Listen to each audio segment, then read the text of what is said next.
And then live. My name is Mike Saha, and I'm a Christian taught individual, which means I'm the target of a secret persecution program called gangstalking taught individuals. And one of the ways that I get the word out about this, which is a way to fight against this evil program, is work to create exposure because this program needs to stay covered up and secret and generally unbelieved to be able to continue. So, a way to fight back against this is to speak out about it and keep speaking out about it. And one of the ways that I get the word out is to play audios of Chuck Langenberg get the word out before he was murdered by the program, which is what I believe happened. So we're going to listen to Chuck Langenberg audio, late Tia Chuck Langenberg. Who was Chuck Langenberg? Chuck Langenberg was a taught individual in America living in Vancouver, somewhere. Okay. I'm not an expert in American geography, but Vancouver, WATI. Yeah, okay, I saw that he before going live with his name, as I said, going live with his name, he was known as VATI Vancouver. Okay, so he's like I'm a TI in Vancouver. Eventually, he went to like I'm Chuck Langenberg, understand? Okay, and he went on one hell of a run on his head. It's like hey, he was on the radio show one time, being interviewed by gang stalking, and the guy's like, Chuck, don't you wanna just enjoy life? To do something other than get the word out. What do you do for fun? It's like fun. This is my heyday. I'm getting word out by gang stalking. Understand? It's like this is what he was about. He was a man with a single purpose: and get fight gang stalking, get the word out. At least for a big chunk, it was at the end. So Chuck Langenberg was a tornado, and he was focusing a lot on exposing the fake TI crazy talkers that help to cover up gang stalking with the craziness of crazy talker. That's how the program works to cover up gang stalking. It's to have an army of fake TIs working to crazy talk, which why you hear all these people talk about direct energy weapons and V2K and brain reading machines and satellites and other space. That's ridiculous garbage, okay? Whereas in reality, um,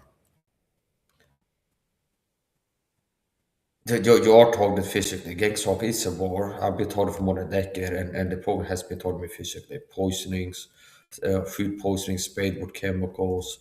The program can sneak inside a home, do covert entry, and poison your food, contaminate the environment, chemical irritants, things like this. There's a lot of ways you can get targeted physically. I've been targeted physically in a variety of ways. I've been shot in the leg with something, and I suspect it was a CIA dart gun, heart attack gun, or something similar. And I still have a numb pressure feeling in my right leg more than 3 years after this happened. And that could very well have been an assassination attempt that failed. So,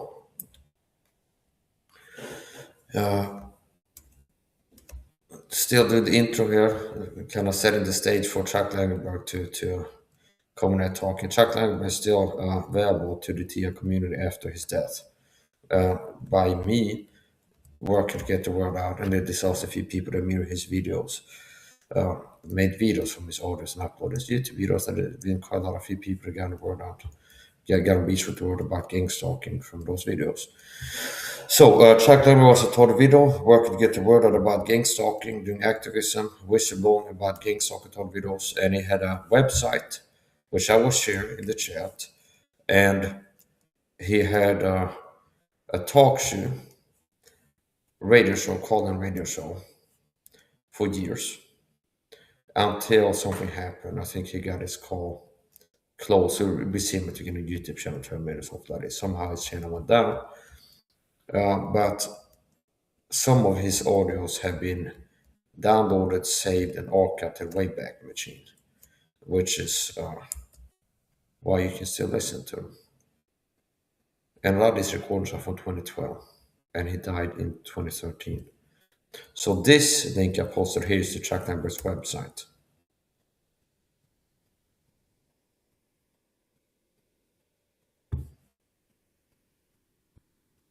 Here. And this loads slowly. So if you click the link and it's not there yet, have patience. Okay. It's a mirror. The original website when it was still up was smoother and faster, a Google site or Google website. And that went down. But there's a mirror, like a backup of the website, say to the internet. The web.archive web, okay. The internet archive. And it's similar to browsing in the 90s on a 56K download mode or something like this. You go to a website, even if it's just text, it's like the text is like slowly loaded. So it takes a time if you click one of the drop down tab, one of the links, it takes some time for it to load. So this link here is to mirror of Chuck Edwards' website. You know what about gangstalking? And this link, which I also post,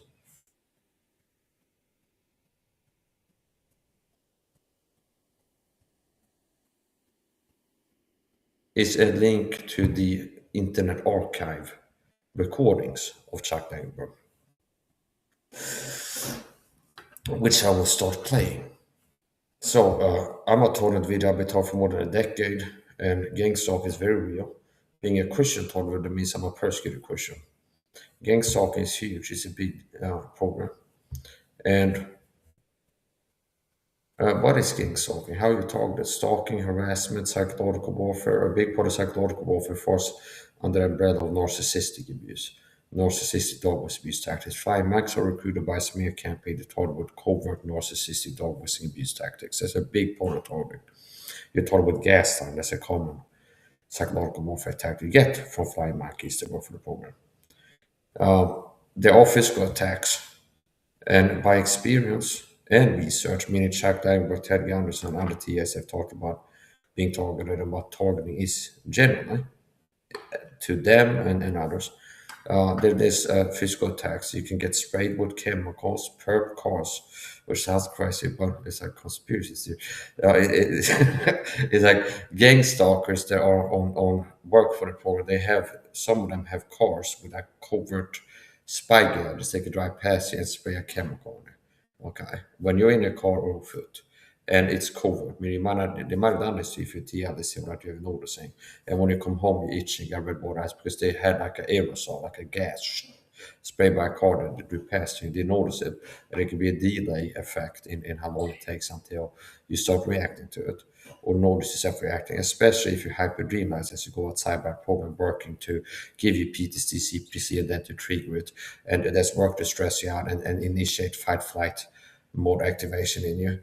Initiate activation is a double pause. Anyway, here's the point.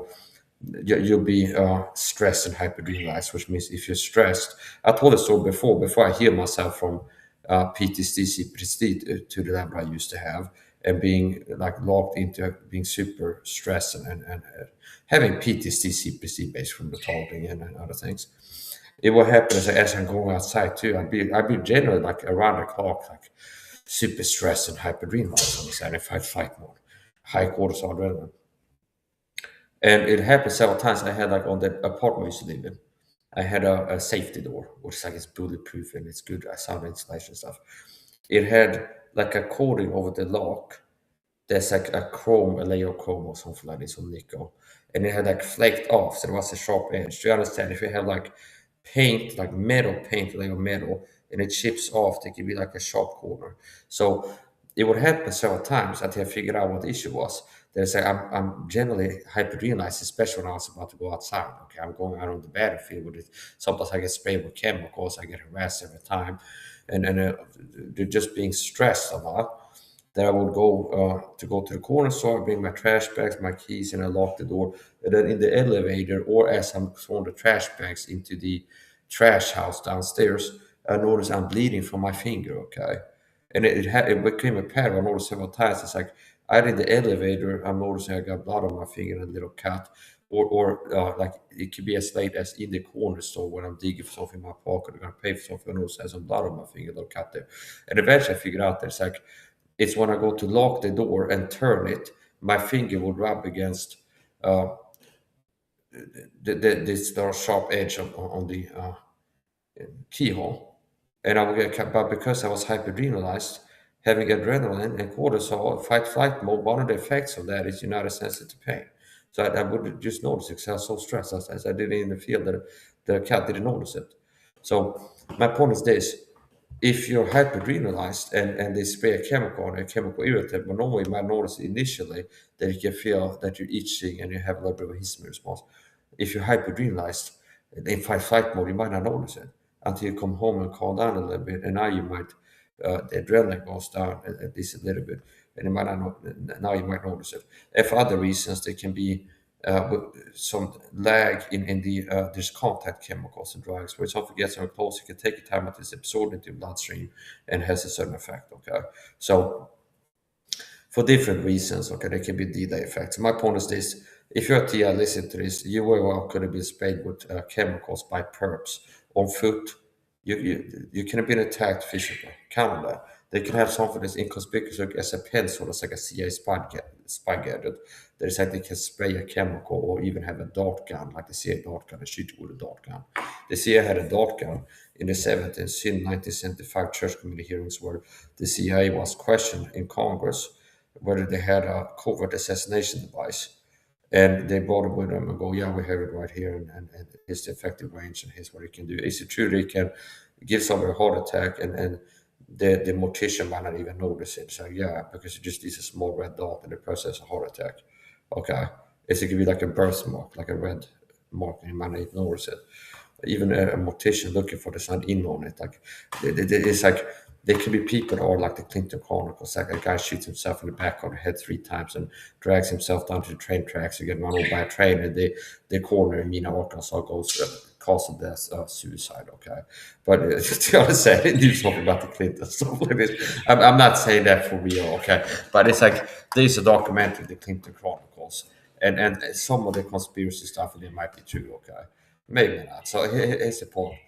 Um, that would be a real good example. It's people, there's some eyebrows raised. This happens a few times. Another person would be John Lang, who was found dead in his home with stab wounds, I think, in his back, like 7 stab wounds, and they ruled it as suicide or something like this. And he had been exposing police corruption. John Lang, he had been exposing police corruption in his state, his city. They run some kind of license plate scam, and he started being stalked by the cops and noticed his surveillance fence outside of his house and a lot of weird stuff. And eventually his house was set on fire. And he's like, on Facebook was posting, I need some people with guns to come. I guess people that had like a license for court carry, because some people that had guns come over, hang out, stuff like this. It's like they're gonna take me out, stuff like this. And he was found dead in a burning building with stab wounds, and it was ruled a suicide. If I recall the story, that's what it was. Okay, so my point is this: obviously, if you thought real, they could have a guy who's the doctor doing your autopsy be in on the take and be like, your job is to say what natural causes, no matter what. Okay, um, but even if not, there's ways that they can poison you and take you out and make it look natural. Okay. Um, Yes, anyways, the point. The program does targets physically. It's not just psychological target. There's a lot of psychological targeting, stalking, harassment, narcissistic dog abuse tactics, psychological warfare. Um, but there's a physical level to the targeting that you will notice yourself getting sooner or later, and they want individuals to be brainwashed by fake TS into thinking once they have physical symptoms from the targeting that it's directed aimed at weapon satellites or something like this. So Gangstalk is real most online TS and I checked that was a real TI.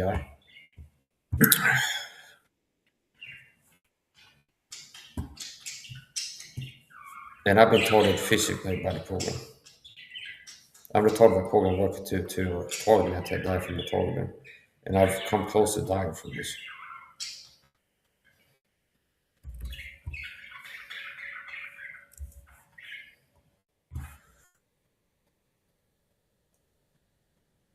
But thanks to God, I'm still here.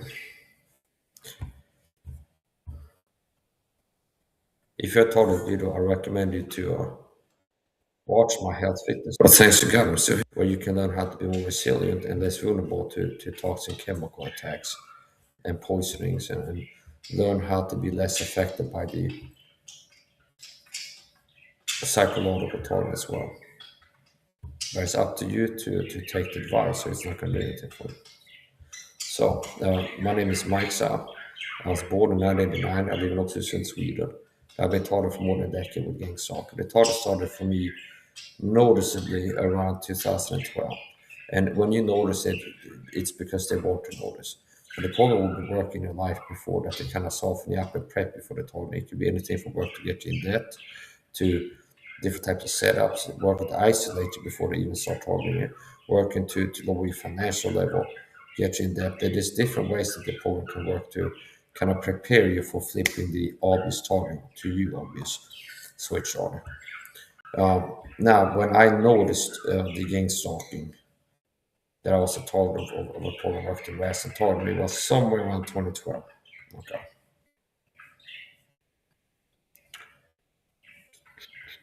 We're gonna get to print check and orders.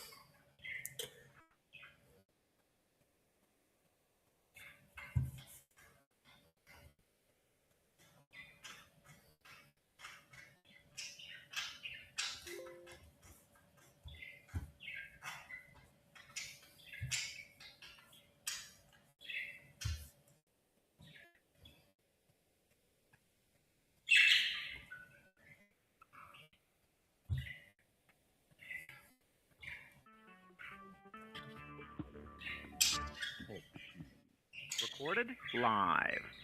Hello, my name is Chuck. My nickname is Van of Vancouver, Washington, U.S. Welcome to this show, TalkShoe show number 120297 at TalkShoe.com. This show is being recorded, and anything said will go into the public domain. Thus, everyone is entitled and encouraged to copy and republish any part of this call of the MP3 recording and any text that I entered into the accompanying text. You do not need permission, and no notification is needed. To find more of these public domain audios, go to the top right corner of any TalkShoe.com screen and search for Vancouver or show number 120297, or click the top left Live Now button to see which show is presently underway. The time out here on the west coast of the U.S. is 10:40 a.m. on Friday, June 8, 2011. This is episode number 3001. I have on the phone with me Loco in LA, and can you hear me, and how are you today? Yeah, I can hear you. That intro's a little long. It's 10:40 p.m., not a.m.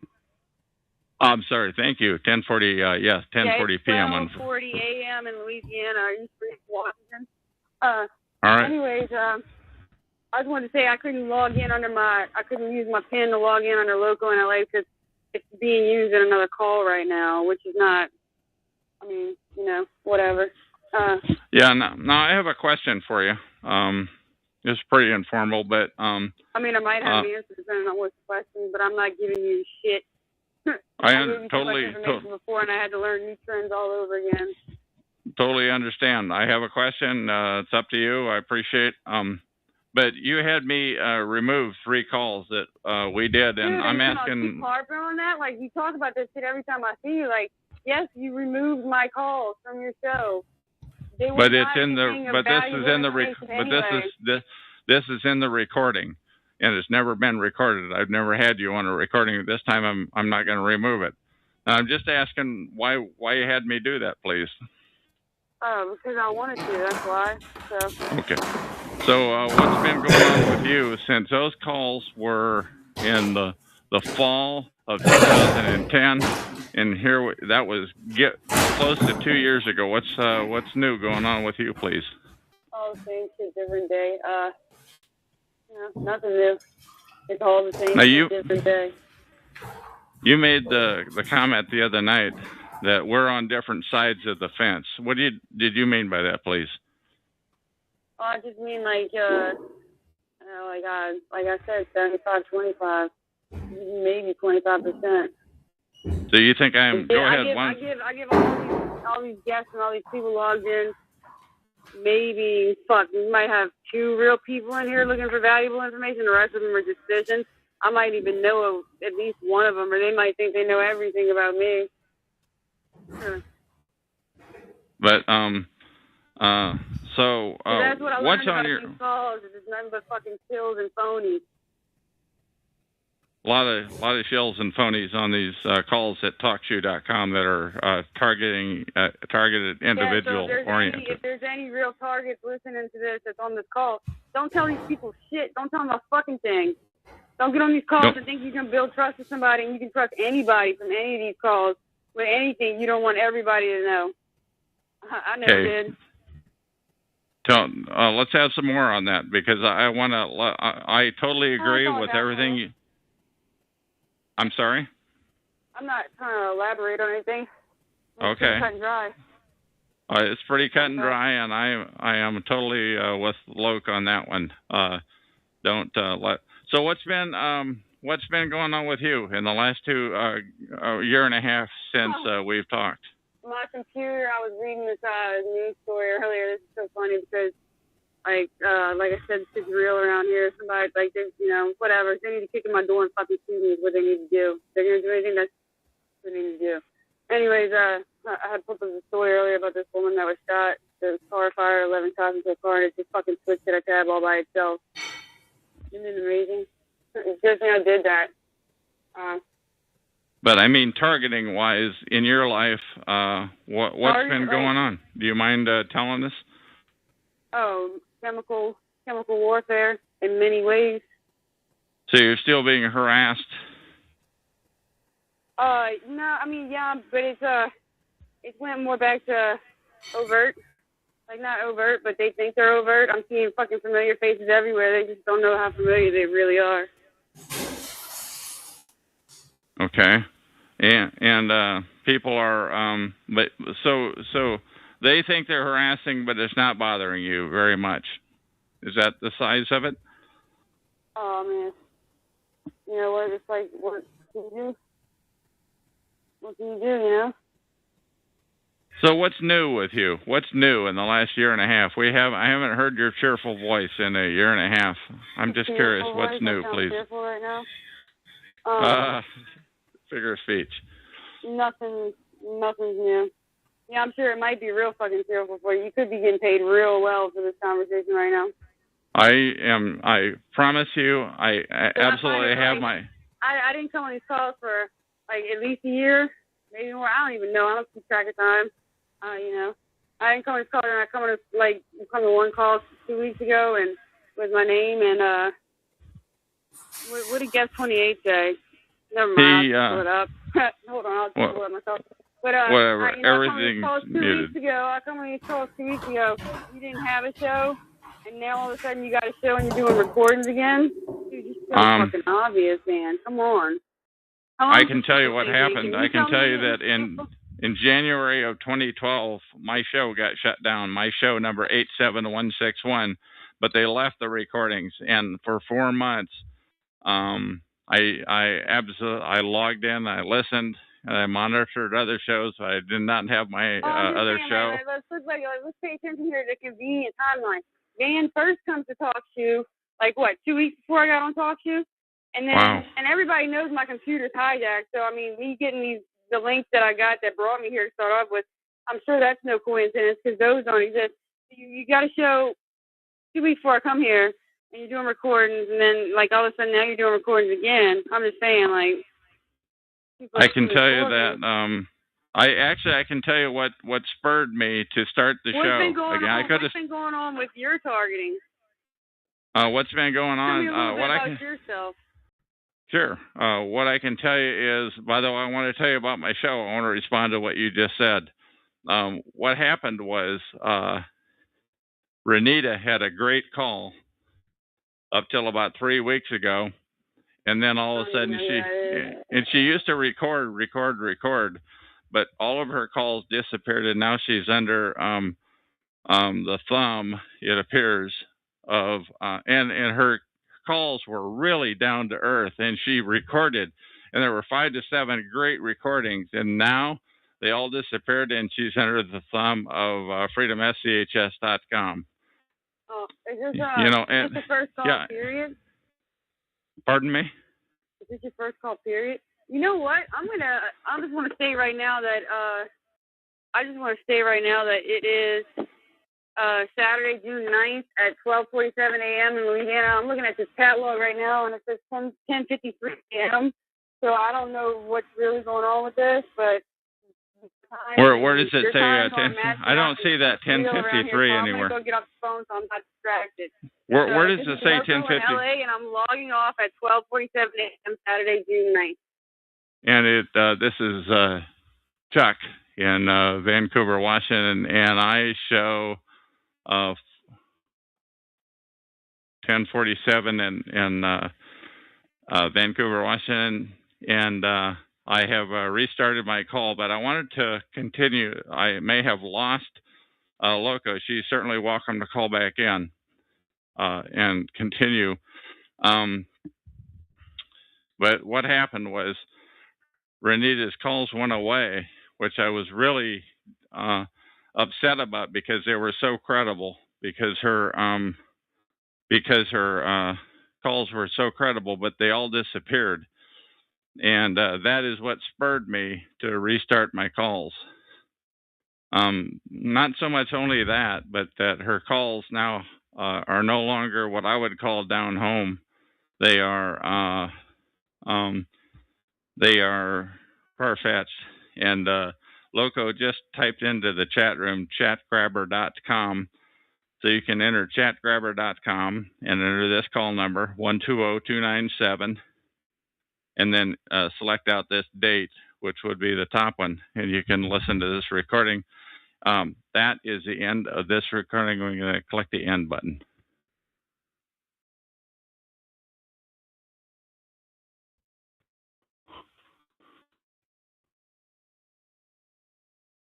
And I don't know. Talk show. Recorded live. Hello, my name is Chuck. My nickname is Van or Vancouver, Washington, U.S. Welcome to TalkShoe show number 120297 at TalkShoe.com. Anything said will go into the public domain. Thus, everyone is entitled and encouraged to copy and republish any or all of this MP3 recording file. You do not need permission, notification, or attribution. To find more of these public domain audios, go to the top right of any TalkShoe screen and search for Vancouver or 120297, or click on the top left to see if the show is live now. The time out here, and I should have had this ready to go. The time out here on the West Coast is 10 after 12 a.m. on Tuesday, June 12, 2012. And I have on the phone with me Louis Ewing, who also has a TalkShoe show number. Louis, can you give us a real short description of your TalkShoe, real short description of your TalkShoe show, and what do you have to say? My Pro Se Winners Talk Show is just a group of individual pro se litigants. Lloyd Smith, Kurt Riggin, Matt from Michigan, Michael James Anthony. These are guys that have a track record of winning cases without an attorney. That's what pro se is. Okay, and let's leave it at that. Now, the real question that we just talked about was your issue with your daughter, and can you give us a rundown of what happened? Conspiracy theories and all, please. My daughter allegedly died of sudden infant death syndrome, which I think is total bullshit. There's no such thing as coincidence. I do not believe in coincidences. I believe that my daughter died as a severe allergic reaction to erythromycin, which for some reason... And how do you spell that real quick? How do you spell that real quick so that people can Google it or what have you, please? Oh, that's right. That's right. Right there on the board. Continue on it. There it is. There it is right there on the board. Erythromycin. Erythromycin. Okay, spelled ERYTHROMYCIN. And now please continue. Erythromycin is a synthetic antibiotic.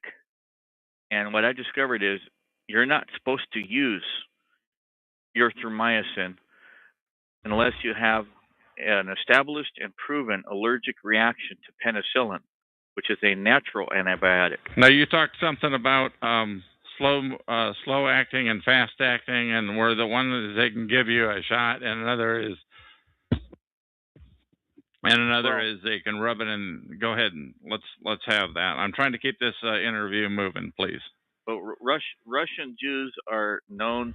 Their scientists are known to have perfected slow-release poisons, undetectable poisons. And they introduced the erythromycin by rubbing a small amount in her eyes.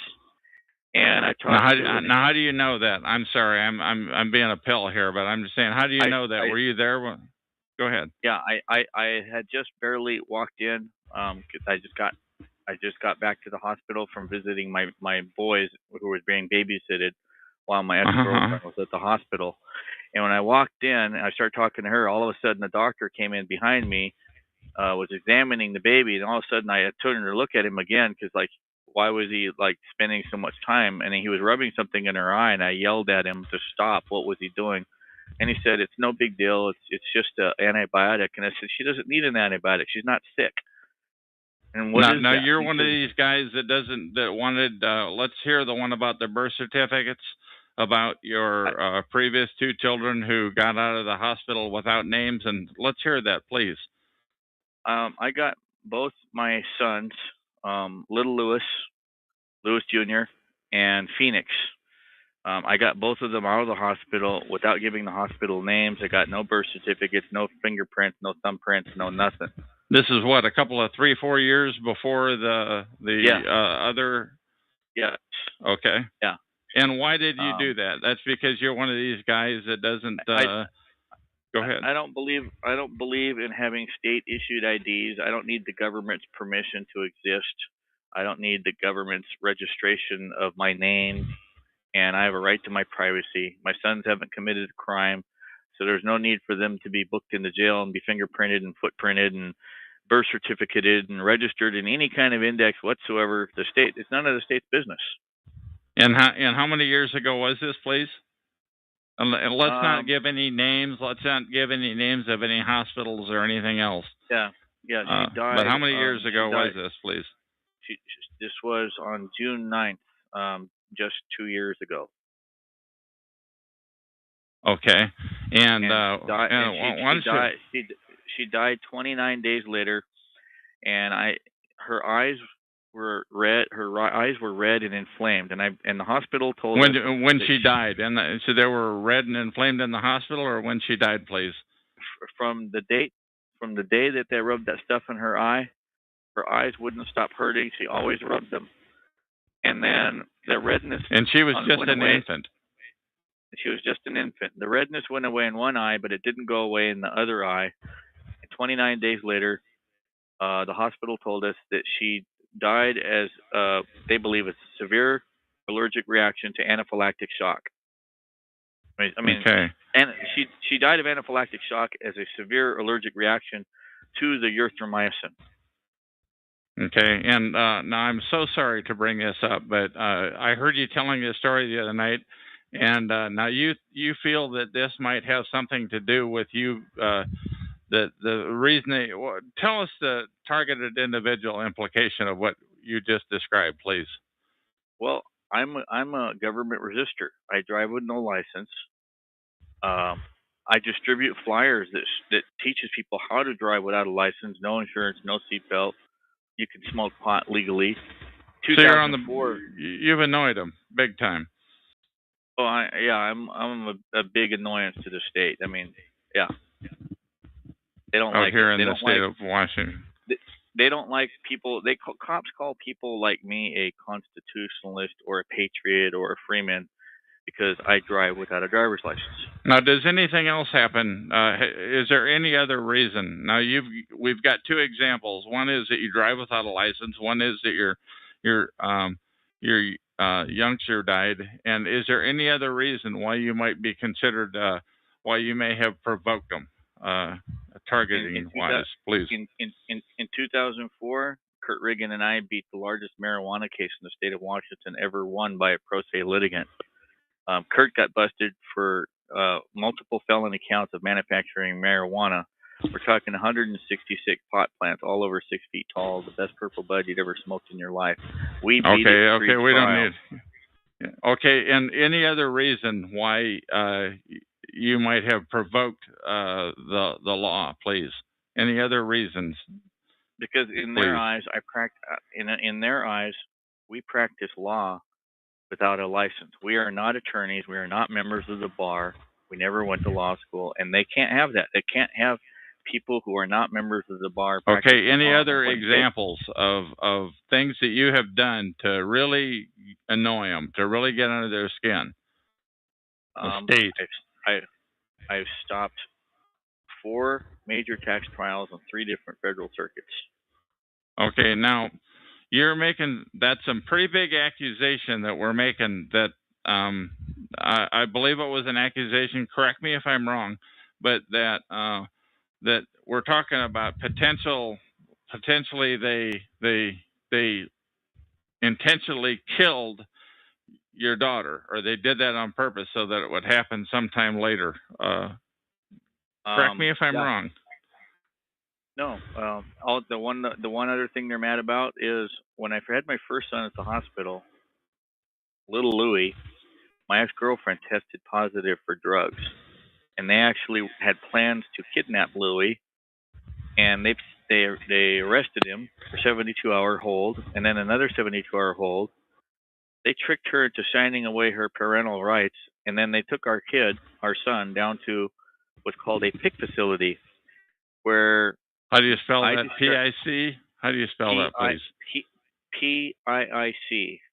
PIIC, a facility. Okay, and what is that, please?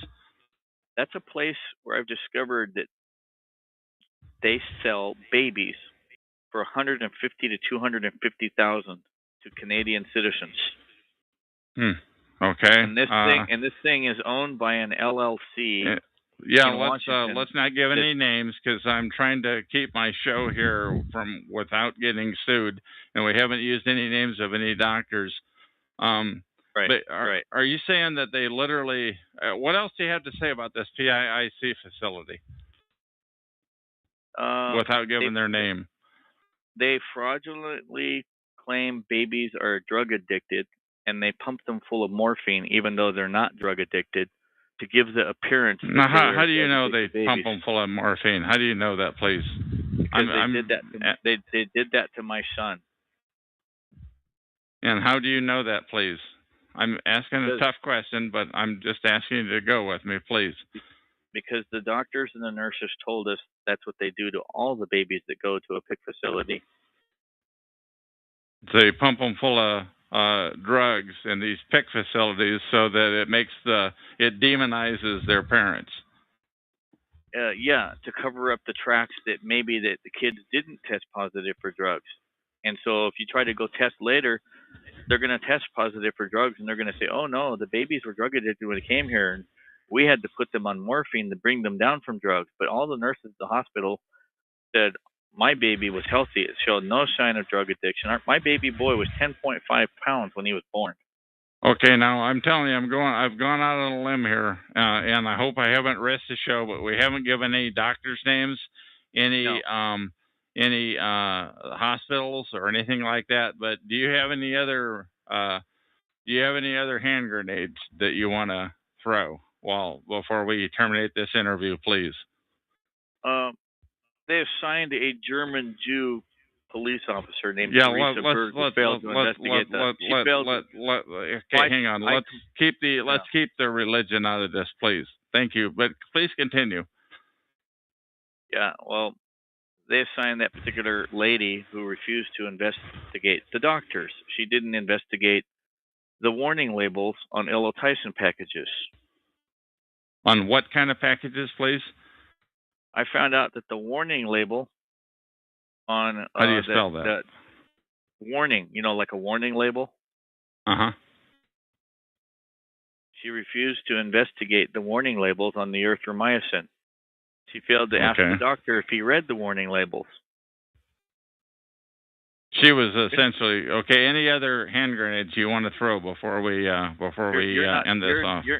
You're not supposed to give erythromycin to newborn babies. Okay.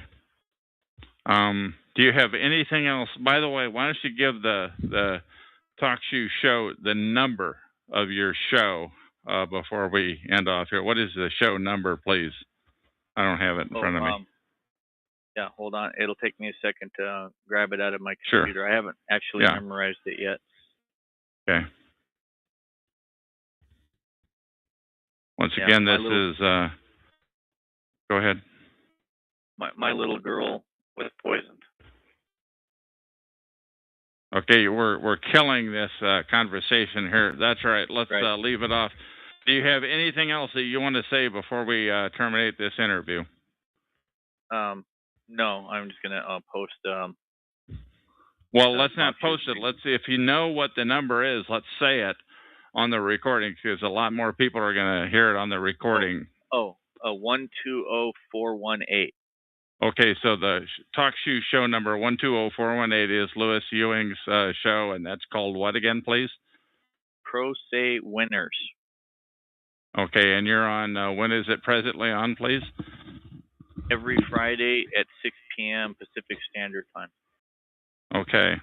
Anything else that you want to say before we call this recording to an end? No, I'm good. Thanks. Okay, Louis, this is the first time I've talked to you. I've heard you a number of times on various shows. Thank you. Once again, my name is Chuck, and this is the end of the recording.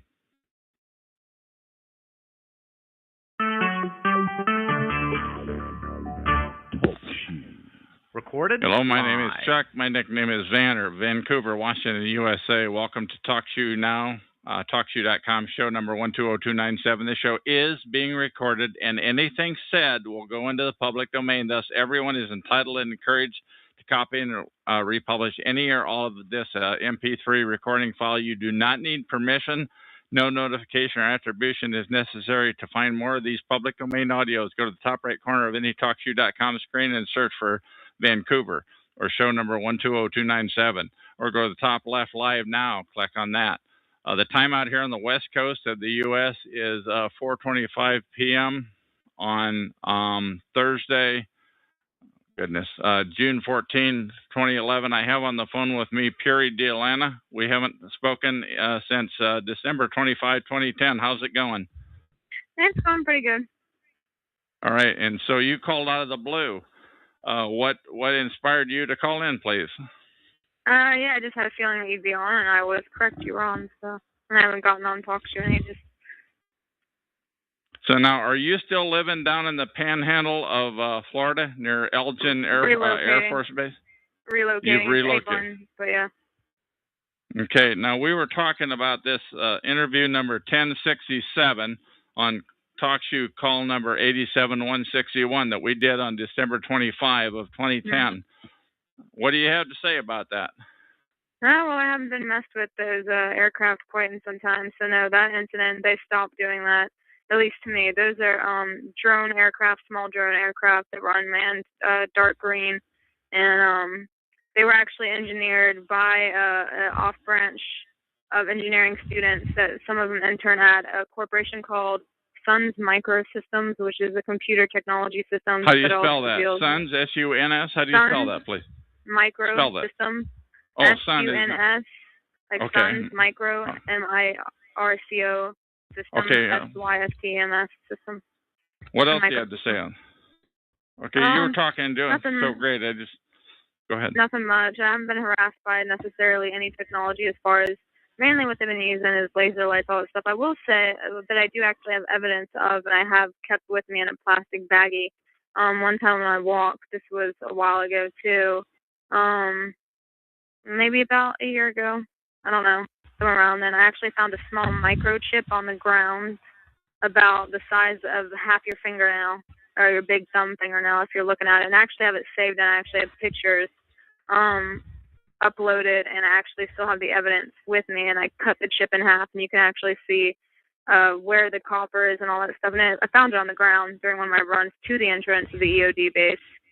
Okay, tell me more about this. Tell me more about this this aircraft that was stalking you. As I recall, you were like a block outside of Elgin Air Force Base in the Florida Panhandle. It was Eglin Air Force Base, and it's an off branch of Eglin Air Force Base. It's not actually. How do you spell that? E-G-L-I-N? E-G-L-I-N, yes. And it's off branch of that. It's an off branch of that, which is actually an EOD base. They actually have a bridge that they put up now over that before the entrance of the base because they're doing highway reconstruction.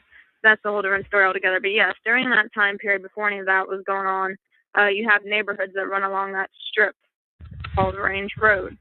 And you have neighborhoods that run along that. What was the name of that road, please? Range Road. R-A-N-G-E, okay. Please continue. And anywho, the neighborhoods, about the fourth one down, is where about 9 to 11 something at night, whatever those times were, that's when I had one of the aircraft hovering right beside me on my left shoulder, and it was literally in an entrance to one of the neighborhood streets. And yeah, anyone could have seen it, but no one did. But yeah, it was But they were, very as interesting. you put it, they were showing off their toys or something like yeah, that. they were showing off their toys. Now, I think they have had repercussions as far as FFA go and all that good stuff because they have not. As far as, say that harassed. again, there's been repercussions. How so? Please repeat. Because the FAA, which is the Federal Aviation. Uh-huh. So that's why I think they've kind of shut those down. I haven't seen any of those types of aircraft or drones or anything like that being shut off. Now, I have seen laser lights from those previous incidences. That hasn't happened, but more in the future, they have had different types of laser lights shown. But other than that, no, it hasn't. I haven't been really harassed in that manner, and I've been once I kind of left that area, it was pretty good. Besides the people trying to come up to me and ask me, people that I know weren't necessarily that good for me, trying to come in and find things about me. Like, for example, I was with someone of special ops, and I'm like, well, why would someone like that want to be with someone like me? Not to say I'm like that boring of a person, but at the same time, you got, I know those people and they got better things to do. And so for someone to make that decision, I knew that I was being watched, and Sure. intel was assessed. And the guy even said he was in intelligence, and I'm like, oh, fucking great, because they're in units. Special ops, you happen in units. A group of 12 people to one group. However, that doesn't happen. It's usually 7 to 9 because they're short-handed, and you have everyone that knows all the basic knowledge. But at the same time, you have everyone in the group that's specialized. You have one intel person, one weapons person, one communications person, and so forth. So you have like Echo, Fox, all that good stuff. But you weren't just something the cat drug in. Your dad was Air Force officer or something like that, as I recall, or what was? Yeah, I won't give what was the deal? On that. I won't give it too much information on that because I don't want to drag other people into it. But yes, it was a pilot, to say the least. But yeah. Okay, so that might be one reason why they're stalking you. What would you call it? Stalking, surveillance? What do you call it? I would call it surveillance. I mean, I had been left alone for a while. I do consider myself a psychic, and I do think that has something to do with it. I have been approached by military before at a metaphysical event to literally ask me questions, come out of nowhere. I was harassed one time at a metaphysical event a few years ago by a man and a woman, both in their middle ages, both Caucasian but not pale. One was 6 foot. The woman was like 5'4", 5'5" maybe. She had dark brown hair, almond eyes, and the guy had like gray bluish eyes and dirty blonde hair. And they boxed me and they started questioning me. They came out of nowhere, and he was asking. They boxed you in on the road in your vehicle or on foot? In the metaphysical event, when I was the metaphysical event was inside, so I was actually with 2 friends, and we were just having a fun, time, whatever.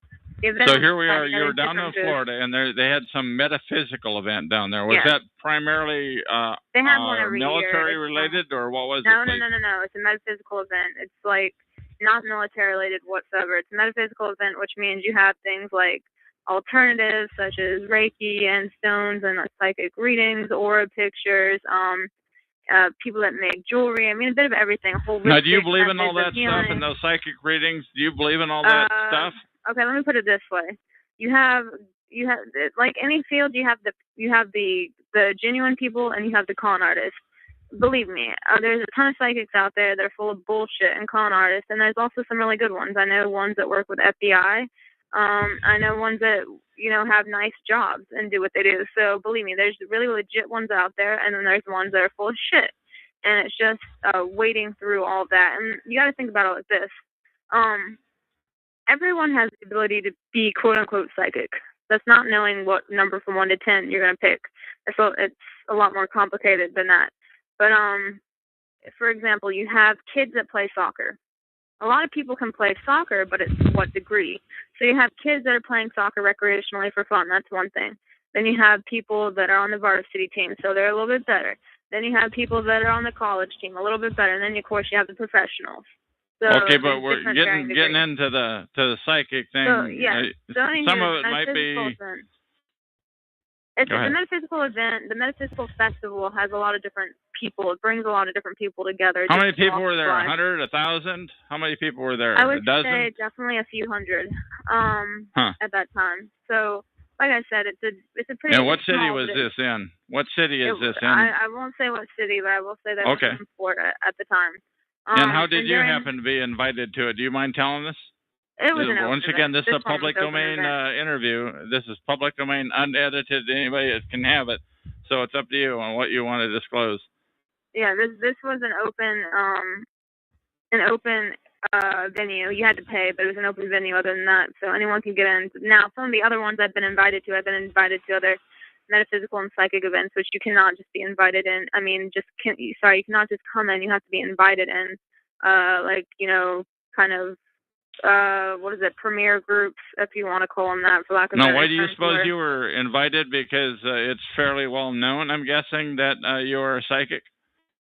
Yes, partially. However, I don't do readings or anything like that. Now, at that time, years ago, no one knew really what I did besides my family and a few close friends, and even then, people only knew if I did a reading on them. But I still don't do readings for the general public. I go up to people and tell them what they need to tell them, but I don't put my name out there, so to speak. But anywho, these two people, my friends were getting their aura picks done, and I was standing by the white table waiting for them.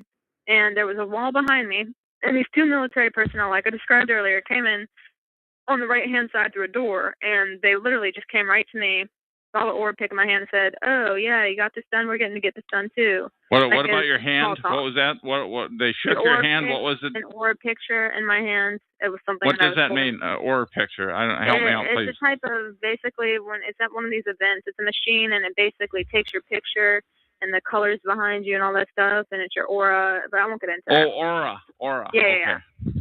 So anyhow, okay. I just did it because I knew my friends. I wanted them to have a good time, whatever. So I got that done. I was just waiting for them. Sure. Now, getting back into the targeting part of this, we talked on December 25, 2010, and we talked about this issue, and you had a number of examples. What examples do you have about that sort of thing that may have happened to you since that call, please? Yes, hang on. So back to what I was saying with the two military individuals that came up out of nowhere. And he didn't ask my name. He didn't say, "How were you?" There was none of that type of conversation. He literally, after he asked about the aura pick, saying, "Oh yeah, I'm going to get it done," whatever, which they didn't because I saw them leave after they questioned me. He said, "Okay, how long have you been able to read people? How often do you read people?" He just started asking me a slew of questioning. How old was this guy? I mean, was he 20? Was he 60? I told you, they were in their 40s. They were in their 40s, middle okay. age. So, and I already gave you their description. But Sure. They were in full uniform too, and they didn't have any conception of space because they were like an inch in front of me. They were using an authoritarian tactic by their uniforms and the lack of space. But I kept calm and I answered their questions, and then I was like, "Well, fuck, this guy's asking me all these damn questions. I need to ask one back." So I was like, "Okay, well," he was like a captain of ranking of some sort. I don't remember, but I asked him point blank, since he was asking me all these crazy questions. I said, "Well, then, with your abilities, do you manipulate your soldiers to do things, basically?" And without hesitation, this guy said point blank. He told me straight up that, "Of course, yeah, I manipulate my soldiers, da-da-da-da-da." And I was like, "What the fuck?" And then, after that, he walked off and disappeared. And the woman didn't put say an end to anything. that conversation. Yeah. All right, so. And that was how long after December 25, 2010, when you and I last spoke, please? Do you recall, or is that open? I want to say that was maybe March of maybe that was before. I'm not sure. I can't. I'd have to go look back at my logs. No, it's okay. It's okay. It was in the first quarter. Ago. But I will tell you that lately, like I said, the only thing that's happened lately from previous to now would be the microchip that I found that I still have. And you mentioned that microchip off the air. Why don't you briefly discuss that and how you think it applies, please, on the tape? Microchip I found when I was actually jogging, and it was before I got to the base, and it was actually like covered to where it looked like it would be just dirt, but then I saw, it's kind of shiny. So it actually has, it's like I said, very, very small, like half of your big fingernail if you were to take it. It's round, it's circular. it had a brown strip that went around the circumference, and then the top was like a copper color with 3 rings. And then when I cut it open, you could actually see the green chips on the inside with the copper wire running through it. And I actually have pictures, and I also have it, like I said, still in a plastic bag. And at the time when I was dating this, well, whatever you want to call it, special ops person, they were special, all right. No, just kidding, special ed. But no, I asked him. I actually showed it to him, and I said, "Well, can you tell me what this is?" And he's like, "Yeah, it's like a chip of some sort." And well, I said, well, what is it? Who can I send? And he's like, "I really don't know. Maybe you should send it to is it CID or DIC or something? Basically, the Army equivalent of investigations for these sort of things, of course, because they were Army. But it was just retarded. I was like, really? No one knows what the fuck this is? So, I mean, everyone knew it was a chip of some sort because of the holes and all that, but no one knew. Didn't look like it came out of your average PC or anything like that, huh? No. I mean, even he didn't know what he was, and he was a weapons expert, but turns out these people don't do the same thing. They don't even pick out their damn bullets anymore. They have people in the, like, it used to be the snipers that pick out their own bullets and all that, but now they actually have people that specifically their job is to pick out the certain types of bullets for the soldiers and all that. So times have changed with what people have to be knowledgeable of and what they don't. So it's quite interesting in that respect. So what else may have happened targeting-wise since December 25, 2010, when we last spoke? Just random people coming up to me. Even the house I'm moving into, it turns out FBI used to live there. And I've had other types of interesting individuals come up to me, whether they are military, whether they, for example, one of the other people I knew, I met him randomly, and turns out his step brother is really high up in the DOD, which, if you don't know what that is, it's the Department of Defense. And he was talking about all this different technology and how they have a satellite, and how his step brother actually let him use one of the satellite things because he was an aircraft mechanic, and let him use one of the satellites. So some aircraft mechanic is got access to a satellite, or what's that about now? Well, yes, because not access to it necessarily, but his stepbrother let him play with it for like not that long. I mean, just like for one thing. I mean, they were watching him when he was doing it, but it was a satellite basically because he's like, okay, stepbrother, who was like one of the high people up in the DOD, and the guy was like, okay, well, how good are your satellites? And the stepbrother's like, well, I can show you how good our satellites. And he's like, what do you want to see? And he's like, if you could view anything, what do you want to see? And he's like, my next door neighbor's house, which was kind of funny. And so they actually zoom in not only to the next door neighbor's house, but they can zoom in to the driveway, to the car, all the way to see the plate tags clear as day. So the technology they have is quite amazing, and what they haven't released out to the public yet. And just all these people, some of the high-profile people that I'm running into is like uncanny, to say the least. So it's kind of being wary of that, I guess you could say. Now, your parents were your father, I think you said, had a high-ranking position. Do you think they did anything with you to give you special powers, or do you think it just No, I don't think that. I think it's just the way it is. My aunt was very gifted in that sense. I think there's no rhyme or reason for it, at least as far as I know. But no, I don't think they did anything as far as that goes. Okay, and now I've seen you around maybe once or twice, hardly to believe, since you quit hanging around here in early 2011. What based on what you know, and you do seem to know a lot more than most of us do, what do you have to say to targeted individuals? What advice do you have to give, please? Well, keep strong, know your sources, document.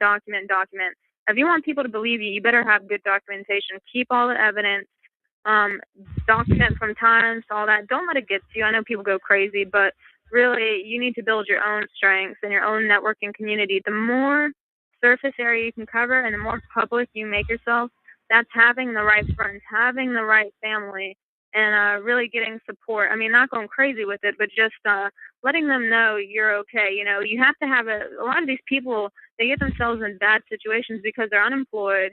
You know, they're kind of just staying as a hermit, which fine, but you're also letting yourself access to easy target because people are less likely to mess with you when you're out in the public eye because people are going to see it. People are going to note it. Like, for example, if you you abducted someone that had no contacts, you know, no one might call in a report till 3 weeks later because no one knows that person. So Sure. they don't know that Bobby is missing. Whereas if you have someone in the community goes to work every day, eats at X restaurant, sees family or grandma every week, and that person doesn't show up, you better believe that there's going to be calls within the hour or something pretty fast.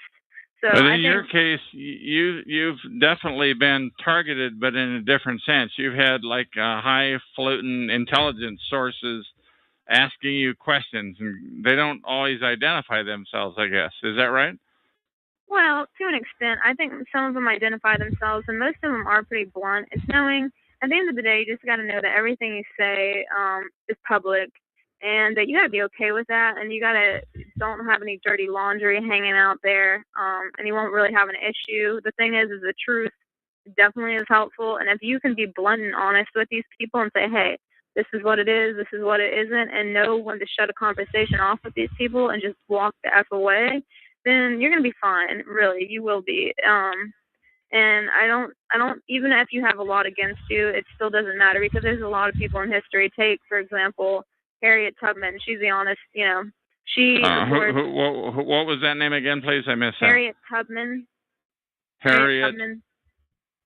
Okay, you mind spelling that, please? Harriet Tubman. Remember the slave that underground tunnels? Okay. All right. Anyway, go ahead, please. But what I'm saying is, one, she went against the tide. She was a woman, she was black, and she freaking let slaves, you know, she helped them escape to the north, and she was a spy. People don't know that a lot about her, but she was actually a spy. So she did all these things against the common societal norms. So at the end of the day, it's just all about what you believe you can do, no matter what the majority of society is thinking, because quite frankly, that just does not matter overall. And that's the advice that I have to give to PIs. Okay, now we've been on like 20 minutes.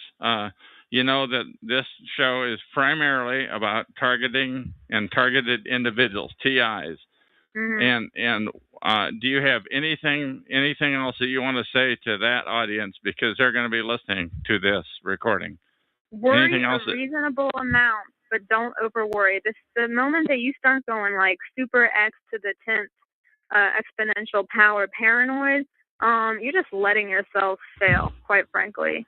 So I believe that you can have a healthy bit of anxiety, but don't let that supersede your own health benefits. Otherwise, you're just going to be drowning. So remain calm, you know, unless you think someone's going to kill you, then, you know, if you think someone's going to kill you every day, what's the point of living, quite frankly? Because then what is the point, I ask you? So, okay. Once again, anybody who's listening in, I encourage you to go to talkshoe.com, show number 87161, and find recording number 1067. It was a recording with Pura Delana is her pseudonym, and it was very interesting. It talks about weird UFOs. And you know what was interesting, by the way, is at the end that was my last interview for about a month and a half. That TalkShoe shut down shows. I don't know if it's related. God knows why it happened.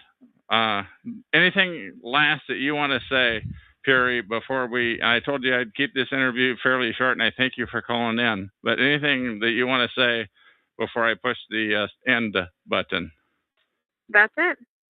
Okay, Puri, thank you for showing up. Thank you for consenting to an interview. I'm going to go ahead and hit the end key and do that right now. TalkShoe. Recorded live. Hello, my name is Chuck, nickname Van of Vancouver, Washington, USA. Welcome to TalkShoe.com, show number 120297. This show is being recorded, and anything said will go into the public domain. Thus, everyone is entitled and encouraged to copy and republish any or all of this MP3 recording file. You do not need permission. No notification or attribution is necessary. To find more of these public domain audios, go to the top right corner of any talkshoe.com screen and search for Vancouver or show number 120297.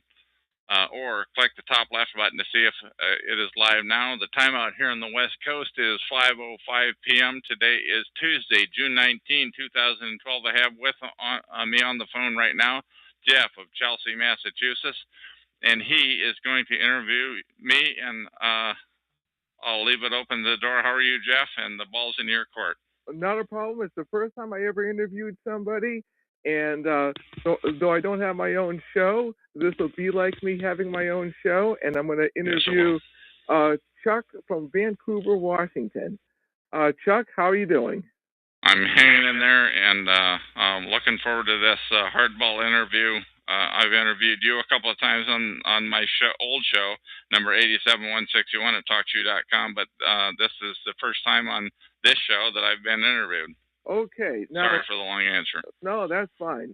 Let me start off with the basics. And another inspiration I have is I might reread some or all of the questions I talked about in the chat room to get it on recording, though, so people can think about it. But first, we're going to start off with the basics, the roots. Everything in life has roots. Trees have roots. And when you're looking at a problem, you always have to get to the root of the problem. So, Van, do you think your gang stalking was a result of the workplace, and what kind of work do you do or used to do? I used to do computer type stuff. I was workplace mobbed. I do believe that my mobbing or harassment precedes that by many, many years. I do believe it runs in the family. I do believe that cousins are, in other words, I believe it goes potentially, in my case, my gang stalking and harassment may go up to the grandfather level. Wow. I cannot prove that. They don't send you registered letters about that. I'm just guessing. I've seen certain incidences in the family that I believe that's the case. Wow. I figure we at least established the foundation and the workplace mobbing, and so forth, because once people know the testimony, because there is always a common thread among people who are gang stalked, and I'm not going to ask you for dates and so forth, because that would be irrelevant. You can ask anything.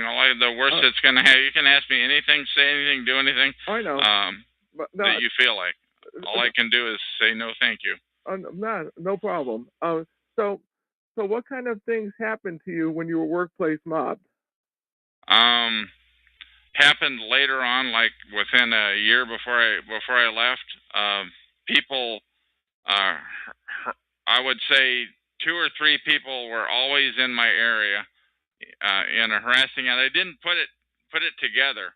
A couple of people that I worked with were involved with it. Once again, I didn't put 2 and 2 together. This is actually the first time I've ever talked about that situation, and they would deny it. I'm just telling you, one thing that you learn when you are harassed is that it went back before you started to think about it, and I didn't really start thinking about the harassment until they went quote unquote overt.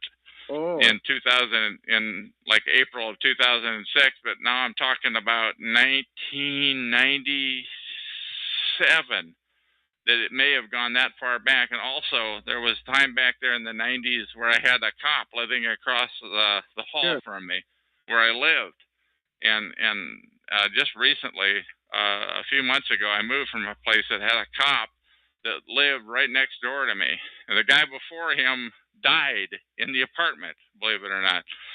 So when things like that start to happen, when odd incidences, let that raise the red flag. Maybe you're marked. Maybe something is going to come later. I'm giving you long answers, but please continue, Jeff. No, I'm listening. But okay, now Now you say that this goes back to your grandfather. Was your Possibly. I say possibly? possibly. I have no. You're not going to get a registered letter. You're not going to ever I know know. for sure. I know. I mean, I'm not 100% positive of how it happened to me, but I have ideas, and the video gang stalking on it's on BMO. That guy is right on. But my question is, do you think your dad or your grandfather was part of a politically incorrect group, whistleblowers, angered the wrong person? You know, the usual stuff. You just don't know. And by the way, I do want to respond to the one that Jeff was referring to as http://vimeo.com/18103-517. That's a 20-minute audio video. I have never talked to the guy, and I just gave that so people can listen to that. Anyway, I don't know why. I just heard so many times in answer to your question. I don't know how how it comes about. It just when you become marked, you know. you don't know it right away. You do finally catch on, but if it starts to happen to you earlier in life, things that used to happen, they they catch up with you after a while. It's not necessarily anything I did wrong. If it's something that happened a couple of generations ago, I would not know. It's not anything that I did to bring this on. I think that's important for TIs, for targeted individuals, to understand that it's not necessarily because you did something wrong. Oh, okay. Because I figured they'd be talking the dinner table, stuff like that. But and anyways, let's go forward. Sure. When you became overtly stalked, were you able to find a regular job afterwards, or do you work mostly for yourself? I was already working for myself when I became overtly stalked. That's when they really went overt in April of 2006. But they had actually started like maybe a couple of years earlier than that. The weird things started to happen to the point where even the woman that I was living at just wanted to argue about it. Well, people argue anyway. It's just a weird thing started happening. Things that happened. I was living in my RV at the time. I had to like move the RV like regularly. When things like that start to happen, that's something to think about.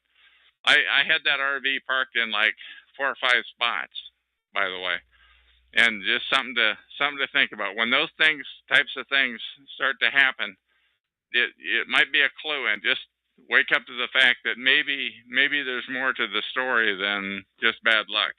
Well, the definition of science is that for something to be a science, it has the same procedure has to be repeated, and you have to get the same result using the same technique. That's science. So when a person's being really gang stalked, you know it because there's a whole bunch of people doing the same thing, using the same tactic, getting the same result, which is driving you batty. And the gang stalking, though, per se, what I would call it, they went great guns back in April of 2006. The dogs came out. I mean, it was happening at the store like 4 to 5 different times at the store. It was happening when I go to the video store. People prior to that, people pulling out in front of me all the time. God, it was to the point where they call it sensitization, I think. Yeah. Where, honest to God, people who would be riding with me in my vehicle would make the statement, "Man, you are so careful of a driver." Well, the reason I'm careful is because people are pulling out in front of me, and you just think that's the way it is. Oh yeah, that's just, you were getting the verbal sensitization. I get more of the visual sensitization, but it's still the same thing. It's to sensitize you to a certain stimuli, and then when they do it, it's basically we're keeping an eye on you. So that's. I wasn't thinking though that people were keeping an eye on me as people were pulling out in front of me. It was a lot of times at one intersection or a couple of intersections, people pulling out in front of me all the friggin' time. I go, wow, It's like every time I come here, and you don't get it. Well, just be it known. Let that lodge in your memory. If anybody is listening in, that that that may be a clue of things to come. Yeah, well, that's a good point, and also too, I think it's gonna be more overt. But let's see here. At least you're making money to pay your rent, so that's a good thing. Yeah, Um, it helps. you know what else too is the secrecy. Why do you think there's so much secrecy with this? Because you do have Russian defectors, you do have defectors that come from communist and Islamic bloc countries. What makes this so secretive that your average Joe on the street would want to do this? Yeah, I don't know. I've only known. By the way, I started to be overtly stalked. I mean, like I said, the dogs came at me, and I'm getting to your question, but the dogs came at me in April of 2006. It was 4 years later, in May 2010, that I finally discovered the term organized stalking and gang stalking, and I finally started to YouTube those. Um, so I've only known about this issue of organized gang stalking for 2 years. So yeah, absolutely, it's a secret. It took me 4 years, and when people make this statement around here, well, everybody already knows about it. Everybody does not know about it. It took me 4 years to come to the conclusion that's what this was. And when I read it on Gang Stalking World, by the way, and I finally found it. Wow. Gang Stalking World. Actually, where I found it was on the Portland Mercury. It was on their blog, Portland Mercury. That's Portland, Oregon. And they had a description. It almost sounded like I should have written this. It was written by a Canadian kind of a guy. And he said, what is happening is you are being gang stalked, a term that's called gang stalking. And he wrote, and I've seen that term restated and rehashed many times. I've seen him paste that same text into many blogs. So he has done a great thing to help to get the word out, this guy. Now, one of the main authorities of gang stalking is this woman named Eleanor White, and I love her comic strips. What's your personal take on her comic strips? Do you think there's crazy talk in there, or do you think it's sound? Because people who are listening are going to be grasping for straws. Yeah, and that's Eleanor White, spelled White, I think. I like the heck out of her comic strips. She does them from like about 25 each, 25 of them from Peter the Perp standpoint, and another 25 from Tommy the TI or somebody like that. And it's like every one of those things, comes close to mirroring me. There are a couple of three things, and I don't want to get into what they are. No, don't. Because I try to avoid the far out talk. That there are a couple of three things in there though, in her Tommy the TI that I find a little far fetched. And if any reason that I was ever to give them any credibility, it would be because she took the time to put them in her comic strip. That, honest to God, that's the only reason that I would ever, they're so far fetched. But that's only 2 or 3 of the 25 strips. The other 25, it's like a textbook on perping. Peter the Perp from the Perp standpoint, and Tommy the TI from the TI standpoint. They're pretty good. And also too, do you know any other authorities that would be good for beginners who are recently being stalked, who can grab onto it where there's no crazy talk? I don't know. I don't know. The only thing regarding the crazy talk, let me just address that for a minute. If it doesn't, to the people that are out there listening, and they're going to hopefully be listening to this in 100 years, that this is public domain and it is yours. You own it. Please republish it in 100 years. But the people that are listening to it, if it's not happening to you, if it sounds wacky, it probably is. That's been my personal observation. Everything that happens to me is completely explainable. I have never found anything that I can't visualize from a realistic perspective as being real. I mean, from earthly, let's put it that way, something earthly. No, none of this wacky, woozy, far out stuff. Now we'll start nailing some of the questions I asked in the chat room, and now we will begin with, you've heard of Leon Trotsky. He worked with Vladimir Lenin in communist Russia. He was the second in command, and he has a quote: "You may not be interested in war, but war is interested in you." And what's this have to do with gang stalking? Well, do you think that there are people who are in neutral? And I'm going to rephrase the question a little bit. Do you think people who are in neutral, but can be threatened or drafted into it? In other words, we have this scumbag over here. We don't like him, and we know that the talents you have, like being a locksmith or surveillance and so forth, we want you to fix this guy. Do you think that most people are neutral, or do you think when the screws are really turned, do you think most people would cave in, or tell them to go blank themselves, or lash out? I think here's the deal. Just something that I know nothing about, like a locksmith.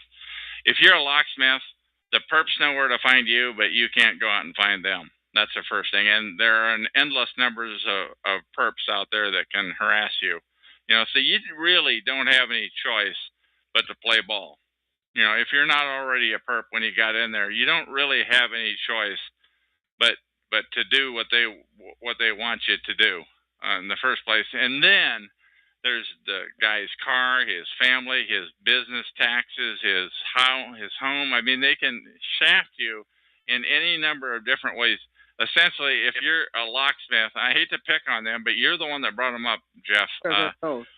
What I'm saying is, I don't think you have any choice but to play ball. I don't. Can you trust a locksmith? I don't know. I guess you can. But if you're a target, they're going to get into your place when you're not there.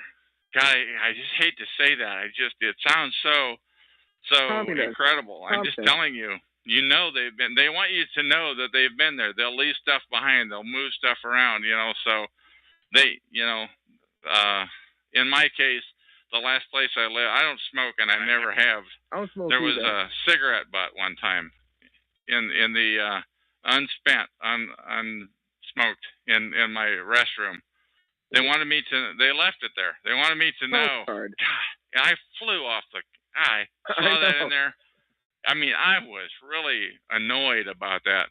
I walked around spitting and cussing, and and I was really ranked about that. But that's the effect that they wanted. I almost called the cops. I almost did. Because my place had been, and I didn't do it. And it's now that when I got into once I understood after May of 2010, once I understood about this gang stalking thing, the last thing you want to do is ever call the cops. The last thing you ever want, because they're going to say, "You sound crazy. We need to send you to the funny farm," and they'll come and haul you. I really, that's never happened to me, but I have heard about it enough times that I believe it. So it's a good thing I didn't call the cops about it. Never ever call the cops if you're a TI, if you're a targeted individual. There you go. No, this gets better. Basically, I have another question here too. Sure. Is why don't people think critically when they get any gossip on someone, or when a person receives gossip, why don't the average sheep take the bogus information at face value?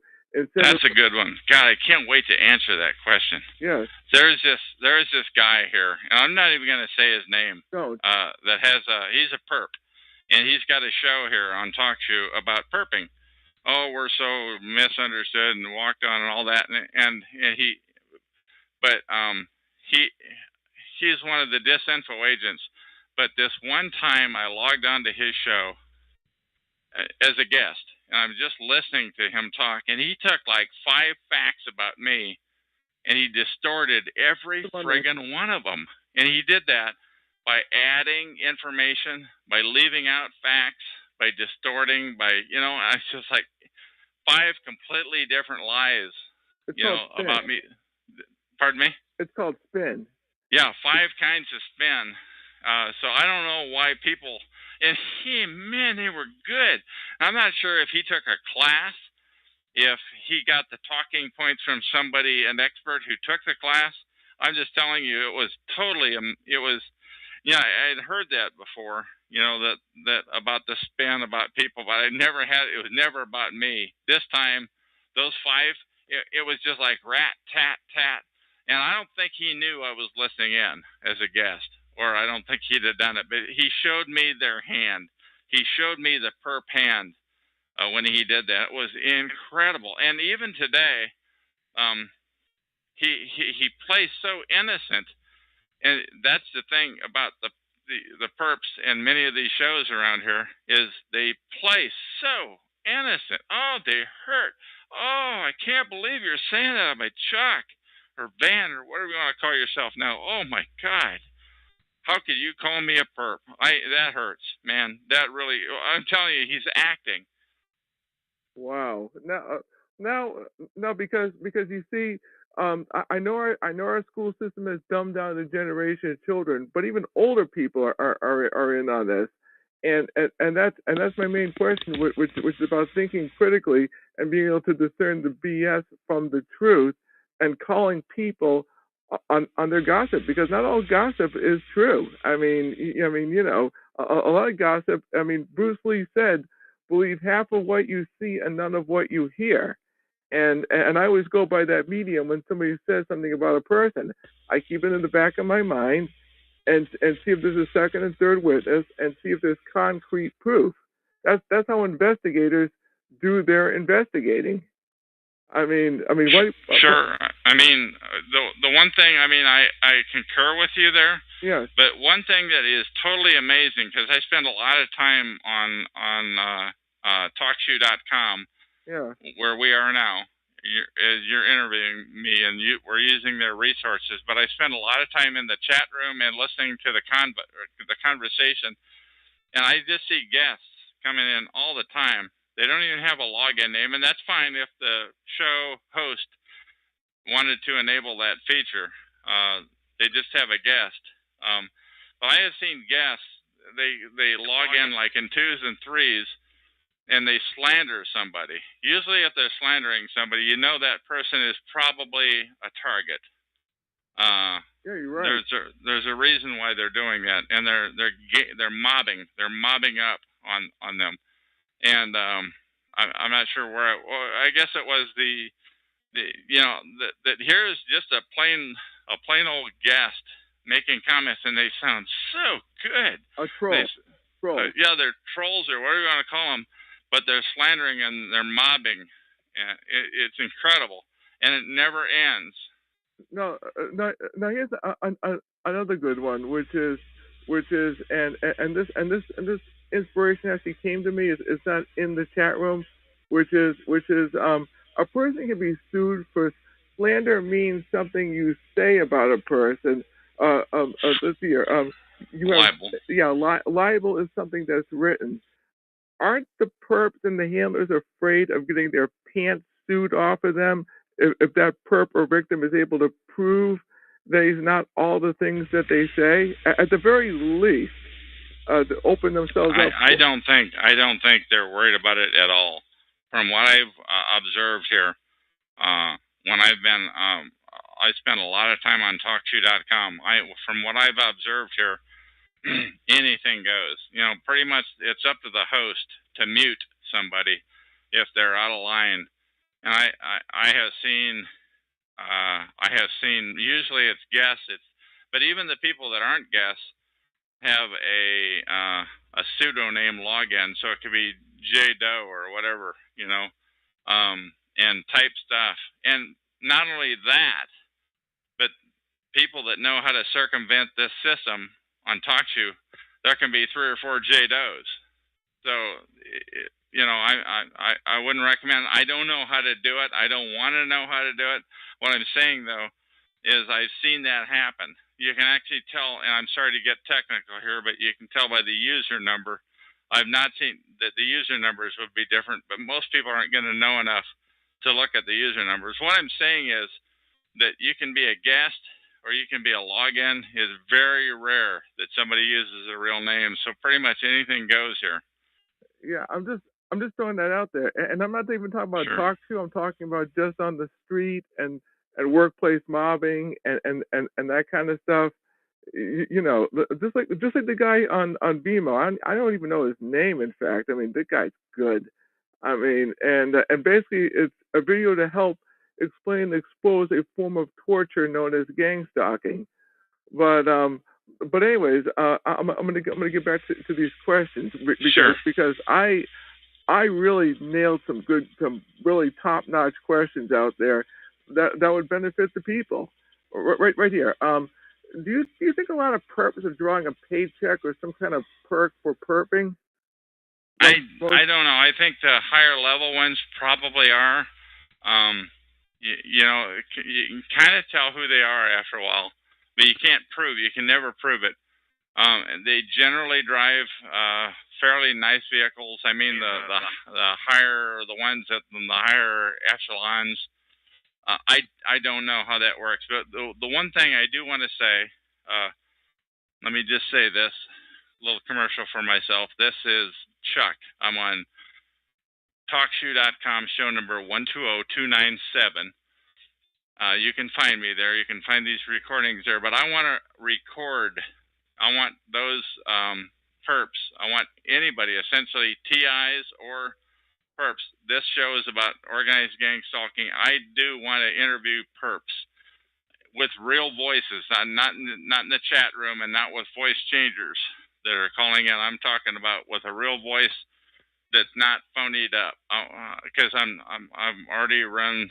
I already give up on the fake stuff because they game the system. But when they have to use their real voice, it's a little bit of a different deal. But I want to interview those people. I want people, maybe they went to the doctor and they know they have only X weeks or whatever to live. Yeah. Hopefully, while their mind is still working, they'll give me a call. I'm on here right now as of June 2012. I'm on here like every day for large chunks of the day and night.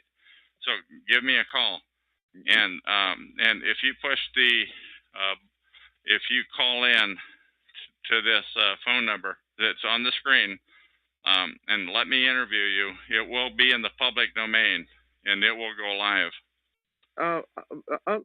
Unlike yourself, because you hang out in talk show, I listen to a lot of patriot radio, conservative radio, even a lot of mainstream stuff when I get a chance. But I've kind of cut back on it. But there's a pastor named Pastor Lindsey Williams who in fact worked on the Alaskan Pipe Project, and he was a chaplain to all these elite oil men. And what's this have to do with somebody dying? When you talk about somebody who has a few more weeks to live, the thought came to my mind, which is Pastor Williams and this anonymous person who is giving him information on what's going on in the world. So I figured I'd just throw that out there, because when somebody doesn't have too long to live, or so forth, or are so old they're tired of it, they do spill the beans. When you're ready, anybody that's out there that wants to spill the beans, you call me if you want to talk about this issue of organized stalking or gang stalking. I'm the guy to talk to, as long as it's down to earth stuff, because I will not kill the recording if it sounds legit and if you're not gaming the system. There are no other shows out on that I have seen on TalkShoe that TI, the targeted individual shows, that most of them are not legit. They're under the umbrella of FSCHS, and they're illegit. They're against targets. What I'm saying is you won't get a legitimate opportunity to be interviewed, to spill the beans. And not only that, but what will happen is perps will call in and disrupt the call. They'll start doing it in the chat room. It's incredible.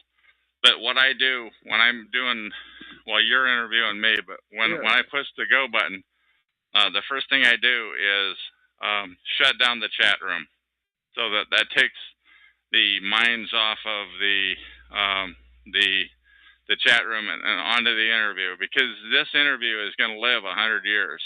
And the other thing I'm not going to do is I'm not going to destroy the interview if it's legit. I'm not gonna zap it.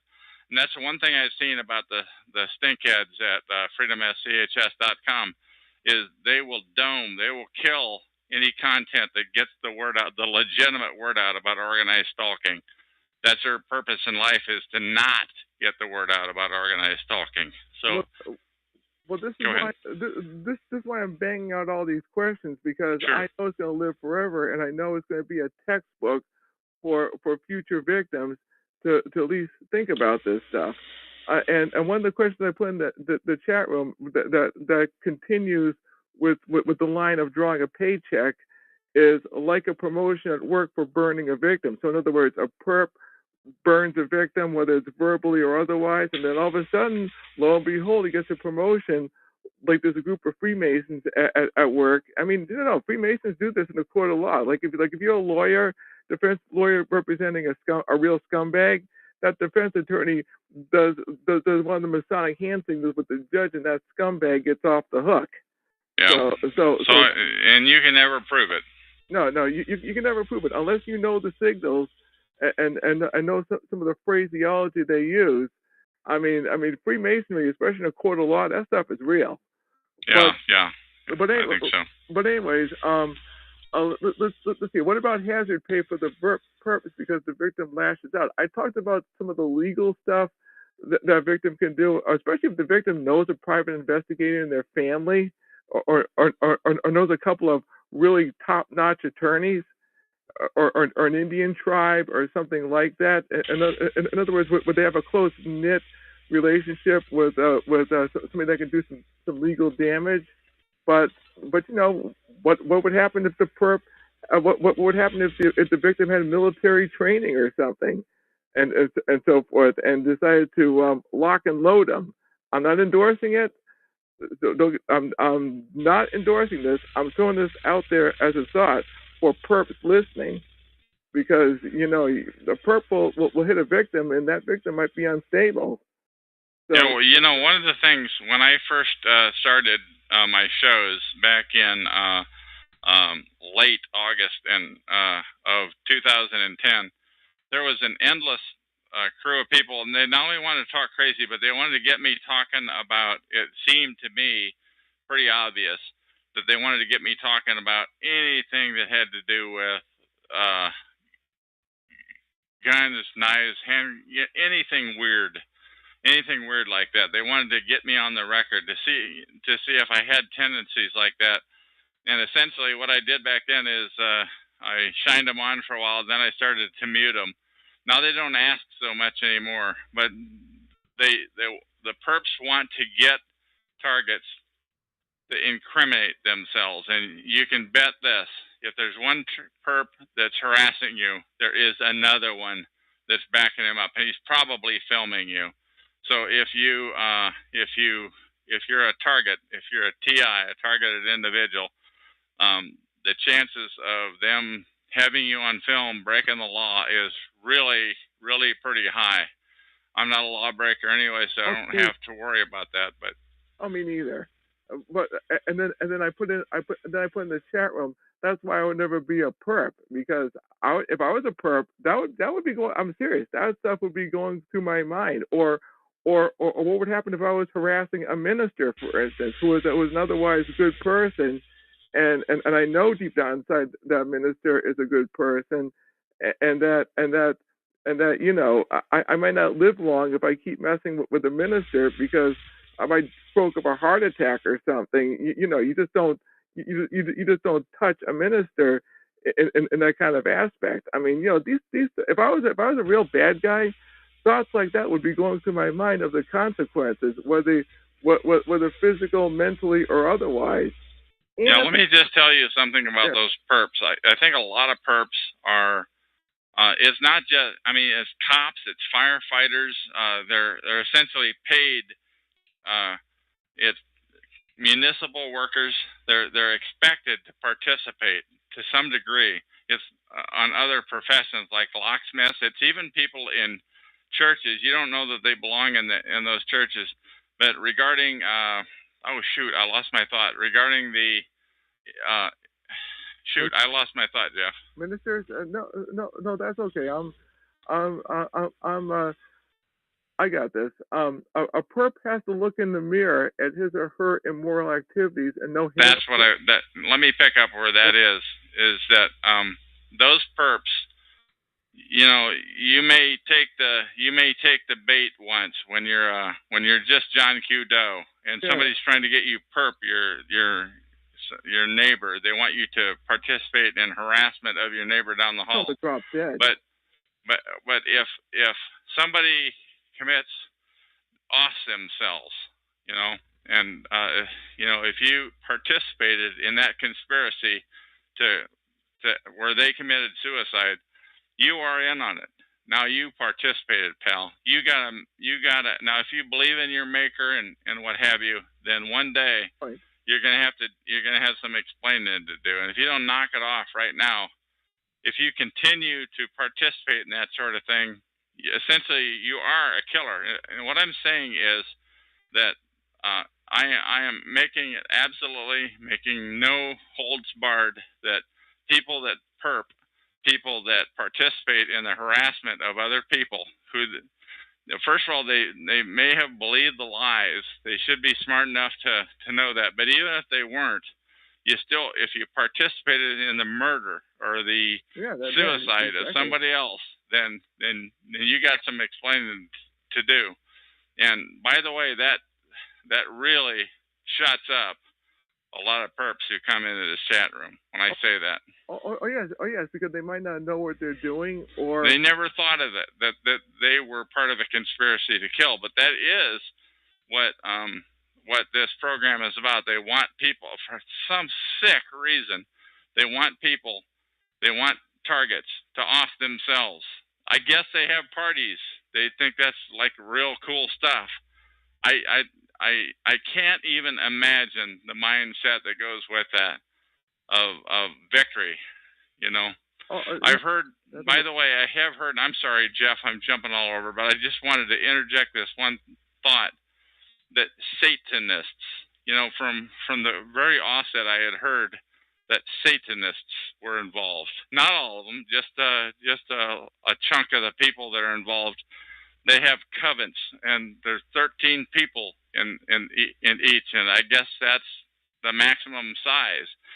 And they like get off in it. That's what they look just like you and I and everybody else. You don't know who they are, who you're dealing with. Go ahead. Well, that makes sense. I mean, a lot of corporations have witches and New Agers and stuff like that. That what you're saying makes sense. Yeah, I never would have thought so, but it's started to maybe make sense to me recently. Now that I think of some of the stuff that they do, it's pretty incredible that a human being would do that. And I just think it's great.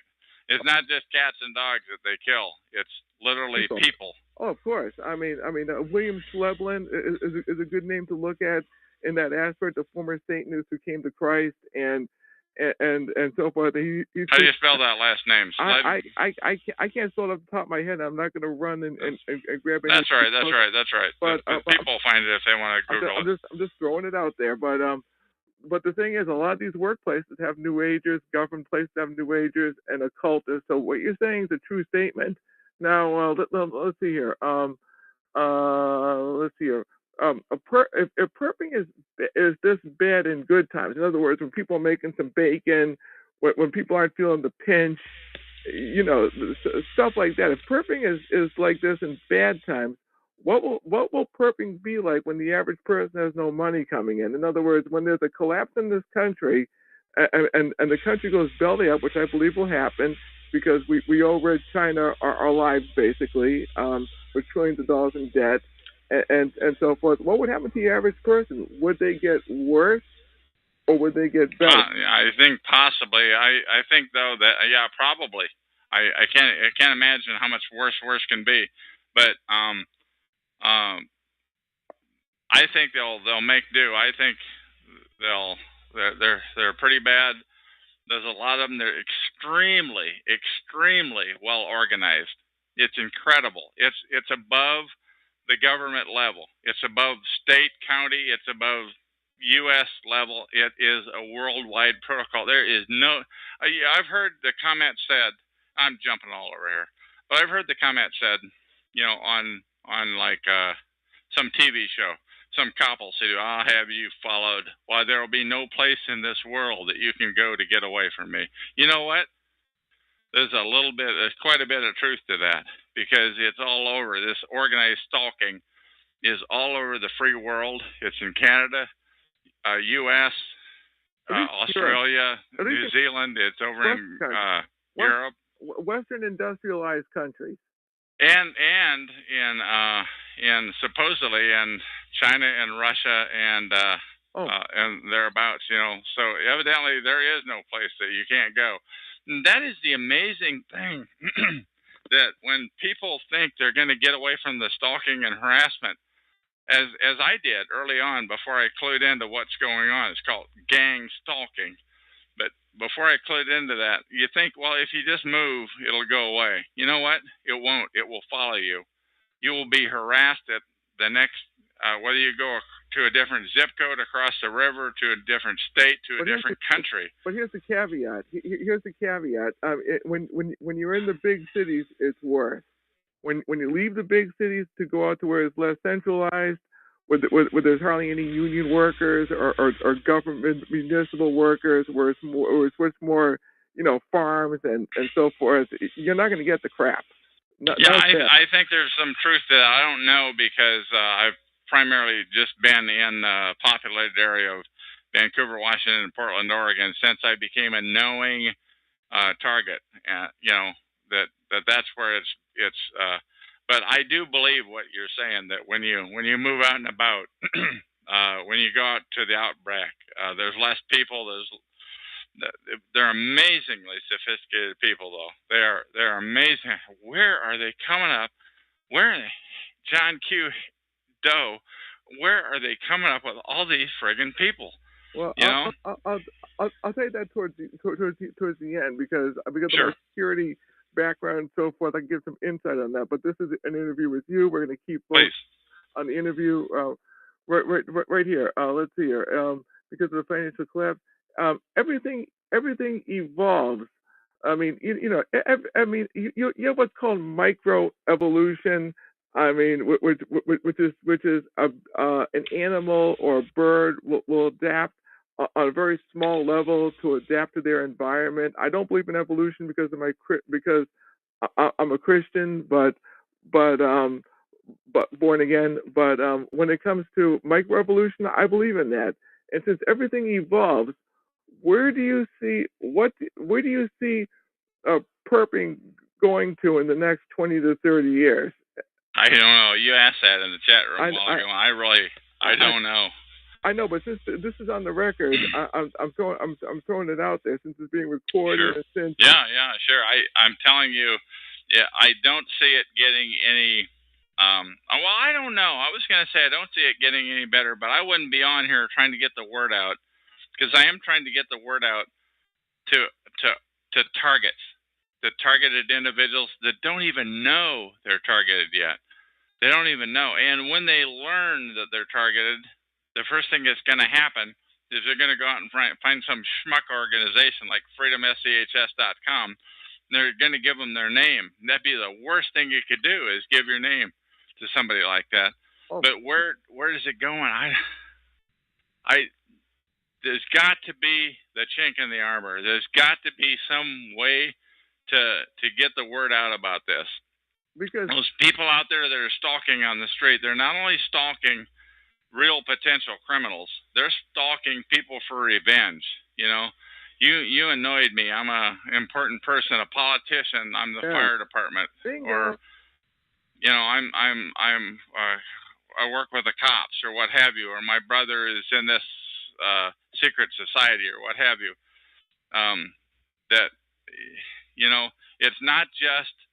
It's not just about lawbreakers, and they're using the same resources for the lawbreakers as for harassment, for getting even. They're harassing people, and they want them to know they're being harassed, and they don't want the people around them to see it. They want it to be invisible to everybody else. They'll talk. It's called directed conversation. They'll talk about theater. things that you know what they're talking about, but the person nobody else will know, but you'll know they're effing with you. Now, have you ever heard of the term called swatting? SWATING. I heard about that the other day. Help me out a little bit. What does that mean? Yeah, I'm typing it up on my computer. Basically, roughly, it means if a person doesn't like you, they'll call the police department and say Vancouver just murdered somebody, and he's screaming "Heil Hitler," and he's he has blood so everywhere. They're calling the what do you call it? The police, the SWAT unit. That's why they call it swatting. And you'll be. I had never heard that term before you brought it up the other night. Swatting, where they call the SWAT, the police SWAT on you, to F with you. Yes, and you'll be none of these, and you'll be sitting back there watching American Idol, eating popcorn. You'll be none of these, and all of a sudden, bang! The SWAT team comes in through your door, and you make a wrong move, and Clyde with the MP5 blows you away, and he says, "Oops." Yeah, I have heard that. I have heard that term. That's one thing that they do. They use legitimate resources on you. Yeah. It's totally amazing. I found it right here. Swatting. Swatting's pranks starting around 2002 increased in the use of internet technology to carry telephone traffic, created a new practice, dialing public safety, and there's a one on conservative bloggers, and this is being aimed at conservatives, like anybody that really goes against the grain. And it says right here, Fox News right here, but this about gang stalking, but this is part of it. I found it right here. It's so great what you can do on the internet. Conservative bloggers taking precautions over swatting attacks. Conservative bloggers are on heightened alert following a string of so-called swatting incidents and are taking precautionary measures to ensure they don't fall victim to potentially dangerous potential. Well, if there's a way to harass somebody, that's what this program is about. That's what it's all about. Swatting is probably just another new term. Another one. Oh, what the heck is? I'll define it. I found it right here. Fall victim to the dangerous prank as the political blogosphere prepares for the heated election season. Swatting refers to a hoax in which That's right. We're on an interview here, though. That's right. Yeah, in which an anonymous prankster falsely reports a violent crime at an unsuspecting person's home, prompting a police team to respond to the location, believing a dangerous situation is at hand. Okay. Can we get the short version? Okay, let's keep this thing going here. I'm sorry, Jeff. I'll do that. Right here. Do you think they will? Do you think they, meaning the government, the police, stuff like that, will arrest PIs in this police state, or just plain kill them? I don't know. I don't know if there's going to be a place. I think we're getting there. I don't know. I don't think that. I don't know. I haven't got a thought on that.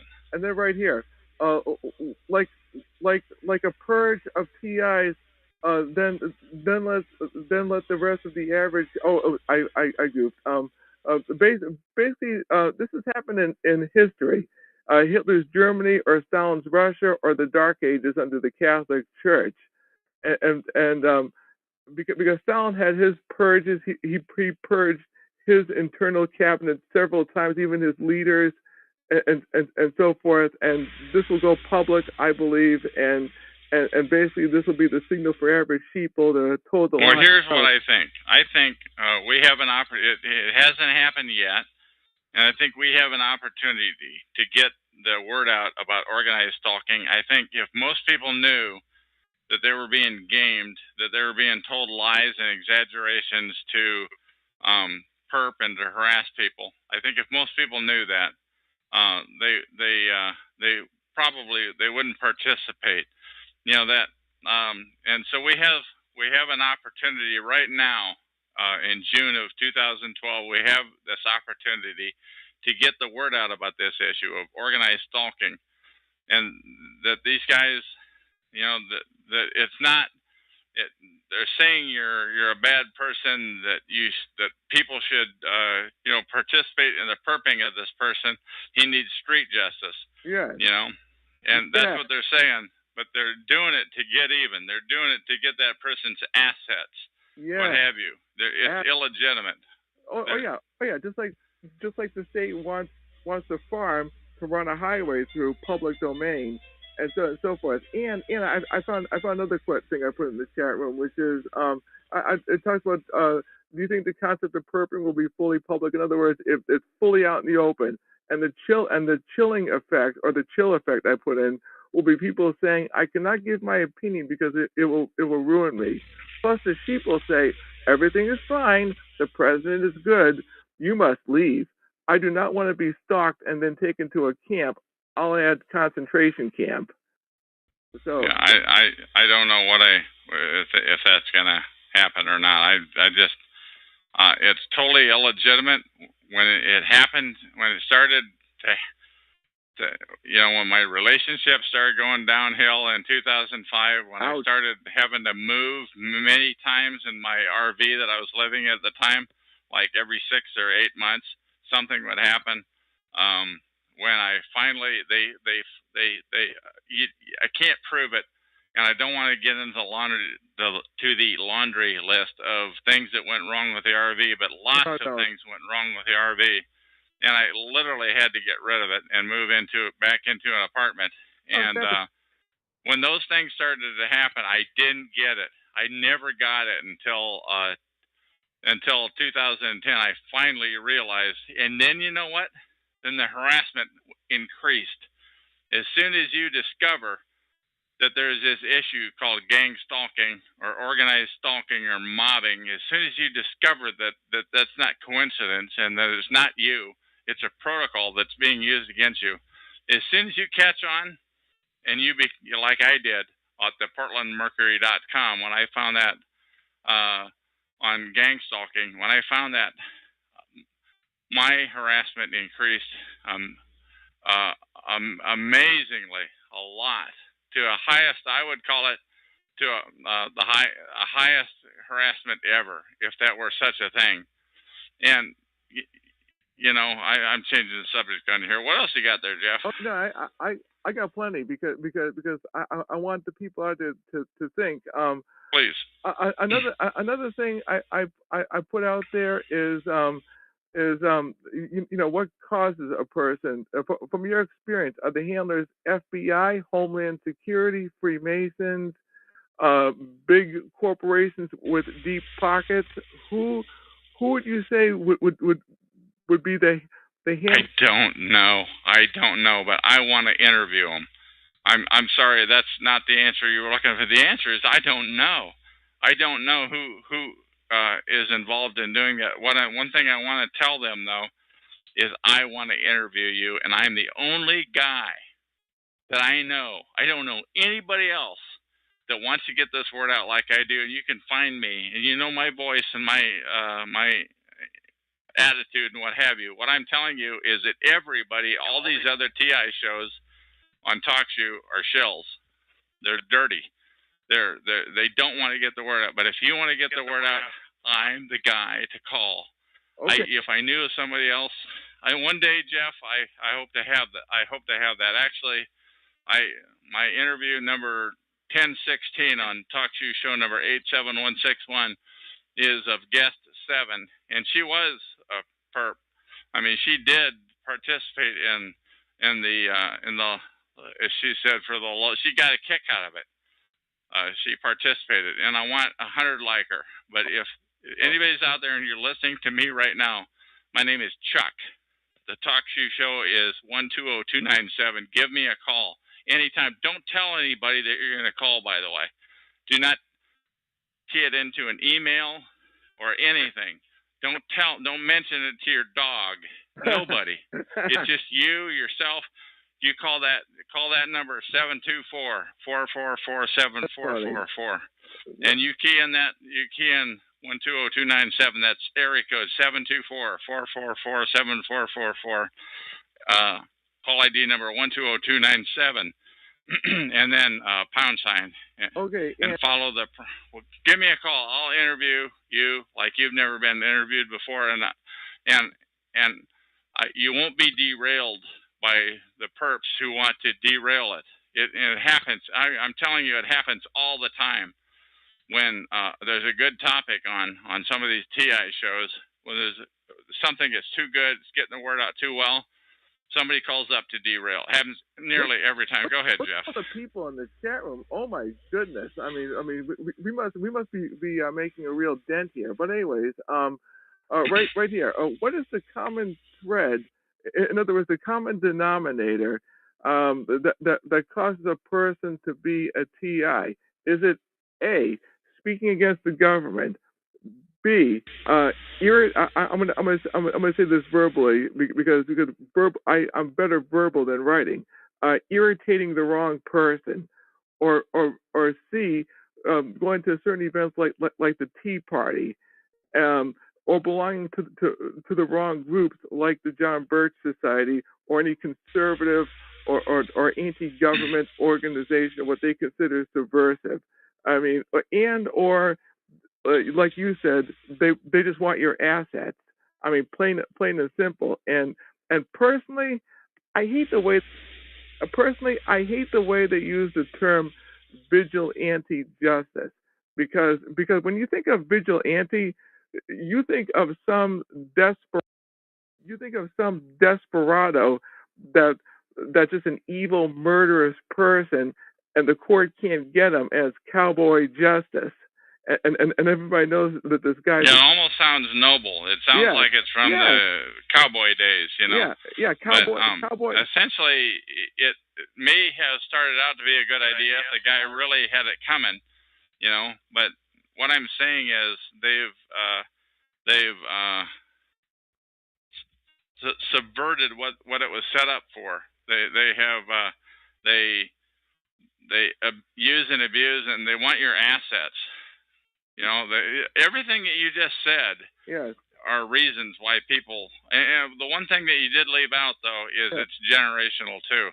These guys are so sick, they want to wipe out your bloodline. Yeah, you don't have to believe me. I'm telling you. Anybody that's out there listening, if you don't believe me, then don't. I'm telling you. I believe you because you know that makes that to me makes sense. I mean, I'm the reason why I'm throwing out the vigilante part is because when I was a kid, especially when I was a kid, I used to read comic books like The Punisher, because you know the Punisher went after bad guys, and this is why people like Charles Bronson and people like that, because the bad guys slip through the system, and you know the bad guys get. Oh, I remember that series. I never thought of that. That was a long time ago. Chuck, the Death Wish series, and that's why I'm throwing it out there to the audience, because that's what people think of when they think of vigilante, which is the daredevil, the Punisher. What I'm telling you, people out there that are listening though to this, there is a protocol in the world, and it's called organized stalking. I'm telling you, people get put on a list. Some people may deserve it because they were in prison or because they made threats about national security or what have you. But some people are put on the list out of revenge, and they don't get a trial. They just get put on a list, and they're screwed with by the same resources. And if you participate, if you're one of the neighbors down the hallway that participates against, if you're the one whose phone rings and says, okay, walk out, same time entry and exit is what it's called, walk out, just to harass the person, to the point where the last place I lived, like literally every time, I don't care what time of day or night it was, every time I walked out and came in, there'd be somebody out there that primarily came out of about 4 units. By the way, and when you participate in that, that's not to say that it's legitimate. Now, you may hear a story, they may show you a picture.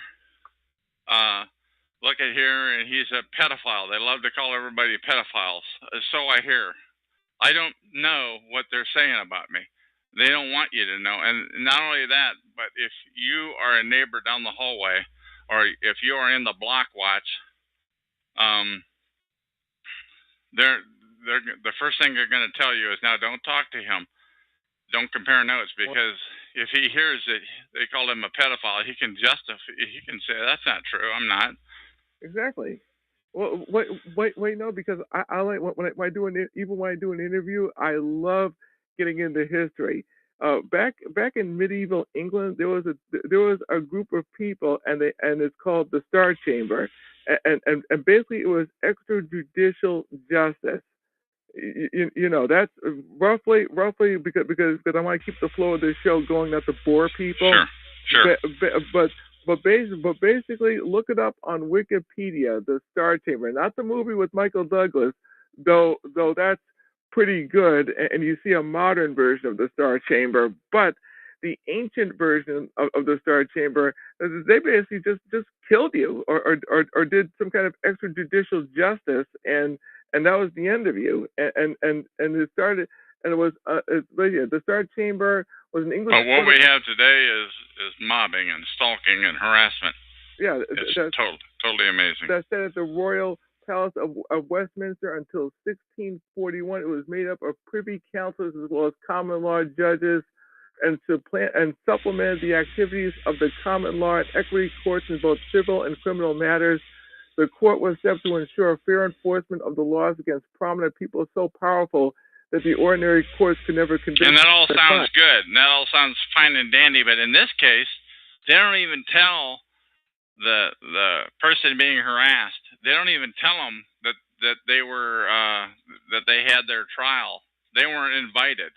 No, you don't know that it was a fair trial. How are you going to have a fair trial when all they want is your assets, or because they want to get even with you because you did the American thing?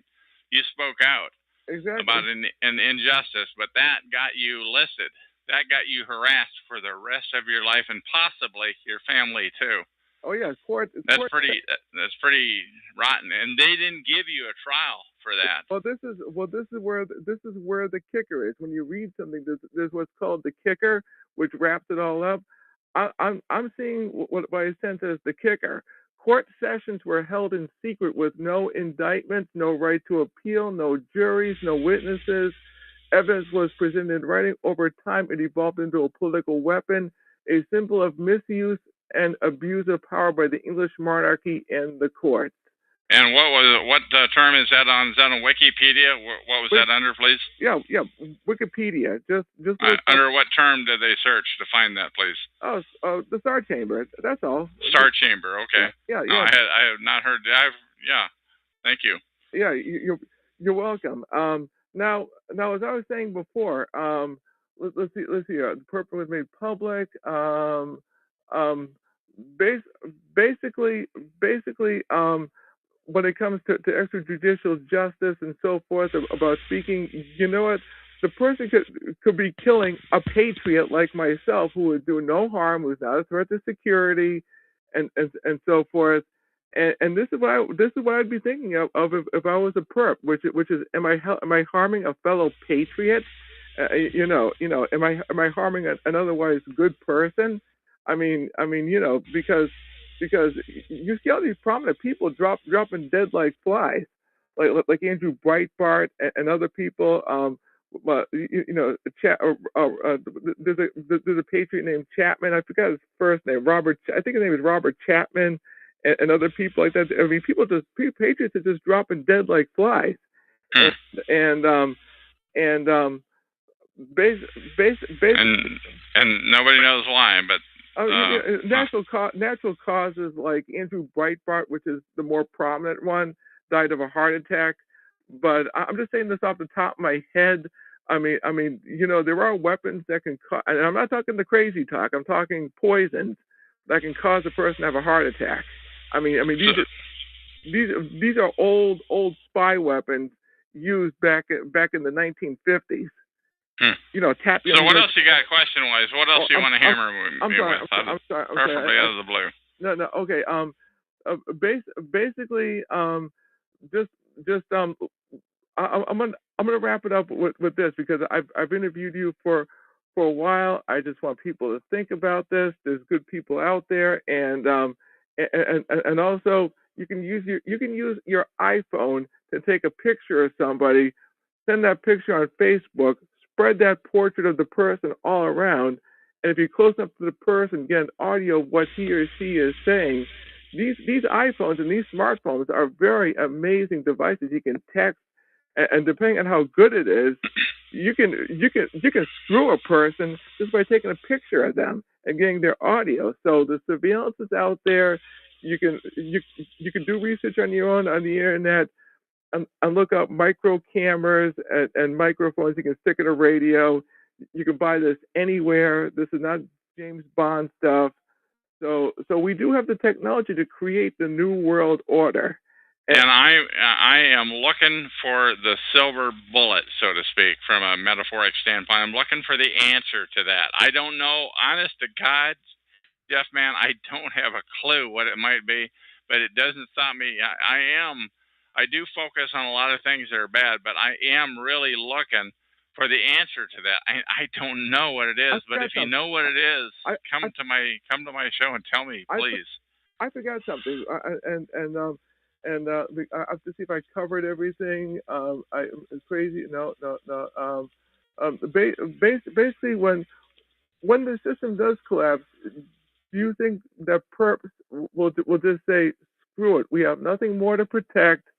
I mean, because look, the Stasi. I'm gonna give you history. You can find this on YouTube. The German Stasi in East Germany, which was based upon the Cheka of the Soviet Union. The people just got sick of it, and they had a peaceful protest, and they just barged right in, and they looked at the files of everybody that the Stasi checked up on. And that was pre-internet. Now we have the internet, and it's a lot easier to. Now we have cell phones with everybody on the street. We have satellite surveillance. I'm gonna look this up right. I'm gonna look this up right now because I like being factual when I talk.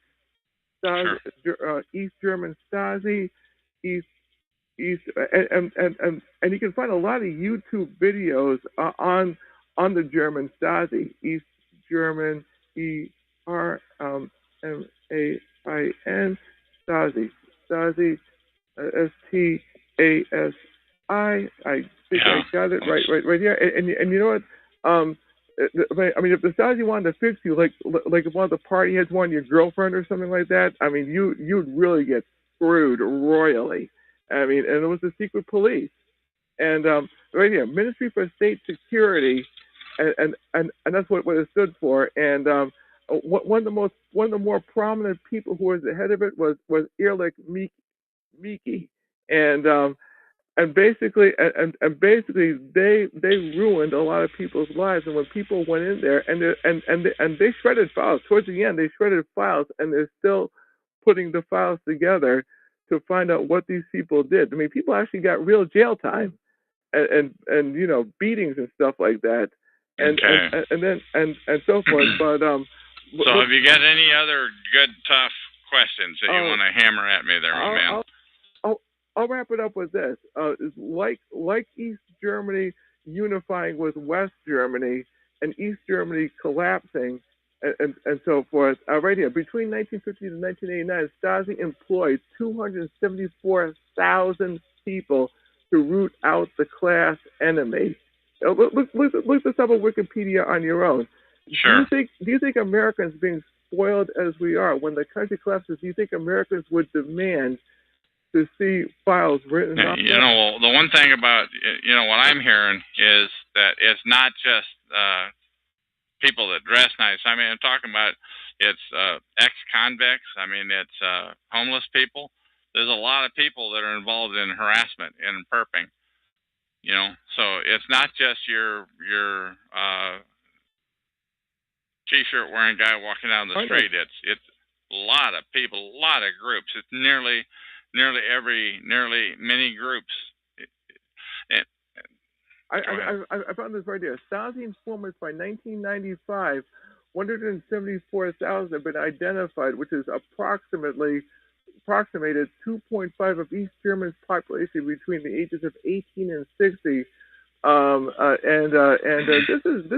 is some pretty good stuff. And there were Stasi informers and so forth. It'll actually blow your mind. And another thing that's akin to that is, Martin Luther King, one of the greatest Americans that ever lived. People were perping him back in the 60s. This was, and supposedly they phased it out. It was called COINTELPRO, and supposedly, but they didn't phase it out. They just renamed it, and they're still doing it. Well, it's bigger. It's more sophisticated. You just put a memory in me. Sure. There's Operation Phoenix back in the Vietnam War, and their purpose was to root out the Viet Cong through an assassination program. And there was and you're right, COINTELPRO, and Martin Luther King got assassinated too, by the way. Yeah, that's right. Along with Malcolm X. And by a lot of his people that would have claimed to be patriots, by a lot of people who were of his own race, mobbed him and harassed him. Essentially, did what's happening to targeted individuals today. He was a great man, and yet look what happened to him. And I'm saying this roughly. You also have patriots like Douglas MacArthur and people like that who died suspiciously. In other words, anybody that speaks out against the government of any shape, way, or form, even if you're super high level up, they make you look like a nut, like Joseph McCarthy. So it doesn't matter whether you're on the left or whether you're on the right. I have to be on the Christian conservative side, but they just want people to shut up, watch football, drink the beer, and just do as they're told and say everything is okay. And if you don't, they mob you. And the people that are in the mobs, the people that are participating, do not know why they're there. They don't. They may hear the story for some justification, but like I said, we'll say one more time: once you are involved in perping somebody, and that person offs themselves or dies suspiciously, you can fairly well assume that you were in on that and you participated in the conspiracy to kill, which makes you a killer. If you are a gang stalker, if you're a mobber, you're a killer. Think about it. Oh yeah, yes, and also too, what was I about to say? Also too, I mean, I'm not going to die of suicide. I'm not the suicidal. Me neither. I'm not ever either. So just to say that on the record, Rick Wiles, who coined the term Arkancide, which means it's murder that looks like a suicide, and he used the term which I got a kick out of called Arkancide. Think about that one. This interview is being wrapped up. It's been roughly an hour, a little over an hour. So do with it as you wish. I hope I. This is interview number 3005, by the way, on TalkShoe.com. Show number. Oh goodness, I can't remember my show number. For crying out loud. 120297. TalkShoe.com, show number 120297, interview number 3005. Jeff, thanks for coming on. The best kind of the interview in my mind is one with no script. I did get like half the questions you typed into the chat room. The rest of them I got blindsided on, and that's the best kind in my mind. Yeah, it wasn't scripted. I just played it. I played it by ear. I don't script anything. I have a basic outline in my mind, and I just go with it. And anyways, I'll let you go. Have a good night. Okay, and that is the end of this interview. Thank you for coming.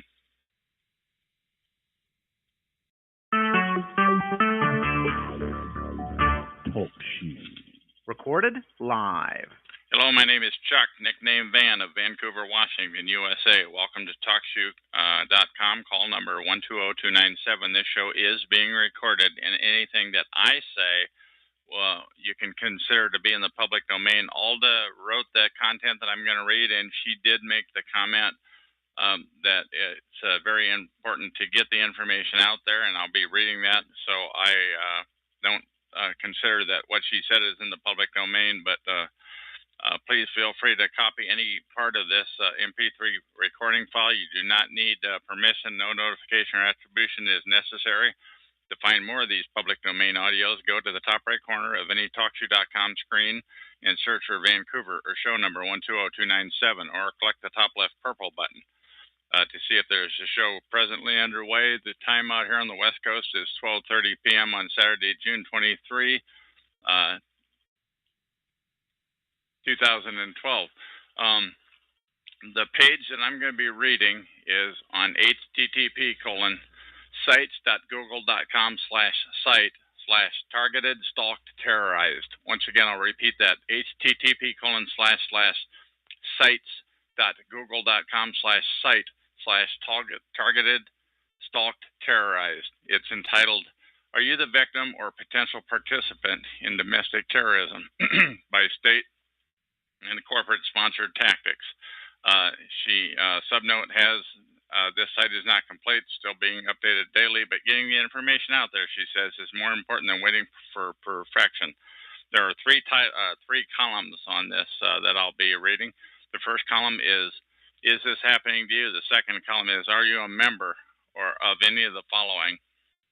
And the third column is, are you being pressured to? So I'm going to read the first column. Is this happening to you? Where neighbors, friends, coworkers, management, law enforcement, strangers, and or retail personnel, you receive unexpected, abrupt rudeness and or suspicious mistrust of you. Next, under is this happening to you, is sudden loss of relationships with known people, deceitful approaching, people go fishing for personal information for no reason, noticeable petty vandalism, sabotage, damage, destruction, or theft of property, repeatedly misplaced or moved items in the privacy of your own home that reappear later out of nowhere. Numerable repairs, accidents, obstructions, and delays. A sudden influx of noise and traffic and people into your home or work area, where it did not happen before. The public, flash mobbing. Google that term, flash mobbing, or crowding with malicious, harassing intent. In the workplace, mobbing, harassing, rigged workstation, and compromised workspace. Vehicle floating box or mobbing, where you're surrounded by their vehicles who box you in, slow you down repeatedly, or pull out just as you approach. And in my case, I might add, after it happened about the fourth time, the person in front of me slammed on the brakes for no reason, causing an accident after I was tapped into her. Continuing to read on, are these... you begin to realize once or twice it's a possible coincidence, but repeated acts of stalking, harassment, sabotage, vandalism to property becomes professional tactics deployed on purpose. If so, you may be the unwitting victim of target or an innocent target by state or corporate, educational, or citizen-sponsored organized terrorist stalking. She goes on to write, have you noticed constant disturbance or trouble with telecommunications, including the landline or cell phone, increased stoppage, timeout, loss, signal or reception due to unexplained electronic interferences, cable, satellite, modem, or wireless router, abrupt and continued malfunction or complete electronic failure, household appliances included, an ongoing need to repair or replace electronics and appliances over a short period of time again and again, unexplained, amplified, solid, or repetitive, extremely high or low acoustical frequency noises. If so, you may be the victim of warrantless and due process experimental electronic warfare. The next column, entitled, are you a member or an employee of any of the following? I'm going to skip the top paragraph here, but the following are religious groups, block watches, private security companies, tourism industry, financial groups, utility companies, public health organizations, educational institutions, technology, transportation, community groups, and many more. She goes on to say, you may be asked to participate without due process, warrant, or court order, legal documentations to violate the targeted individual's fundamental basic rights and liberties guaranteed to all equally. If so, you may be the victim of a professional recruitment and manipulation of false flag operations, and that's hyperlink, by the way, based on tainted fruit of poisonous tree, and psychological operations, abbreviated PSYOPs, spelled PSYOPS, Google that term. And because they just might be spying on you and your organization or members within, there's a couple of hyperlinks on this page that I gave the URL of earlier. One is to an ACLU, and one is to Dr. Martin Luther King link. The third column, are you being pressured to slander, disrespect, deceive, laugh at, mock, or provoke a target? Continuing to say, are you being pressured to invade the privacy or space of a target, stalking, crowding, mobbing, following, giving the target's locale away, a scene in a public setting, to participate in whisper, noise, or pointing, harassment, or setup campaigns? Are you being pressured to use keywords without knowing what they mean or what it represents to the target as they pass by, to wear the same colored clothing, to drive by or near the target's house, to walk up or stand by the target in a public setting, to make some demeaning comment about the target or others, noticing that the target's state of mind? Are you being pressured to provide unpleasant, unfriendly, misleading, evasive, fraudulent information or service, to lie about the target to others, or make up stories to further victimize or facilitate the negative, false impressions about the target? Were you given the address, vehicle ID, phone number, email, photo of the target in order to complete tasks? Were you asked to drive by the target's home whenever you were in the area, or idle vehicles loudly, play music at all hours of the night, and so forth? Were you asked to show up by foot in a group, walking a dog, pushing a child in a cart, or other missions? Have you been called or text messaged to show up for a flash mob? Once again, Google that term, flash mob, in a public area where the target is. Were you given access to a social network or website that depicted the target in such a negative light it compelled you to join forces? Were you asked the target's private, were you asked to access the target's private account at work and to alter data in that account? Were you told to impersonate the target or a legitimate legitimate representative or company, agency, or office, knowing that it would be committing fraud? Were you bribed, threatened, or coerced in some form to harass the target? Were you told it is just for a good cause, it's for the greater good, or because the target deserved it, even though you knew you would be violating the rights or liberties of a fellow citizen? Or were you told it was just a harmless game? Do you know all of the legal reasons? Do you truly know the reasons you were asked to participate? Do you have copies of any of the documents that were presented to you? And did you take them to an unbiased outside source to validate, verify, and vet the legitimacy and the legality of the documents before you participated? Were you asked to sign a non-disclosure confidentiality statement? Were you told all of this is a secret? And if so, you may be the victim of recruitment by state or corporate, educational, citizen-sponsored, organized terrorist. And that is the end of this recording.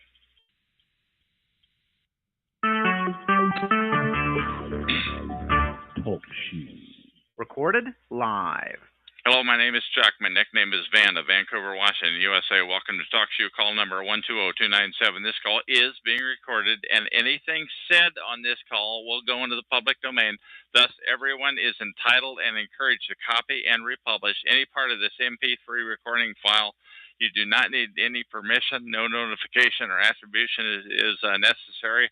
To find more of these public domain audios, go to the top right of any TalkShoe.com screen and search for Vancouver or 120297, or click that purple top left live now button to see if the show is underway. The time out here on the west coast of the U.S. is 10:30 p.m. on Tuesday, January 26, 2012. And I might also add that in the chat room, there are some comments from this person who is going to go by the name of Tap Q. And those are in the public domain, too. And Tap Q, why don't you take the lead? What do you want to say? Well, thanks for having me, Chuck. I appreciate you taking the time to talk to me this evening. And, just to kind of pick back right up where we left off before we started recording this call, I was just saying that this is a topic that is kind of new to me. I clicked on the TalkShoe link to find out kind of what a targeted individual is, and you've been, educating me, letting me know what's going on, and I'm just trying to understand more about the topic and why one might feel that they are a targeted individual, what would constitute proof that one is a targeted individual, and why one might actually be a targeted individual. So if we can jump right back to that, can Sure, you tell me what might that, be some of the reasons? I mean, the reasons why I think as we talked earlier, and now we're getting it in the recording here, I came up with a list one time of like eight different incidents where I was outspoken, where I might have annoyed the wrong person, and I would have been put on. What could have brought this harassment on? And I did come up with a number of people, but I think it could possibly also be it runs in the family. I think it could be, and it runs in not just my family, possibly cousin's family, that it actually possibly goes back a couple of generations. That's what I have to say. I the can't sins prove of the it. father, so to speak. The sins of the grandfather, potentially. Okay. You don't know. You don't know. You're not, like I said earlier, you're not going to get a registered letter that says, "Dear Chuck, from now on you're going to be, you're going to be harassed." You're just not going to. It doesn't work that way. You just one day the wrath of God comes down on you and you start getting harassed. What else do you have to? Okay, you say the wrath of God. So is there any are there levels to the degree of harassment that a targeted individual might experience, and is there any direct correlation with the degree that the person that's doing the targeting may have been wronged by said individual? You know what I mean? First of all, you're assuming it's one person. What I'm telling you about is it's a total protocol. That it's a total protocol that it follows you across the river, across state lines, to different cities.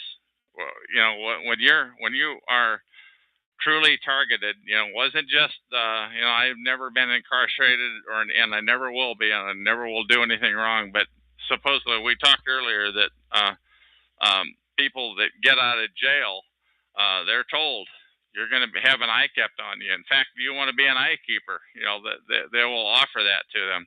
But people that are TIs, that are targeted individuals, they don't get that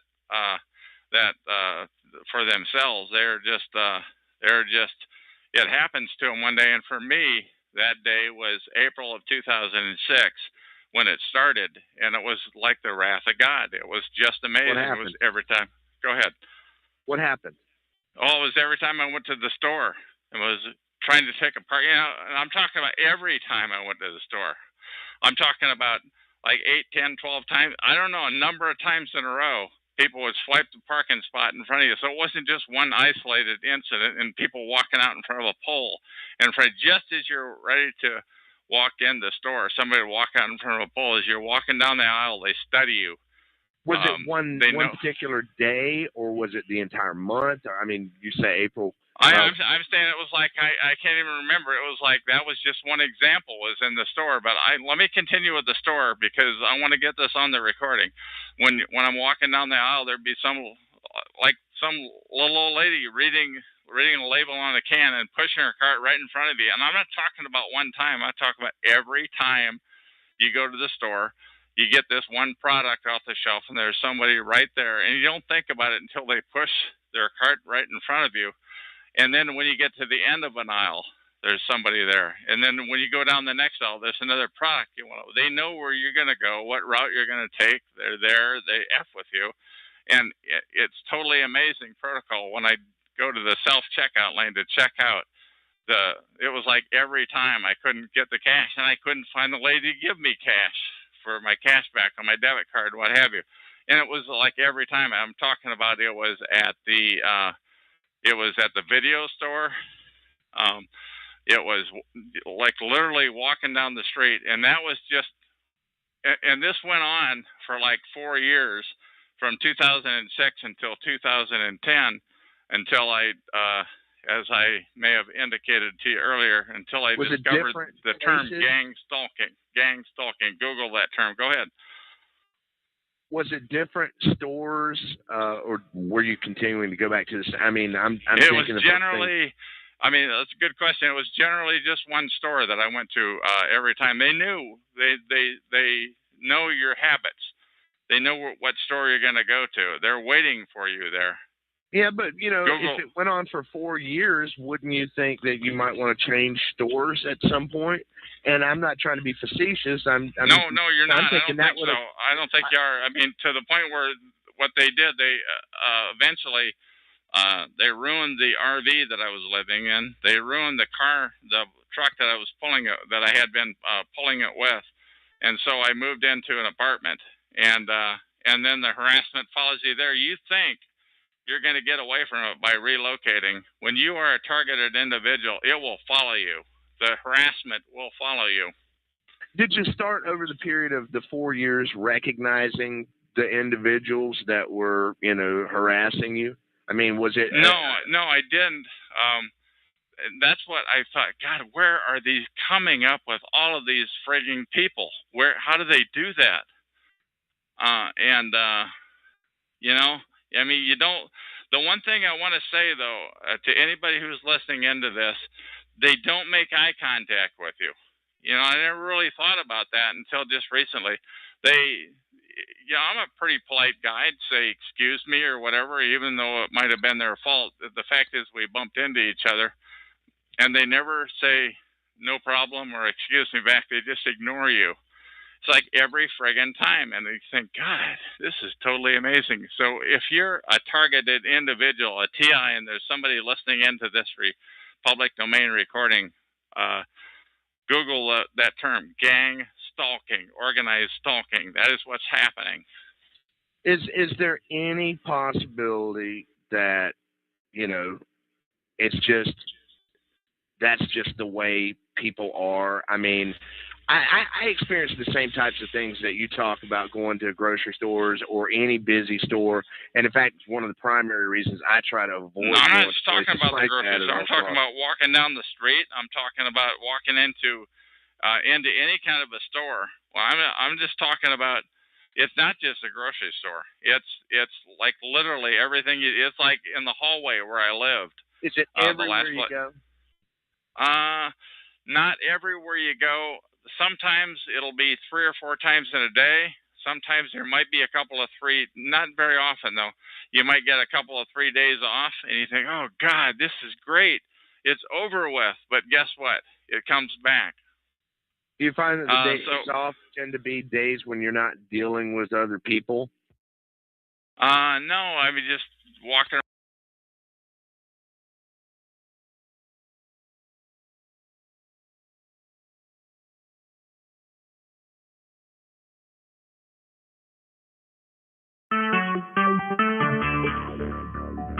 Talk show. Recorded live. Hello, my name is Chuck. Now, this is part 2 of 2 from Tap Q's call that got terminated. I don't know why a few minutes ago. I'm responding on this call to his text questions before the last one. Anyway, my name is Chuck. Nickname is Van of Vancouver, Washington, USA. Welcome to TalkShoe call number 120297. This call is being recorded, and anything said will go into the public domain. Thus, everyone is entitled and encouraged to copy and republish any or all of this MP3 recording file. You do not need permission. No notification or attribution is necessary.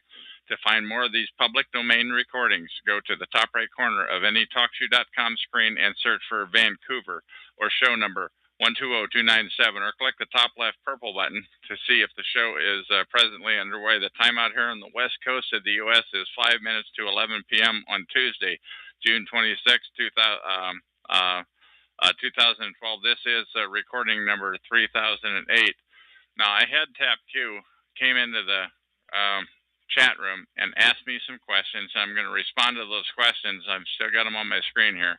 He said, I'm just browsing the above shows. I thought I'd call him to see what you're talking about. He says he's from South Carolina. He says he's not sure he's following me. And are you saying that prisoners are released or having tabs kept on them by authorities? And I said, that would be my, this is my recollection of what I said. I said that would be my understanding that yes, they are kept tabs on after they get out of the joint, and that would make sense. He said, did you annoy somebody, and is their goal, in my case, is it their goal in life to destroy you? And I said, yes, I think so. Um, I had come up with a list at one point of like 8 people. I thought, who could have brought this wrath on me? And I came up with a list of 8 people that I may have annoyed. I sorted them the most likely on the top, the least likely on the bottom. But when I look back on it now, I do think it does essentially precede even my father. Because it's present, I think, in cousins' family also. Are people simply being watched? I said, I think so. And in some cases, they are being watched, or they're worried about the prospect of them being killed. And I said, at one point, I do have to say, I did worry about that. But early, kind of about the middle of my tenure of being harassed, I did talk to somebody, and she said, have you ever thought of that? Have you ever worried about being killed? And I said, I got to thinking about it. I said, no, I guess not. I never thought about it. You always just assume that is because people are making angry faces because they're acting in a threatening manner, that's going to worry. But I never had experienced any outward risks of that. Although lately, since I've gone live on these talk show calls, I probably get about 1 threat a week. By the way, I don't think I said that to him. He said, so are targeted individuals in fear of their lives? I said, I think it would depend on if they're outspoken, if they're trying to get the word out about it, or if they're just taking the abuse that they're given. Because he has seen people that have had their reputations destroyed. It ruins their business. They lose everything just because they annoyed the wrong person.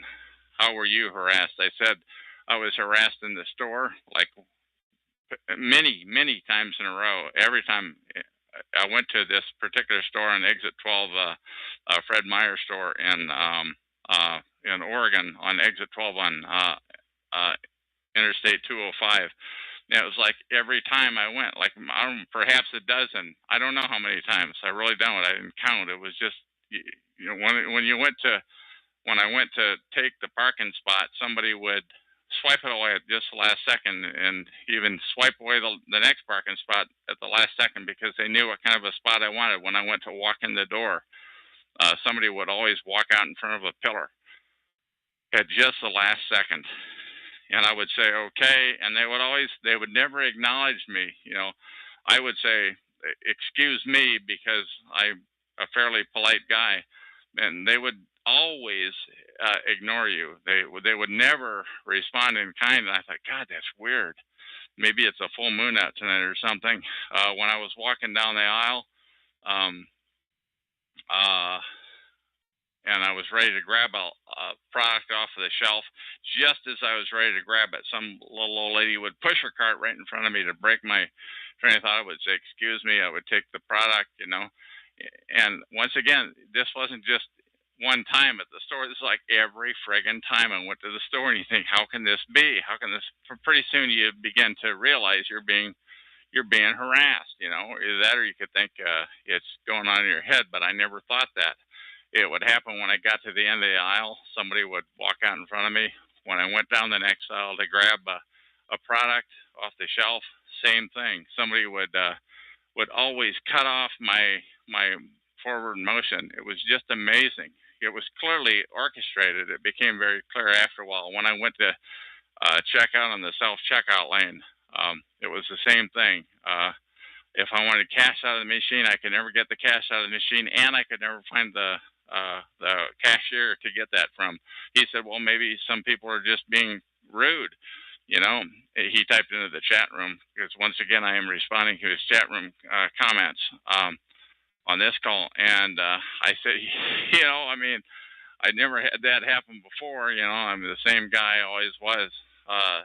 He says he sees a lot of things that I'm talking about, and he just chalks it up to a crazy world. And I said, well, I would too, but it's like every time.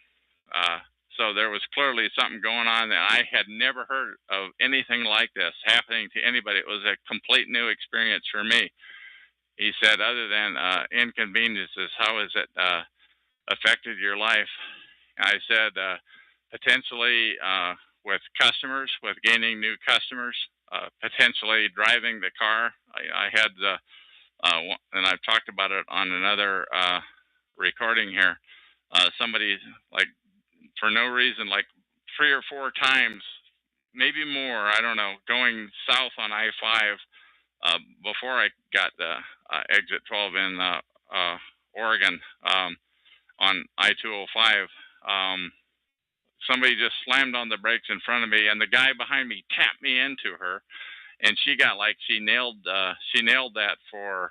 There's hardly any damage to her vehicle, but she got like, I don't know, $1,500 out of it, and another $1,500 for whiplash for visiting a doctor. You know, and I thought, God, that's weird. I said to the insurance adjuster, eventually I did have to get rid of that truck. I had to get rid of the RV that I was living in. He says, you know, a lot of people are having trouble finding employment in the economy, in this economy. Life sometimes is a son of a gun. And I said, well, I never had any problem before, but I don't have any more to say about that other than I hadn't had it happen before. He learned in life not to focus on the negative things. Just keep your head above ground. And I said, you know, I could do that if I wanted to, but in my objective here is to get the word out about organized stalking, and that is what I want to do. You know, I've read, forget the name of the book, but you know, and basically what I wanted to do is to get the word out about organized stalking, about gang stalking. And if you Google those terms, organized stalking and gang stalking, that is more important to me than worrying about myself. You know, he said you should count your blessings. Well, I believe our ears responded to that. He said if it's real and it's not killing you, it'll make you stronger. Don't let it cripple you or be paranoid. I said, well, you know, once again, I want to get the word out. That's my objective in having this show. He said he's not a He said, if you are not a religious man, ask God for your guidance and maybe he'll listen. Once again, it's not about me. At this point, I want to get the word out. This is a protocol that I was not aware of. In April 2006, it began, and I didn't find out what was going on until May of 2010. And once I found out that there was this issue called organized stalking, and you can find that on the Portland Mercury blog if you search for that. And I found essentially a 2 or 3 paragraph write up by a person named Gang Stalking, a person from up in the French district in Canada, and he wrote this write up, and I have since seen it.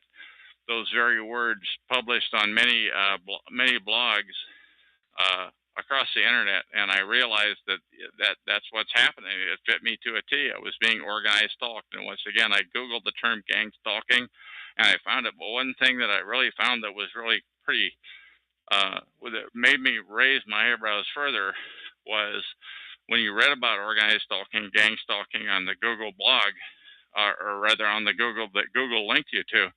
So much of it was crazy talk that never, you know, none of this stuff ever happened to me. Anything that ever happened to me was completely earthly, and that could be completely explained. And so it became pretty obvious to me after a while that the plot was even thicker than I originally thought it had been. That there was an infrastructure in place that was to stop the word about organized stalking from getting out, because there was all this other stuff flooding the channels about all this crazy talk. And I thought, wow, this is really weird. And then I found talkshoe.com, where I am right now recording this, and I found that in May of 2010, about 4 years, almost to the day of when this took off with me, and then at TalkShoe.com, I found there's all these other shows, many of which were centered around freedomschs.com, and most of them were crazy talk, and clearly they were driving the TIs, the targeted individuals of gang stalking, away, and they were talking about these other wacky stuff that are unearthly, that are not what I would call earthly, and I'm not going to get into what those are because they're just crazy talk. And so once again, the organization that was supposed to be leading us out of this horrendous issue that we're in was working against us. It appeared to me they didn't want to talk about organized stalking, which I believe is the only thing that's real here. They wanted to talk about all this crazy talk. They just take it for what it's worth. Whether, don't give them your name though. He said some people may think you're crazy. I said I couldn't really blame anybody who thinks this sounds crazy. But there is this issue when people get out of when people get out of the joint, when people get out of jail, they're going to have an eye kept on them. I never really thought about that before. I never had any reason to think about it because I've never been in jail and I'm never going to go. But what I'm saying is what's happening with gang stalking is those resources that are they're harassing and stalking and mobbing people out on the street are also being diverted to people who merely crossed the wrong person, who annoyed the fire department, police department, who sued a municipality or what have you. They often find that they get stalked and harassed, and they can't prove it either. You know. Anyway, I'm not saying he's crazy. I was just listening. He says he's not a Freemason. I guess I had taken a pot shot at them. But he's seen some videos. They're a scrumpy group, devil worshippers. I said my understanding is yes. Once they get up to the 33rd degree Freemason, that's when they begin to worship the devil. Believe it or not, that's pretty weird, and really doesn't fall into the realm of this talk show. But I'm going to continue reading on. Said he watched a video the other day where Alex Jones, the talk show host, went to the Bohemian Grove and they did a ceremony called the cremation of care. So I wrote that down and I will have a look at that. Cremation of care, Bohemian Grove. Alex Jones hosts the keywords where it was a mock human sacrifice. And I said my understanding is that there's some pretty bad characters, that they don't just they don't just sacrifice cats and dogs, that they do it to humans too. It's pretty disturbing stuff. From my perspective, everything he says, everything you're saying seems plausible, but extraordinary claims require extraordinary proof. And my comment to him is, you're not going to come up with proof about this. But I have not stopped. It has not stopped me from trying to find a way to get this word out. Let's see, but all evidence is anecdotal, and believe it, you need proof. I think basically people are afraid to talk about it. I want to say that people who it is happening to, if they speak out about it, their assets, their children, their anything dear to them, their job can be compromised. The bad guys can go after it, and it's just something to think about.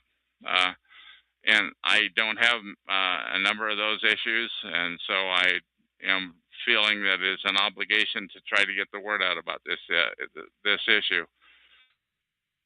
He said, "Here is what I would do." He would ignore it.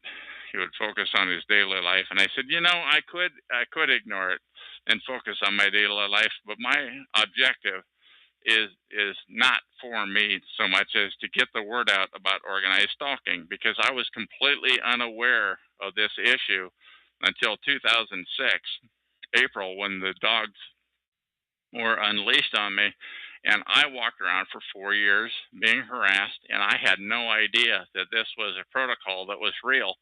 And so now I'm mad. Now all I really want to do is get the word out about this issue. And so once again, it's not about me. he said, maybe keep a camera with you and keep it running at all times. I said, I did that for a short while. Had my camera, and I'm kind of half glad I did, because I have on film the incidences of the harassment, but it's still not proof. And besides that, when you go around taking pictures of everybody, you look like the one who is doing the harassing, rather than the other person. So while it might be true, um, that it would make sense to have a camera with you at all time. It doesn't make you look particularly stable. At that point, I realized that we had a live wire on the line here. I talked to him and I said, "Can I have your permission to use your comments in a recording? If so, please state so." And he said, "Yes, I can." I said, "This would be a public domain recording. There would be no compensation, and the recording will live forever." And he said, "Okay, no problem." Um, And can you? Okay, dude, he's okay. Just a guy in my comments. At that point, he called in, and that is on recording number 2007. Once again, this is recording number 2008, and I'm going to call this recording to an end. And thank you for listening.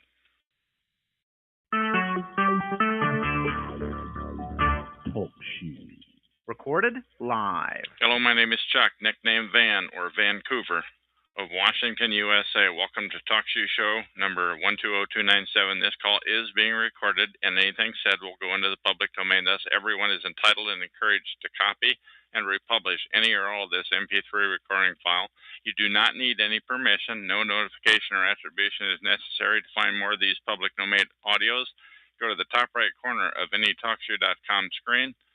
And search for Vancouver or show number 120297, or click on the purple top left button on the top left of your screen to see if the show is live now and underway. The time out here on the West Coast is 3:05 p.m. on Monday, July 2, 2012, and this is recording number 3009. Okay, this is what I call a chat summary from a visit I had to my chat room yesterday afternoon, Sunday, July 1, 2012, and I have highly edited this, I might say, but I believe I've retained the substance and the integrity. And I'll start off by addressing why I would do a chat summary about a white separatist.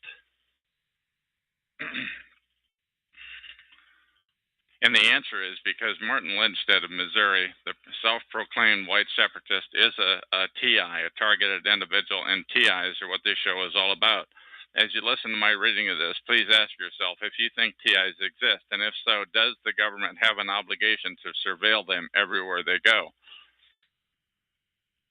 And if there is an infrastructure in place to follow him, 24/7 by 365 worldwide, a surveillance infrastructure that exists right where you live, in your workplace, in the streets, in the church that you go to, everywhere, and where the psychiatrist used to isolate him for 3 years.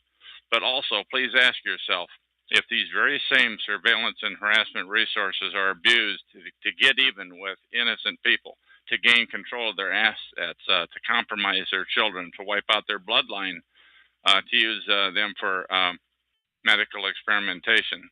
So anyway, let me begin.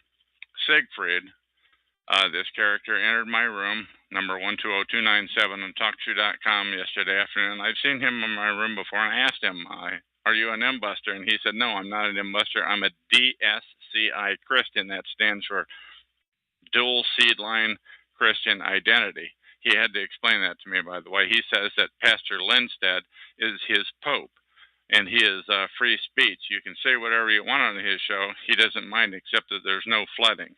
And I replied, by the way, I do the same thing on my show. I appreciate dissent, but not flooding of more than 2 or 3 lines in a row. Siegfried says, Martin's call is on in a few hours, Sunday, July 1, 2012 at 9:15 p.m. Eastern Standard Time. It's called The Dick Dick Show. His talk show is number 111132. By the way, you have to remember that number because it's an unlisted show, so you won't find it any other way. One way to go to that show is to use an existing URL and replace the show number in the URL line with 111132. Siegfried said Martin's previous show was kicked out of TalkShoe because of his feuds with DSCI, folks. Once again, DSC file equals dual seed line Christian identity. TalkShoe has no problem with racism itself. Siegfried claims DSCI doesn't preach. Above all, Wiggers, by the way. That stands for two words combined, white plus the N-word. And the N-word does not come from my lips, I'll tell you that much. TalkShoe deleted his previous show after legal issues, but his show number 111132 is new. They deleted his old show while he was still doing an episode. 1 minute, he said he was on. The next minute, his show was all gone. And I replied, I've seen that happen when TalkShoe shut down multiple targeted individual shows at the start of January 2011. Right in the middle of the show, it would no longer appear on the Live Now page. Thus, it would not get new traffic for that show or any previous calls. By the way, this did not happen to the 4 or 5 stinking freedomschs.com shill shows. In other words, freedomschs.com, the crazy talkers, the shill shows remained, and the purge and survived the purge of the TI shows of anything that they disapproved of. At which point they couldn't control. FSCHS is looked at as controlled opposition. They exist to deflect the interest away from targeted individuals, a topic which they fled with laughable, crazy-sounding talk to send people laughing and walking away about the TI issue. But anyway, for some reason, TalkShoe.com reactivated all of the targeted individual shows a month later in early February of 2011. Now, I do want to take a second here to say that I don't blame them. I don't blame TalkShoe, as they would have only been complying with the demands of the higher-ups. But Siegfried continues, Martin is a targeted individual, a TI. He spent 3 years in a nut house on false charges. Siegfried says but in the end, they let Martin out with no charges. Read the short article. Now, I want to say that web address is too long, so I'm not going to read it. But you can search the Anti-Defamation League's website. It's at www.adl.org and search for Martin Lindstedt, spelled L-A-N-D-S-T. Let me redo that. L-A-N-D-S-T-E-D-T. There's a one-page write-up along with his picture. Siegfried goes on to say, you can find also find information on his website called whitenationalist.org. He has spent 3 years in the nut house for nothing, all doped up and all.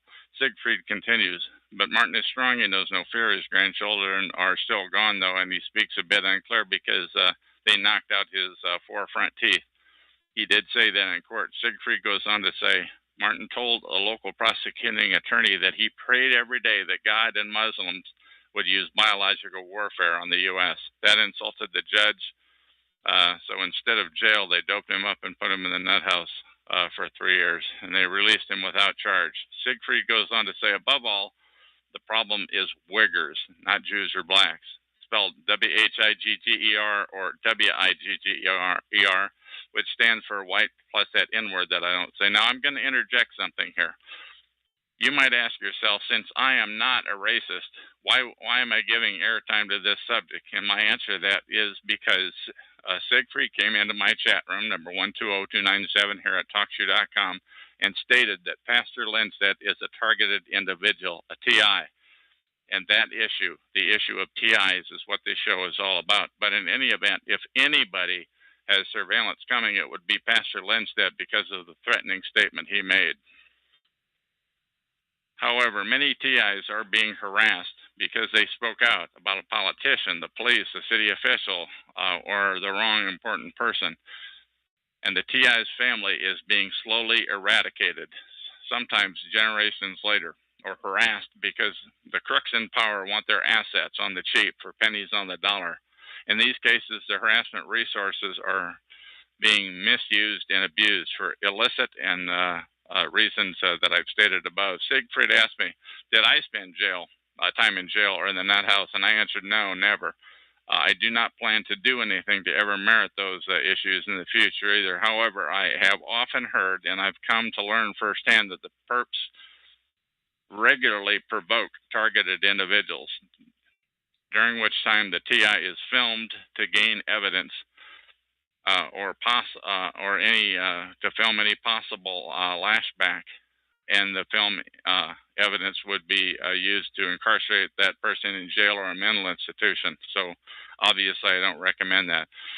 Siegfried asks the rhetorical question, so if Pastor Lindstedt isn't a TI, then who is? He goes on to say, call Martin Show when he's on. He might let you on and talk to him. And my reply is, after listening to his show yesterday afternoon, Sunday, July 1, 2012, I can assure you that I will not be calling his show. But he does sound like a TI to me. And if anybody would merit close scrutinization, it would be him. See, you, the listener of this show, you can ask yourself, is targeting a reality on every street corner, workplace, church in the world, under every bridge, the dams, the important buildings? And I, Chuck, am here to tell you yes, and it is huge. In fact, since my overt go live date began in April of 2006, I've had numerous specifically different groups harass me, and this is just in the limited area that I travel. And these groups differed depending on the location I was at. So I can only imagine that harassers would differ for different targeted individuals, such as different races, religion, professions, economic situation, etc. But these were just in the limited geographical area that I traveled to. So this harassment and surveillance thing is huge, is absolutely massive. And you, the general public, can't see it because the surveillance is subtle.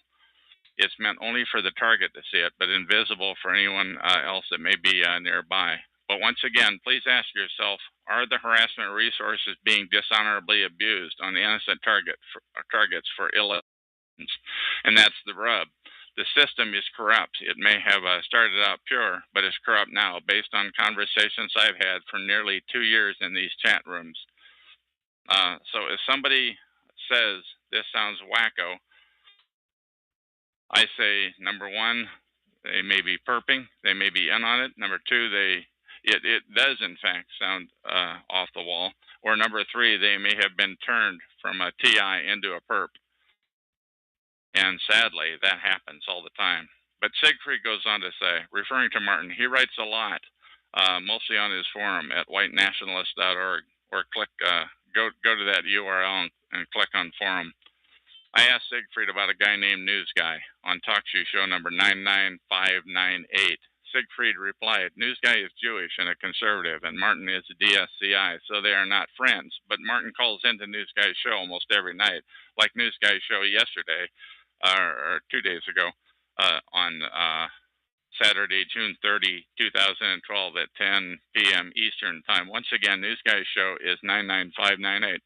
Siegfried asked me for the second time, if you are a TI, why haven't you been to jail? Do you work? I work on the web, I responded.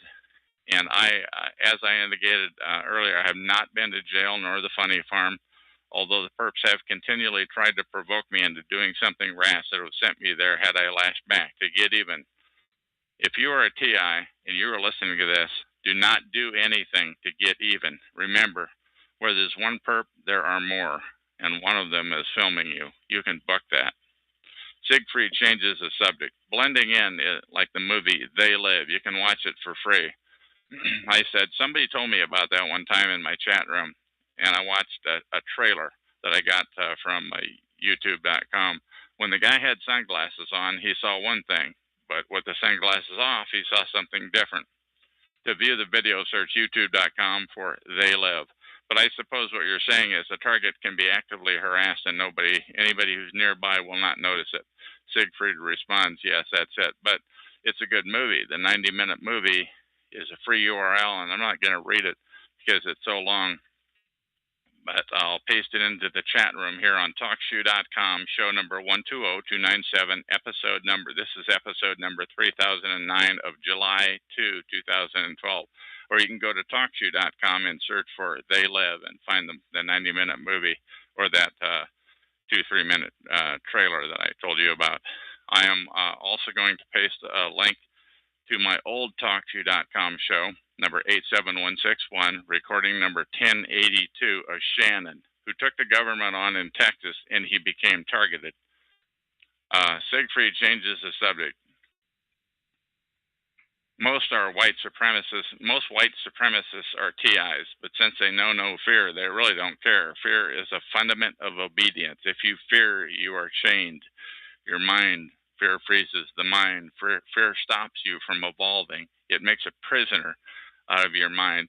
I found that profound, although I did mumble the reading of it. So it was at this point that I decided I wanted to do a reading of this chat log, and I started.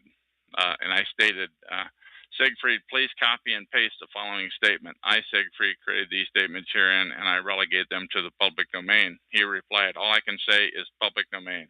But that was good enough for me. So I consider this entire chat summary to be in the public domain for all eternity. Siegfried went on to say, Churchill called it an ugly truth. The fear is the fundament of obedience. If you have power, you are the law. So with no power, you're screwed. It's like the movie 1984, but 1,000 times over. Technology has made harassment easy for them, but the mind is endless. I said, I requested, can you please provide a bit more of a description, a one-line description of DSCI, which means dual seed-line Christian identity? How would you prefer that be said to people that are recording? And Siegfried replied, I don't care what they might or might not think of DSCI. It doesn't matter what they think. That is very liberating in itself. People always worry about what other people think. I don't. I am sincerely asking you, I said, to please define it in one line so people who listen to this show can be informed. You can't define certain things with words. One has to feel it or not. You want to educate people. I don't. So it is your thing, not mine. Then I replied, one more thing. It just seems to me that the white separatists in these TalkShoe.com rooms not only don't care about TIs, but actually pile on. What do you say about that? Siegfried replied, since they are TI, they tend to be somewhat sociopathic, dysfunctional, in the confrontational. It's no big deal. Now, I must say, I'm taking a time out here. I find that statement by Siegfried to be amazing. They've actually got him believing that targeted individuals are nuts and have it coming. But in any event, as far as Siegfried is concerned, he could care less about TIs. And part of the reason why I say they have it coming is because most of the people that hang out in these so-called rooms are actors. But in my opinion, I'm saying this, in my opinion, 1/10 of 1% of TIs have wised up to the protocol of harassment that is happening to them, as they're in different stages of escalation, sometimes harassed for a lifetime. I ask, can you really paint the other 99.9% with the brush you just described? He replied, what they think is their perception, not mine. And what they think doesn't bother me. It's their truth, it is. But for me, it's mine. Perception is reality for each individual. I said, my opinion is they have no idea and no truth. They have been harassed, and it is a secret protocol intended to sound crazy. And there is a worldwide infrastructure behind the harassment to inflict it. And this does sound crazy until you think about it. But it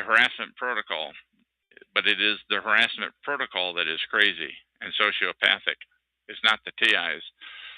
Siegfried, by and large, ignored that statement. He said 20% are leaders, 80% are followers, and they don't care anyway. Many TIs, I'm saying, are paid back. They're eradicated for what their parents or forefathers said or did. There is no 2080. My assertion is that the vast majority of TIs are in the dark about this protocol, and there is a queue 100 miles long of TIs in waiting and not knowing it. And targets are at various stages of escalation. Because as I have indicated on other shows, my harassment did slowly increase over the years to the point where there was a go live in 2006.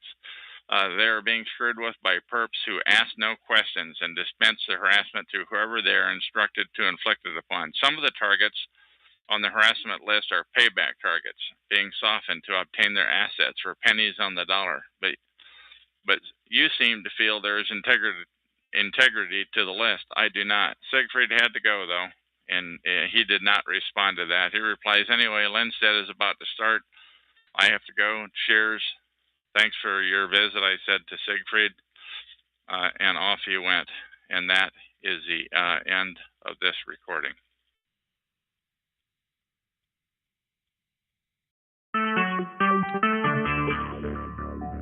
Talk shoe. Recorded live. Hello, my name is Chuck, nickname Van, or Vancouver, Washington, USA. Welcome to Talk Shoe Show number 120297. This call is being recorded, and anything said will go permanently into the public domain. Thus, everyone is entitled and encouraged to copy and republish any part of this MP3 recording file. You do not need permission. No notification or attribution is necessary. To find more of these public domain audios, go to the top right corner of any TalkShoe.com screen and search for Vancouver or 120297, or click the top left purple button to see if it's live now. The time out here on the west coast of the U.S. is 9:15 p.m. on Tuesday, July 3, 2010. This is Tuesday, July 3, 2012. This is episode number 3010, and I have a person on the call right now that I'm going to we're going to just have a discussion. She goes by the name of Caller Action. How are you this evening? I'm okay. How are you? I'm hanging in there. Thank you. Now, I've never heard your voice before you called me. I am new to the call. Yes. Okay, and you can I just ask you? You have indicated you don't like to be referred to as a targeted individual, and yet you encounter mobbing. Do you mind just for a second describing a couple of situations that you've encountered? I unfortunately have gone through a situation with an ex-person and my ex's friends, so to speak. Uh-huh. And unfortunately, I'm dealing with a situation where I'll get, I've been in grocery stores where I get shoved into shelves saying I should watch who I'm talking to. Or, I'm walking down the street. Next thing I know, I've got like some girl with her camera in my face or something crazy like that. Okay, other examples. These are great examples. What other sorts of things happen to you, please? I'm just trying to think. It's so hard to. It's a lot of that kind of thing, basically. I've got lots and lots of harassing telephone calls. One time I took a trip across country, and every single state that I was in, I would get a harassing call with that area code in it. Like on your cell phone, you mean, or? Mm-hmm, yes, it would just be Wow. like What else? Random call. That's stuff like that. So just kind of, a lot of hang-ups, a lot of, just calls, just out of the ordinary on holidays or birthday or, something crazy. I had my car vandalized. I've had the windows in my house broken out. I've had all kinds of things happen.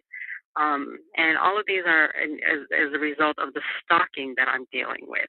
And as a result of the stalking, I'm not only dealing with my ex, but I'm dealing with my entire ex's network.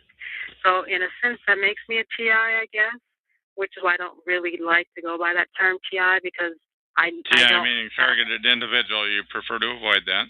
Well, I avoid that because of all of the other stuff that I read or that's surrounding that. I know who my stalkers are. I know it's, not, some network that's way out there, part of the government out to get me.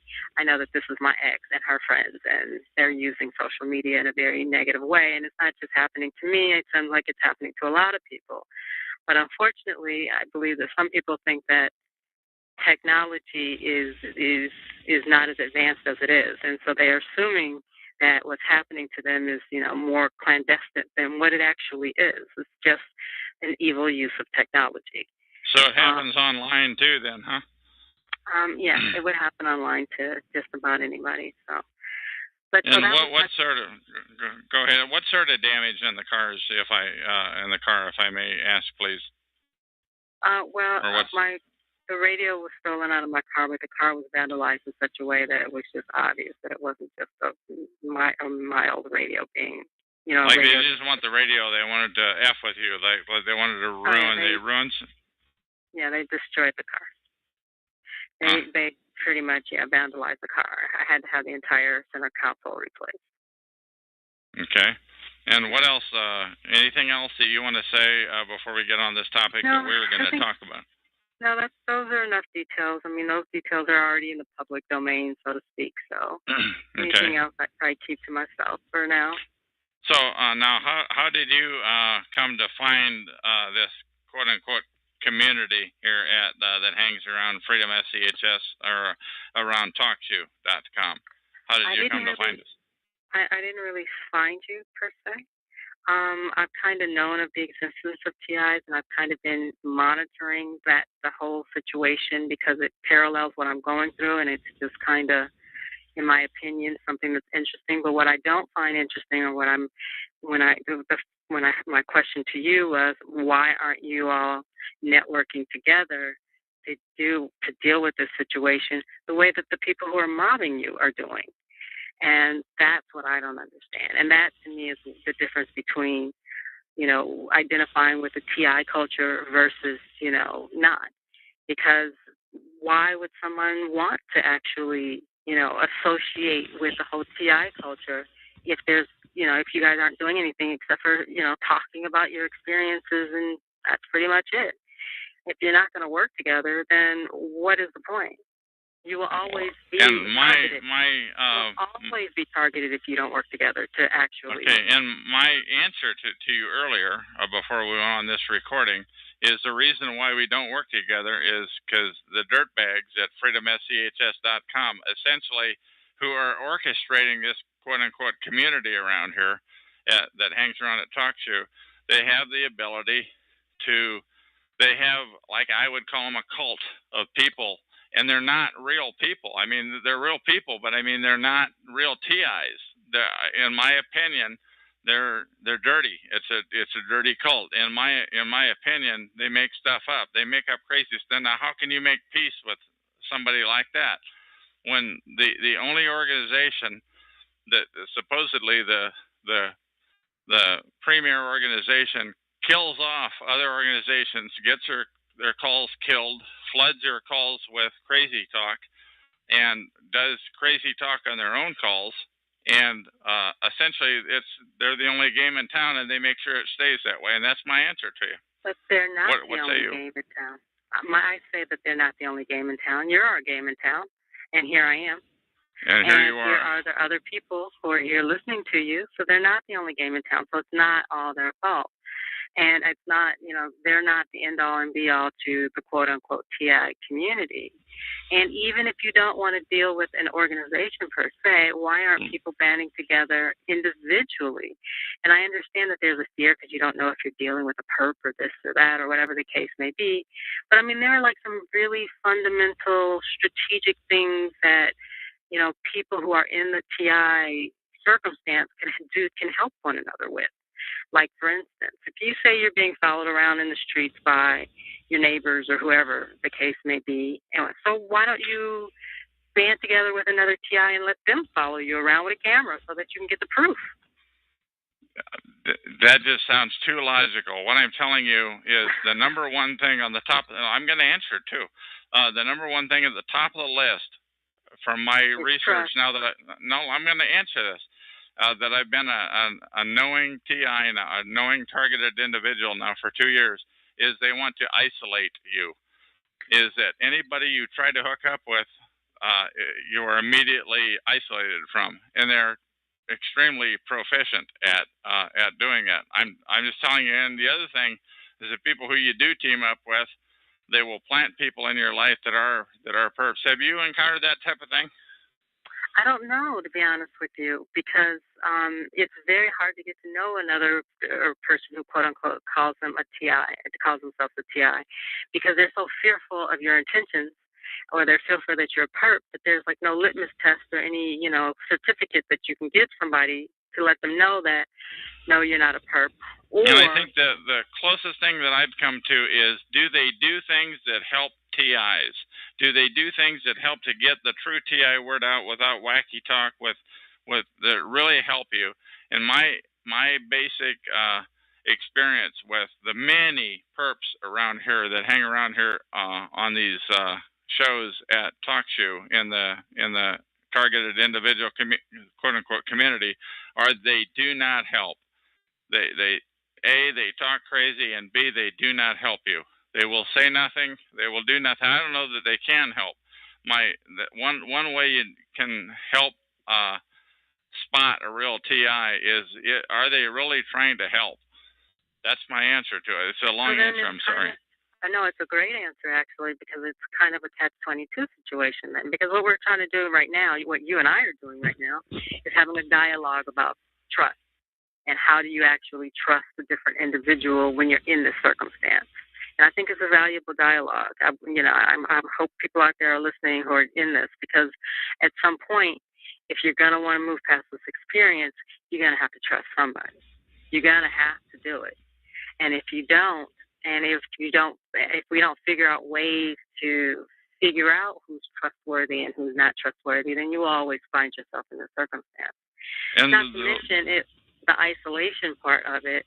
A lot of the isolation, or a part of the isolation, all they have to do is get the ball rolling. You'll do the rest on your own in terms of isolating yourself from people, because you can't trust anyone. You don't know who to trust. So as a community, the question is, how do you move past that feeling? Because those little seeds grow, and it's unfortunate to see many people. Totally got more questions, but if anybody has the answers to these questions, I wish you'd please come on my show anytime and talk to me. It's an open show. I don't have a schedule. I'm on here all the time during the daytime. Please come in and talk about how to do that. What I can tell you is that the majority, my experience has been as a TI, or a targeted individual, is that the majority of the people who you run into, the plants are planted, and somehow they're infected. They're I don't know if infected is they're told the stories about you. I don't know how they do it. I want to know how they do it. By the way, I really do want to know how the super perps get to your potential friends. You know, I've seen it happen like at the drop of a hat. You know, you're having a good conversation. But it could be a self-fulfilling prophecy as well. I'm telling you, I'll give you an example. The other day, just a couple of days ago, I was somewhere, and I was sitting at a table with two guys having a great conversation with two guys that I never have talked to before. One of them got up and left, and when he came back, he whispered into the ear of the other guy, who like bent over right in front of me and talked to a third gentleman on the other side of the table, and just carried on an endless conversation, whispering in his ear. It was a whispering campaign. So the guy who left came back. He whispered into the guy's ear. He bent over and essentially ignored me and carried on a long 30, 40 seconds conversation, which is totally rude to do that. What I'm telling you is this was at a church that I go to. Mm-hmm. These two guys were ushers, right? And I'm telling you, and I'm really letting the cat out of the bag here. That's as identifying as I'm going to get. But these guys appeared to be, they didn't know that I was a TI. They came and sat down next to me. This third gentleman came and sat on the other side of me. And that's an example. These guys, they changed at the drop of a hat. Now, that could be all my imagination, you know, that person number one came back, talked to person number two. He whispered in his ear, who turns and bends down right in front of me and talks to person number three, and carries on. And 34, I don't know how long the conversation was. I eventually just got up and left. It was so long. That's harassment. I don't know, but you can't prove it. Well, see, that's the thing, too, because I had a situation, just to name you, or you could have been projecting, just to throw that in there, but I had a situation where I met a gentleman who was a quote-unquote TI person, right? Mm-hmm. Mm-hmm. Now, I know I'm not a perp. I can probably sit here all day long and tell you I'm not a perp, and you'll never believe me, but I'm not. And so when I met this guy, you know, he seemed like he was decent, but to be honest with you, as our conversation went on, we had lunch. As our conversation went on, he started getting a little weird.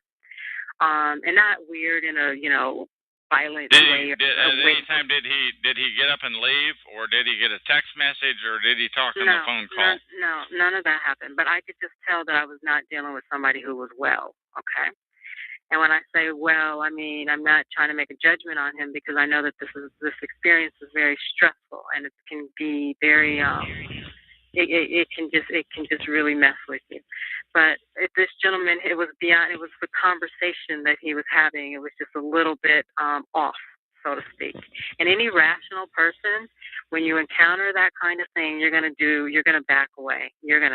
But when I did at that point, instead of I'm backing away because now I'm protecting myself from this person who I'm now realizing is not. And what was it that he did? He if I may, then please? basically turned around and said, "Okay, you're a perp. And I went to the bathroom. So when I came back, he thought that somebody had infiltrated me, and nothing of the sort had happened. But he left our meeting convinced because I told him, I'm a very upfront person. I don't think, I don't think this is a good idea. So this wasn't a chance meeting. This was a meeting that you had planned with this individual. Exactly. Yes, exactly. Okay. And that's that's something I want to say too to anybody who may be listening. Anytime you make plans, something is potentially going to interrupt those plans. The thing that was good about the conversation I had with these two gentlemen was it was completely unplanned. But as soon as they got interrupted, as soon as one of them had to leave and come back, it all changes. But what's even worse than that is if you make a phone call or have a conversation, if you have an appointment, it's and you're a targeted individual, the potential of something happening to mess it up is increased greatly. That's where you and I differ because nothing messed up my conversation or my lunch with this gentleman other than But you just said you went to the restroom, and when you came back, I went to the restroom. When I came back, he accused me of being a perpetrator. When I that's my point, is that in his mind, exactly what you experienced from those three gentlemen is what he experienced towards me. And I know for a fact that I didn't go into the bathroom and talk to any FBI agents. No. While you were gone, I was suggesting that someone might have approached him while you were gone. But you've also said that you. No. Go ahead. The whole conversation before this was. We had the conversation. I said, hey, I don't think this is a good idea. They were too different, yada, yada, yada. I went to the bathroom and coming back so I could say the goodbyes. At that point, that's when he was like, are you, perpetrator or whatever the case may be. And this was another TI, supposedly, you exactly. said. Because remember, at this point, it's like unless you're willing to actually connect and start organizing, because I'm in the organizing phase of my experience. That's what I'm doing. I'm not sitting around waiting for anybody to come and rescue me. I'm going to rescue me. And to me, that's the difference between whether or not you're going to stay at TI or not. No one's going to hand me any deals about doing this to somebody else. I would never do that. But my point is, with this gentleman, in his mind, he will always go away thinking that I was some sort of perpetrator. I was out to get him. Somebody told him something about me, and none of those things happened. That was all in his mind. Okay, and I got that now. He didn't get control over his mind. And but you had... Okay, but you had some other topics, and I'm trying to go. I'm trying to keep this conversation going, but you had some other ones written down. What other subjects do you want to bring up, please? No, that was pretty much it. Just, the organizing, learning how to organize and help one another, and being sure that, you don't allow yourself to become paranoid and delusional or allow people to accuse you of that. I'm just telling you, I've been a knowing TI for 2 years, and my experience is that I never had any friends before 6 years. I never had any problem making friends 6 years ago before this all kicked off. But 2 years ago, and I went through it for 4 years completely in the dark when I finally found out on the internet what TI meant. My targeting went up.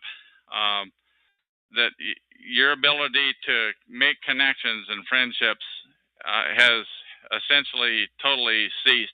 My personal opinion is that the ones that are not friends are either going to be scared or driven away somehow. I don't know how they do that. I don't know how the perps get to people like at the drop of a hat. Like how did they get to that the gentleman that left the table and came back. How did that happen? That was a But my totally. point is, it might not have been anybody. It might not have been the situation that you thought it was. And so my advice to any TI or anybody who's going through this is check yourself first. Check and make sure you're not twitching at the table or doing anything crazy or Yeah, whatever. I'm telling you, my first. experience is that just about everybody that you come into contact with is going to get gamed. You can do all the checking you want, so you can formulate your opinion that I must have been twitching at the table or something like that. What I'm telling you is, I already told you, personation. What do you have any other subjects? No, I mean I'm not trying to argue with you or try and. I don't want to argue. I just want to know. You had 3 or 4 different subjects written on your paper. Do you want to bring up any? I didn't have a paper. I'm sorry. I was just wondering about the TIs and organizing and trying to move beyond the experience and that kind of thing. What I'm telling you is if you come to talkshoe.com and you find these TI shows and you find what I consider to be a scumbag operation of Freedom SCHS, they're by and large perps. They are, and don't give your name out. Anybody who's listening to this recording, don't give your name out for a couple of weeks or a month. Give it some time before you give your name out, because you can't ungive your name out. They're probably going to know who you are anyway. Just give it some time to listen in on some calls. When they start talking about things they're wild and woolly and wacky, that might not be the kind of person that you want to team up with or get together with. Right. Okay, do you have anything else to say before I terminate this call, since those other topics that we talked about are not? Well, what were the other topics that you were? I don't know. Do you have, because I'm getting ready to terminate this call, do you have anything else that you want to say before I shut her down here? No. Just good luck to everybody. Be safe and, take care of themselves. Okay, thank you. That is the end of this recording. Talk shoes. Recorded live. Hello, my name is Chuck, nickname Vancouver, of Vancouver, Washington, USA. Welcome to Talk Shoe, call number 120297. This call is being recorded, and anything said by either one of us will go into the public domain. Thus, everyone is entitled and encouraged to copy or republish any or all of this MP3 recording file. You do not need permission. No notification or attribution is necessary. To find more of these public domain audios, go to the top right corner of any TalkShoe.com screen and search for Vancouver or 120297, or click on the purple top left live now button to see if the show is presently underway. The time out here on the west coast of the U.S. is roughly 10:20 p.m. on Saturday, July 7, 2012, and I have on the phone with me Newsman of Talk Shoe Show. Sorry, I should have had this ready. Number 99598. He's got his show on Talk Show. It just ended a few minutes ago. He's on every Saturday night at 10 p.m. Eastern Time. Newsman, what do you have to say? The ball's in your court, man. Well, thanks for having me on there, Van, or Chuck. I'm really glad to be talking to you finally after all this time. And, it really is very interesting, because this whole concept of the targeted individual is one that I never really had a name for, but was one that I have experienced before over the years in viewing different people as they've been targeted. But I wanted to ask you specifically, Chuck, first off, when was it that all of this did start for you? Well, when I noticed it, actually, was in April of 2000, right about tax day here in the USA, April 15 of 2006. And I knew I was being screwed with. It was totally amazing. And I didn't catch on. And I'm a good internet searcher, but I didn't catch on until May of 2010. So it went 4 years. And it's like the search results were gamed, but I hope I've answered your question. So I caught it. Started in April of 2006. I finally caught on in May of 2010. That's how secretive it is, and that's how difficult it was for me to find out about it. Now, before you were being targeted in 2006, were you politically active in any way? No, I would say I've never been politically active, but I have been outspoken.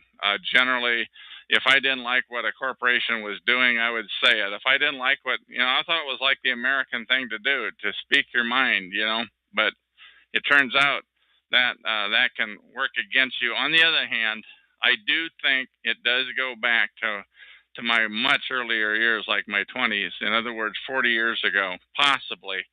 And you can't prove it. You can't prove that things were like that were happening. But I'm talking about like 3 accidents in the span of a month and a half. That everybody's going to say that wasn't their fault, but these accidents were setups. What I'm telling you is, and the individual was a family member that was carrying my insurance, and I think he was a TI. And so it's kind of like they got 2 for the price of 1. Now, when you were being vocal about corporations, what was the extent of that? Well, getting on the internet, and I'm not going to mention the corporations at this time. I want to answer your question, but I do want to tell you, like, I came up with a list of about 6 or 8 incidences of times when I've been outspoken, and I kind of arranged them in descending order. The extent of it was, though, that I was like on the internet, and I was ranked. I mean, I was really hot. I was angry, and I was letting the cat out of the bag.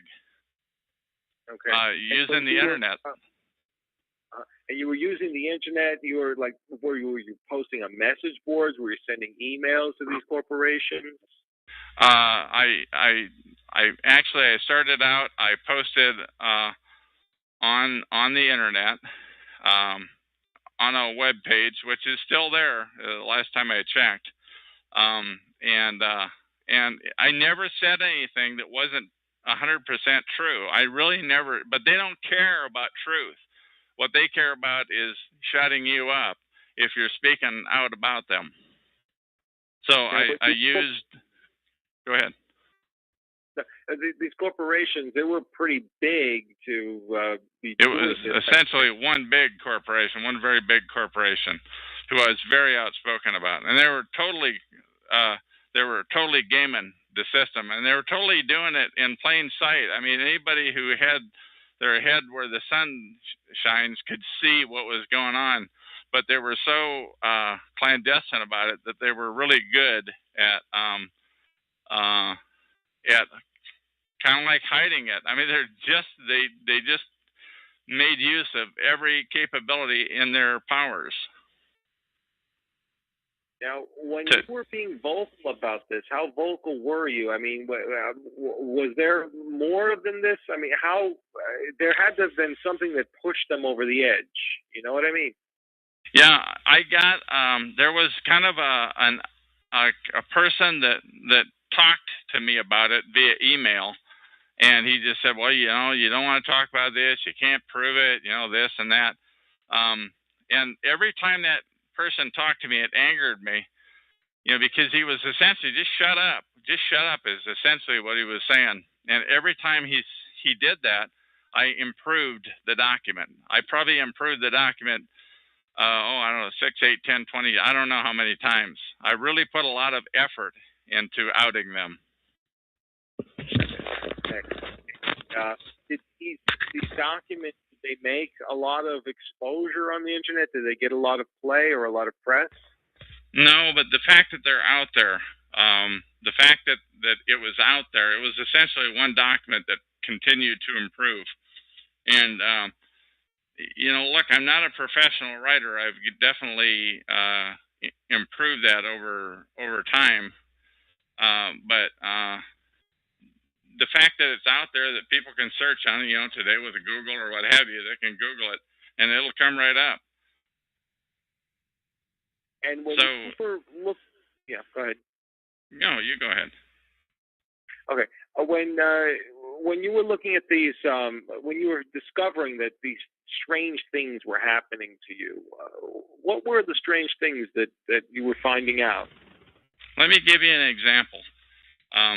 Like on the night of tax day, 2006, I got home. I was living in my RV at the time, and I got home to my RV, and my lock on the RV had been jimmied with. It was kind of like somebody had put sand or salt or something in it was really hard to get open. I was lucky to get it open, and when I got in there finally, I heard this high-pitched, whiny squeal. I'd never heard anything like it, and it was hard to, and who'd have known whether that was associated with it or not? You don't know. You don't get a registered letter saying your lock got jimmied with, but that was the kickoff. Another kickoff is like when I would go to the video store or to the grocery store, where I was actually harassed. I mean, the way I looked at it, that was the term I was looking for on the internet. To me, it was harassment. It wasn't stalking. Stalking is something that weird guys do to their ex-girlfriends, That wasn't, I was not being stalked, but it turns out that that's what it's under if you look at it on the internet. Right. Am I answering your questions? Okay, go ahead. Oh yeah, definitely. You're answering the questions. Your lock was jimmied and you were being stalked. And at the video store and the grocery store. At the video store and the grocery store. Right. And what were these things? What kind of things were happening to you at the video store and the grocery store? Let me give you the grocery store, because that is the most damning. And that was a place where I went so often, like 2 or 3 times a week. I'm guessing. I never kept track, but it was like every time I tried to pick a spot in the parking lot, somebody would swipe it away at just the last second, and I wanted a certain kind of a spot. And what I find out later is that they surveil you. They know what you're looking for. I wanted the kind of a spot where I could pull through, where I could pull in one way and out the other, so I could actually leave going head out. That would be the first thing. The second thing, and I spent too long on that, the second thing was, as I was walking into the store, somebody would walk out behind a pillar at the last second, and I would go, excuse me, because I'm kind of a polite guy, and they would never make eye contact with you. The other thing is, when I got in the store, there were a couple of 3 products that I always bought, and there would be somebody like reading a label on a can or something, and they would push their cart right in front of me at the last second. And just as I got to the end of that aisle, somebody would walk out right in front of me just as I get to the end of the aisle, and I go down the next aisle that they knew I was going to go to, because I was going to buy that product every time I went to the store, and that sort of thing. And if this would have happened just one time, no big deal. But this happened like every time I went to the store. Like, I don't know, 8, 10, 12, 14, 20. I don't know how many times I didn't keep track of it. And pretty soon you get to realize you're being stalked, you're being harassed. So I started to look it up on the internet. Go ahead. Yeah. No, go ahead. You were looking it up on the internet. Yeah, I couldn't find it. I honest to God, I mean, I really wanted to find out if this is happening. And to me, my thought was that it was happening to a lot of other people too, but I could not find it on the internet anywhere. And it literally took me 4 years to find it. I finally found it on I forget the exact URL. I should have had that ready. It's at the portlandmercury.com. And if you Google the term on the portlandmercury.com, it's on their blog, though, where somebody had left a feedback, and I'll paste that into the chat room here at talkshoe.com on my show number 120297. I'll paste that URL where I finally found it on post number 6. And I said, that's it. And the guy who wrote it said what is happening to him, and he was referring to the previous 5 posts, is what he is encountering, what many of us online are calling gangstalking. It was really well written, like 5 or 6 paragraphs that described essentially what was happening to me, and I've never looked back. Wow. But that's how I found it. So going back to the corporations, now the corporations that you were being very vocal about. I know you don't want to name the names. That is correct. I don't know why, but I just don't. Well, what is the industry that they were in? Yeah, I just don't want to. I'm sorry, I don't want to get more identifying than that. I'm sorry, but I mean, they just didn't want to be talked down. They looked at it as they're being talked down, but they were clearly being illicit. I mean, that's what they were doing. Were they retail? involved with the government? Okay. No, I don't think any more than any other retail establishment would be involved with the government. Okay. But it just seems a little strange that maybe a retail establishment, even if it was say Walmart or Target or something big like that, on that kind it is somebody really big, yeah. Okay, but if it was something along those lines, it just seems a little strange that they would want to. I know. I could make it not strange, and I'm sorry, I'm just not ready to name them yet. I don't know why. I'm just not ready to name them yet.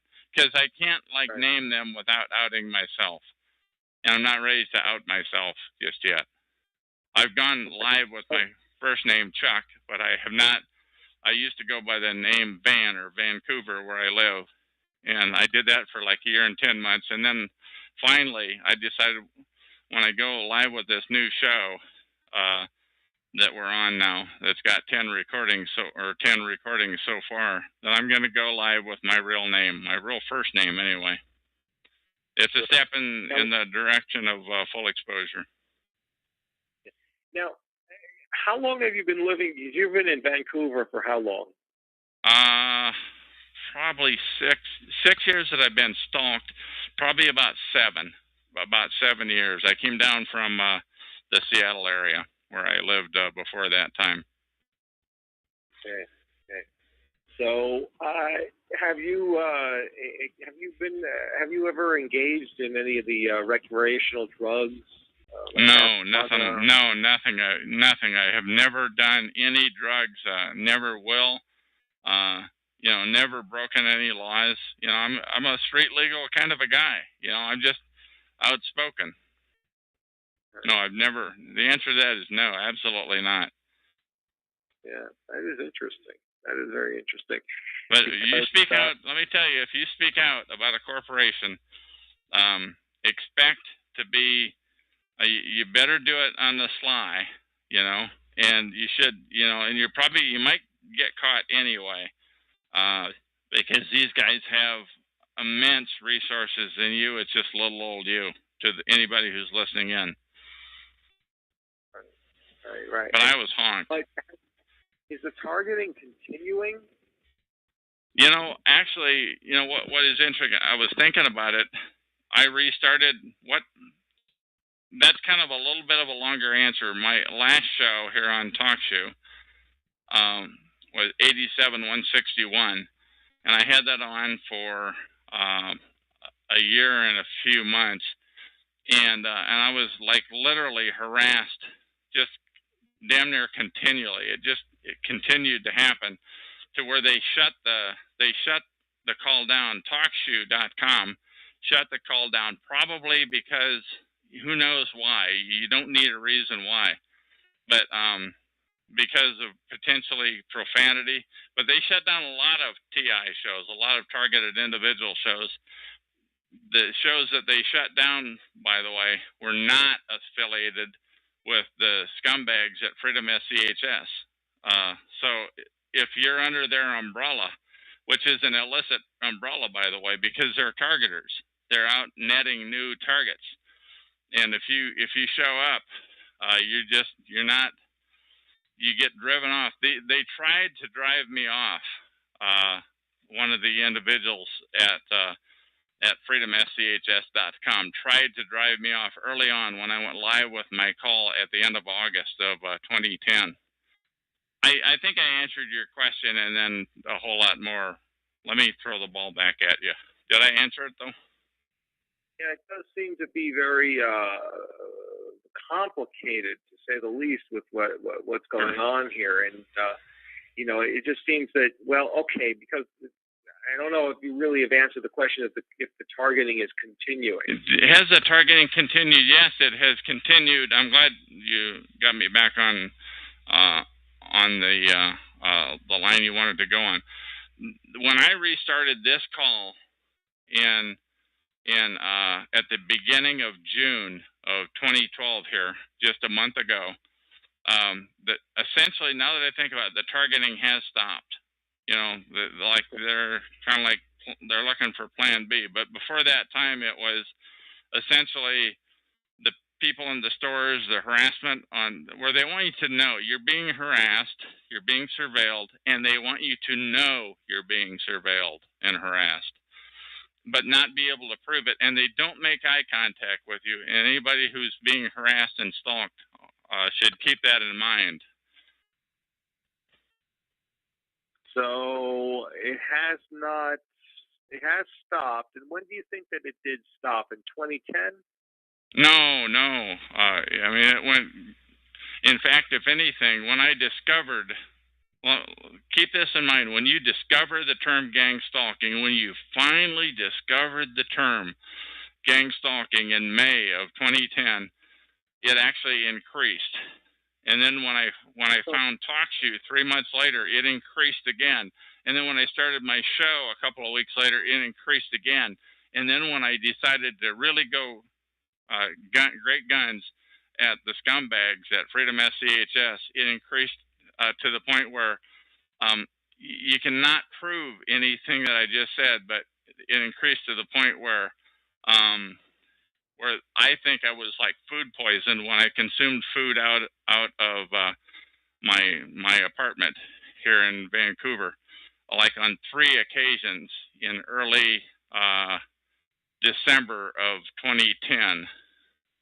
And in fact, if you listen to my recordings on TalkShoe show number 87161, if you listen to them before that time, pre-December 2010, I sound like a normal guy. My voice is probably shaking a little bit, but it was really bad after that. I mean, that's all I can tell you. What else do you want to know? And you get, tough as you want to get. Yeah, because it started in 2006 because you were complaining about these different corporations. That could be. It could have been going on probably before that time because I started the complaining about a corporation. It might have been other incidents that were involved. And I think it might be like I know this is crazy, but like a point system. Like, well, you get 2 points if you mess with your doctor, and you get 4 points if you mess with something else, So if you want to be outspoken, it's like they're making buck on you. It's like they've got this pool of, I don't know, but I'm just telling you what it feels like. They've got this pool of people that they can screw with. They've got so many dollars to harass people, and to decide who's going to be the chosen ones. There's a point system, and my bubble came to the top of the bottle on April 15, 2006. Okay, so it may have started before 2006, but looking back on it, you really kind of became aware of it in 2010, and you're looking back on it and you think that it started in 2006, maybe even before. Yeah, I want to say, before in 2006, I hadn't had a parking, or rather a citation, a driving citation, just like a decade. It was just unheard of. I was a careful driver, but for God's sakes, I went like a whole decade, and all of a sudden, like in early 2006, this is before my targeting went live, I started getting pulled over all the friggin' time. It was like 3, 4, 5. I don't know how many times it was. I don't even remember what they were about. It was just constantly getting pulled over. Never got a ticket, except for one time I did get a ticket after the targeting went live. I did get a ticket. That's like the only one I had. But and also another thing is that in like 2005, they the weird things started to happen. Like I essentially split up with my girlfriend, and they will now, things that I found out since are that they will work over any relationship that you have. That's one of the things that they do. Way before that, I had in the mid '90s, I think, I had a cop that lived right across the hall from me. And just keep that in mind, anybody who's targeted, if you've got a cop that's living across the hall from you, and if they're outside, it's called same time entry and exit. And he was just like always outside. I never thought about it. It's just he was a good old guy. He didn't make any qualms about what he did for a living and what I care. It felt kind of good having a real life cop living across the hall. And also at the last place I lived, 7, 8 months ago by now, I had a cop living right next door to me, and that's, and I tried to tell him that and it was like, oh God, that I was being harassed, and I knew he was in on it because he was always out there. I was slowly coming to the realization that of what was going on, So now things that you brought up, I wanted to backtrack a little bit about them because you said this statement, the targeting went live. What did you mean by that? What do you mean by that? It went what somebody here calls go live in April of 2006, and that is when they want you to know, man, and granted, before that time, you were pulled over a lot and what have you, but now they want you to know. On tax day 2006, that's when they went live. And they went live, I mean, every time I go to the video store, there'd be somebody blocking the path that I wanted to go. It is every time I went to the video store because that's what they do. They surveil you. And if it happened once, twice, 3 times, I mean, it happened every friggin' time I went to the video store. And every time I went to the grocery store, when those kinds of things continue to happen, that ought to be your. But I believe I've answered. Your question. Right, because when you're looking back at it, that's when you realize that's when it went live. Yeah, that's go live. As Alda is her name. Alda calls it go live, and that's a good thing to call it because that's when they turned up the heat. Now, who is this Alda? She is a targeted individual that lives in California that I met, quote unquote, here on TalkShoe at TalkShoe.com, and essentially I recorded her 3 times, I think, on my last call, 87-161. And I mean, I believe she is a real TI, but a real targeted individual. What's funny is, and I'm going all over the place here. I don't mind if you just interrupt and get me back on where you want to go. But one thing, they have a way of taking what I would call a pure TI and compromising them, and I don't know why she's never started her own call. She's got her website is sites.google.com/site/targeted stalked terrorized, all one word. Let me repeat that. Sites.google.com/site/targeted stalked terrorized. And she has a lot of information. In fact, I thought enough of it that I did a reading of that site on one of my recordings here. Okay. Now, when the cops were pulling you over all the time, what were they pulling you over for? I don't know. I don't remember. It's like, and they didn't give me a ticket. Well, did you know you're not supposed to? Yeah, sorry, and I guess I talked my way out of it, but it just continued to happen. And it wasn't like I didn't start. Yeah, I don't know. It just. Right. I don't remember. I'm sorry. I can't be specific on that one. Okay. Now, when you were how old when all of this happened? When this started to happen, roughly, I'm in my 60s now, so I would have been like 55 or thereabouts. Probably about 54 when they started to pull me over. 53 when I was up in Seattle, and came down here, and it had started then, but way back even before that, even back when I worked for a corporation, I was what you call workplace mobbed, and that is where a couple of different, and you can't put your finger on that. You literally can't prove it. But there were like a couple of the people that worked with me, and a couple of other different people that were always in there. Just ask them to leave, and they'd leave, but sure as heck they'd come back the next day. It was like they were effing, effing with me. It was just amazing, and now that's a reach. What I'm saying is what have just described is a reach, but I think that possibly those are involved too. So you don't know. You can't. You don't get a registered letter that says, "Dear Chuck, here's the way it's going to be." Right, but it just seems to be.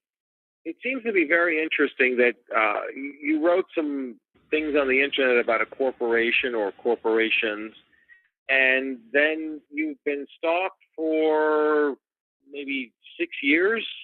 Yeah, for 6 years go live. 6 years go live. And you've been harassed for 6 years. It seems to be. I mean, it seems to be a little strange, a little unusual to say the least, that you would be. Well, let me address that, because I think once you become stalked and harassed, I think it's for good. I think people that participate in that sort of thing need to know that that the target is in it for the long haul, and they don't know, the people that are doing the stalking and the harassing. They don't know whether the person that's involved is of noble intent, who's spoken out, who doesn't have this harassment coming, or if it's a bad guy. They don't know. I don't know. I don't know. I never interviewed them. I'm hoping they'll call in, though, and I can interview them, but I think they'll put themselves at rest by doing that. So I think it's the same forces that are involved in this. The same forces are involved, whether they're payback victim or payback targets being paid back, and I mean being paid back, or somebody who they have a legitimate concern about. I think it's the same band. So it has stopped, and how long has it stopped? How long has the harassment stopped? I would say for the last month, since I've gone live now with my new show. I really never thought that it would. It never entered my mind that it might stop. I don't have any. I have no illusions that it's not going to start up again, because it had stopped a couple of 3 times while it was going on. Like, it would stop for a couple of 3 days, and you think, God, it's over. Thank God. Where you could actually go to the store like a normal person and not be screwed with, or you could literally walk down the street and not have people stepping out in front of you. There's 1,000 stories I could tell like that, like people stepping out on the street, people clogging the street, always in the same place, and many times with different people. Yeah. Because it seems strange, because maybe if somebody was to if somebody were to target you in a different way, I mean, usually sometimes it's like people hanging up on something, calling and then hanging up, those types of situations. I went through some of that when I was up in Seattle. I went through a lot of that. a lot of hang-ups, a lot of people with wrong numbers that were rude, and you just think that's life in the big city, and it may have been. You don't know. By the way, I get a lot of calls on my cell phones here. A lot of course, I publish my numbers, you know, so I don't make a. In fact, while I said that, why don't I say what the number is here? Right. But you so and you've never done any drugs. Never, not a thing. What do you think of the psychiatric industry or the psychiatric community? Well, you know, that's one thing that I think perhaps they steered clear of me because I've made a note to you that I hung around with the space cult of Scientology for about 5 weeks.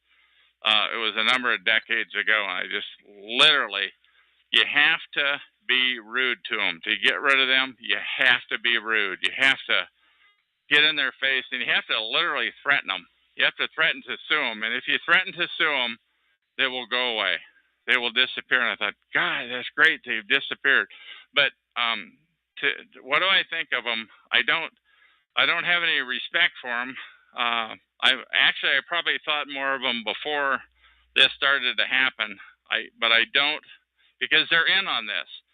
If you tell them about it, they know about this protocol.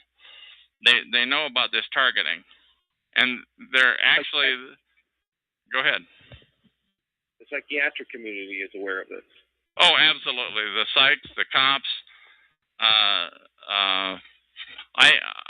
saw an attorney about it when it first started to happen in 2006. I saw a couple, 3, 4, 5 attorneys, and they don't know it. And I found out, well, there's different kinds of attorneys. So I stopped in to see this one attorney, and he took I put my business card down on the desk, and he spun it around and he looked at it, and as soon as he saw my name come up on the screen, I guessed because it was facing at him. He literally got sweat beads on his forehead, and that's the one thing to keep in mind. This protocol of harassment and stalking drives people to their knees. Another one, I mean, he literally started yelling at the top of his lungs as soon as he saw my name on that screen. As soon as I showed him my card and with my name on it, he came unglued and he started walking around. He literally had sweat beads on his forehead. Smoothest attorney, and the reason I finally picked him was I realized, oh, you need a criminal defense attorney. You know, not that I have a lot of cash to throw at somebody like that, but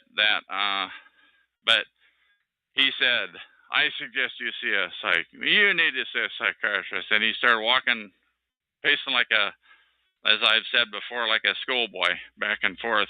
Another when I talked to somebody, I talked to a healthcare worker that just on a routine visit for myself, and yeah. Hello. Sorry about that. I have to turn this phone down.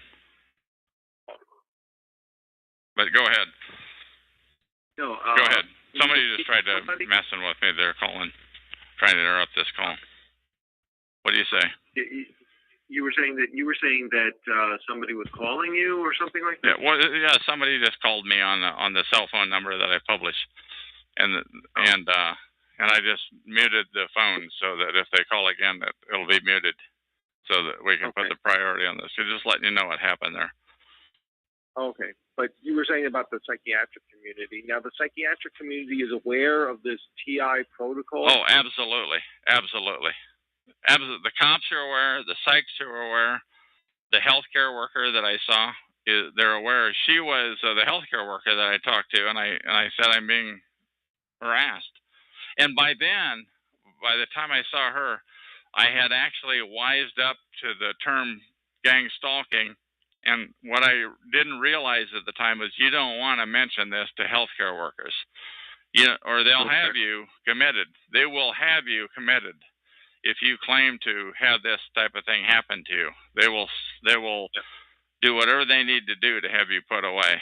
And I didn't know that at the time, so it would have been, that meeting would have been right around May of, a little shortly thereafter, shortly after May of 2010, when I discovered that. Now that I think about it, or I discovered this term on the internet. Right, right. Have you ever? I mean, have you ever come close to being committed? No, nothing like that. Never, never, ever. No, I've been gainfully employed all my life, and self-employed now, and for the last number of years. So no, it's never been an issue. But I understand that a lot of people have had that type of thing happen. But I think what they do, I think they're just gonna harass the living crap out of you. You know, for if you're targeted, they're coming at you. So go ahead, ask those questions, those tough questions. All right, because that's the whole thing. I mean, it just seems to be, it's just a little, it seems to be, okay, you found out in 2006, well, you started in 2006, and you look back at 2010, you realize that this has been going on, and now it's stopped for about a month or so. Right, since I started the show up again. Right, but why do you think that is, that they're not targeting you anymore? I think it's because I have no idea what goes through their minds, but I think it's because I'm raising so much cane about it, and I'm a lot more proficient at raising the cane than I am. I mean, if you listen to my recordings on 87161 and listen to my recordings now, more matter of fact, I'm more I don't put up with a lot of nonsense, which happens to you, by the way. There is a literal army of people that don't want the word about organized stalking to get out. There's a literal army of people. And by the way, they on TalkShoe, they center around Freedom SCHS. They center, and what they do, they crazy talk. They talk about wild, crazy, unachievable, wild and woolly stuff. But I don't encounter any of that. I just have encountered people, boots on ground people that have been involved in the harassment. Yeah, and now that you have not had this targeting for harassment for a month, but there's no real way that you can see that it's going to end. But yeah, I would have to say I have had some same time entry and exit. I have had some from my abode here, where I'm living. I have had some as each time when I come, or not each time, but many times when I come or go. There's always thinking, whatever you wrote about this corporation, whatever corporation or corporations it was, I mean, this must have been some sort of a scandalous thing that you were publishing about them. Yeah, it was absolutely true. It is absolutely true, and it's in plain sight. And anybody that has their head where the sun don't shine, I mean, anybody that is looking for it can see it. And I'm so sorry that I'm not gonna say who it is right now. Right. But what kind? Yeah, but it was in retail. We understand that much. But I mean, what kind of things were you alleging about this retail corporation? They're shysters. They put up signs that are intentionally fraudulent. They put up signs that can be taken two ways. They're so well worded, and that you assume it to be this, but in fact, it's that. I don't know how to say it any more clear than I just said it. That there's ways to write a sign that sound pure. Go ahead. Like a bait and switch. They bring you in for something, they advertise one deal, and then they bring you in, and then they say, well, that deal is over, but here's something else. Or they put it up early and take it down late. I haven't read that write-up in a long time, but it was like 6 or 8 different things that they do that are all different. They're all scandalous in each one, and that's one of them, was to put it up late or take it down early. Put it up before it starts and leave it up after it finishes, and that way, when it gets up to the checkout register, it rings up at such a price, and they're not looking. The customer, and they're going so fast. They're going so fast that the customer is not really paying attention, and you don't really notice it until you get out of the store. But when you get out of the store, it's too late. Oh, well, that's okay. It was only $1 or $2 per item that I bought, so never mind. And the next time, it's the same thing. Wow. Yeah, but it just seems. Yeah, okay. It just seems that okay, that's just something that look, a lot of people have complained about over the years. Doesn't seem to be anything so scandalous that would require you to be targeted and harassed for like 6 years. Yeah, I don't know whether a lot of people are going to write a web page up on it though and improve it every time they hear about it.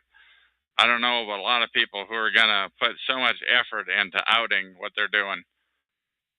Right. And did you name any names? I mean, besides the corporation itself, did you? No, I did not. But because that's not pertinent, is because the people that are there are doing their job. They're just working their 9 to 5 or whatever it is that they're working, and it's not their fault. In fact, they kind of are half apologetic. This isn't the first time they've heard it. It's like, yeah. Right, I'm thinking about the people within the corporation who may have created this scandal and created this scheme. Well, I'm saying it's like up at the head office. Right. Well, I'm thinking that maybe you may have named names on that level. No, I never named names because I never wanted to get sued. It's just, they're going to deal with this, and I do really do. You got harassed for 6 years. I mean, it probably would have been better if you got sued. Because at least if you got sued, you would have been. Well, they wouldn't have anything to sue me on because I was telling the truth. What I'm saying is this couldn't have been the first time they heard it. And the guy who, again, was I should have saved the emails, but who was talking about, really, you don't want to do this. He was almost trying to talk me out of doing it. F you, man. You guys are dirt. It's like, well, yeah, but, it depends on how you look at it. I don't know. What I'm saying is, to me, it was non-negotiable. There's one other thing I want to say about that corporation. Let me say this because this is really pertinent. When I got back to Vancouver and finally sold off my RV, which they killed, by the way. You don't really know, but like 6 things went wrong with it. When I got back to Vancouver, I thought, God, where could this be coming? And it followed me. It followed me from one RV place to the next RV place. My RV died when I finally got back to Vancouver. I thought, God, where could this be coming? I wonder if it's these guys. So I took the document down, and you know what? The targeting went away. It went away for like 3 months, and I don't remember the exact months. That probably a couple of 3 months off duration, and then I got to thinking, God, if that's true. If that is what they were doing, if they were effing with me, if they effed with, now I'm mad. Now I'm really mad. So then I put the document back, and I put twice as much work into polishing it and making it so that it could only be understood one way. And again, I'm not a professional writer, but I worked on it hard. Right. And by the way, when I put the document back, when I reengaged my harassment of them, the harassment of me continued in kind. So I'm pretty sure that it is that corporation, but you don't know, And the corporation probably doesn't know. They weren't into the day-to-day detail of it. They just said, okay, we have so many brownie points to use, and we'll use them on Chuck. You know, he's our guy. Yeah, so that guy was calling you and trying to persuade you to take it down? Is that what you said? Yeah, it was some guy via email. I don't know why and why I even allowed myself to get into a discussion with him. You know, to an email discussion. You know, I don't even know why I did that. I don't know if I have the emails or not anymore. And who knows whether he was with them or somebody. It was probably with somebody else. It was kind of like he was trying to just talk some sense into me, trying to talk me into stop this. You know, stop. It was he played like a guy who just found this document that I had written, and I was big tough Chuck. You know, I wasn't trying to hide who I am because at the time I didn't realize that you better watch it. I didn't realize that. I didn't know about this thing called targeting. Right. I had no concept about it. So this guy from the corporation actually contacted you. You don't know if he was from the corporation, or I assume he was not. I assume he was with somebody else who was just trying to get me to shut up. Just trying to get me to shut up, and that really infuriated me.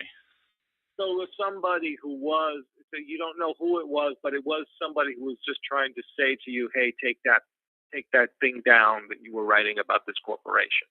Yeah, and again, when I got back to Vancouver, I did take it down.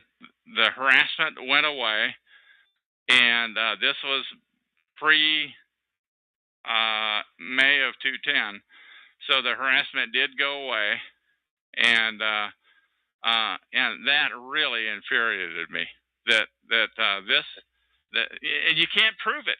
You can't prove that this guy was working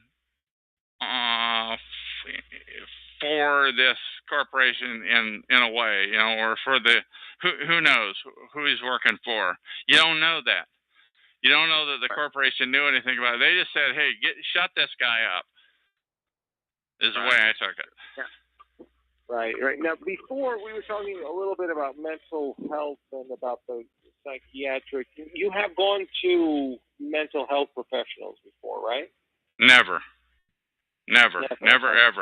The only health professional that I saw was somebody about another issue that I had or whatever you want to say, but it was not anything to do with mental health at all. No, I've never ever been to a mental health professional ever. Okay. Well, all right. Because go ahead and get as tough as you want. Go ahead, come at me. Yeah, because I'm thinking that maybe what do you think of the whole thing, the concept of the mental health profession? I don't know. To tell you the truth, I thought more of them before this thing started than I do now. And the thing that I hear about now is that they're in on this organized stalking, that they know about this organized stalking, that they participate in it, and they intentionally don't wise up people. So what do I think about them? I think less of them now that I'm wiser. Post May 2010, since I've researched more into them, I think less of them than anything. So. All right. It just seems, okay. Go ahead. Get tough. I don't care. Well, I'm asking you to. I want you to. There's people out there that are listening. They want you to get in my face right now. Get in my face, please. I'm asking you to. Yeah, because the thing is like, if you've never gone to a mental health professional and you are somewhat scared of them or you believe that they're in on the whole thing, normally people, if they have a situation like this, they would seek some sort of outside help on this, and you're unable to because of the situation that you're in. Yeah, I guess so. I don't have an issue with it. I've never seen them. I haven't. I'm not. I'm gonna do my best never to have to see them. Um, you know, what I can tell you though is, if anybody who Googles the term gang stalking or organized stalking, that is going to be one thing that they're going to find. That if you speak to a mental health professional, uh, their objective is to get you thrown into the funny farm. That's what I've that's what I've heard. So I would have no reason to talk to them. What was interesting though is when I did mention. They would probably diagnose you with some form of paranoid schizophrenia. Yeah, I've heard that a lot. Because I'm not a mental health professional at all in any way whatsoever. So I'm not, this is completely a layman's perspective that I'm giving. But if you did speak to someone who did have some knowledge about this and had degrees in this, and you saw them as a professional, they might diagnose you with that. Yeah, they probably will. That's my understanding, is that they probably will. And they will damn well know, by the way. They will know what that they're full of crap. That I really believe that. They will know. In fact, their job may depend on diagnosing this guy with some disorder or whatever. I don't have a lot of faith in their integrity. Let's put it that way. So, and I'm not even talking about the Scientology crap from a long time ago, because you were only in Scientology for like 5 weeks. I mean, yeah, but that was a long 5 weeks. I'm telling you. But what I'm telling you is they continually run down the mental health institute. They continually, and I think that is probably part of the reason why, if they've got some makeup of me on the screen, why they're laying low on me, because they know I'm tough-minded and they're not going to get out of me I don't know what they want, but they're not going to get it. Once again, if you Google those terms, this is not just this targeting.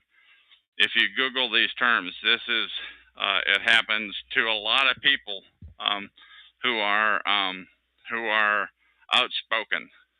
That's one thing that they have in common, is that they're outspoken people who are not afraid to speak their mind. And I had no idea that you could be stalked and harassed and mobbed. I had no idea. And the people that are doing the stalking, harassing, and mobbing, they don't know why. They're sick on somebody and they just unleash, and they're good at it. Another thing I should point out is that early on, back when it first started, I went out and got a camera, and I took pictures of them. And they hate it, by the way. When you shove a camera in their face, they absolutely hate to have their picture taken. And so I've got a number of pictures. So I have no doubt that I was being harassed or mobbed. Although, if I were to try to use that film in a court of law, people would say, this looks like, and they would say, quote unquote, life in the big city to me, except it's every time you go to the store or get to the end of the aisle or walk down that certain street or walk out your door of your apartment, and there's the last place, and there's people in one of 4 or 5 units that were always coming and going, or like in this place, when I come and go, there's always the same couple of people. Yeah, but that could be coincidence. Because a lot of that stuff would be circumstantial evidence. Like if you were to that same court of law, they would. Yeah, you're not gonna. We're talking about professionals they're professional head screwers here. That's what they do. They're professional head screwers. And by the way, I want to interview them. They can call me Chuck on TalkShoe.com, show number 120297. and I'm on all the time. Yeah. Here in July of 2012. Go ahead. Now the whole thing is like, if you were to, I see. The thing is like, okay, all right. If you were to go to, you can't go to a mental health professional because you don't trust them. And oh, hell no, hell no, you can't trust them. If you talk to a mental health, quote unquote, pro about this issue, you talk to them about this issue, they're going to have you commit. You are going to be committed if you talk to them about it. There's no way you're going to get out of there without getting taken in. But maybe you could speak to somebody who might be able to, maybe, because it seems to me, like if you were stalked, if this started 6 years ago, and you were somebody who just wrote something about a corporation, and you weren't naming specific names, you were just naming practices that the corporation was doing. Yeah, it wasn't just naming practices. I mean, it was down and dirty. It was some really dirty stuff. There was some verbiage in there that's really incendiary, and I was pretty good at it. I'm a lot better at it now, but I was pretty good then. But like, what else is that we're talking about instead of just practices like the bait and switch type of thing, which is very. What I'm telling you is they make a hell of a lot of money on that. That's how they make. That could be the difference in bottom line profit. I don't know. I have no idea. I'm telling you, it was huge. I'm telling you, anytime they ran a sale item, it was a scam. I'm telling you, it wasn't just some bait and switch. I mean, it was big money, big dinero. Okay. And so for that reason, that's why they had to silence you. It was payback time. I guess, I guess it was payback time. I don't know. You can't prove that either. You really can't prove anything. What I'm telling you, though, is gangstalking is real, and it is huge. And, God darn it. Keep going, though. Because I could understand, like, some gangstalking going on for a specific time for somebody who is outspoken about a specific issue.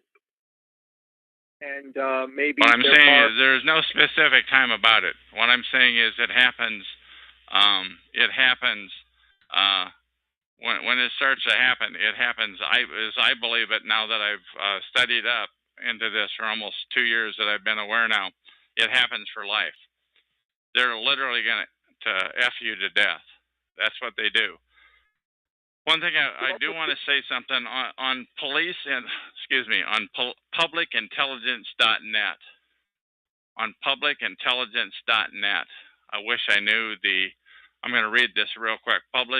publicintelligence.net/FBI-suspicious-activities-reporting-flyers. Let me say it again real quick. publicintelligence.net. FBI suspicious activity reporting flyers, and put a dash in between each one of those words, and you will find there's like 20 to 25 different types of situations. Pardon me? Okay.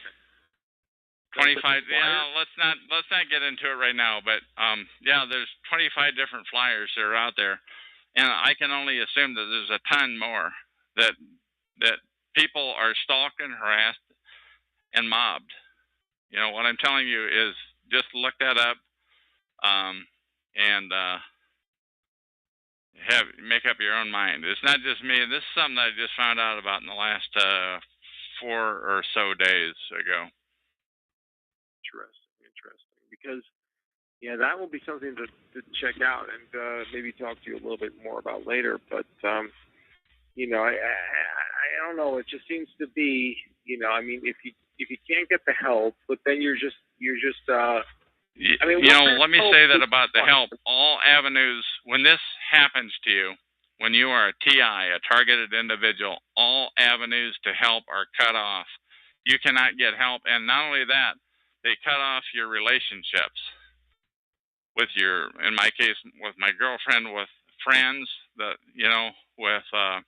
you're essentially, you cannot make friendships. When you're standing there on a street corner and you're striking up a conversation with a stranger, it's like you're literally Now, I don't blame you for raising your eyebrows on this, because this does sound a little bit wacky. So it's up to you, and it's up to the people that are listening to this MP3 file, which, by the way, once again, is in the public domain, what you're saying and I'm saying, for all eternity. So they're going to be listening to this 100 years from now and deciding on whether this type of thing happens. Right. When you're being harassed, it's It is. Go ahead. It is a tough situation, because normally the type of operation that you're talking about would only be normally associated with governments targeting specific political activists and that type of thing. But in this situation, we're talking about a corporation that's targeting somebody who was just talking about corporation with deep pockets, yeah. Deep pockets, yeah. So this is something that, you know, and you're talking about their business practices. What I'm saying is there is an infrastructure in this country, in this world, actually, because you literally can't. I moved from one city to another in Oregon in my RV. When I moved across the state line, across the Columbia River, back up here to Vancouver, it followed me. When I went from one apartment building to the next and to the one I'm at now, it follows you. You know, all you're going to do by moving is deplete your financial reserves. Maybe what you're talking about is a concept more than more than anything else, you know? Well, what do you mean by that concept? Well, all right. In your specific case, it's a corporation that's going after you because you spoke out about their practices. But they're the ones that put I think they're the ones that put the hex on you. They're just using an existing infrastructure. This infrastructure, it wasn't, those people aren't, it doesn't have that corporation's name on their ID badges.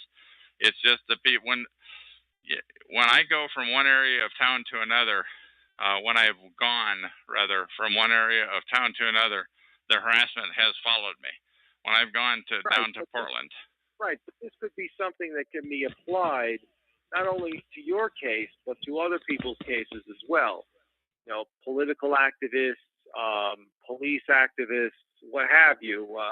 You know, people who are generally outspoken about issues. Yeah, I think when you're in a certain area of town, the chances of me being in a certain area of town and a political activist and a police activist or what have you, the chances of it being the people in this quote unquote gang or whatever you want to call it being the same people are pretty significant. But the other thing that I want to say is that I have seen, like, I have sensed like 6 different types of people that were involved depending on where you're at. You know, that if you're on Main Street in Vancouver, or if you're down in Portland on the Max, or if you're on, literally another time I talked about, if I'm on I-205 going across the bridge and you're mobbed by cars. I mean, there's different types of people that are involved in it depending on where you are. So what are the 6 types of people? The 6 types of people. One would be the kind that was down on Main Street in Vancouver. A lot of unemployed people, probably. Another type would be people in my last apartment building in the hallway that are fairly well-to-do because it was a nice joint. Another type would be people that looked like they were working stiffs. I mean, you know, they had plaid shirts on at a bus stop where I was at. You know, they didn't look, they looked employed. They didn't look homeless, I'll tell you that. Another one was when I moved my RV from where it first kicked off, the go live, if you will, when I moved it, and my landlord turned like a flipped on a dime, got really angry with me all of a sudden. God, what is this all about? I haven't said anything. And it was a landlord from hell. So I moved out. I moved to the next place, and And RVs are fairly easy to move somebody in, so they moved 2 in next to me within a month. Same time entry and exit, same thing again. So this seems to be this seems to be a situation. So there were like 4 that you've already named. What the other 2? Another one would be like out at the Vancouver Mall. That would be the 5th one. Another one would and those were, I'd say middle-aged. I was gonna say yuppies, but like middle-aged. It's like they got a message on their phone that says "Show up to this eyeglasses store," And as soon as I walk in there, the place floods with people. Is that weird or what? Another one was the kind of people that were blocking the exit at a video store. When I was walking out, they were like 25-ish with short sleeve shirts, looked like they stepped out of a church training or some insurance company or God knows what. You ever hear the whole concept? Like there was this thing that came out a couple of years ago with the what was it? They were using SMS to coordinate flash mobs. That's it. Thank you. Yes, flash mobs. I mean, so anybody that's listening, I want you to Google that term, flash mobs, because in my estimation, that's what happened. Another one was at a church that I went to, and I go there like at midday, and like one day though in particular, like a whole bunch of people flooded in. Like, God, what was that about? So that was like 3 situations. One was at the video store. One was at the eyeglasses store at Vancouver Mall, and the third one was sorry, I lost it. But I forget. Oh, at the church. It was where people would just show up, poof, out of nowhere. And I mean, a gaggle of them. I mean, it's like, God, it was like the people that were standing in front of the door. I literally couldn't open the door at the video store on Highway 99 in Portland South, Highway 99 South in Portland. And I literally had to push the door slowly and then put my hand on the shoulder of a couple of guys to push them. There was like half guys, half girls, and whew, they all split in different directions, and they disappeared. I thought, God, that is weird. That is effing weird. And I got back to my vehicle, and I sat there and I rubbed my eyes, and I thought, God, did I just see that? And there's nobody there to be seen. They were just all gone. That was the weirdest one of all, and that was really early on in my stalking and harassment. So there's just people, and I'm not saying that they were all that they knew what they were doing. Those people that were participating, they didn't. Well, they knew that they were head screwing, and they were like enjoying it, and they were keeping a straight face. And the other thing too that I wanted to say about that leaving the video store that one time was when I went in, I rented my video or 2, and as I'm walking out of the door, there's like 20 people blocking the door, standing outside, all talking to each other at the top of their voice, nose to nose. The craziest thing you ever saw, and they're carrying on conversations with God knows what they were talking about, and then poof, they all disappeared. Craziest thing you ever saw, and that's a flash mob. And actually, where I got that term, I explained that to one guy at a convenience store that I used to go to, and he said that's a flash mob, and I'd never heard that term before. And so I wrote it down on my hand right away so I didn't forget it. And I got back home and I Googled it, and sure as heck, that's what was happening. It was a flash mob. And then I realized that guy eventually, he got turned into that Testing 1 2. News guy. Hello. News guy. News guy. Yeah, for some reason I got hung up on, and then I had to call back in. Okay, well, I was talking about a flash mob. Yeah, I heard everything that you said because I was just in the chat, but I was listening to what you were saying. So it is. Okay, I'm glad I looked back at the tube then because I unmuted you. Please continue. Thanks. But that's the whole thing with the flash mob.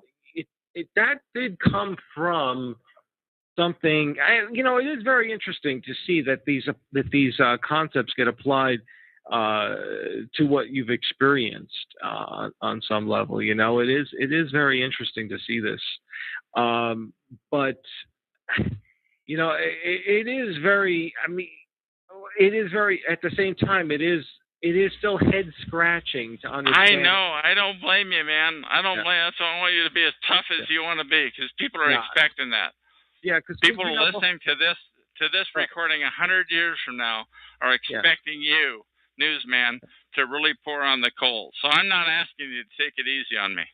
Okay, because that's the whole thing. I mean, listen. I mean, if somebody is saying, "All right, listen, I can understand this if this is a political activist, left-wing activist, right-wing activist," but this guy was just talking about different, practices of some company somewhere, some chain store somewhere. Why are they going to target him for 6 years to silence him? I mean, they're going to target you to death, man. Well, that's what I think. I think when you get put on this list, you're on it for eternity. You're going to die this way. But that really doesn't seem to be something that they would target you for 6 years and drive you into some sort of place where you are isolated from everybody, and because they could just as easily at this point. For example, there have been people who have had their information posted on the internet, pictures of themselves posted on the internet, and they've been able to take down websites very successfully just through copyright control arguments. And so what they could do, so there are different mechanisms for these corporations to just silence you without having to drive you into some sort of, some sort of place where you're isolated. I don't know what it would be. I was not going to shut up. They pissed me off so much. I'm still not going to shut up. Right. I have had, it took me 4 years of my life of being targeted and harassed and stalked and mobbed. It took me 4 years to finally catch on to the term gang stalking. Google that term, organized stalking. It took me so long. And I'm not just going to shut up about it. Most people would. And by the way, I think a lot of people do shut up about it. And a lot of people have showed up here on TalkShoe.com on these shows, and they show up on like the skank calls on Freedom SCHS, and they talk about it, and they get mobbed. They get driven away with crazy talk. These people over there, they start talking unachievable nonsense, crazy talk, and they're driven away. And I decided no crazy talk on my call. I'm not letting them talk about that off-the-wall nonsense. If it doesn't happen to me, it doesn't get talked about. So you think that these guys, like the Freedom FCH, which is also another talk show, and they're not really an organization, are they? They claim to be.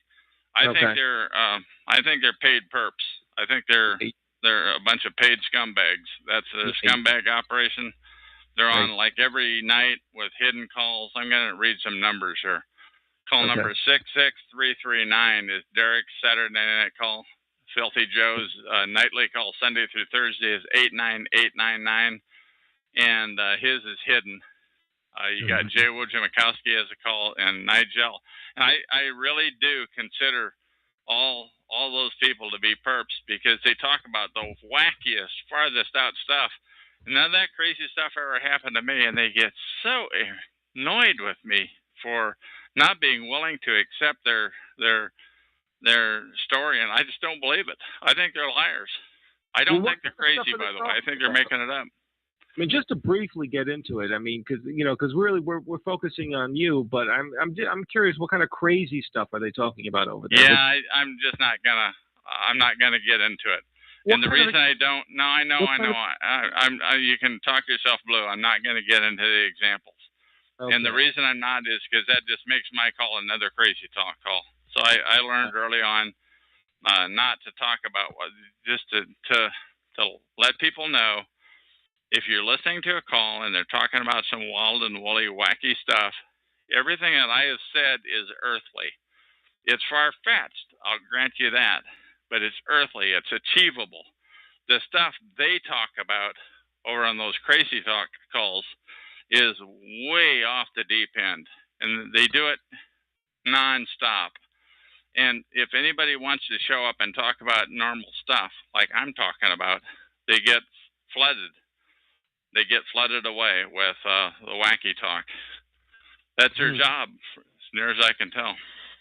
That's their job. That's their purpose in life, is that there is not only this thing called organized stalking, but it is a secretive protocol, I think, by and large, by secret societies that inflicted on people. And and they don't talk about it. There's no talk about it. The same people that essentially killed Martin Luther King Jr., one of the greatest Americans who ever lived, the same people that killed him are the same branch of people that are doing this. They don't talk about it. You don't hear the details about it.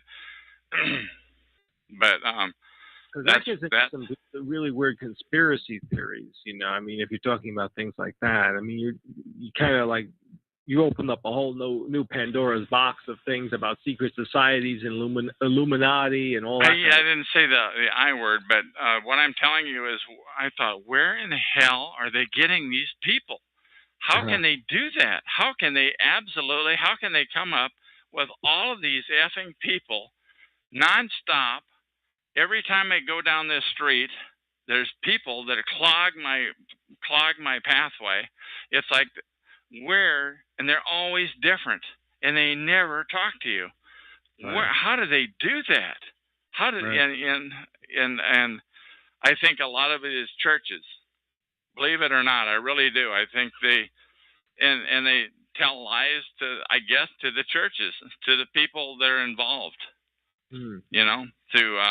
To get them to participate. Well, this guy is a pedophile and he has it coming, so you should join us and harass this guy because he's a bad character.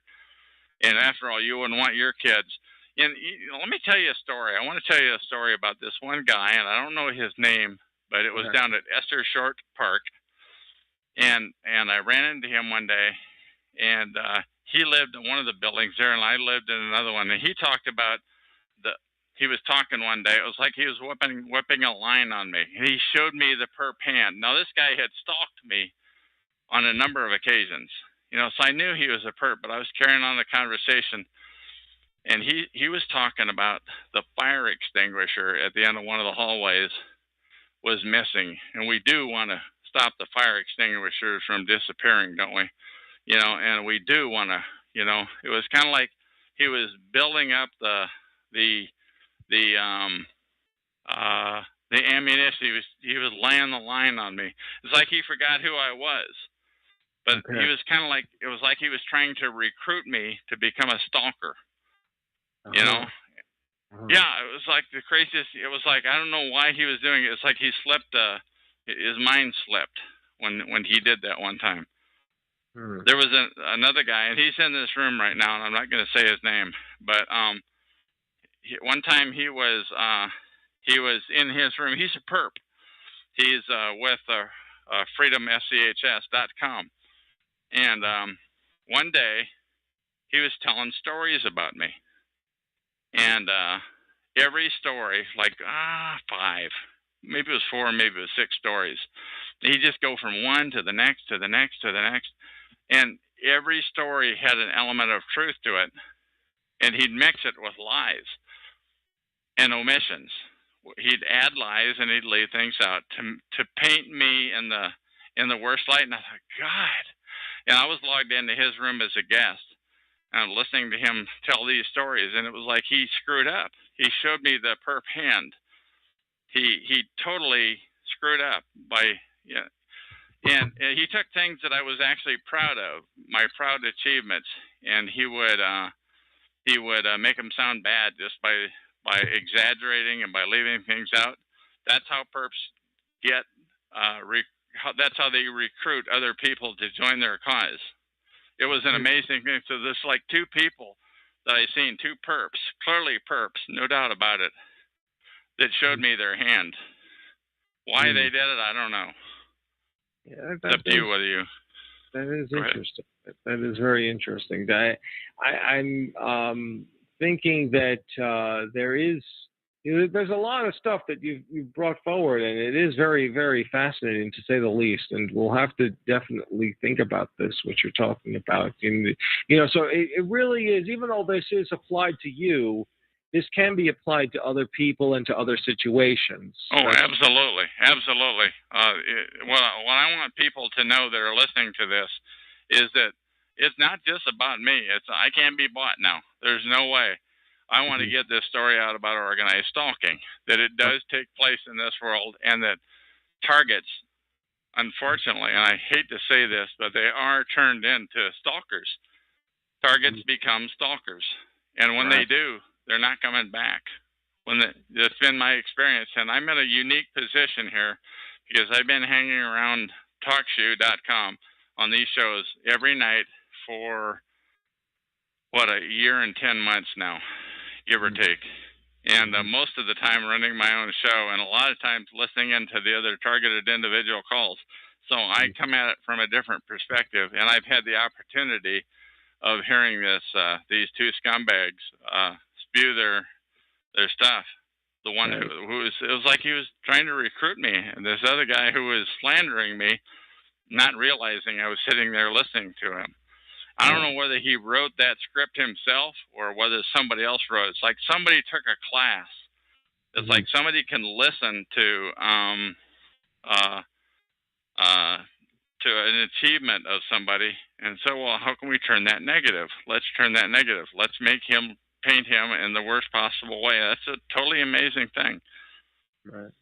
That's very, very interesting. Well, Van, Chuck, I really appreciate this. I mean, I think that this has been very good, and it's been very enlightening, and it really gives a lot of insight into what you've been going on and what you've experiencing, and we'll just have to maybe do some more follow-ups on this as well. Okay, and once again, my name is Chuck. This is TalkShoe show number 120297. That's TalkShoe.com. It's what is it? July 7 or something like that, 2012.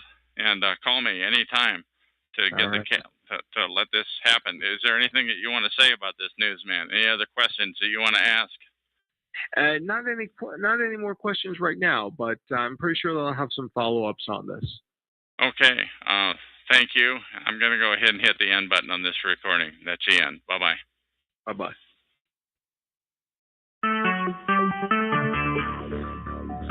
Talk Shoe. Recorded live. Hello, my name is Chuck, nickname Van of Vancouver, Washington, USA. Welcome to TalkShoe.com, show number 120297. This call is being recorded, and anything said will go into the public domain. Thus, everyone is entitled and encouraged to copy and republish any or all of this MP3 recording file. You do not need permission.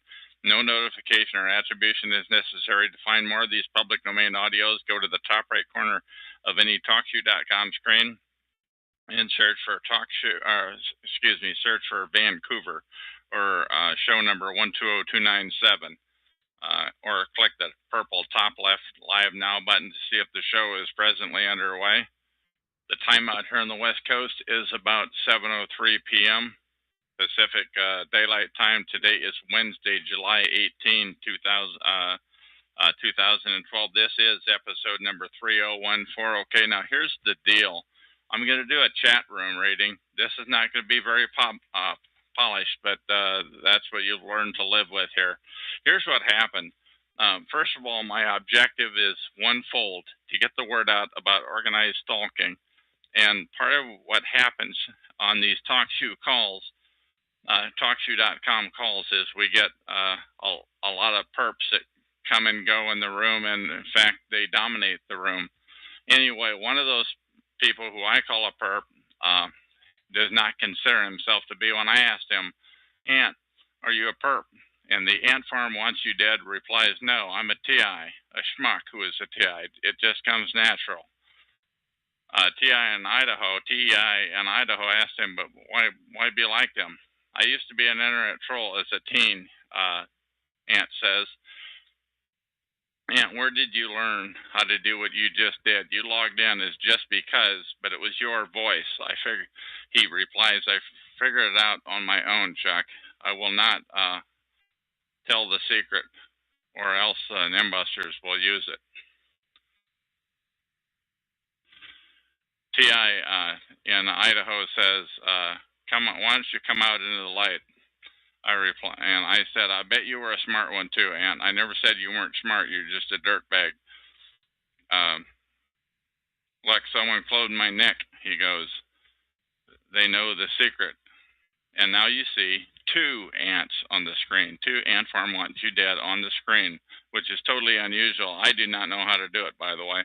The top one is 3,054,116. The bottom one, you, ant, is 2,931,198. And that shows that you have 2 shows. So you were an internet troll. How did you do that? Ant replies, it is the cool thing to do on the internet when you're a teen. Everyone does try to do it, although he is, as I recall now, in his late 20s now. Are you being sure that everything you are typing is going into the public domain? Are you? And he says, well, I don't know. I don't want to be displayed on a website that shows up in Google. I said, Ant, I repeated myself, will you put everything you're typing now into the public domain so that I can publish this for all eternity? Go ahead, he says. I say, thank you.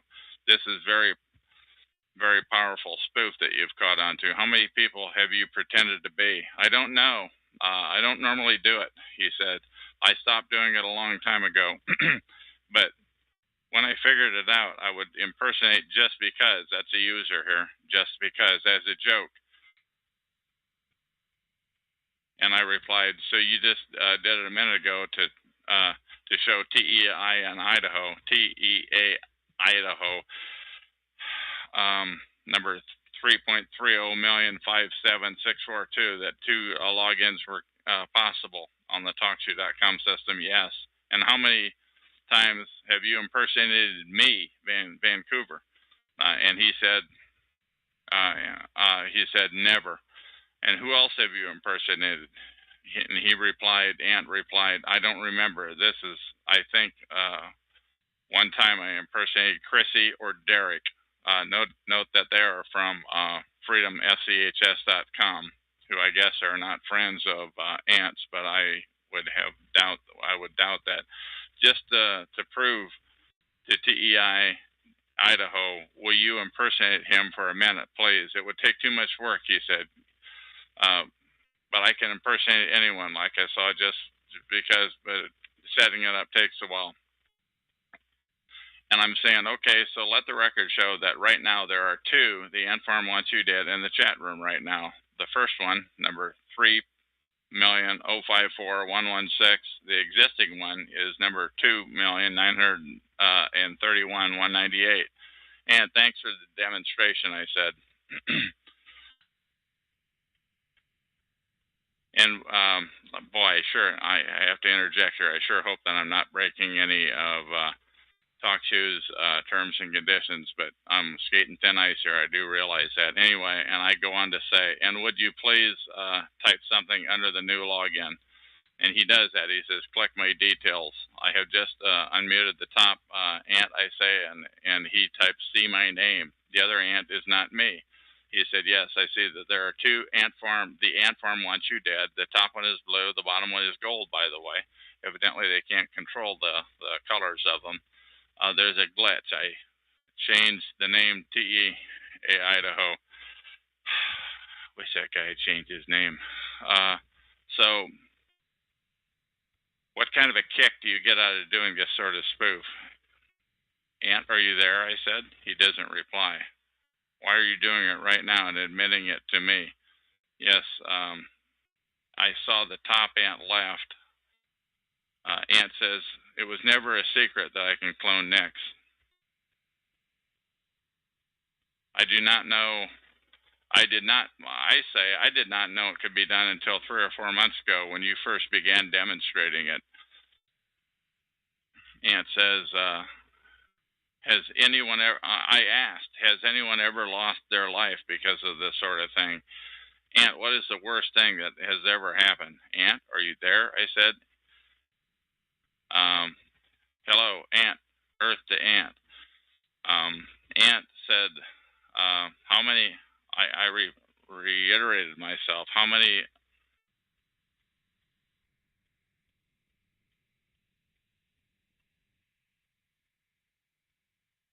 other talk shows do you have the ability to do this? In fact, no one is doing my trolling. Ant, once again, I'm going to take a time out here and tell you that this chat log is tied to this recording, and I'm botching the recording magnificently, but this chat log is tied to this recording, and on talkshoe.com, on chatgrabber.com, show number 120297 on this day.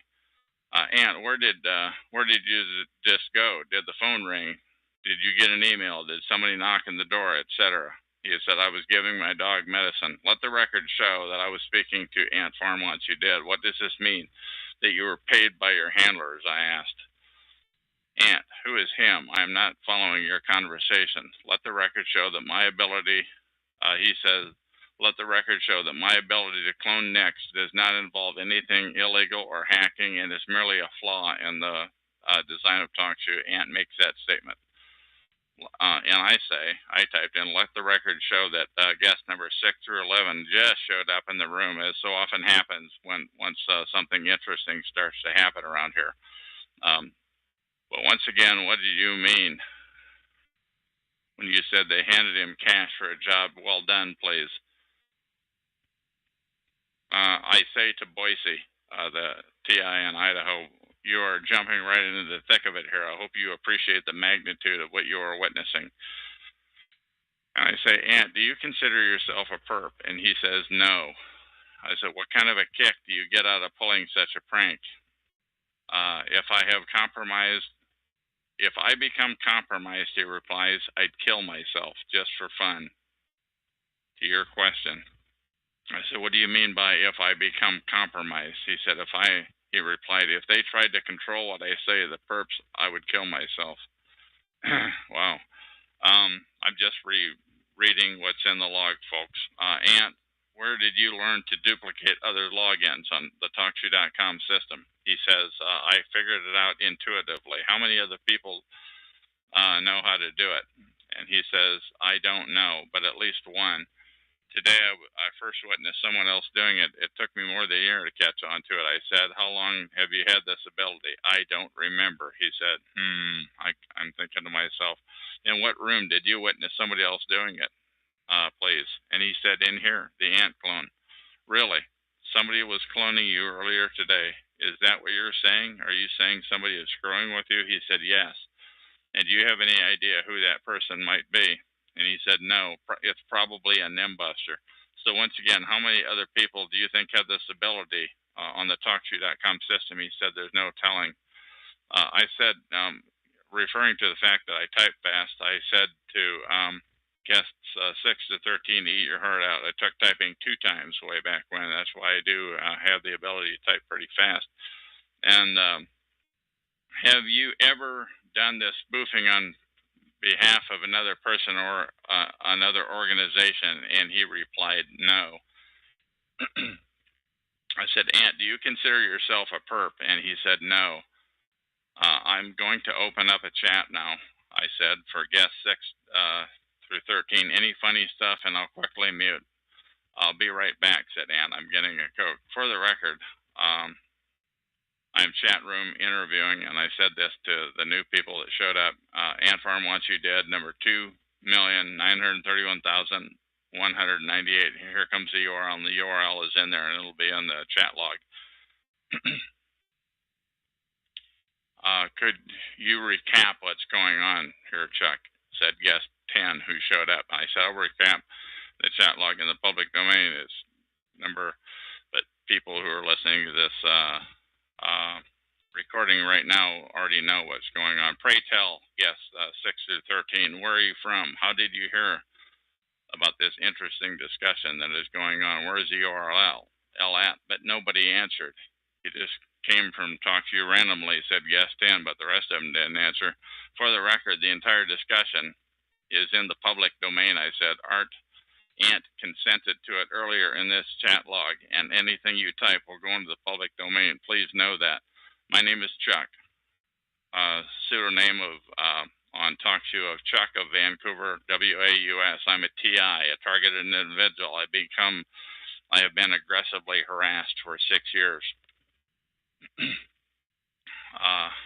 Surely somebody must have some hard-hitting question about these to ask Ant about his abilities when I refer to perping, but he doesn't see it that way. Ant said he is getting some dinner.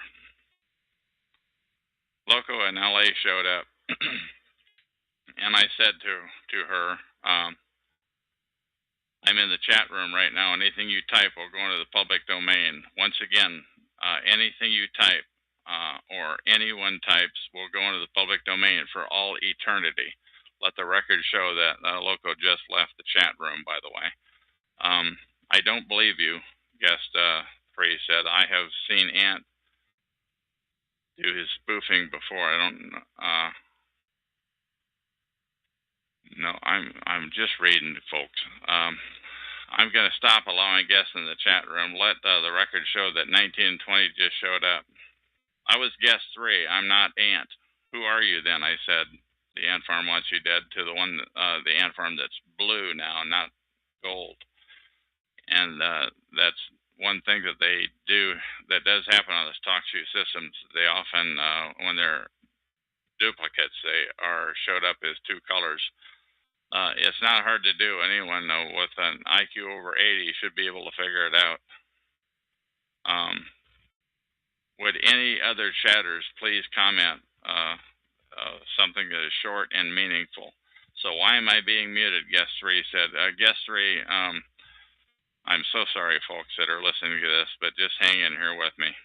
I'm going to go to my profile page and look for my name. Would the Nimbusters among us please say what chat room URL you were just at where you heard this from? Nobody answered. Let the record show that we have now 3 Ant Farm Wants You Dead. The third one, number 2,349,262, looks suspiciously like Nick, who I refer to as Filthy Nicky, but goes by the name Nick Spinner. Yes. I can have fun impersonating everyone. For the record, I'm going to mute the top 2 ants. Please say what you will first for the next 60 seconds. Now that I am no longer muted, said guest 8, I will ask a couple of questions.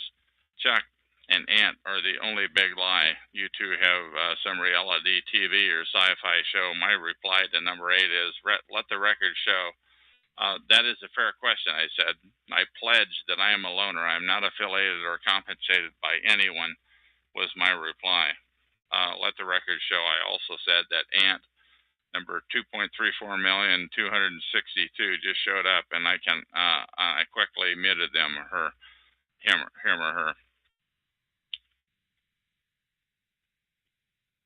Tap Q showed up, who I did an interview with. I think it was number 3006 or 3007. May the record show that I said that Tapshoe just showed up in my room. He actually interviewed me on number 3007 and 3008. He said he watched an interesting video on the cult of Scientology, that they're sure to have the targeting system down to a T. And I said, I'd like to hear about that sometime, but right now something else is going on. Please do bring back that in the future. I will do that, he said, and he left. Once again, I assume that there are nimbusters present. I said, would one of you please say what URL you were just at and where you heard about this to come here? Guest 7, I just said, I just like Ant's voice. I said to guest 7, I just like Ant's voice changer too, but my confidence is very high that I'm communicating with the real one at the moment. And that was based on the user ID. Let the record show my confidence high that the third Ant is Nikki.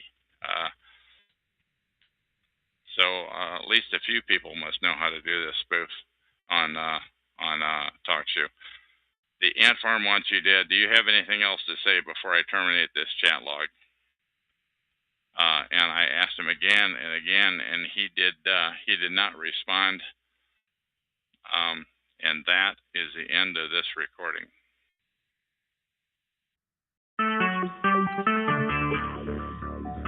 TalkShoe. Recorded live. Hello, my name is Chuck, nickname Van of Vancouver, Washington, USA. Welcome to TalkShoe call number 120297. This call is being recorded, and anything said will go into the public domain. Thus, everyone is entitled and encouraged to copy or republish any or all of this MP3 recording file. You do not need permission. No notification or attribution is necessary. To find more of these public domain audios, go to the top right corner of any TalkShoe.call screen and search for Vancouver or show number 120297, or click on the top left Live Now button to see if the show is presently underway. The time out here on the West Coast is about 7:30 p.m. Pacific Standard Time, Pacific Daylight Time rather, on Monday, July 30, 2012. This is episode number 3015. I have on the call right now. I'm sorry, why don't you identify what pseudonym you want to go with, and how are you tonight, please? Oh, I'm fine, Chuck. You can call me Snuffers. Okay, this is Snuffers then. Now, how long have you been a target, and can you tell us how it all started out, please? Well, I think I've been a target my whole life, but I know that I've been a target since approximately 1998. That's when I really figured out stuff weird was going on, but I had no idea about gang stalking until last summer, probably August, September. I finally kind of got the word and then started looking things up on the internet and stuff and found out that this was something serious going on everywhere. It's been going on since 1998, and here it is, at least, and here it is, 2012, 14 years later, and you found it out a year ago. How did you find it out, please? Well, I just finally started typing stuff into the computer about being followed by strangers and stuff like that. And then I caught onto the phrase targeted individual. And then that's what got me off into the whole gang stalking, targeted individual, learning about it. I had no idea this was going on with people all over the place. You know, I just thought, okay, I got families that are into some crap, and, you know, I'm probably on somebody's S list because of that. Now, when you say you have family into crap, can you tell us what that means in a nutshell? Nothing too incriminating or anything, but... Well, the biggie is my father was a master mason in the Scottish Rite, and we just never got along on that topic. I used to call him the Grand Poobah, and, you know, I had no idea what power they had, or I wouldn't have done so much to stick the hornet's nest, but I didn't like the fact that he was involved with it. I saw how it took him away from my mom and the family, and I was very critical of it, and that obviously made him upset. But you have siblings that are targeted too, so it couldn't, you know, don't you? How many are targeted out of how many siblings? I think all of us. I really do, but I think my sister and I got the brunt of it. I think my brother got off a lot lighter in the whole thing, but I don't know. I can't get him to really all talk to me about any of this. You know, I try to talk to them, and they just don't even want to discuss it. They'd rather just say I'm being nutty and that I should forget about things and move on and find a hobby and, you know, all this stuff. And it's like, come on, we have some weird family history here. you know, like I mentioned in the chat earlier, all of a sudden, as soon as my sister's 10 years older than my brother and I. And I think something went on during the 10 years in between my sister and I that just totally blew my family apart. I don't really know what.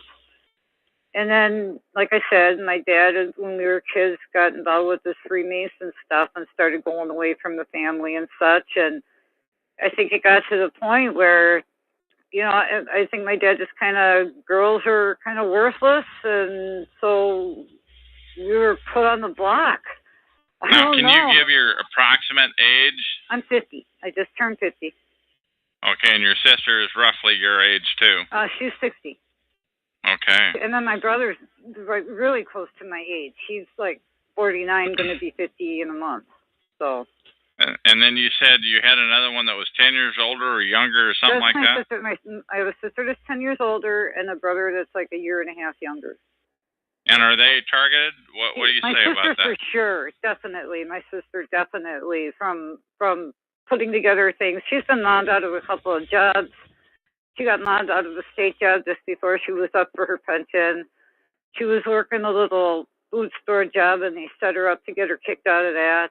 And she was working a little what, please? A little job in a food store. I'm very sorry if I sound slurry. I had jaw surgery. No, it's not. No problem. You had what kind of jaw. kind of? I had cancer in my jaw. So if I sound a little funny, I wasn't even supposed to be able to talk by the time it was over, but I beat those odds too. So you're doing pretty well. I wouldn't have even noticed it. Thank you. Now, what sorts of things happen to you when you're targeted? When? In the beginning or now? Now it's just like, now I just get basically nods and comments when I go out. I mean, it's definitely died down a lot since I've gotten back here. But I've died down a lot since I've gotten back here. It was way crazier in Las Vegas, and it was way crazier up north when I lived in an apartment up north. Yeah, so what sorts of things happened in Las Vegas? And did you live in the city thereof or out in the sticks? Or? No, I lived in the city. And what sorts of things happened in Las Vegas? And was that more than a year ago after you figured this all out, or what? That's what helped me figure this all out. I didn't know what was going on. In Vegas, I still had no idea that there was such a thing as gang stalking. I didn't know there was such a thing as gang stalking until after I got back down here. So even when I you was say down north, here, you mean back in the Midwest? Right, and back down toward the city. I lived in a little town village up north for 3 years, and that was really a nutty place. Very, very strange, old school Catholic cult kind of concept mixed in with a lot of Freemasonry, and then Catholic, I was there. Cult? Did you call that CULTS? CULTS, yes. Yeah, how do you? Could you just elaborate on that a little bit? I have not heard that term before, please. You never heard the term cult? On Catholic cults, I had not heard. You should. All you got to do is Google Nesita Shrine, and you'll. What kind of a shrine was that again, please? Can you spell that? Necdah. Nesita is a small town in Wisconsin. They had a big apparition thing going on in the 50s. And a lot of the remnants of them people are still up there and breeding and doing their thing. And people should really get up there and see it. They have dioramas set up with like Jesus standing with George Washington and Abraham Lincoln. I mean, there's just some very weird things going on up in But getting into the gang stalking of it, okay, so what sorts of things were happening to you in Las Vegas, in Vegas, please? Vegas was the trickiest. Vegas was where I was first nailed with a helicopter light. Okay. Now, when you say, go ahead, explain that, please. Well, it was going, it's very hot in Las Vegas, so it was night when I went out. You have to go get water there. The water in Las Vegas is very bleachy. Yeah, so, let's stay away from the water. Let's get into this organized stalking. I was going to go buy some water. You had to go get good drinking water from a machine, and you would take your gallon jug and you go to this machine that was across the road by a store from me, and then you put in your quarter and you get your gallon of water. Well, it was like 2 in the morning, and I was off to go get my gallon of water, and all of a sudden this helicopter came in and put its light on me when I was at 2:00 in the morning. Yeah. And did that just happen one time, or was it many times, or? It happened 2 times that I got hit with a Okay, now helicopter. what other sorts of, that's a good example. Now what other sorts of things happen gang stalking wise in Vegas, I please? got out of one of my jobs there. I worked in a phone room, and I was just like, work that I had done, I was not being given credit for. I had some guy tell me that I was fired when I wasn't fired, but they told everybody I was fired. So then when I showed up for work, everybody was like, "What are you doing here? You've been fired." And it's like, I wasn't fired. And then I wasn't fired. Okay, so that's then the phone room. And what else? Let's get some more examples. More, please. Let's have lots of examples, please. People, like, I have long hair. People messing with my hair. Like, they'll come up behind me and they would flip my hair. And okay, that's it. That's an example. What else, please? In Las Vegas? Yeah, in Las Vegas. What sorts of things did they do to harass you or to gang stalk? A lot of times they were trying to get me to like end up taking their money. That was a weird thing. I was like, you know, you hit casinos after work or whatever, you know, and I'm not a big gambler. It was always like penny slots or something like that, you know. Yeah. But like I go walking by, going to leave, and I'd have people like at a blackjack table or something. This place where I used to go to a lot, you had to go by the blackjack tables to get to the door, and I like blackjack, and there'd always be somebody. Well, not always, but a lot of times, there'd be some guy sitting there, and I'd be walking by to get the bus and be like, "Hey, you want to play?" And they'd hold money up, like they were going to give me money to play, and you just know that's a setup. So of course, my answer was no. Okay, and what else? Other examples of things that happened in Vegas of the stalking and harassment, please. In Vegas, and this is going to sound nutty, and this is where I lost you the last time, and I hope I don't lose you again. What? Yeah, go ahead. There was a smoke detector in my apartment, and it got to the point where I noticed that at certain times, at certain words, certain places, it got to the point where I could almost talk to this smoke detector. Because, you know, they have that little light. This little light that normally just stays on unless there's trouble. All right, so why would you be talking to a smoke detector, please? Just to make sure that I wasn't crazy.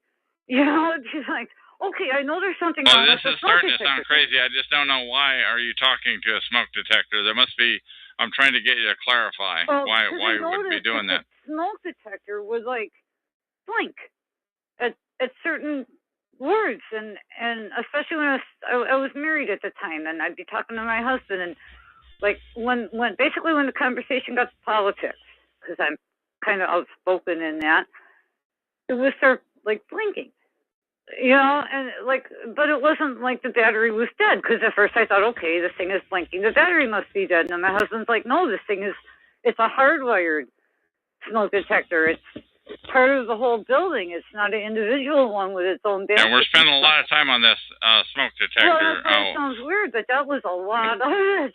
Was just, hey, something's weird with the smoke detector. Hey, I can get to the point where I'm having freaking conversations with a smoke detector. What the heck is going on? And that's when I figured out that this thing's got to be wired and people are behind it. So somebody's effing with you, you mean? Somebody was on the other end of some switch. Right. Okay, that I get. All right, what other examples, please, of things that happened in Las Vegas, if I may, please? Well, that's where I got the cancer. I ended up getting cancer out in Las Vegas. Yeah. Okay, well, what are the things that are stalking related? Well, like for part of this cancer, I had to go into Los Angeles to see a doctor at UCLA. And because I was sick, I couldn't drive it. So we were going to take a Greyhound. Okay, so then we get to Greyhound station, and 4 buses between Las Vegas and LA are canceled. No reason. There wasn't any, you know, sometimes mudslides or fires or something like that will stop traffic between. But that doesn't necessarily sound stalking related. I'm trying to get it was weird. It's the one time that I needed to get on those buses to hit a doctor's appointment. Okay, so what other examples? All right, so we got the buses. What other examples? I was getting so sick, then I just got out of Vegas. Okay, and then when we. But what else happened? I want to, while we're on, hang on, I need to cough. Okay. While we're in the town of Vegas, so what are the things that were stalking related? Please. Followed around. People coming up to me at the bus stop saying comments about, like I said, basically I'm into politics, so they say things, you know, kind of like trying to get me to argue with them. Little junk like that. And this happened how many times, please? Oh, almost constantly. Almost really? Constantly. This has been going on for so long that. All right, so like you showed up at a bus stop, just waiting for a bus, and yeah. Somebody. Were they different every time, or the same person? Why? No, they were different. They're definitely different. There was only one person that was like a constant in this, and I didn't know it at the time until I ended up back up in Wisconsin, up north, and the same guy that was bugging me in Vegas ended up being up north in this little podunk town, you know, that I really, you know, I mean, what the hell is the same guy that was in Las Vegas bugging me doing in this town in this state of Wisconsin? I mean, what are the odds, you know? Wow. Okay, now that's a weird one. All right, so that couldn't have been a cheap one for him. But how many people do you guess? Finally, I asked him. I confronted this guy up north, and I said, you know, I recognize you from Vegas, and I could tell I freaked him out by coming up and saying that. I said, you know, I recognize you from Vegas. Why are you following me? And he goes, because I'm your defender. And I'm like, what? I never knew this person, never met him. And I'm your defender. And then it ended up he was behind the stalking. Now, was this the guy that was a constant harasser in Vegas, or no? He was an occasional harasser in Vegas, but I noticed it because I thought he was kind of cute. You know? Now, although I was married and wouldn't have gone anywhere with it. Okay, all right. So now, how many people in Vegas, how many people do you guess would have wanted to argue about politics at the bus stop? Oh, right. It was going on a lot. 20. I mean, it was like, it got to the point where it was like all the time. And it, you know, okay, yeah, I mean, I like paying attention to politics and I have my views, but it's not the only thing I'm going to be rapping about with strangers. And these were different people every time, and this is over a period of how many months, please? Except for the one guy that ended up being up north. I probably ran into him. Yeah, but this is over a period of, I got that part, but this is over a period of how many months? Oh, over 4 years. Over 4 years, 20 people over 4 years, or was it all stacked mostly within it? No, it got progressively worse. When I first got there, it wasn't that bad. It was just a couple of weird things, like they took my cat, you know, and I had to fight to get my cat back. You know, little weird things like that in Vegas. Now, when you say they took your cat, where did they take your cat? To the Humane Society, or? No, I got it back, luckily. Where did they take it? Where did they take your cat? Yeah, I don't know. I got her back, but she was a very old cat. I mean, she ended up dying not too long after. She was a very old cat, and I took her to Vegas because. So you don't really know that it was stalkers per se. That I'm sorry to be so antagonistic, but you don't really know that it was stalkers per se that kidnapped your cat. Maybe the cat just decided. They took it. She was. She was a very weird little cat, and she was very old, and it took me a long time to get her to even like to lay by the door in the sun. But I knew the sun would feel good on her hips, so I got her to the point where she trusted laying in the door. She wasn't a cat that was going to run away or anything. And the door was open, the cat was laying in the doorway. Next thing I know, the cat's gone. I know, but I still don't get how you associate that with the stalking. I don't get it. Because I saw the guy that worked for the apartment place by those stairs. And then the next thing I know, my cat's gone. So I'm like, put two and two together, the house guy took the cat. And how long of a period of time was the It took me 4 hours to get the cat back. Okay. And all right. Well, what other examples, cat aside, let's move on from the cat. Then, what other examples of stalking? Little things like that ended up being. Let's have some examples of those little things, please. Well, we got the cat, we got the bus stuff, we got the smoke detector, we got the guys at the gambling tables where they kept trying to get me to take their money. We got the cancer, we got the bus thing. That's another thing about cancer, too. I kept going to doctors, and, you're on this insurance plan, so there's only certain doctors that I was allowed to go to. And I go to this doctor, and I'm like, listen, dude, this isn't lupus. Something is wrong. Could you take a biopsy? I want to make sure it's not cancer. No, he wouldn't do it. No, he wouldn't do it. No, he wouldn't do it. I go to the plan. I'm like, listen, this doctor's bogus. I got to see another doctor. Took me all right. What are the sorts of things in Vegas, though, if I may, please? Well, that's pretty much it. Because then I got sick, and it was just getting the heck back. First fighting to live, and then all right, so, go getting ahead. out of there. All right, so now you're back in the Midwest, and what sorts of things are happening there? Other than that's pretty weird, that one guy who showed up from Vegas, and he said he was your protector? My defender. Your defender. My defender. And I'm like, what do I need a defender for? Cause and what did he say to that? What was his answer? He just laughed. He just said one of these like, kind of deals. Like a, I'm like, what do I need a defender for? Especially since by then I was up in the CETA. I'm like, what do I need All right, so what are the sorts of things? What are the sorts of things are going on back in the Midwest, please? Well, okay, in the Midwest, an amazing apartment opened up magically just in time for me to move into. Okay. And at the time I was still married. And so we moved into this apartment. It was for senior and disabled, and he was a senior and I'm a disabled, so it worked out. And it was just a cluster. That's when I really, all the weird stuff in Vegas, okay, hey, Vegas is weird. I put it all out of my head, whatever, that was in Vegas, Now I'm in small town Wisconsin. I got a couple of friends that lived up around there. That's why we were in the area to begin with, was because I had a couple of friends that lived up around there. So we ended up living up around there. And we okay, yeah, but I'm trying to keep the focus on the stalking and the harassment. What sorts of things are?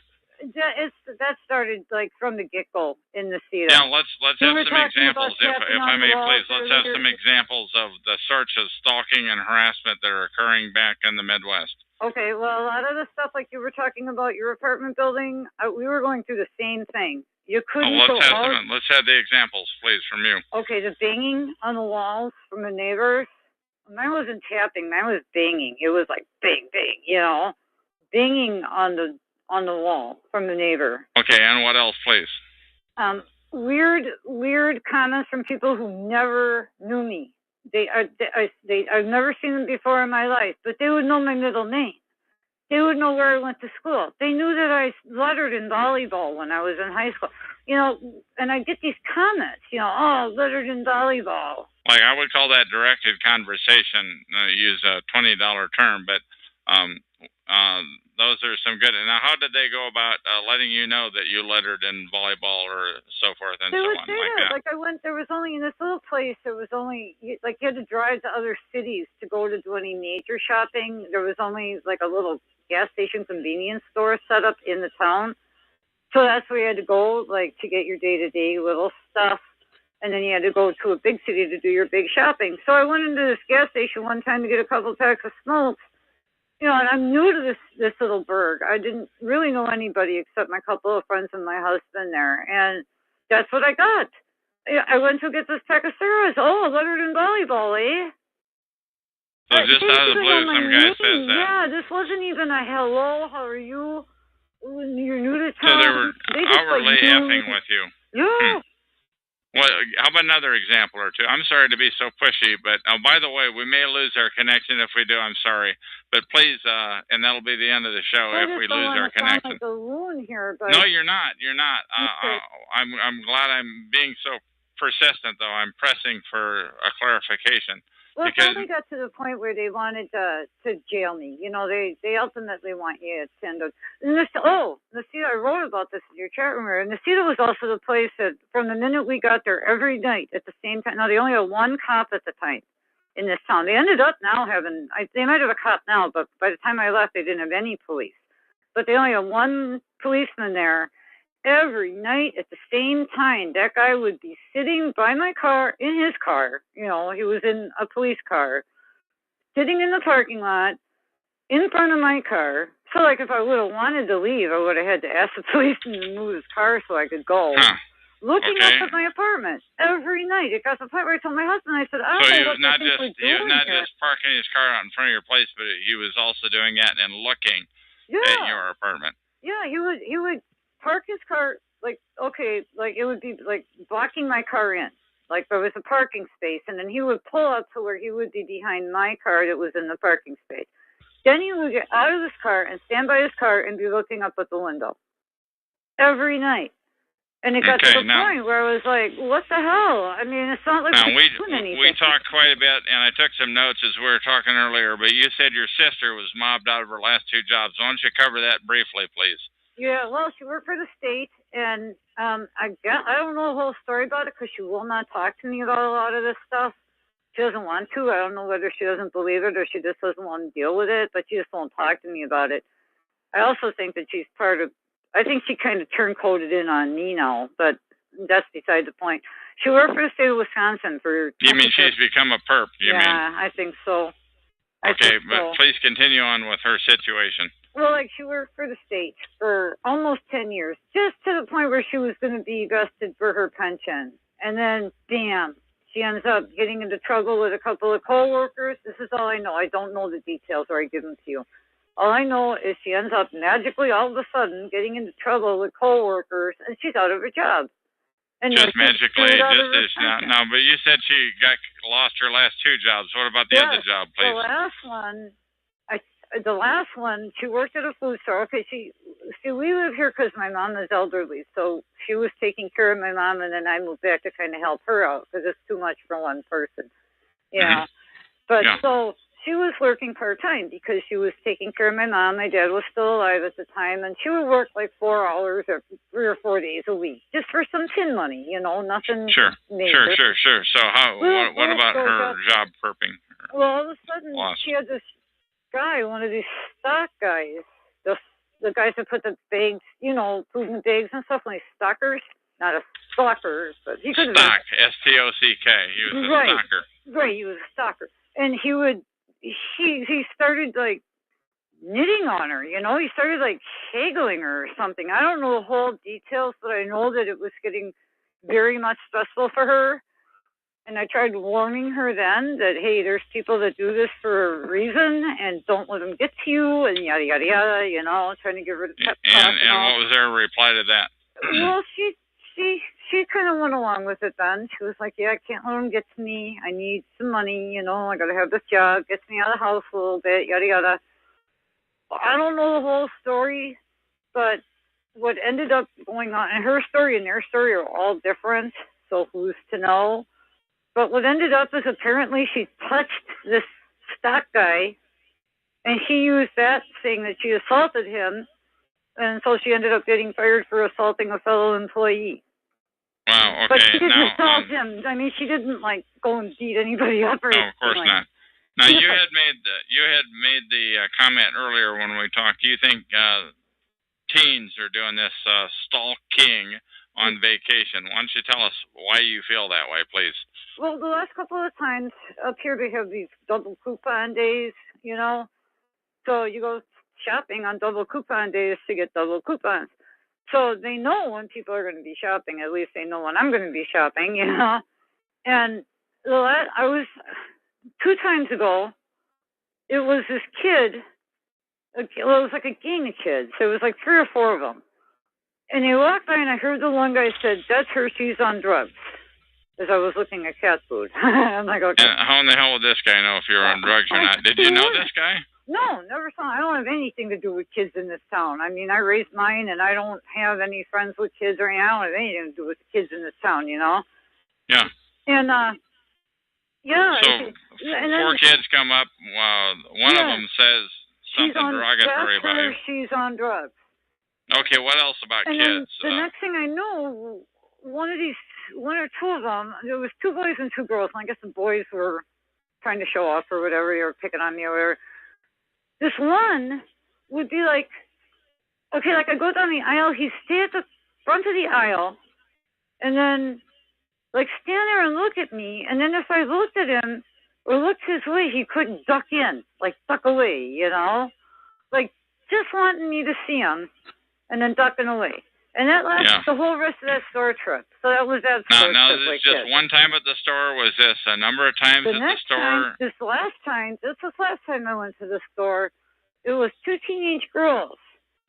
And no matter where I went, they would be there giggling. Just giggling, not saying anything, to me or about me that I could hear. Now, this is 2 incidents in a store. Any other incidents in the store, please? Totally. One time I made the mistake of saying out loud that I was going to go and get some smoke. Man, I got up there, and normally where... Like you were talking with somebody on the phone saying that, or what? Sister. See, my mom's got this EDT thing. It's got a what? EDT. Electronic. So I always treat this... What does EDT stand for, please? EDT. It's one of those senior things where they push a button and they're connected to people that will call 911 or something for... okay. So your mom's got that. All right. So now... And there's this box on a table, on the kitchen table, that's constantly, they're connected. So I always assume that this place is wired. So I very much try not to ever... The place that your mom lives at. Right, and I do too. Yeah. Okay. It's 3 of us at the homestead. And, all right. So I always figure this place is wired, so I try not to ever state my intent. Plus the fact, like I said, I don't necessarily trust my sister anymore, Sure. So I try not to let people know what I'm doing or where I'm going. Well, all right, I made the mistake of saying I'm going to go get cigarettes. Man, the next thing I know, I go to go get cigarettes. Not only are there 4 cop cars in the parking lot, just kind of watching me, but I go in the store and there's already like 3 or 4 customers max. There was like 20 people in there. All of them buying like 1 can. Nobody getting gas. So I would call that like a flash mob, perhaps. Give me, how about some other examples like that? What else? Boy, the mailbox, when I first moved down here, the mailbox was plowed out. Somebody took out the mailbox. Was what? Plowed out? Yeah, they plowed it down. They knocked down the mailbox. Oh, okay. We had to get a metal rod and stick it in cement so it wouldn't happen again, And how many times did you have to do that to the mailbox? Did it happen again after that or no? No, we did it right. All right, what else happened then? Stalking related or harassment, please. The very last thing is just like last week or so, out on the front porch where they got to come up the driveway to get to. It's not like we're right on the street.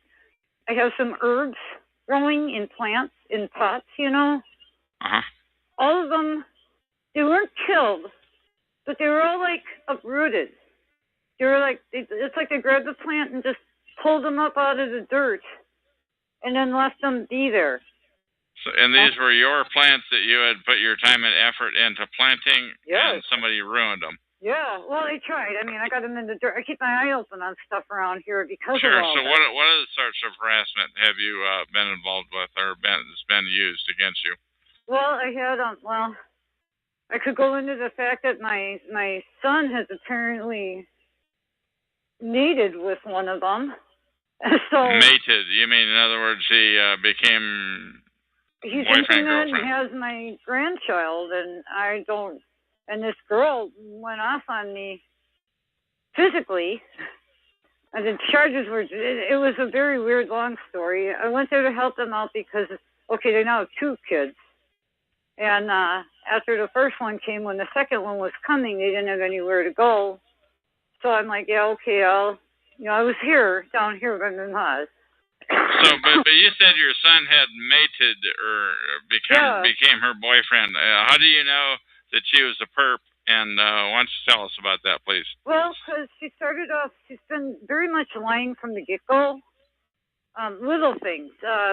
Like when I went to go live with them, they wanted to know if I was going to bring my cat. And I said, no, there shouldn't be really cats around with her being very pregnant. It's not good for pregnant women, cat waste and stuff. Yeah. And with a crawling baby, you don't want them by litter boxes.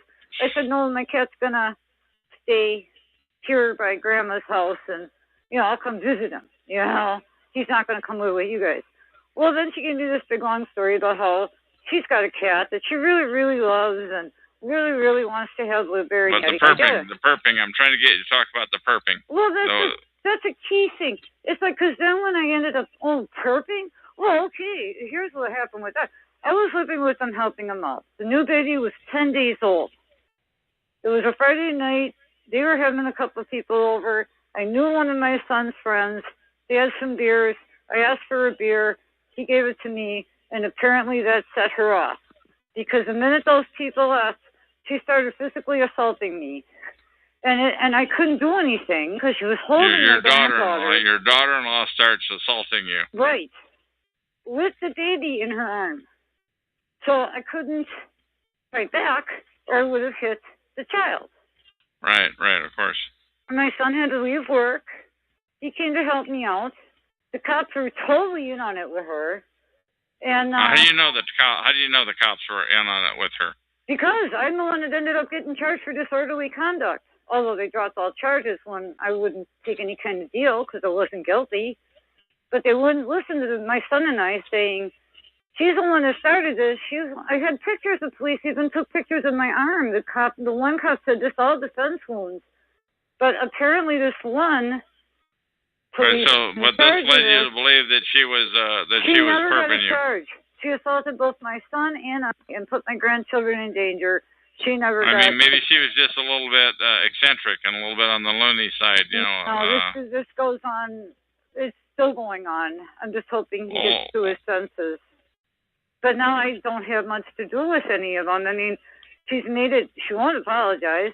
She's made it very hard for him to bring the children around because it's such a scene, you know? I mean, she's got her... All right, I'm trying to get some other... How about some other examples of...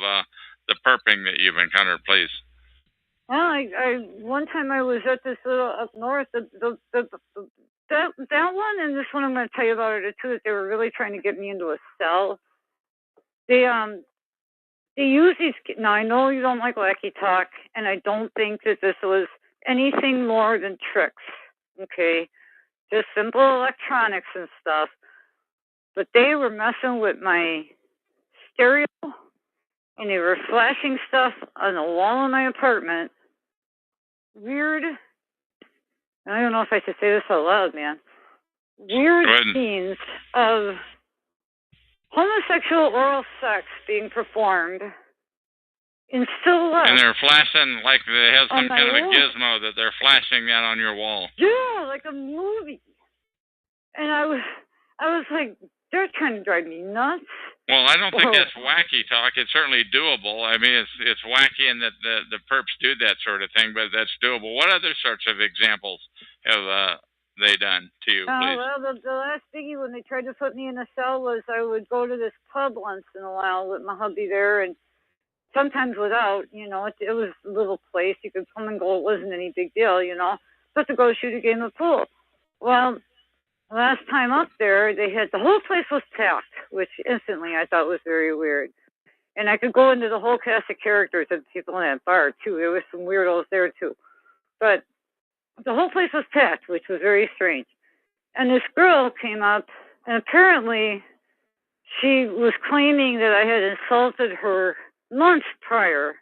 I'm like, oh, okay. Very mad at me. She came up like screaming at me, you know?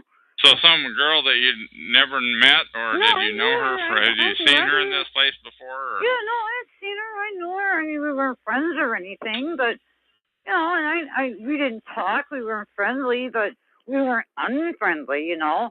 Well, apparently we had shot pool some time back, and I said she sucked. And that's what she was saying to me. I'm like, well, if I said it, I'm sorry. If you took offense, I'm sorry, but you know what? When I screw up, I say I sucked. But let's get into the perping. She said, okay, I accept your apology. All right, cool. Okay, I go to the bathroom, to the bar. I come back out. She's standing there. She clocks me straight upside my face. With everybody there, like they were all on red alert. Like I knew if I hit her back, I was going to get jumped or arrested. You know, it was like the whole place was packed on purpose. This was all a setup. She cracks me upside my head. I was like, what? You know, I did go make a stance like I was going to pop her back, but then the lady behind the bar, like, stopped that one quick, you know? All right, so what other examples of perping that I would call it.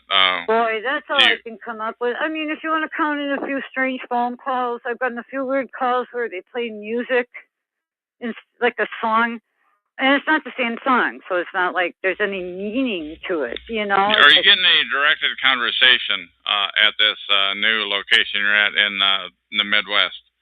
Only at the store when that kid was like, that's her, she's on drugs. You know, like that. But other than that, not really. But like I said, they've got me to the point where I pretty much don't do much. You know, got you to a point where what again, please? Where I don't do much. I don't go out much. I don't do much. You know? Now, why do you not go out much and do much, please? Well, I don't like this crap. I don't like the fact of thinking that everywhere I'm going, every time I'm out someplace, somebody's keeping their eye on me. You know? So what makes you think that? If I may please ask that. It's a little bit antagonistic, and I apologize, but. Well, what makes me think that is because it's what happens. Yeah, why don't you give me a couple more examples? So please, I'm really liking these examples. I would appreciate if you give a few more. I don't really have that much more. I really don't. I mean, I don't know what to tell you. All right, so other than Las Vegas and Wisconsin, other than Las Vegas and the Midwest, where else have you been that this type of thing has happened? This is all I've lived at. I've only lived in Wisconsin and Nevada. Okay. Yeah, I grew up in Milwaukee. And, you know, I grew up in New Berlin, then I lived in Milwaukee, then I went to Las Vegas, and I came back to Now, when Berlin, you were in Milwaukee, did anything strange happen there? Well, no. You know, I don't know. I'm just finally getting to the point where I'm starting to think about things that were going on as I was raising children. Uh-huh. You know, I mean, I was so busy, basically a single mom. I always worked 2 or 3 jobs. You know, I mean, I can say things like, okay, when I took the father of my kids to court and they ordered him to pay child support and they said there would be a warrant out for him until he paid it. And yeah, but I'm trying to get into the stalking. That's what I'm trying to get into, the stalking issues. No, you know, I really don't know. I've just started to try to figure out if stuff was going on back when I was raising the kids and I just didn't notice it. And you can't, are you saying that you can think of such events or no? I can think of weird situations, but not outright stalking. Not where I had people, maybe it's because I just don't notice, you know? I mean, I'm just like, I don't notice a lot of this stuff, especially back then before I knew all this was going on. And I was busy with the 2 little kids. You know, if we went out, I was busy watching them. I wasn't worried about people watching me. Now, you had said earlier, I wrote the comment down is when we were chatting in the chat room before we went live on this call, you had said earlier, nothing left to lose. What did you mean by that? Well, you know, I think my oldest son is in on it now. Now, what makes you think that? Now, keeping in mind that this call is going in the public domain, so I don't think you want to be too identifying. But I know. I've talked to him about this too. It's just all of a sudden the basic disrespect, the broken promises. I understand that some people do some of this stuff for just to keep the frustration level going, and I kind of think that's what's going on. There's absolutely no reason for him to be being like he is, and it just started recently. I mean, he's 31 years old. We've had an awesome relationship, and then all of a sudden it's twisted to where it's getting kind of weird. I'm not liking it. But that happens with a lot of parents and their children. What would make you think that it's stalking related? You know, I can't tell you. So maybe I shouldn't even go there. I okay. just have this feeling that something is asking weird. The kind of question people are expecting me to ask. I'm doing my best. Oh, okay. And earlier we talked about, you brought up the issue of blackmail, and all I wrote down was blackmail. Do you recall what that was in relation to? Oh, they were talking about perps. I said, you know, you got to be insane to be a perp. Which I agree with. I think you got to be nuts to be a perp and do this to people. But I said, well, I think a lot of perps, from what I've heard, I don't know if this is true. I don't know any perps. I'm not a perp, but that they get blackmailed into doing it. Now, where did you hear that, if I may please ask? Yeah, I don't know. Just off the internet somewhere. Somewhere along the travels, yeah. Okay. It's just somewhere in one of them sites. So perps may be blackmailed, do you think? And how many? With that whole Freemason angle in my family, I mean, that could be a huge possibility because I know for a fact that that's how they work. Okay. All right. We're getting ready to terminate this interview. Do you have anything else that you want to say before we call this thing to a close? Well, just number one, I want to thank you for doing what you're doing. I think it's very brave. And for another thing, I know it sounds nutty, but I appreciate you not treating me like a nut. Well, I haven't heard anything that I have not heard it. I want to be on the record for saying this. And to anybody that's listening, my name is Chuck. This is TalkShoe.com, show number 120297. It's July 30, 2012, and I have not heard anything that you have said on this interview that sounds far-fetched, because this is a far-fetched issue, but I have not heard anything that sounds nutty, per se. I appreciate that, because it sounds nutty to me. Yeah, well, I mean, it is. It's a far-fetched issue, but on whether people are stalking. So what advice do you have to give to potential stalking victims, such as yourself, please? I'll tell you, the biggest thing that's gotten me through all of it is to try to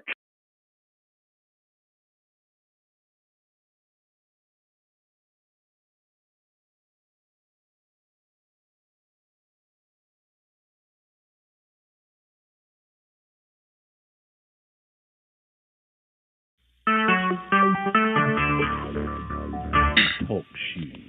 Recorded live.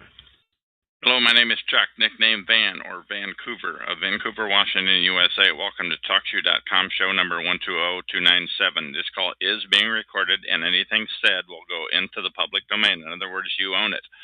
Everyone is entitled and encouraged to copy and republish any or all of this MP3 recording file. You do not need permission. No notification or attribution is necessary. To find more of these public domain audios, go to the top right corner of any TalkShoe.com screen and search for Vancouver, or show number 120297, or click the purple top left Live Now button to see if the show is currently underway. The time out here on the West Coast is 10 after 11 a.m. on Wednesday, August 1st, 2012. This is recording number 3016. What I'm going to do is I'm going to read a feedback that I entered into Farah's show, number 93584, over a year and a half ago. I wrote every word of text I'm about to read, and I last updated it on February 13, 2011. And within the text, it clearly states that the text is put into the public domain, and here goes the reading. I wrote to her, "Good luck in keeping your story on mark."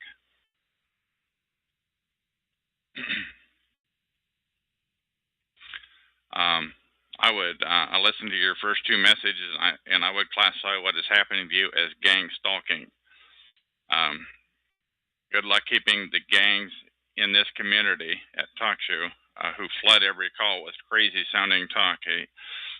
When I say at TalkShoe, I'm talking about the TalkShoe TI calls, by the way. A small army will gang up on anybody who challenges any piece of their nonstop crazy talk, although they may fabricate other reasons for the attack. Early on, knowledgeable and rational-sounding people will attempt to con you out of personal information, such as forcing their name onto you, even though you didn't want or ask for it, and then acting as though that entitles them to pressure your info for them, or else this complete stranger calls you paranoid and acts surprised if you don't provide it. Whatever you do, don't give your name out until you know what you're doing here, by the way. This is a con job by a perp, and there will be many more to come. Some perps are easy to spot right off. Others are extremely skilled and patient. They won't slip up or become obvious for months. I was shocked by the amount of time, skill, and gang size, the team size, and seamless organization that they expended into building my confidence. And con is capitalized, by the way. You will continually hear advice that you should spend your time on less effective activities, which don't get gang the word about gang stalking out as well. but I believe in the open talk resources that are displayed in the recordings that last forever and not just heard by the few people who were listening in when it was said. You get more bang for the buck and infinitely more coverage in the same amount of time when you record, like I'm doing now. The resources that the dark side expends here is in order to derail and distort the gang stalking message seems immense. On top of continual head screwing, part of the PSYOP, spelled PSYOP, part of what they do is intended to divert your attention away from getting the word out about gang stalking. Some perps will befriend you and become your new best pal, partly to extract information which will later be used against you. The perp gang's job is also to keep you repeating yourself in order to wear you down. You can use this opportunity to improve your game, but be sure to record the subject matter before you get tired of it, so that TIs can targeted individuals. TIs can benefit from the wisdom of your recordings for years to come. Some people estimate that 40 to 90% of the TIs perps are TIs perps and TIs who have become perps, who hang around this so-called community, are in on it.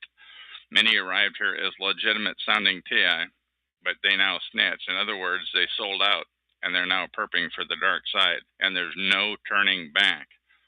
I wrote that a year and a half ago, and I feel even more strongly about it now. They did it in order to lessen the targeting on their family, who they mention in many conversations.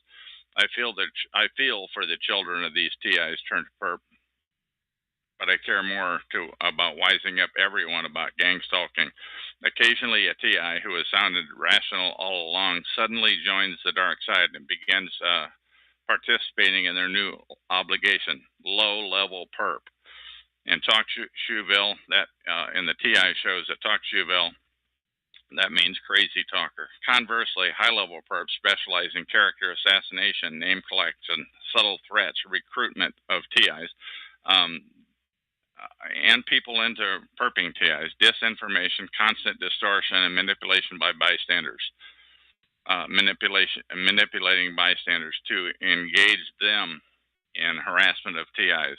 This is a tough landscape, and there's never an official announcement when a TI falls to the dark side. One day, they just begin spewing out crazy talk in every conversation. I think getting the word out about gang stalking is our best chance, and the only way to do that is to record the whole true story, and say onto the recording, each recording that is in the public domain, if you have the right to do so, such as I do now. So the content can be used freely and not buried because of unknowns and some copyright legalese, or by some self-anointed experts who think gang stalking can somehow be presented positively when it's sanitized.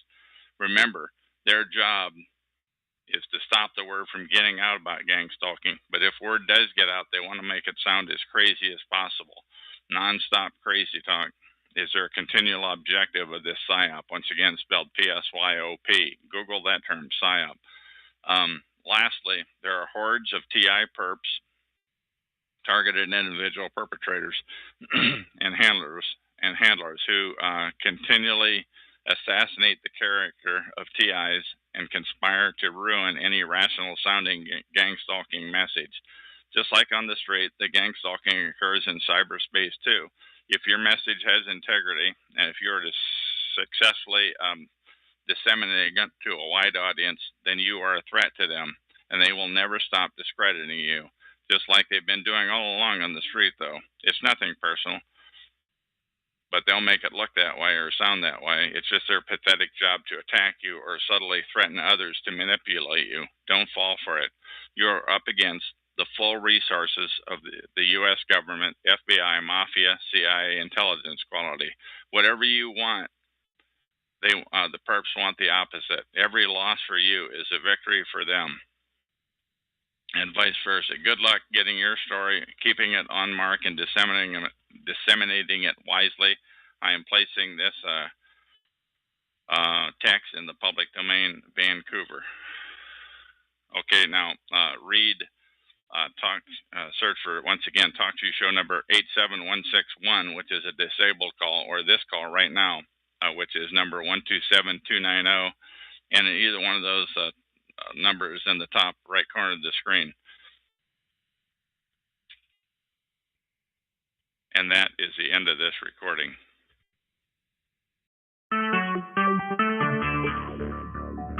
TalkShoe. Recorded live. Hello, my name is Chuck, nickname Van, or Vancouver, Washington, USA. Call number 120297 at TalkShoe.com. This call is being recorded, and anything said will go into the public domain. Thus, everyone is entitled and encouraged to copy and republish any or all of this MP3 recording file. You do not need permission. No notification or attribution is necessary. To find more of these public domain audios, go to the top right corner of any TalkShoe.com screen and search for Vancouver or show number 120297, or click the purple button in the top left which says Live Now to see if the show is presently underway. The time at the present is 11:35 p.m. on Thursday, August 2, 2012, out here on the West Coast. This is interview number 3017, and I'm talking to King Perp, spelled KINGPURP, and that is that's just a coincidence. It's got the word perp in there. And how are you? And can you give us a brief rundown of why your name is what it is? All right. Yep, my name is King Perp because I'm from the North Star State, Minnesota, and there's a football team, the Vikings, and we're the Kings, and we're purple, so Purple Pride. King okay, Perp. so it's just a coincidence. All right, now we had talked about bots, and that was the one that really got me going. I've been taking notes while we were talking, but why don't you tell us about these bots? And tell now you're 19 years old, and tell us about your what's been happening to you perping wise. Okay. You've been potentially harassed. Okay, well, it started out about a year and a half ago. I got in a car accident, and I ended up moving out of my parents' house and into my own house. Down in the Minneapolis, in downtown Minneapolis. And so I was living around there and stuff, and I was kind of researching, about the freedom, sovereign movement, that kind of thing. And, making some, heavy duty shit on the internet, just talking kind of hard, about how I feel about the government and how I, what position I would be in. And hey, can I just ask you to lighten up the profanity just a tad, because I'm trying to keep my middle of the road rating at TalkShoe, but please continue. Oh yeah, I'm sorry about that. Sure, no problem. Please continue. I didn't mean to interrupt. Yeah, and so I'm living down there and just doing my research, and I'm a big guns rights guy or whatever. I believe people should be allowed to have guns and whatnot to be able to protect themselves. So you're a guns rights guy. You're outspoken. You're not a government fan. No. And you've been outspoken about it on the internet. In what way have you been outspoken, please? Well, it's just more posting, with different, with a persona or two on the internet, just talking about, guns, Patrick Henry style revolution, stuff like that might have been a possibility, back in, maybe 4 or 5 years ago. Stuff like that is when I, first started talking about it.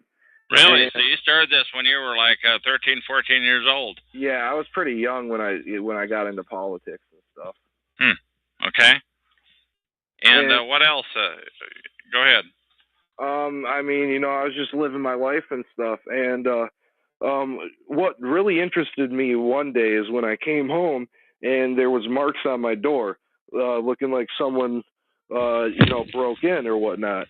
But, the door was still locked and stuff, so I went in and I looked around and nothing was missing, and I didn't really think anything of it. Okay. And then about maybe a month later, I come home after being gone for like 20 minutes, 30 minutes, and my door's kicked in, and I'm like, oh my, what's missing? Is all my stuff stolen? And so I go look around and nothing's taken, and that really takes me aback. So I'm like thinking if somebody, broke into my house to steal stuff, they would have stole something, because there was some valuables in there and whatnot. Didn't you say you had a lot of money laying around there or something? Yeah, I had money laying in there that would easily be found. So, But they didn't take that money. Yeah. They just were giving you a wake-up call, or what? What do you think? Yeah, that's what I really think it was saying, hey, we know, who you are. We can do this when we want to. And just kind of more letting me know and trying to tell me to shut the fuck up. Excuse my language again. No problem. Shut up, is what they're trying to get me to do. And so, I kind of backed off then on the internet and was kind of more, playing the back burner. But that's really when, the COINTELPRO that I posted a link to on the chat, it really struck a chord with me with seeing how the forums were being manipulated. Because I really liked using forums to just talk about different stuff, learn new techniques for, like I was big into jet skiing and paintballing and stuff like that. But you mentioned that they were manipulated and that annoyed you. Can you tell me in what way the forums were manipulated? Well, it was definitely to control certain, political persuasions per se, it'd be like, let's say you make a 2-3 paragraph, thing outlining your position on a certain subject. It would just be flaming with just nonsense, just absolute nonsense. Gibberish, a gibberish reply to what you said. Yeah, barely coherent. Like, doesn't even make sense what they're trying to say. And it's almost like they're trying to bait you into reacting and into, getting them. They're trying to get you into their type of thing. And it's always trying to distract from the message you're trying to get out. So do you think that these were people that were doing it? Or you mentioned the concept bot or robot. What say you, please? Well, this is why I think it's really software and not, humans behind it for the most part, is because the amount of manpower it would take to do something of this operation on the computer would just be massive.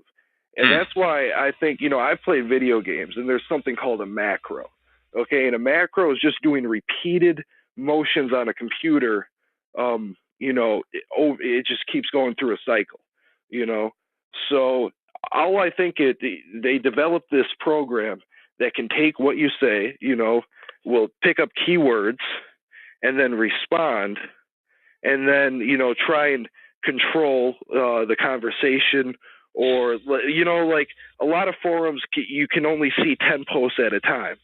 So they would try and, if you make a post and let's say a thread is 190 pages and you make this big long post showing how their position is bullshit, they'll just spam a bunch quick, boom, onto the next thing. So your whole entire thing is not even seen.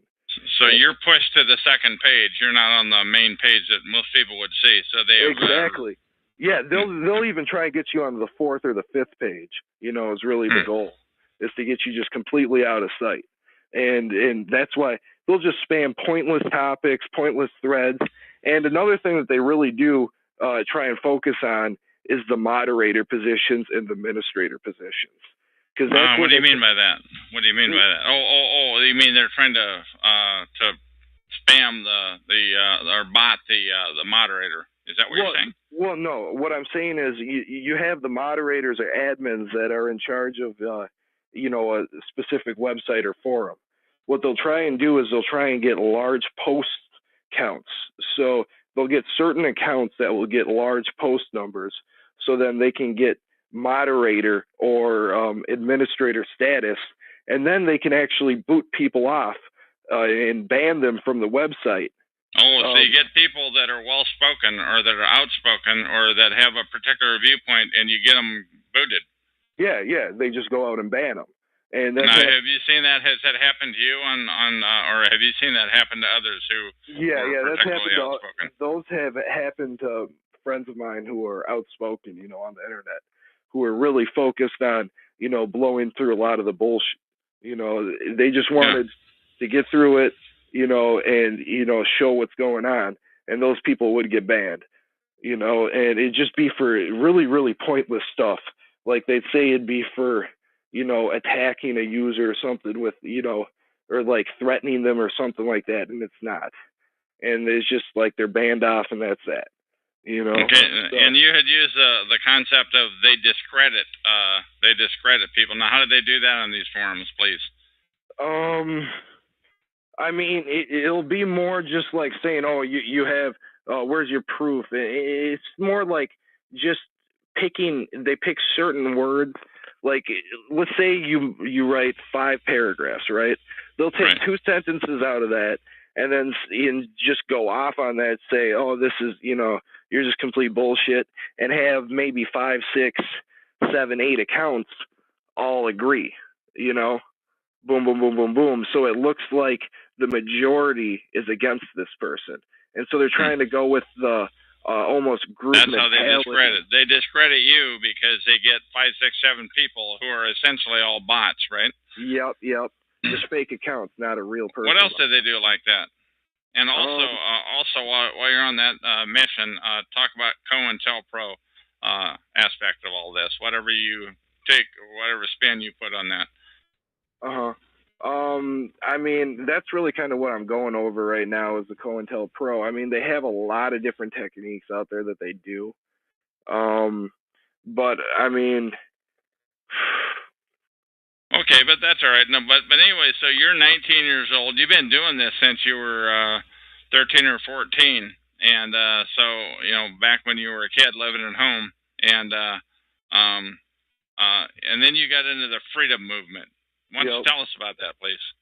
Well, I actually got involved with the court system when I was like 16, and I got brought through it for some small little misdemeanor, I think, of disorderly conduct. And so I got to see the system and how it worked and how I knew I should have got off of how it was presented to me in school and on TV and whatnot. I should have been gone out the door, but that's not how it was. And so I knew there was something else going on with this court system. And what do you think that was going on with the court system, please? In my mind, what the court system is there for, I honestly don't know. It would be my answer right now. I'm still involved with litigation with them and trying to get past all, their control over me. I think they have 9 misdemeanors against the name that I use right now. So that's currently outstanding. And they keep pushing it back and pushing it back and pushing it back. What do you mean by pushing it back? What does that mean, please? Well, every time I go into court, they're trying to get me another court date off in the future. Like, I just went to court here, and what is it? It's now August, and they're giving me court dates at the end of October and stuff. And that's it's not even the full trial and stuff. And they won't even, it's crazy what they're doing. It's just absolutely crazy. And it's all over. Yeah, and it's over, silly stuff like minor consumptions and stuff. And I look at these people, and some of them, are old enough where the drinking laws used to be where when they were my age, they could go to the bar and have a beer. Yet they're telling me I can't have one because it says. Let me zoom in on something else you said earlier. Okay. You talked about stuff being moved around in your place. How many times does that happen, and what sorts of things did they do, please? I mean, I would have keys go missing. What else? I mean, especially when I was in school, it'd be it'd be a USB drive, where I'm supposed to be bringing this in, and they know, that this is what it's supposed to be. I'm trying to think. I mean, a lot of it wasn't really face-to-face encounters. I haven't had a face-to-face encounter, I don't believe. It's all been over the internet or them hitting me when I'm not home is really what it is. And it's just, it's little minor stuff. Keys being moved around, papers being moved, food being moved. I don't even know what else to. And this was this is one situation. So you think they have the keys to your place, or what do you say, please? Yeah, it maybe they had the keys to my place, or they have some type of universal like janitor's key or something. I don't know. Yeah, master key or something. Yeah, I have. So how many times do you think they've been in your place? Would you guess? I'd say at least 6. Okay. And that's all right. just, and that's in and that's with them. I'd say it was 2 times that they made it obvious, and the other times are just me guessing without proof. And I think that they're good at doing it without proof. So now, how did you find these shows here on TalkShoe.com? These targeted individual shows. How did you find those? Well, I just saw, I was looking through live chats because I just got off with another one, dealing with claims and stuff like that with court, and I was just kind of bored, and I saw the targeted individual, and I thought this really intrigued me and interested me because of what goes on with the forums, and then plus my door being kicked in too and that kind of stuff. So. Okay. Now, do you have anything? We're going to get ready to terminate the interview here, but one thing I always try to do is, do you have anything else that you want to say that might be pertinent to targeting of targeted individuals? I believe that it's really about your mind, and I'd say really about your what? Really about your what? Your mind. It's about the control of your mind, and they're trying to get you off your foundation or your base of of like rootedness or assuredness. They want to get you out of your element and into theirs, where you're more. This is not making any sense. So why don't you clarify that for me, please? Okay. It's almost like the true power really rests in the individual that they're targeting. Okay. And that's why they use these certain techniques, I believe, is because they really don't want to step up to assassination. Once you look at Breitbart, right? Everybody knows Breitbart was assassinated. Everybody does. If you know who Breitbart is and what he was doing. They don't want to be assassinating how many. Why don't you just tell us real brief, so that we don't get off on that tangent. Why don't you just tell us real brief what it was he is and what he was doing? He was just he was working on a new documentary, kind of outlining how the government works and a lot of stuff. You can just go Google him, Andrew Breitbart, look up his whole story. BRIGHTBART? I think it's BREIT Bart, BART. Okay, all right. So that's enough on him. What else do you want to say then? Anything else before we end off this interview, please? Regarding the issue of targeting and targeted individuals. Yeah. This is really what I want to drive across. Okay, is when I almost feel like I'm having a hard time coming out and saying it, but the power really lies in the individual that they're targeting, and they don't want you to know the amount of power that you have inside. There's a lot of controls in the system as it is, and I believe that. Why don't you clarify that? They don't want us to know what power we have. Why don't you clarify on that? Because I don't quite get it. Please expound. We're born with an imagination which is immense. This just like when you're a little child. You can dream these beautiful, beautiful things, and they try and take that out of you through the schooling system and whatnot. And it's about, I think, connecting with that inner imagination. Yeah, I don't know, man. I'm about ready to terminate the interview. I have no clue where we're going with this. Oh, okay. What the hell does that have to do? I'm just asking you for whatever you think. It almost sounds like you've turned into a perp. Honest to God, right now, it almost sounds like that because I have no clue what you're talking about. Oh, I'm talking. It's like when you go into court, you don't get a lawyer and just give all your power away. Do you see what I'm saying? Yeah. It's not about letting them have the power and let them control your lives through what they're doing to you. You control your life. They're going to do what they're going to do. Like you were explaining to me before. What are you going to do? Just punch everybody? I don't know. Yeah, you can't punch everybody. I made the statement that you can't punch everybody who is in on the organized stalking, but you have indicated that you've had that happen on the street, maybe. Yeah, I think in the grocery stores, maybe, but I don't really go out much more. I really don't go out much, and if I'm going to go out, it's to a friend's house. It's not, really public places. So I don't know. I'm more the internet guy, That's more my domain, you could say. So. Okay, so like King Perp, what else do you have to say before we hit the terminate button on this interview? I just say, good luck to everybody, and hopefully we can solve this issue and bring out these people who are committing these acts out into the open. And, that's what I would like the whole thing to be, a big light shine on it and actually blow up, blow up in their faces. So Okay. if it's really what's happening. All right, and that's the end of this interview.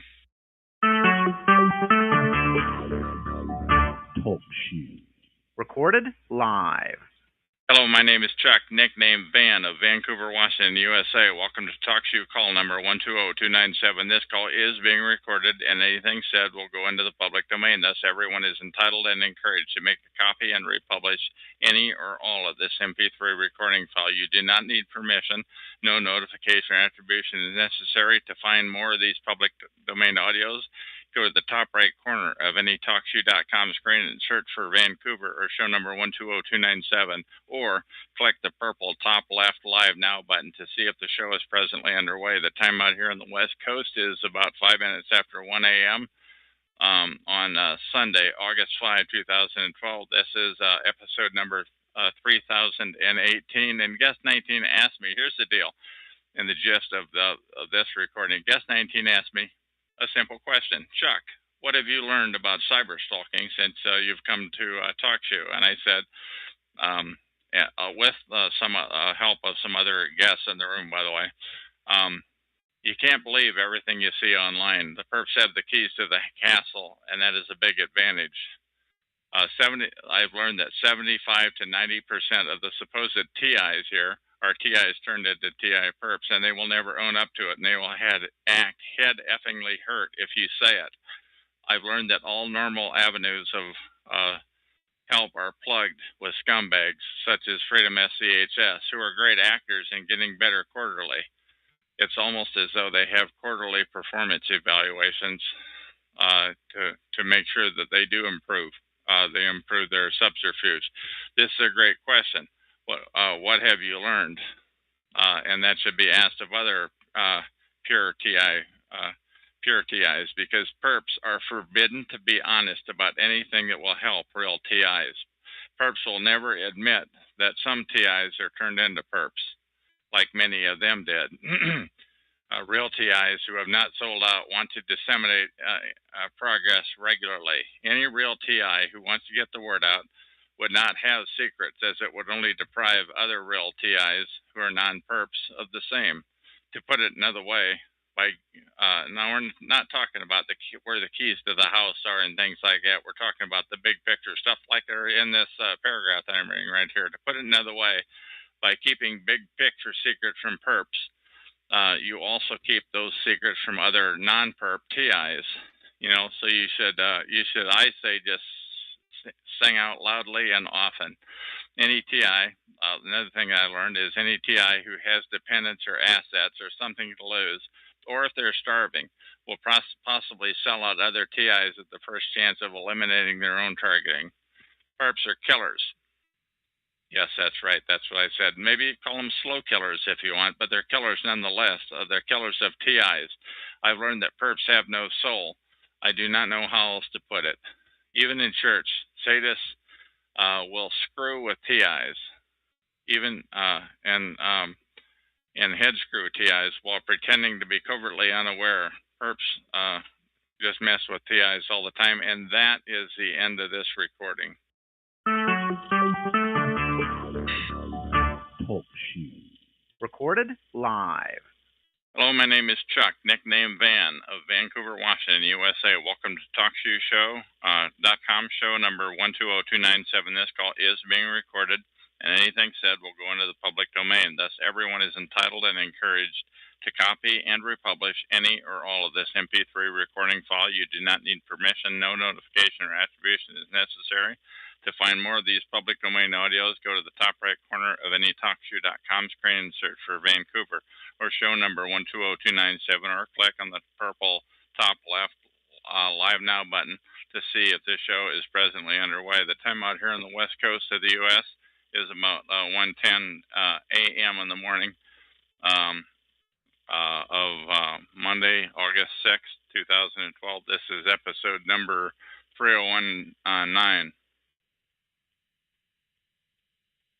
Okay, now this is the text that I entered into TalkShoe call number 89899, episode number 759, dated Sunday, August 5, 2012. That's just yesterday. That call is put on by illegitimate false front organization known as freedomschs.com, which stands for Freedom from Covert Harassment and Surveillance. I visited their TalkShoe call, which I often do, but when the moderator, Joe, acted surprised that only 30 people were in his chat room, I couldn't help it. I felt compelled to speak out. What follows is the text that I entered into that call, in which I clearly designated 2 or 3 times the text that I entered as texts that are in the public domain. I was logged in as a guest. Now I realize that Joe was probably baiting me, but I typed it into the chat room a number of times. Hey, Joe, I said, you stinking piece of filth. The reason there are only 30 people here is because this is a hidden call at TalkShoe.com. Then I explained the concept of hidden to those people who were in the chat room at that time, but who may not have been aware of what hidden meant. I continued typing into the chat room. On most TalkShoe.call screens, click the Live Now button on the top left corner of the screen, and you will not see the show that you are in listed because Stinking Joe has the hidden flag set on the call. Joe of FCHS, Joe and FSCHS do not want to get the word out about gang stalking. This is a filthy operation, I said. I continued on. Dirty FSCHS, freedomschs.com, has this call hidden because they do not want to get the word out about gang stalking. They are killers, just like Ant, who is another shell who was in the room at the time. Ant uses voice changers, so I would never record him, but I did a chat room reading, much like this one a few days ago on my call number 120297, episode number 3014. But anyway, continuing on with this call, I said, click the Live Now button on the top left of the screen, and you will not see this call listed because the stinking freedomschs.com has the hidden flag set on the call. And by the way, I'm pretty sure that Freedom SCHS scumbags have many, many other hidden calls that are all TI related and all hidden, but you don't know what they are. Now, I've been hanging around the targeted individual, the TI rooms at TalkShoe.com nearly every night for 2 years as of this month. And believe me, Joe knows the crap that he's pulling, so don't let his accent fool you. He knows he doesn't do anything by mistake. Then I said, Joe Dixon, the moderator of this call, 89899, has just admitted, and by the way, he had that name, was his login name, has just admitted that he's put the hidden flag set on this call so that it would not appear on the Live Now button when it was clicked. However, FSCHS was not being taped, so there's no proof that he said that. But he claimed it was for the ears of the poor children that might be listening in during these late hours. I'm not buying it. They're burying the concept of targeted individual on purpose. Now, I hope you understand the significance of what I just said. Joe of freedomschs.com clearly admitted that they intentionally have hidden calls, such as the one that he was on, which means they do not try to get the word out about gang stalking, and of course it's for the poor children.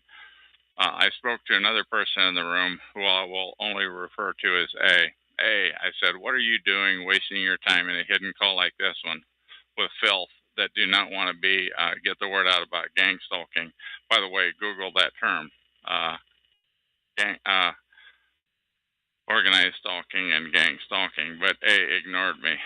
I asked again, hey, why do you ignore me? You have such, I asked such a logical question. Why do you hang out in a hidden room where they hide the word to get out about gang stalking or organized stalking?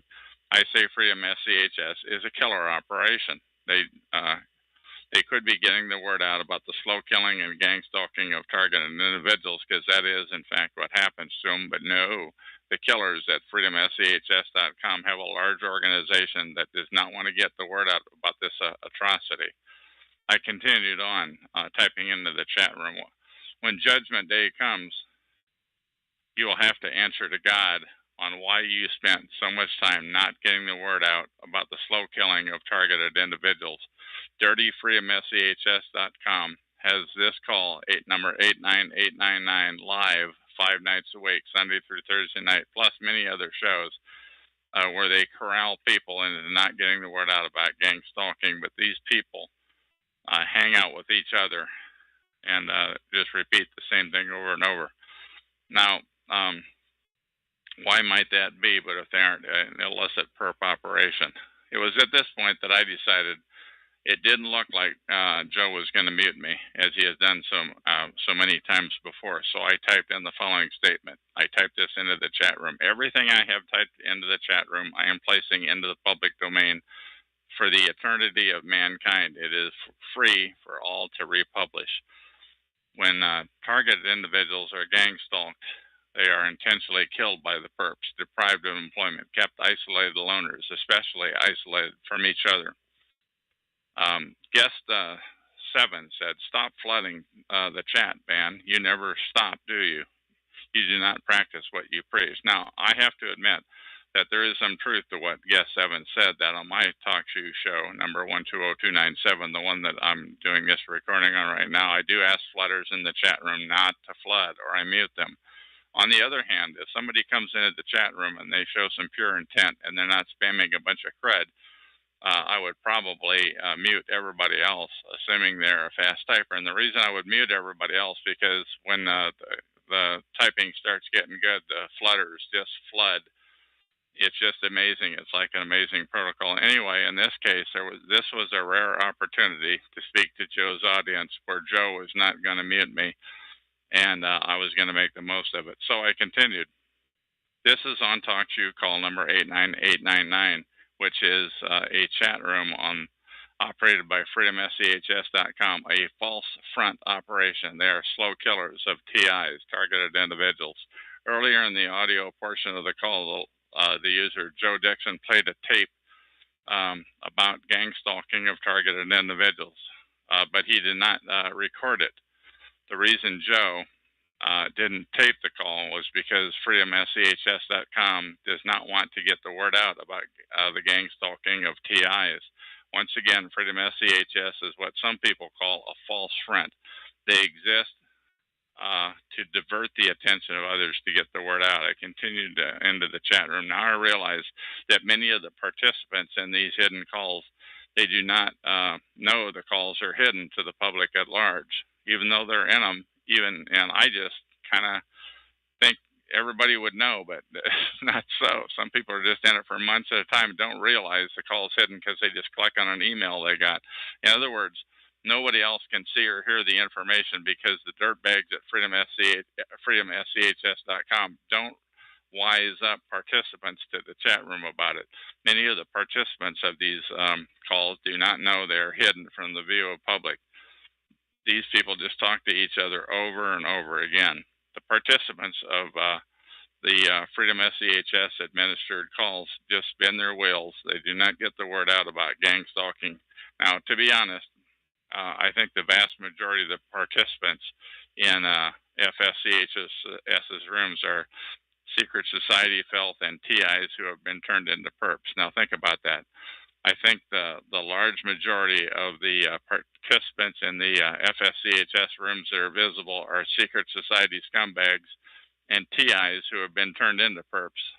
And I go into that on a number of other recordings, why a TI would become a perp to like protect their family or their assets or what have you. Of course, nobody is ever going to admit to being impure, so you can't prove what I just said, but I'm certainly there for many calls about gang stalking. It was at this point that I clearly identified myself. Most of the chat room participants knew who I was anyway, but I put it on the record and I said, incidentally, this is Chuck of Vancouver, Washington, USA. And once again, everything I have typed into the chat room of this call, 89899, is in the public domain, everything that I have personally typed. I'm going to read I told them I continued to type. I'm going to read into the public domain text what I just wrote in my talk show in my call number 120297, episode number 3019, which is this recording. For the record, I am typing into freedomfchs.com's talk show call number 89899, episode number 759. The time here on the west coast of the U.S. At that time was about 10 p.m. Sunday, August 5, 2012. But once again, I specifically stated that my text was in the public domain, which means everyone owns it for all time. I continued to type into the chat room. To the moderator of this freedomschs.com call, number 89899, he is logged in as Joe Dixon, and I want to thank him for allowing me to type this text in unrestricted. However, I waited until after a quarter after midnight to start my recording that I'm doing right now on Sunday, October 6th, 2012. My call, number 120297, is only about gangstalking. None of the wacky sounding false front crazy talk about the Freedom FCHS puts on their calls. I don't accept any of that. For the record, one way to tell if somebody is making this crap up is when they spew unearthly, unachievable talk that is laughable. If those are some of the elements, you know it's false front, it's crazy talk. It's intended to discredit. It is my assertion that the purpose of Freedom FCHS is to make up far-fetched, laughable crap, and that FCHS is what's known as a false front. I then said to Joe, thank you for allowing me to say my piece. I have no idea why you usually mute me, but you've allowed me access to the chat room this evening. Again, I want to say that I am no way compensated, expected, threatened, et cetera, to do this. I'm only doing it on my name. Goodbye, I said, and thank you for allowing me to say this. And that is the end of this recording.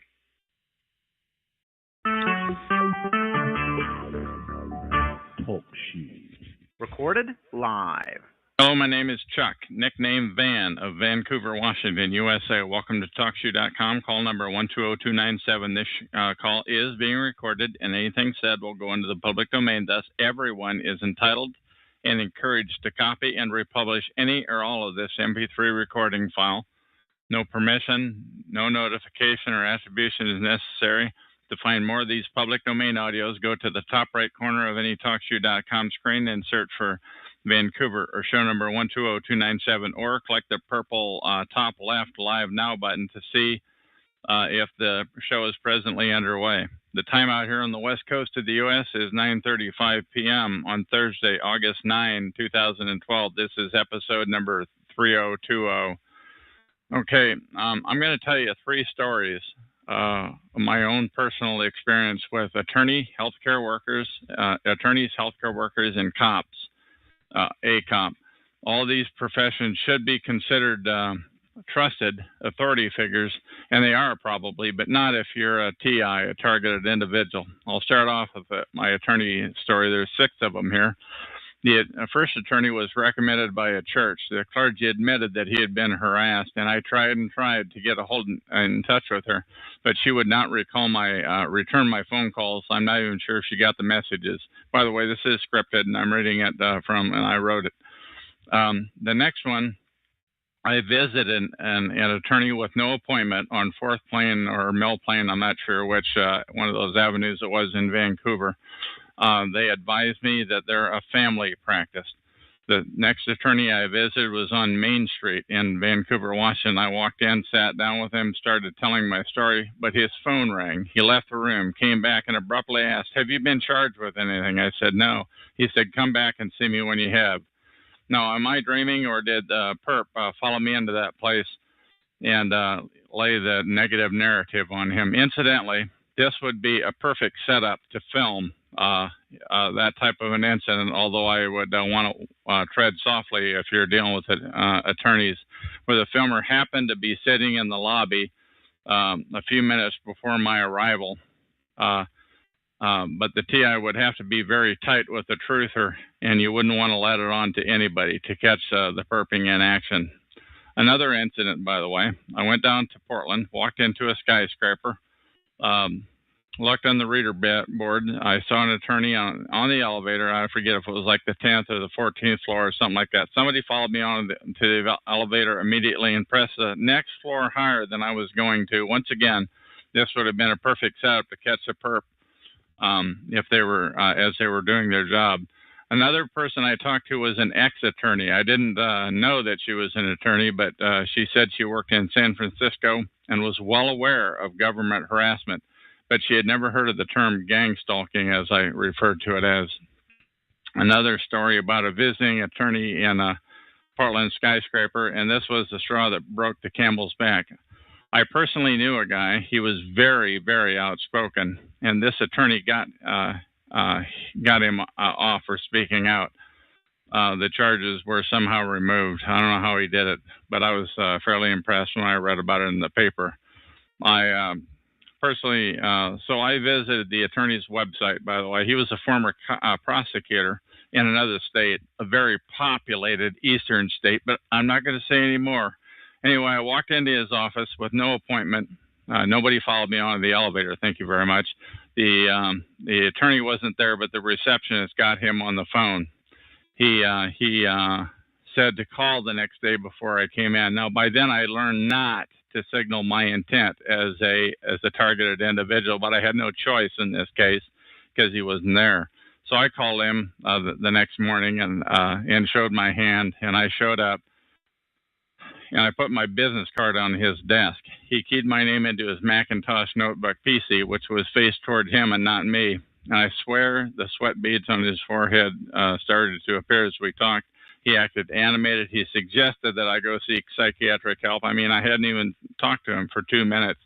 And I asked, do I owe you any money? No, you don't owe me any money. Just go. It was then that I realized I was in some deep crap. This is something... this is going to be very, very bad. I found the term gang stalking on the internet shortly thereafter. Group stalking, organized stalking. If you Google those terms, you'll see what I'm talking about. But shortly after this incident, I found that term, and this was the tell-off of why the sweat beads were on his forehead. This is a terrible injustice that is being on the streets, that is occurring on the streets where you live. Some of the attorneys could have helped me, but they were silenced, in my opinion. They were handcuffed, and they were threatened. TIs, targeted individuals, are not to be wised up, or the attorney will be gang stalked too. And if you don't believe me, ask an attorney if they're silenced about stalking, and watch for the sweat beads on their foreheads as you do it. And don't tell them what you're doing. Also, I want to tell you my healthcare worker story. Shortly after I found out that I was gang stalked, organized stalked, group stalked on the internet, Google it, I had a doctor's appointment with a routine visit, but the appointment was way before I discovered that TIs had targeted individuals had better be careful about who you talk to about this. So I was cocky, and I asked, so are you going to have me committed? Ha, ha, ha. And she replied in a very threatening voice, do you want to have me commit you? Have you committed? Once again, I was just beginning to realize how deep this thing is. This is a very deep rabbit hole. Lastly, I will mention cops. Never tell a cop you are being stalked. The only cop I ever spoke to about it with was my next door neighbor cop in the last place I lived. I realized that it was no accident he lived there because he moved in after me and just happened to be out on the hallway as I came and went. I surmised very soon that there was surveillance in my apartment. Now, I don't think this is too far-fetched. I actually don't think he realized how involved it was until I told him. One time I told him about gang stalking, and he played dumb, and he wanted some examples. And I gave them to him of my harassment and stalking. And he said, well, that just sounds like life in the big city. But, that was the same exact quote that the sweaty Portland attorney used on me. That sounds just like life in the big city. Anyway, the cop said offhandedly that he knew somebody he'd like to set gang stalking on. I realized he was just talking. I hope he was just talking. But I continued to force myself on him every time he just happened to meet me in the hallway as I came home and left. And I was approached with the latest story. I always, when he would happen to be there in the hallway, it got to the point where he would just slam his door. He was just doing the job. He wanted, to let me know that he was watching me. Because they want you to know that they're watching you. The long story short, the authority figures they know about gang stalking and organized stalking. You'd be telling them, if you do, what they already know. And the stinking false front operations such as www.freedomschs.com, FSCHS, and their wacko talk shows on TalkShoe.com. It's their job to mix a generous amount of wild-ass stories in with every one of their BS episodes. And you can tell the storyteller is a liar if they dwell on crazy, unachievable talk. These people are not crazy. They're crazy talkers.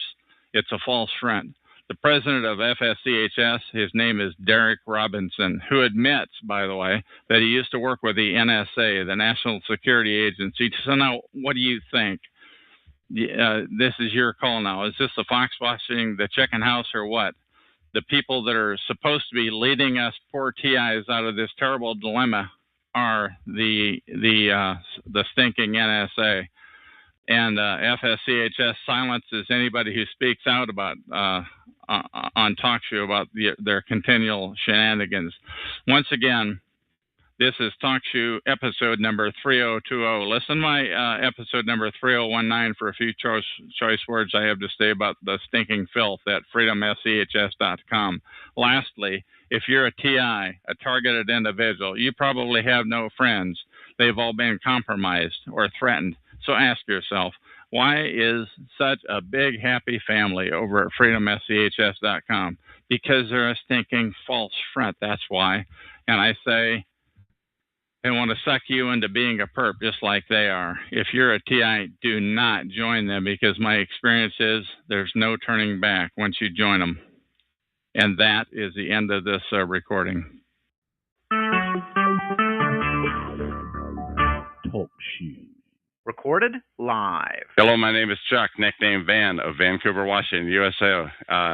This is TalkShoe.com, call number 120297. This call is being recorded, and anything said will go into the public domain. Thus, everyone is entitled and encouraged to copy and republish any or all of this MP3 recording file. You do not need permission. No notification or attribution is necessary to find more of these public domain audios. Go to the top right corner of any TalkShoe.com screen and search for Vancouver or show number 120297, or click on the... Hang on. Or click on the purple top left Live Now button to see if the show is presently underway. The time out here on the west coast of the U.S. is 5:25 p.m. on Tuesday, August 21, 2012. This is episode number 3012. Now, once again, this call is being recorded, and right now I've got 8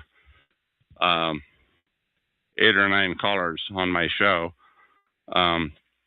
So why don't you tell us again how you happened to come in here, please? Okay, well, as indicated to you before. Yeah, but we're being recorded now. So as you said before, I just wanted to get that in. What you said before, I'm asking you to repeat it because now it's on the recording and it's public domain. It'll live forever. Go ahead. Okay, all right. I was invited here via text message from a coworker of mine, and it was implied that you were bashing truck drivers, and I came in here to hear it, and that's the reason why I am here. Okay, so somebody called you up, told you that I am a truck driver basher, and you called up, and then you started saying that I was. Why don't you go ahead and say some of the verbiage that you used when you called up, please, about paranoia and what have you. Well, no, the implication was that I've been told by several others also that you are paranoid and think the government is after you. No, wait a minute. Several others. Are you saying several other people have told you that I'm paranoid? Now, that sounds like a bit of a stretch. Then how do you imply a stretch? You're saying that several? Could you come up with a number on what several means? Oh, at least 5 or 6 that I would be aware of. Okay, so 5 or 6 people told you that this is a paranoid show, and somehow convinced you to call this phone number and to use your voice live for the eternity of mankind, and to go live with this. Is that correct? Yeah. Okay, so why don't you tell me more? They said I was bashing truck drivers, which is a bit ridiculous because I don't even hardly know much about the profession. But they lied to you to get you to call into this call. Well, is that right? If you want to call it a lie, sure. Yeah, it's definitely a lie. Whoever sent you that text message. Now, how often do you get these types of text messages from a place like you got? I play with that. Well, I get text messages every day from the leaders that I deal with on a daily basis to go into a conference room, like I told you before, and we talk about different things within the trucking industry. And we don't have solutions to help each other. We have 300 years of combined experience to be able to help us troubleshoot and solve problems with the trucking industry. Okay, now does it very often involve the harassment of people, or is it just, as you say, it's 98% truck issues? Correct. Okay, so have you ever done this type of a thing before? Have you ever called in and started calling people paranoid or things like that? Have you ever done anything like that before? No. Okay, so I mean, do you participate in stalking of people out on the street? No. If I were ever accused of stalking someone and they asked me to leave them alone, I would.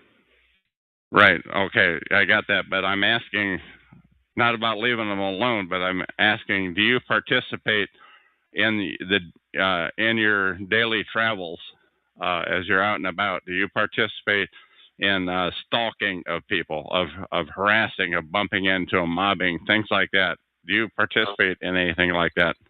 No, and I would consider that an extreme waste of my time and talent. Yeah, I would too. So I just wanted to know. So this will be a fairly short call, but right now we've got about, in this room, which is totally unusual, we've got like 10 or a dozen callers. I've got them all muted, by the way. And for some reason, you were the one that I chose because you're in my state of Washington, USA.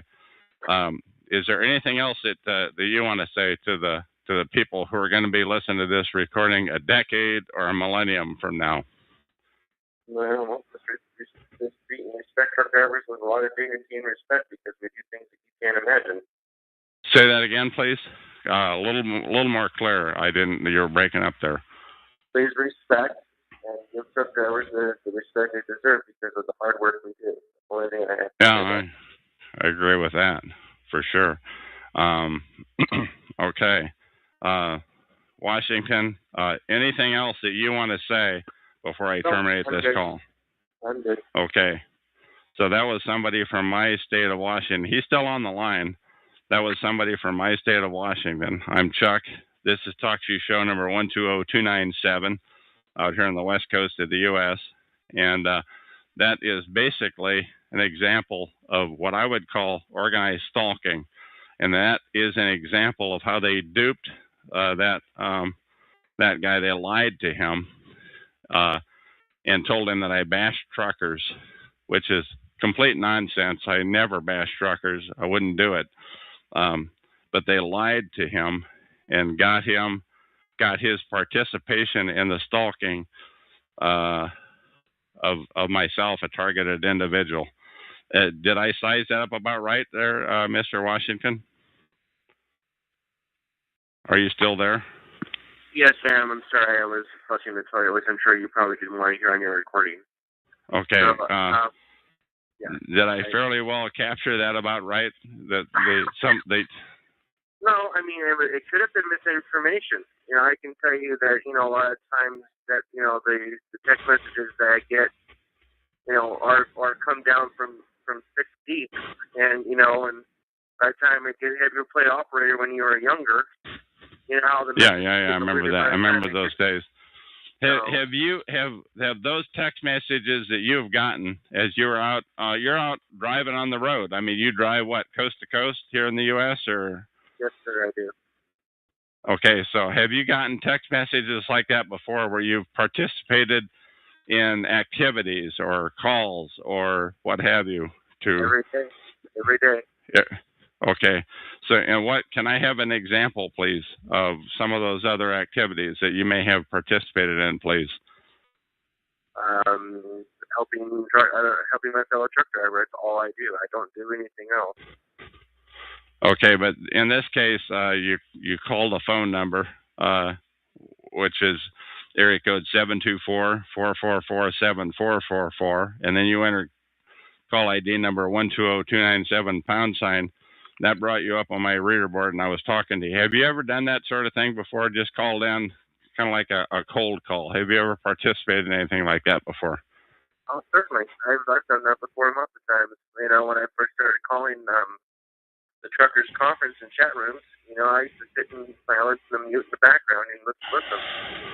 So you're just listening. I wasn't there to stalk them or berate them. I was just actually there to see what it was all about. Sure.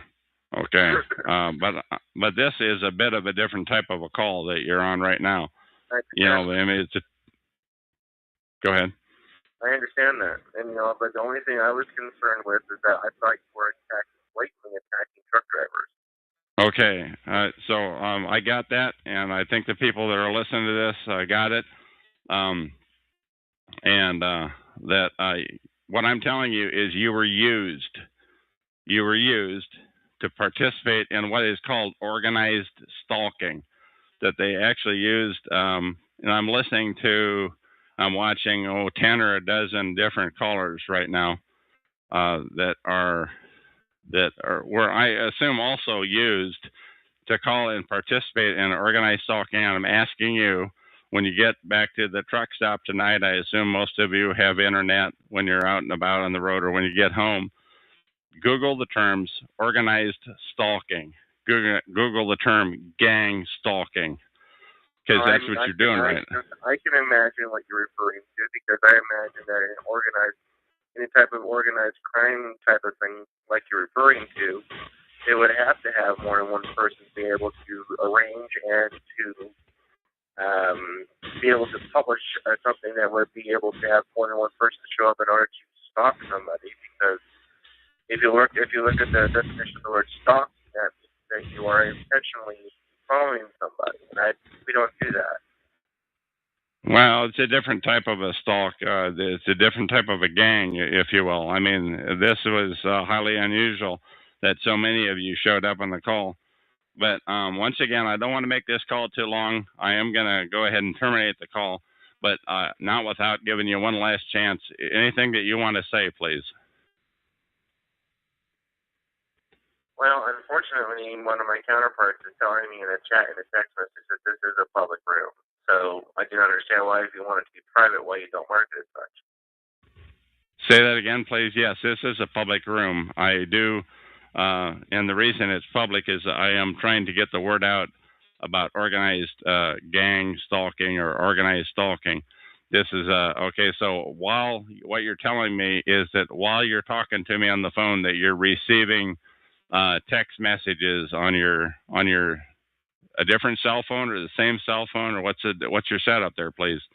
Oh, I have a smartphone. It is capable of doing everything that you're referring to, including on speaking on the phone. I can receive text messages and files and everything. So I mean, it's not uncommon that when I'm doing a project for my fellow truck drivers, I can do all at once. I don't have to get off the phone and get off the computer and do all that crap. I can do it live from the comfort of my driver's chair. Okay, now just one last thing I want to ask.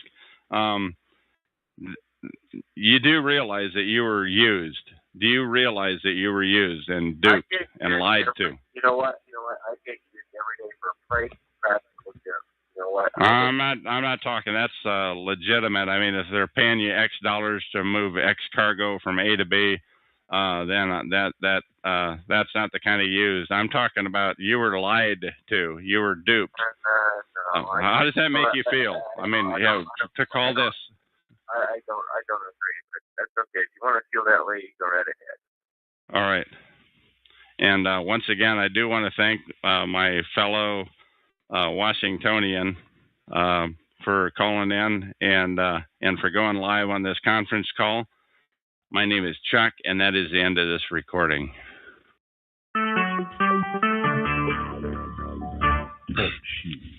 Recorded live. Hello, my name is Chuck, nickname Van of Vancouver, Washington, USA. Welcome to TalkShoe.com, call number 120297. This call is being recorded, and anything said will go into the public domain. Thus, everyone is entitled and encouraged to copy and republish any or all of this MP3 recording file. You do not need permission. No notification or attribution is necessary. To find more of these public domain audios, go to the top right corner of any TalkShoe.com screen and search for Vancouver or show number 120297, or click on the top left purple Live Now button to see if the show is presently underway. The time out here on the west coast of the U.S. is 5:06 p.m. Pacific Standard Time on Wednesday, August 29, 2012. This is episode number 3022, as I said, is by me, Chuck. The title of it is Masonic Silent Dagger, Organized Stalking, Scientology Fair Game. This monologue is about the lie. Now, the Freemasons, or the Masons as they call themselves, have a protocol known as Silent Dagger. Sometimes it's called the Secret Dagger or Slow Dagger, where they get targeted individuals to commit suicide by using their illicit Masonic lie protocol, where they tell lies to the community about the target over a period of years if necessary. You see, the Masons think it's really cool when they can get a targeted individual to suicide themselves. And if it doesn't work, ask yourself, will they kill them anyway? It's your call. Just listen to the rest of this first, though. But don't take my word for it. Do a Google search on these terms: Masonic, Mason Silent Dagger, Mason Secret Dagger, or Mason Slow Dagger. And remember, the truth is secondary to these guys, and the protocol is all based on lies. Google it. And don't be surprised if the flooders have gamed the real results and buried it in the search results. So keep looking and you'll find it. I have some examples, though. On this TalkShoe.com, show number 120297, about a week ago, on August 21, 2012, on my call number 3021, a mob of about 8 to 12 people suddenly showed up on the call. These people were not in the chat room. They were on the call only. Previous to that, they had many chatters in the chat room, but only 1 to 2 callers at a time, rather than the 8 to 12 who showed up on that day. These callers were listening to their telephones, not on their personal computers, I believe. And based on the location stamps, which is all I can see, they were all across the USA. I'm pretty sure that these 8 to 12 people were mostly truck drivers who had been lied to and coached. So I unmuted one guy at random, and his first words out of his mouth were, "I heard there was some paranoid person on here talking about truckers." So I muted him, and the second guy I talked to, paranoid, I suspect, was the first thing out of his lips. It may be by the way, don't forget the word paranoid. When you hear somebody say that word, it may be a stinking Mason covering up the silent dagger. And if somebody else is trying to get you to call someone else paranoid, consider that they may be using you. Anyway, I unmuted the third guy. And all I knew about him was he was from my home state of Washington, USA. Sure enough, the first words to come out of his mouth were paranoid. Now, I don't think it's a stretch to say that these callers were put up to the call mob, that these people were being used. And if I talk with them, they were coached to say the word paranoid in the first sentence. And as I said, I did unmute 3 of them one at a time. But anyway, I engaged in a conversation with the third caller. You can hear that call on this talk show, call number 120297, on my call number 3021. That's 120297, number 3021 at talkshoe.com. The call is just previous to this one, which is number 3022. On that call, I clearly stated 2 or 3 times that it was in the public domain. And this call and my associated chat text, too, are in the public domain for the eternity of all mankind. But anyway, back to the third truck driver from Washington State, USA. He said he arrived here because he had heard on another call somebody say that this call was slandering truck drivers. Now, I assure you that was not true. And we spoke back and forth during the 13-minute call, number 3021. And was talking about perps tell people customized lies to infuriate people, which justifies their mobbing. Or if they're a retailer, it justifies poor service, rude behavior on the street, sometimes entry and exit of neighbors as you are leaving or coming or going from your home, and countless other mobbing issues. And by the way, if a perp makes a statement to a TI or rude behavior, and by the way, if perp makes statements to a TI or rude behavior right next to you, you may not even notice it. You, the average John or Mary Doe, may not even recognize it. It's that subtle. Even ministers may not recognize the behavior in their own church. I kid you not. I've had it happen in church, and I don't think anybody else knew it. Besides the harassment of the TIs, it's intended to be subtle. Therefore, just because perping may occur in a church, that does not mean that the local church hierarchy is in on it, because churches sometimes have high turnover at the top, but not at the usher or the perp level. This stinking protocol of organized stalking, gang stalking, has been perfected for many decades, perhaps centuries, but now in the year 2012, we've had the internet around since 1995 or so, and street perps have text messaging capability on their cell phone. It's gang stalking or organized stalking on steroids. That is just one example of organized stalking, of gang stalking being duped of targeted individuals, people being duped into participating in harassing and stalking targets. Incidentally, I, Chuck, do hereby attest that my previous story and the one I'm about to tell you now is true and accurate. Now, I'm not exaggerating. I wrote every word I'm reading, and I hereby place it into the public domain. Use it as you see fit for all eternity. No attribution is necessary. But now I have a second story to tell you. This story is about a guy on TalkShoe. He calls himself Ant Farm. He has used many pseudonyms on TalkShoe, such as Anomic and others. His latest pseudonym, though, is Ant Farm, though. He is a stinking perp, meaning he's a perpetrator, a slow killer of targeted individuals, of TIs. Ant uses a voice changer when he speaks, which disguises his voice. So there may, in fact, be many people using that technology, for all I know. But regarding organized stalking, he focuses on unearthly, crazy-sounding talk. It's unbelievable, unachievable. It's nonsense. That's why I know he's a perp, and the many people that he talks to. His crazy talk is intended to discredit the TI issue. Incidentally, there are many TI calls on TalkShoe. Most are centered around freedomschs.com. They regularly take truth and mix it with unearthly sounding, wacky sounding nonsense. This is what's called a false front. Google that term.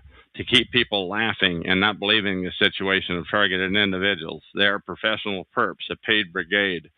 Anyway, one day, I was logged in as a guest, not myself, into Ant's chat room at TalkShoe.com on his show, and he was telling 4 to 5 derogatory stories about me.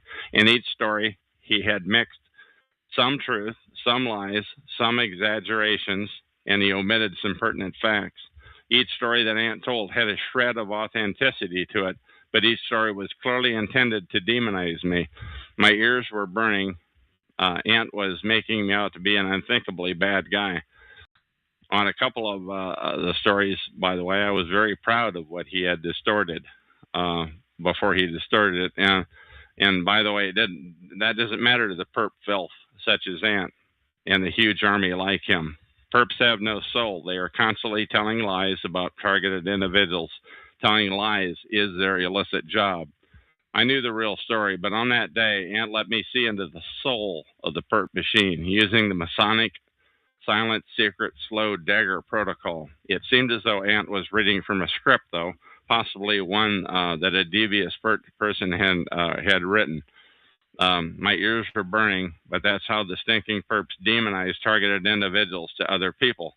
Super perps get otherwise good people to believe the lies about the TIs. They always lie in order to paint the target in a bad light, and somehow the stinking perps get neutral people to participate in perping of targeted individuals.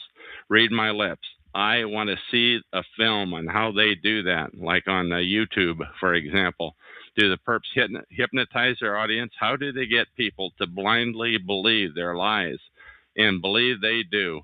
Sometimes these dupes look so mad that they have blood vessels bursting out of their forehead. How do the perps get them to believe the lies? I have to know that. I also think the perps tell customized lies to the person hearing them, like the first example, where the super perp was telling the audience of truck drivers he had lied to that I bashed truck drivers. Nothing could be further from the truth, but it didn't stop him from telling the lie.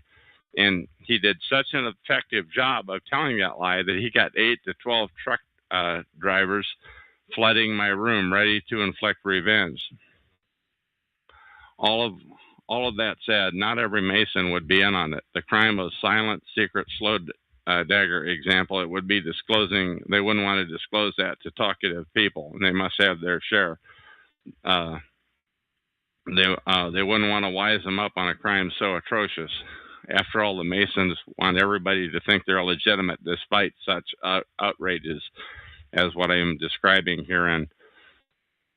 But neither would low-level Masons be in a position to deny organized stalking either. So if a Mason is denying the practice online, denying that organized stalking exists, they are a high-level Mason, an accomplished liar. But by the way, anytime the subject of stalking comes up in a chat room on the internet, or the subject comes up on an internet phone call or in a chat room, a mob will deny it. They are dispatched from where? I don't know. I have to know that too. However, on my own talk show number 120297 that you're listening to right now, I immediately mute any such nonsense. I suspect, but I cannot prove, that this mob is what's called, much of this mob are called sock puppets, meaning that one person has many logins on standby to flood away any info that comes up which is true, but which negatively impacts their illicit cause. Sock puppets are paid liars. They're flooders. So when somebody conveniently shows up to derail the conversation, to flood away the topic to another topic, anything else, as long as it's not what is being talked about. Lastly, don't forget, when you hear the word paranoid that they have brought up in a negative narrative, they may have brought up in a negative, they're fighting the perp's battle. Or they may be a stinking perp trying to get you so infuriated that you'll fight the battle for them. Lastly, 3 things. Number 1, organized gang stalking. Number 2, Masonic secret, silent, or slow dagger. Scientology, fair game. These are all the same thing. I'm going to repeat that. Number 1, organized or gang stalking. Same thing. Masonic secret, silent, or slow dagger. And Scientology, fair game. These are all the same thing. Attacking the credibility of a targeted individual, a TI. Once again, you can get all the text of all this on talk show call number 120297. 120297, episode number 3022. That's the number that I'm going to put on it. Or at chatgrabber.com, search for 120297, episode number 3022. Also, the text of this, keep in mind that the text of this audio and the verbiage of it are in the public domain for the eternity of mankind.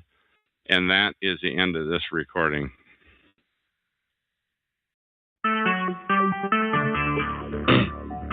Talk show. Recorded live. Hello, my name is Chuck, nickname Van of Vancouver, Washington, USA. Welcome to Talk Show call number 120297. This call is being recorded, and anything said will go into the public domain. Thus, everyone is entitled and encouraged to copy and republish any or all of this MP3 recording file. You do not need permission. No notification or attribution is necessary.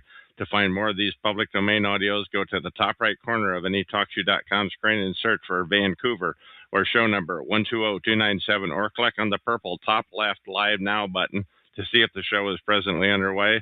The time out here on the west coast of the U.S. is 8 p.m.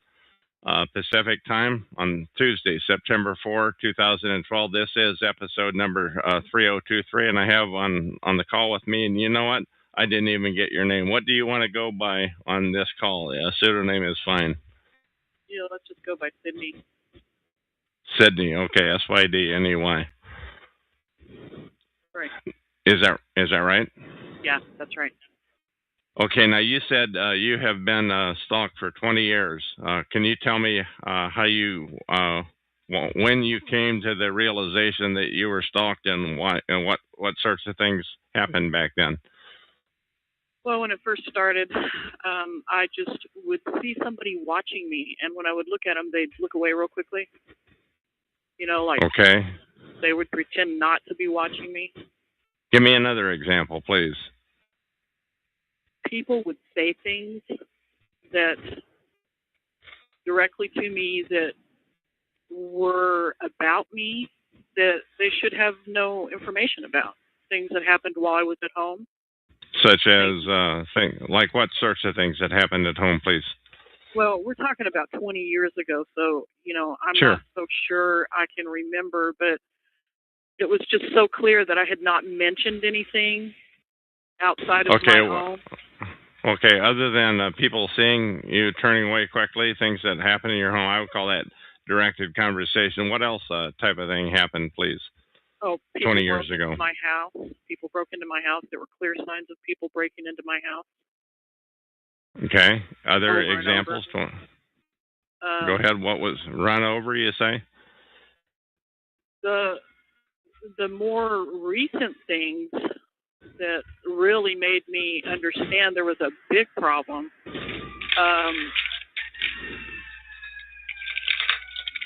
Go ahead. Go ahead. Can you hear me?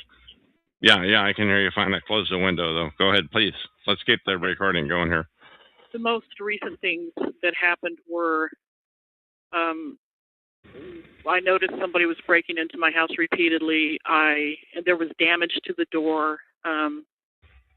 Slowly, every person I had contact with, whether it was by phone, whether they had been a long-time acquaintance, just acquaintances on the internet, one by one, every person from my life disappeared. The last people to disappear were my three brothers. They just all of a sudden quit speaking to me. Everybody in my life did that to me, except now my you say kids. this was fairly recently. What does that mean? In the last year? In the last month? A year and a half ago, almost 2 years ago, is when the last part of that happened, where I lost contact with my family. Okay, now when you say you lost contact with them, is that because you're living in another state, or what's the deal, please? I had a brother who I know was logged onto my computer because he kept saying things that showed me that he was tracking me by my phone, GPS, which he paid for, and by my computer, which he gave me. And I started mentioning it on the phone. I was going to take my computers in to have them looked at. I talked to my son and said, somebody's on this computer with me. My sister had said the same thing before she died. And she I said didn't believe her. People were on her phone, were on her computer with her? Yeah, she said, somebody's logged on here with me. Somebody's messing with my computer. I didn't But believe you her. didn't. Yeah, okay. And so wow. when it started happening, how long ago was that? If I may, 2007. 5 years ago. Yeah, and so when I realized somebody was really on there, I talked to my son on the phone. I said, I'm going to bring these computers into you. I put them in my car, and I went everywhere with them in my car, and then when I got home, I would take them inside the house because I couldn't get to the computer guy yet, and I didn't want anybody to have access to them and remove whatever tracking stuff was on there. And so I finally, I took my daughter to get a blood test one day, and this woman was standing in the clinic, and she stood at the doorway and watched me the whole time and kept looking out into the parking lot. I didn't really think much about it. Were the computers in your car out in the parking lot, you mean? Is that what you're saying? That's what I'm saying. And then Okay. as we started walking out into the parking lot, I saw this woman run away from my car. This woman was somebody who I had seen on 3 other occasions, and in a stalking way. And I recognized her, and so I went, oh my God. What kind of way was she stalking you, please? Okay, this woman that was running from your car. I kept trying to change my phone because I knew I was being listened to. So one time I went into Target. I mean, I had these people following me all over the countryside. And I never told them where I was going. I would just haul ass and try to beat them somewhere. And everywhere I'd go, they'd be there. Now, when you say over the countryside, are you talking within a 20, 40-mile radius, or are you talking about 2-3 states away? About that 20 to 40-mile radius. Okay. And they were there before you? Yeah, they were either there before me or they were right behind me the whole time. And at first it was the same cars over and over, and so I recognized them. I knew that it was happening, but I didn't really let on that it was happening. And then when I started letting on, they started changing more cars, and it got to be 15 or 20 cars at a time were with me. I called them my posse. So there were 15 to 20 cars that were tailing you at the same time? Yeah, absolutely. Wow. Some were in front, some were behind me. I had a couple of incidents where they tried to scare me by coming up on my bumper and, and they would glare at me, and it was just crazy stuff. So back to the lady that I recognized. When I saw her, I realized that this was the same person who had been stalking me. And so I took my computers. I tried to hide them in a box as I was moving stuff back and forth in and out of the house, and I thought maybe they wouldn't see what I was doing. I took them out. I unscrewed a bench in an RV. I put the computers in there. I screwed the top back on the bench. When I came back the next time I looked at them, the wood had been broken. Somebody had access to everything. When you came back out, was that like 5 minutes later? Was it an hour and a half later? No, it was days later. Oh, days later. Okay, all right. I thought I had done a good job hiding them, but they, obviously they were watching me. So. Okay. Now, what other? You indicated earlier before we started this call, they were steps ahead of you. Can you give me an example of what you mean by that? Yeah. Every time I went anywhere, they would be there, and there would be somebody, like in the grocery store. This guy would be whispering, and I would look over at him, and he'd just grin at me, and everybody would be looking right at me. So he was messing with you. Oh yeah. I would go to get gas, and my card would never work. If I was in this little town, my card would never work. Oh, your card, your gas card. Your car. I forget, was it your car or your card? Are you there? Shoot, we lost Southwest Ohio, the woman that we were talking to, Sydney, and hopefully she'll call back in. My name is Chuck. It's 8:09 p.m. Pacific time today on September 4, 2012. So we're waiting for Sydney to call back in. She was a sudden drop. After a short bit, I'm going to go ahead and terminate this call, but I hope I won't have to do that. Hopefully she'll call back in. Sydney, and I've just unmuted her on the PC here. I just realized I had her muted. So hopefully she'll see that she's been unmuted, or if she's listening to us on the speakers on her PC. We'll see. This is going to get to be kind of uninteresting, hearing me do my best to ad lib in a situation like this, difficult as it may be. My name is Chuck. This is TalkShoe call number 120297. To call into this talk show, you can call area code 724-444-7444. On when it prompts you for the call number, enter 120297 pound sign, and then enter a 1 pound sign, and it'll bring you right on my board. At which point I'll see you and unmute you. So once again, we lost Sydney, unfortunately. Maybe sometime tonight, I'll give it a couple more minutes here. We'll see what happens. Always hate this, but this is not an unusual type of thing anyway. I'm out here in Vancouver, Washington. I'm a targeted individual. I'm talking to you right now on the TalkShoe.com network, which is free. You should start your own call regarding this issue of organized stalking. It is my belief, my assertion, that 2/3 to 9/10 of the people that are in this room right now, and there's probably 15, and there have been as many as 20 during this recording of Sydney. Most of them are not TIs.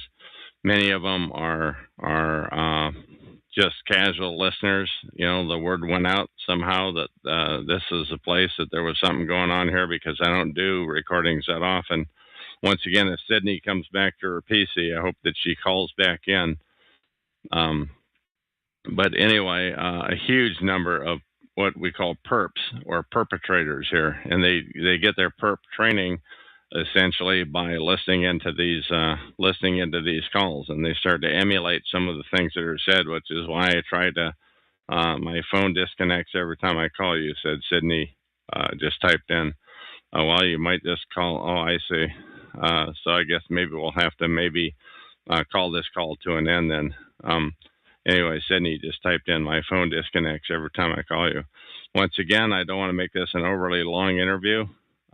This is Chuck. I'm going to shut this call down now. And that is the end of this recording. Talk shoe. Recorded live. Hello, my name is Chuck, nickname Van, of Vancouver, Washington, USA. Welcome to Talk Shoe, call number 120297. This call is being recorded, and anything said will go into the public domain. Thus, everyone is entitled and encouraged to copy and republish any or all of this MP3 file, and you do not need to permission, no notification, or attribution is necessary. To find more of these public domain audios, go to the top right corner of any TalkShoe.com call screen and search for Vancouver or 120297, the show number, or click on the purple top left Live Now button to see if the show is presently underway. The time out here in the west coast of the U.S. is about 8 minutes until 10 p.m. And today is Tuesday, September 4, 2012. I have on the phone with me from the last call where she ran out of minutes on her prepaid cell call phone, Sydney, and how are you? I'm great. How are you doing? Hanging in there, thank you. Now, I've been doing a lot of talking in the chat room, and there are, I don't know how many people are there, but 10 or 15 people in here. What have you learned that what rocks your boat that you've heard? I'm concerned that nobody's really networking enough. And I don't know how you accomplish that when you're afraid. I don't know how you get to that. But it seems like if things are really going to change, that's one of the things that needs to happen is people need to be able to stick together. And I don't know how you do that other than what is happening with this. Now, I hate to be defeatist, but I do want to respond to that you've heard me say that 2/3 to 9/10 of the people that are in this chat room right now, I believe, are perps. What do you think about that? What percent would you give it? What do you have to say about that? Well, I think you're probably right because I feel that everywhere I go, the odds are the same. That happens. Which is that I'm around are maybe 50% of them are perps.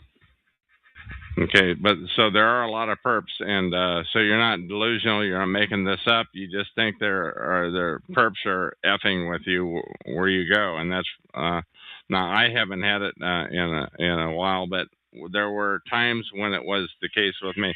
Anyway, Tell me about the isolation that you've encountered. That's one thing that we talked about earlier, and I'm asking you to repeat that, but this time on the recording. Well, I haven't actually been able to talk to anybody for a couple of years because there are only 3 people that are close to me, and of those 3 people, I live with one, and the other 2 are so tired of hearing about it that whenever I bring it up, they want to get off the phone. And my family's deserted me. All my friends deserted me. Everybody completely deserted me. So I've been in isolation. We stayed home for 8 months in our house in order to keep people from going in there and messing with our things. We kept one of us in the house at all times.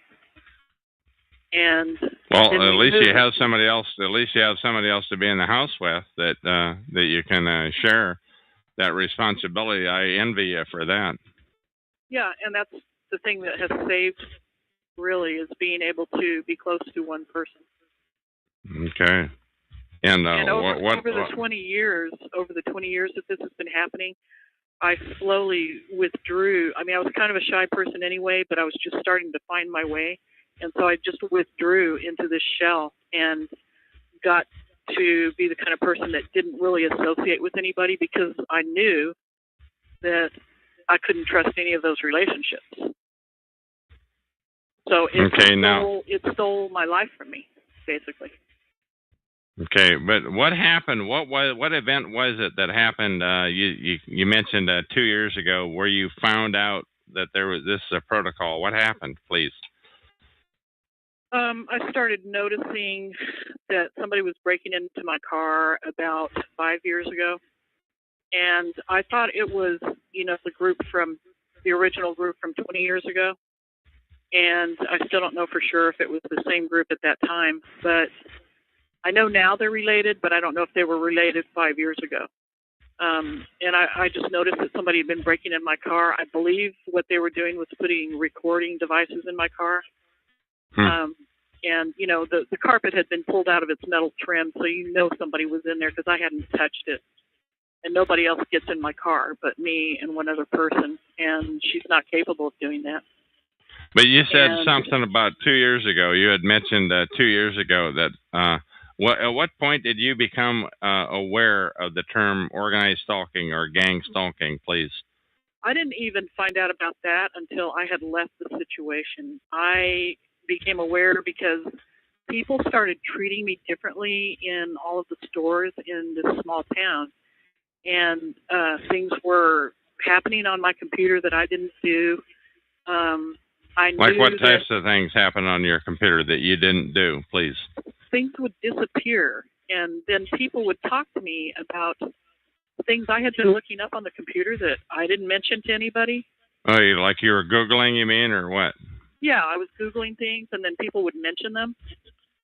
And people would make comments like they had been part of my conversation on my phone, which was absurd because, I know who I talk to. I don't talk to that many people, and I never have.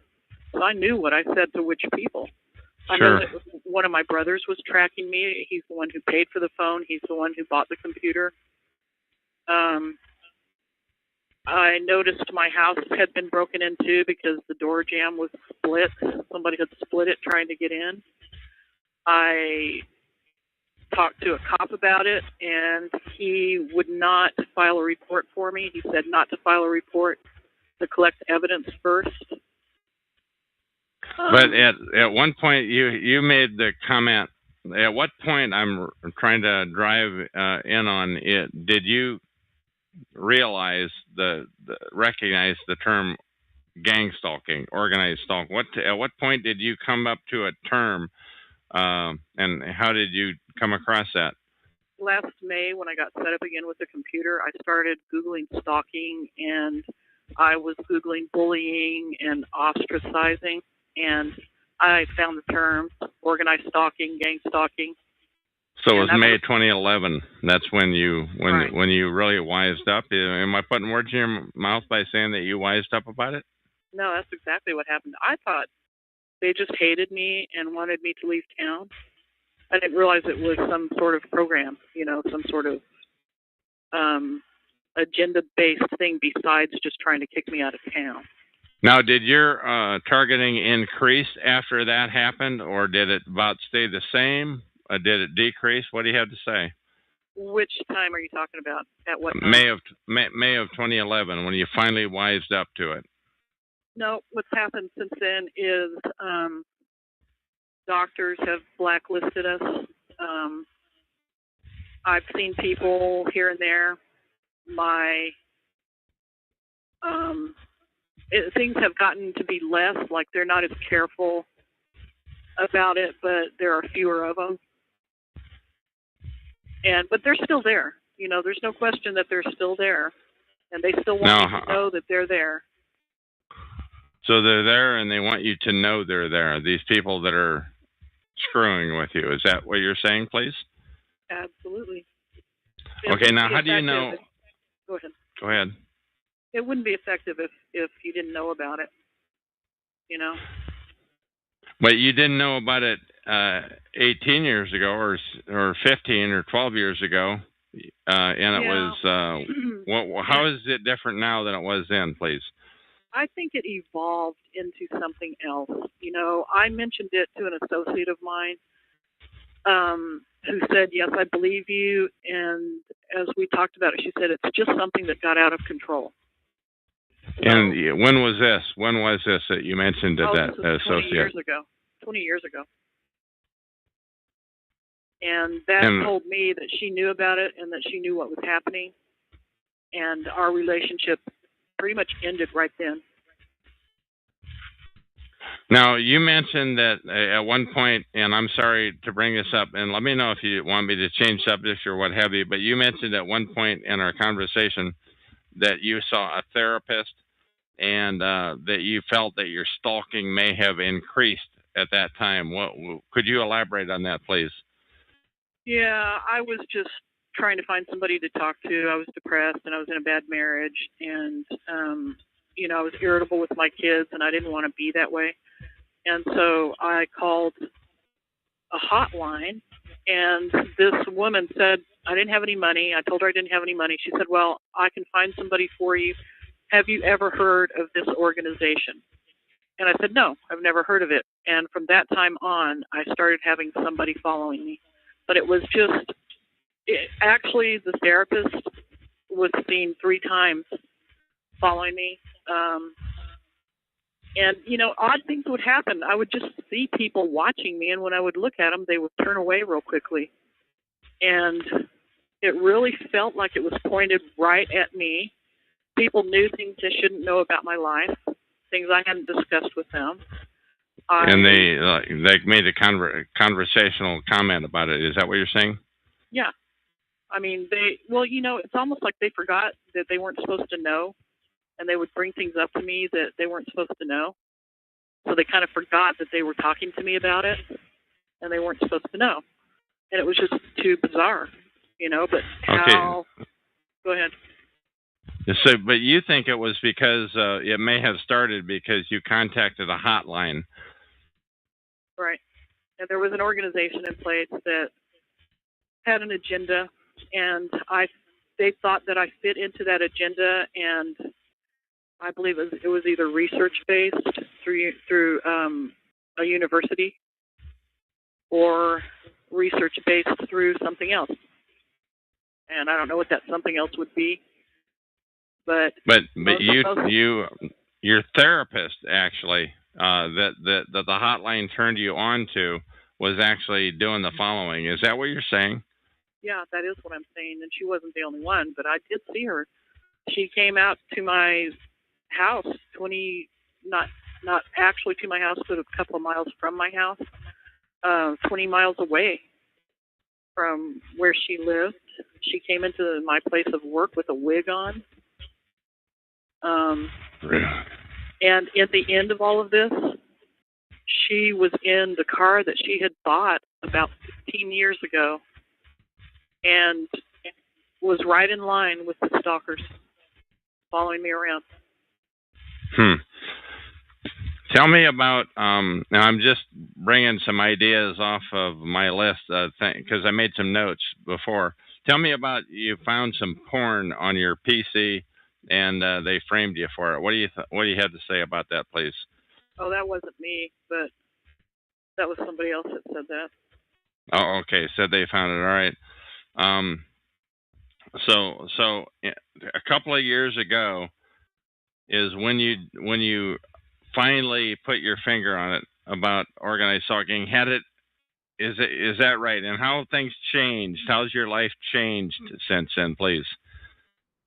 Oh, my life is completely changed. I don't have the freedom to be who I want to be. I haven't had that freedom for 20 years, but it's gotten a lot worse. You know, I used to have hope about being able to pursue my dreams and not be blacklisted everywhere I go. Now I don't believe that's ever going to happen. I don't work out of the house anymore. I don't go out and enjoy myself much. I pretty much stay in the house most of the time. And I may or may not change that in my life. It depends on how things go. I was totally afraid a year and a half ago. I was really afraid. I'm not like that now.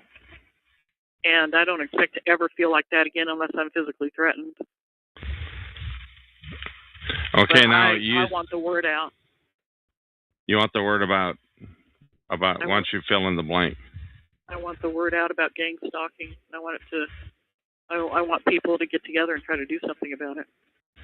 Okay, now how do you see people getting together, given that we kind of, I think, agree that in this room right now there are like 20 people, and we think, I don't want to put words in your mouth, but what percent of them do you think are perping or here to screw with us? Well, you know, I'm not looking at the phone numbers, but just based on the people that you had muted earlier, I'm thinking it's probably 50% might be perp. Okay. I don't know these people, though. I'm new to this, so, you know, you've probably dealt with some of these people before. So you've only been around. I don't recognize most of the names either, and I can't see the phone numbers. All I can see is guest number 3, 4, 16, 17, 8, and so forth. Oh. But you think your doctor had you blacklisted? Absolutely. Can you tell us more about that, please? Yeah. Every time I've been to a doctor, whether it was for me or somebody else in my family in the last 2 years, and even a little bit before that, it's there's always something wrong. You know, you know that they are treating you in a way that is different by comparing how they treat other people. You know, sure. they treat you with disrespect. They give you looks that don't make sense. I went into a federal office for something for somebody to help somebody get something, and they glared at me. They started yelling at me. They accused me of something. So you're saying in a federal office they actually were outright nasty, burping? To the point where I went to get a lawyer. Really? To take care of the business. Yeah. Yeah. Tell me about that lawyer, if you would, please. And how many lawyers have you talked to regarding this issue? Well, I only have talked to that one. I tried to talk to another one, and he immediately started treating me like I was a beast of some kind, and would not listen to my story. Basically sat there and told me he didn't believe anything I was saying. And that lasted about 20 minutes, and then he asked me to leave. And I was very calm, very rational. I gave him the facts. I said, this is what's happened, and he was prepared for me. I could tell that. When you say he was prepared for you, how, in what way, please? I believe that he had been contacted and told something. I don't know what he was told. Nobody's ever told me what it is. One of my brothers did say over the phone before he quit me, he said, it sounds like something you guys did it sounds like it's because of something you guys did a long time ago. My neighbor. Okay. Now that. Go ahead. Oh, please, you go ahead. You're going to talk about your neighbor. Before I moved, there was one neighbor who, when I was walking my dog out next to the fence, she bent over and pretended to be picking weeds. And she said to me, if you guys need any help for anything, let me know. But she pretended to be picking weeds, and that's not what she was doing. She was just trying to look like she wasn't talking to me. So she was trying to help you. She was helpful. She was, but I couldn't get her involved because I didn't want what was happening to me to happen to her. And so I didn't get her involved. There was no way we could win against the whole town. And there was no point in getting her involved. Okay. Now the lawyer that you talked about was sounds like the first lawyer. What about the second lawyer regarding this service that you got, harassment in a federal office? Tell me about that lawyer, could you please? That lawyer was through legal aid and was available for people who are disabled. And when I went in to help somebody get services, the clerk started telling my business to the whole room. I mean, he was yelling at me. He was yelling out all my business. He asked me a question, I tried to explain why I had done something. He started shaking his head and glaring at me, and obviously didn't believe me. And I just said, I think I'm just going to handle this by getting an attorney. I didn't get mad or anything. I just said, I'm going to handle this with an attorney. And I left. And the other time I had been in there, the person who was helping me said, this isn't yours. Like I was trying to get benefits for myself. And it absolutely was not for myself. It was for somebody I love. And I don't even know why he said that, except that I believe I'm blacklisted everywhere I go. Okay, can you give me an example? example? Yeah, can you give me an example? I realize there's never any proof when you're a TI, a targeted individual, but can you give me an example of another place where you've been to where you felt blacklisted, please? Well, I used to go try to get gas in this little town, and every time I would go to get gas, it started slowly. First, it just happened once in a while, but then it got to where every time in this town I stopped to get gas, my card wouldn't work. The clerk was not letting it go through. And they would make me go into the store and pay. And so I started getting gas outside of town, like a few miles away. And that worked. Every time I did it outside of town, it worked. When I would go into the grocery store, I would have people push their baskets right up against mine and sort of push me forward. I had two people. One of them was a local female cop. I had two people just glare at me and stare me down with hatred and rage in their eyes. And it just seemed to me that it just came out of nowhere.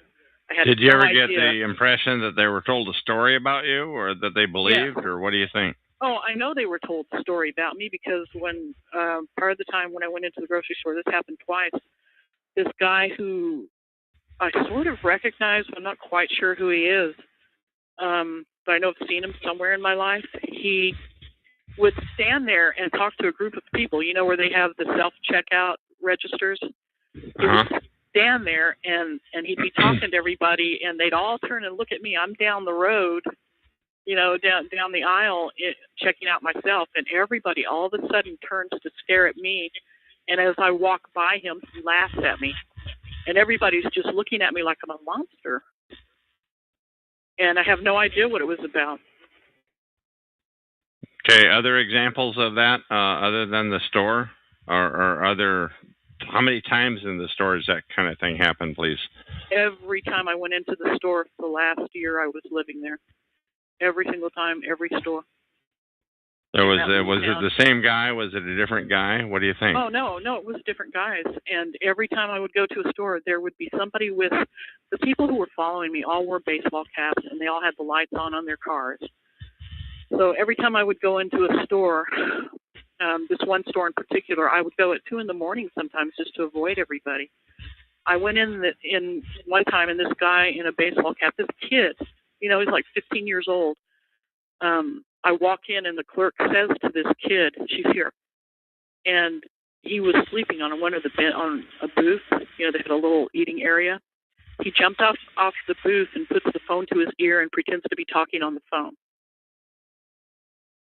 And I just walked out of the store. I wouldn't even deal with him. Another time in a different store, the same thing happened. I walked in, and the guy immediately got on the phone. He's another young kid standing there in his cap, gets on the phone. How young? How young? What's the age? I don't want to dwell on 15, it. probably 15, 14. Okay, please continue. When I was in my backyard, a kid 2 houses away that was about 12 was shooting at my house with a BB gun while I was out there. And I just, I stood up and looked at him, and he quit doing it for a few minutes, and then he started again. Huh. I had to throw things at my house. One of the neighbor kids? Yeah, he was a neighbor. I don't know him. He lived, like half a block away. Okay. What else were you going to say? They'd throw things? What was that again you were going to say? I would sit outside. This caused me to start smoking cigarettes again for a while. And I was sitting outside smoking a cigarette, and something hit my house. It's like somebody was throwing rocks at my house. You're cutting out. You're cutting out completely.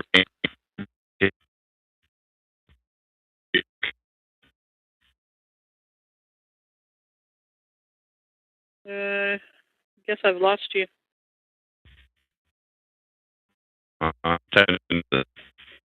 I can hear you talking, but it's not clear. She's walking around. Well, I'm sitting still. Okay, testing 1, 2. What? Now, are you there? Because we're losing our connection. I can hear you now. Okay. Okay, why don't you just repeat what you said in the last minute or so, because it was pretty choppy. Could you please repeat that? What's the last thing you heard? I don't know. Why don't you just repeat what you said? Somebody was throwing things at my house. I sat outside and was smoking. This whole stress thing caused me to start smoking. And people were hitting my house with rocks. And go ahead. No, you go ahead. You're doing great now. I can hear you fine. Please continue, though. So then at night, a lot of times I would hear things hit my front porch. I went outside, even in the dead of winter when it's freezing and there was snow and ice on the ground. Every time I went outside, somebody's light would come on across the lake at their house. They spotlighted me with this big, huge spotlight. They flashed it at me. And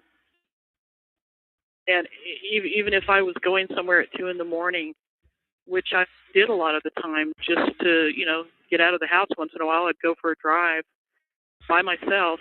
At 2 a.m, I had a posse with me everywhere I went. How big was the posse? It varied. In the beginning, it was just 2 cars that would follow me, the same 2 cars everywhere.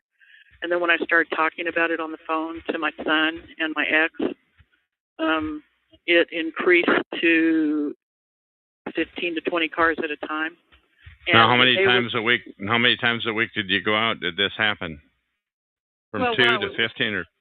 When I was testing it out, it was every day, no matter how many times a day I went out.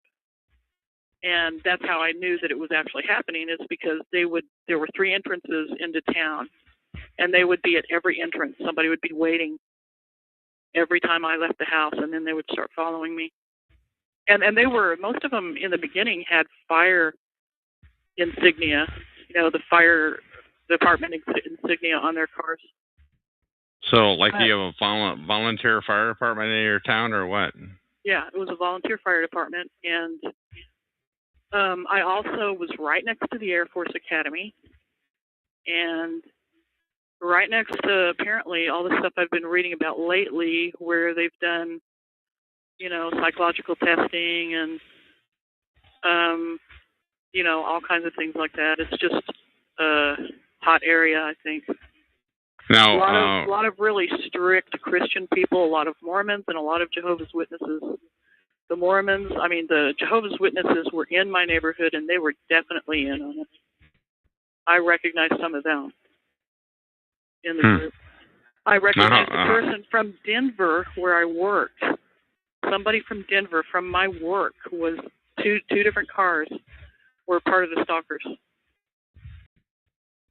So, now how would you know that they were Jehovah's Witnesses or Mormons? Oh, because the Jehovah's Witnesses came to my house to try to recruit me. And so that would be one or two people, but I mean, if you're talking about stalking, we'd be talking about quite a number of people. I'm just asking. Well, how you might have ascertained the fact that they were Jehovah's? Because they told me they were, and I talked to them. And yeah, but you only talked to two of them. There must have been. How many do you think were in on the stalking? I don't know. I have no idea. I'm just asking. All I know is that it was my neighbors, and there are a lot of Mormons in that town and a lot of Jehovah's Witnesses. And I know that my neighbor the neighbor next to the guy with the BB gun, was one of the Jehovah's Witnesses that hung out with the one who used to come to my house and try to recruit me. And they kept saying, I suspect it's partly about my daughter. I think that I got put on a list. I made somebody mad and I got put on a list. And I think that somebody just went crazy with that to get revenge. Okay. Now, why would you be put on a list because of your daughter, if I may ask? Well, because I care for her. She's disabled and I care for her. And, I've never even spanked my kids. Not once in my life did I ever spank my kids because I believe violence breeds violence. And we just don't have that kind of relationship, And I pissed somebody off. Go ahead. I pissed somebody off whose husband is an EMT, and in that small area, all the EMTs and the cops and the firefighters know each other. And they're all buddies. Of course. It's a good old boy system. When you talk about a small area, can you give me an approximate population of that town that you're in? I don't really know what the population is, but it only had two or three fire department buildings. It had two big grocery stores, and about 3 convenience stores, and that was it.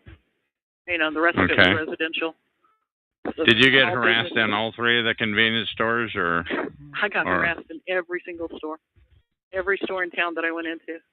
Now, was it the employees of these stores, or was it just people that were customers?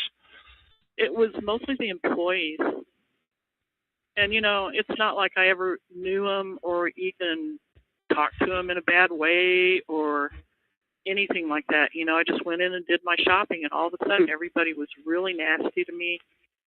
And they kind of looked at me like I was a freak. Now, when you say all of a sudden, what do you mean by that? Or did they do that from the first visit, or did it happen after 12 visits, or what say they, please? I would say after I was in that town for 3 years. I would say after about the first year is when I started noticing it. Maybe they did it before and I didn't notice. But then, all of a sudden, during the last year I was there, it was all the time, everywhere I went. Yes. Okay. Now, how far away did you get from this town? Did you travel? Did it happen at different towns, at varying distances away? Not in the beginning. In the beginning, it was just there. And then it started, I would drive into the next county to see if they would follow me that far. And at first, they didn't go there. But then, after a few weeks, they started following me to that county. And then I realized it was happening as I was going into Denver, which was about 45 minutes away. And so it ended up being everywhere I went. Before I left that state, I stayed in a hotel for a few weeks, and it was happening there. It was the same people, one of the same cars, when I went to the hotel, was stalking me in a grocery store in Denver.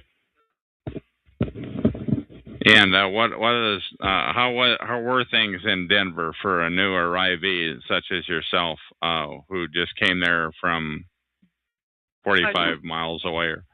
Go ahead. Well, I was still terrified. I was still traumatized, and so not that you ever get over being traumatized by something like this, but I was still in a really sort of a fight or flight mode. And so I stayed in the hotel the whole time, and I had to be with my daughter all the time anyway, but I mean, I stayed in the hotel, and I would step outside the door and smoke a cigarette and go back in. I would go to the grocery store and take care of business and go back in. I was waiting for my car to be repaired, and which, by the way, was a big nightmare from 2 years into that, from 2 years before I left until right now. My car's been sabotaged at the mechanic. What? By the mechanics or by somebody else? I think it was by the mechanics. And what sorts of things are they have been done to your car, if you could please? Well, they never fixed it. You know, it had problems. It was misdiagnosed 6 times for the same thing. I took it to three different places in that small town, and every time I took it in, they misdiagnosed it, and 2 of them refused to fix it. And it wasn't like it was a big deal. I was going to pay for it. You know, there was no problem. I mean, you take your car in, you pay somebody, they fix it. Can I ask you what the problem was, please? It was the car? Oh, I had several problems. One was a U-joint, which got misdiagnosed and not fixed until the very end. I had a radiator problem, which was misdiagnosed and not fixed. I had a problem with my sway bar, which was misdiagnosed, paid to fix, and not fixed. And that's the problem that kept me in the hotel for 2 weeks. That never got fixed. It was halfway fixed, but, you know, it was just a constant thing. Can you just tell me what year the vehicle is and what year this happened, please? The vehicle is a 98, but, you know, it's not... These problems that could have been fixed. I know a lot about cars, and these are problems that actually could have been fixed. They just didn't do it. I had the same problem with a strut. You know, how many times do you replace a strut? 3 times in a period of 3 months? Seems unreasonable to me. So they were gaming you, these repair agencies. Now, how many different auto repair shops were involved in this, please? 4, 5, counting Pep Boys, 5. And this is in your small town or in Denver, please? There was one in a town about 10 miles away. There was 3 in the small town, and 1 in a town about 20 miles away. Now, I'm going to leave this totally up to you if you feel like, and remember, this recording is going into the public domain, and I can tell you right now, it's right up there in my top 25% of my quality recordings. But I'm telling you, I'm probably not going to pull this out of the public. I'm not going to throw this recording away like I do about half of what I do. That said, do you mind telling us what town you were in that 3 of the auto agencies or auto fix-it places misdiagnosed and what have you, and where you received bad service? And I'm sorry for such a long question. Well, I don't know. What do you think the repercussions of something like that are? I don't know. Let me tell you that nobody that I've ever interviewed has said their stalking and harassment has gone down because of it. You know, my own experience is I'm a different kind of a guy because I have a talk show and I speak out about this thing all the time. So I don't know. I don't know what the repercussions would be. Well, but the truth is, they know where I am. You know, there's no doubt in my mind that they already know where I am. The perps. Exactly. And so it was Palmer Lake, Colorado. But okay, it and included Palmer people in Denver and Colorado Springs and Castle Rock. The whole line from Denver all the way down to Colorado Springs. Okay. All right. Thank you for disclosing that. And I think that's about as deep as we want to get into any disclosure. But it doesn't sound like anything that's purely isolated to that area, because I've heard these types of things, although yours would be one of the more shocking stories. I've heard these types of things in other towns. What other sorts of things have happened to you? Let's have some other examples, please. My neighbor, the day that I think I told you in the last segment that the cops were buzzing me all day long. I called my neighbor over and I said, I am not saying that you know who's doing this or that you're involved in it, but just in case you are, I would like for you to let people know that my daughter does not deserve to be treated like this. Whatever you people may think I've done, it's nothing to do with her. She's defenseless. She's innocent. And it's just unbelievable to me that you would put her through this. And that night, after a certain period of time, absolutely nothing happened. I went out. Nobody followed me. I went out twice. Nobody followed me at all. When I came home, nobody bothered me. Nobody was bugging me at all. And I was just shocked, And the next day, she came over to talk to me again, and she goes, well, last night must have been a relief. And this is it. Go ahead. That absolutely confirmed that she was involved in it. She Sure.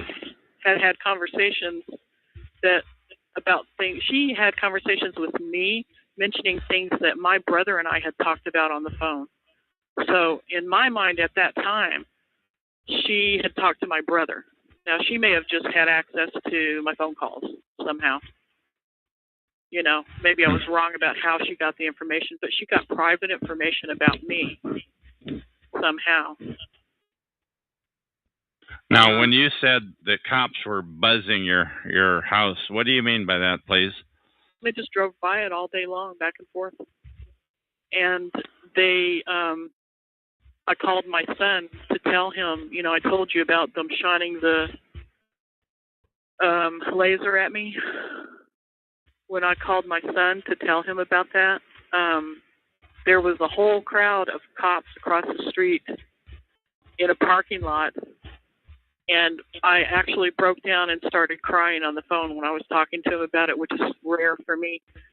And you could hear this audible, oh, like, oh, now she's feeling sorry for herself, that kind of thing. The cops that were across the street in a crowd were saying this. Yeah. How many cops were there?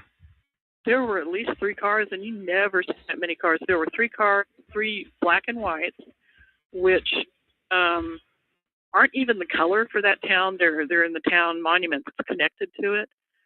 And there was the SUV, the big white SUV was there. And it's hard to see. It was pretty dark, but there was a whole crowd of people over there. And it was so it's not scary. Like you're a big threat, like you weren't driving a Sherman tank with a bunch of heavy artillery on it. You were just you, right? Yeah.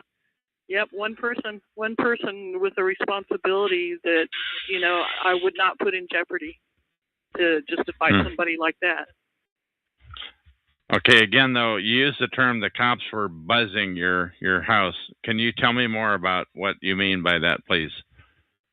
They just drove by it all day long. Every time I used to sit outside a lot because, like I said, it made me start smoking again. And I didn't do that in the house with my kid. And so I would sit outside and smoke cigarettes. And I was always watching to see what was going on. I was trying to put the pieces together and figure out who was doing this and why they were doing it. And all day long, they would just go back and forth in front of my house. And you would see them, maybe a few times a day. But this was like 20 or 30 times.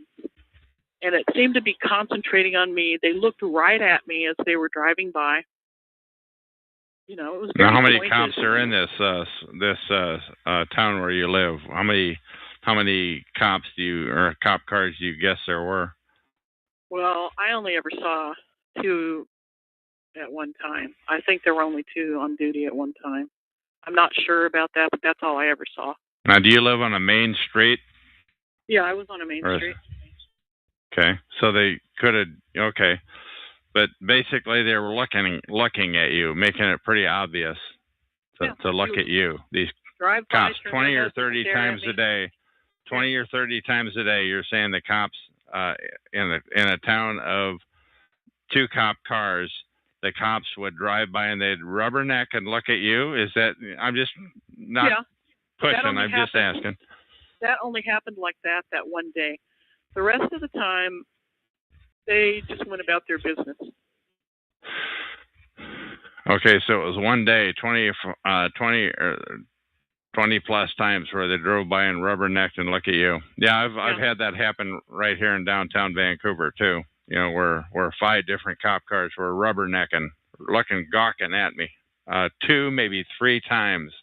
Just 4, maybe 5 cars just gawking at me. It just gives you the creeps. So yeah, I have you can tell no. when it's pointed at you. You know. Yeah.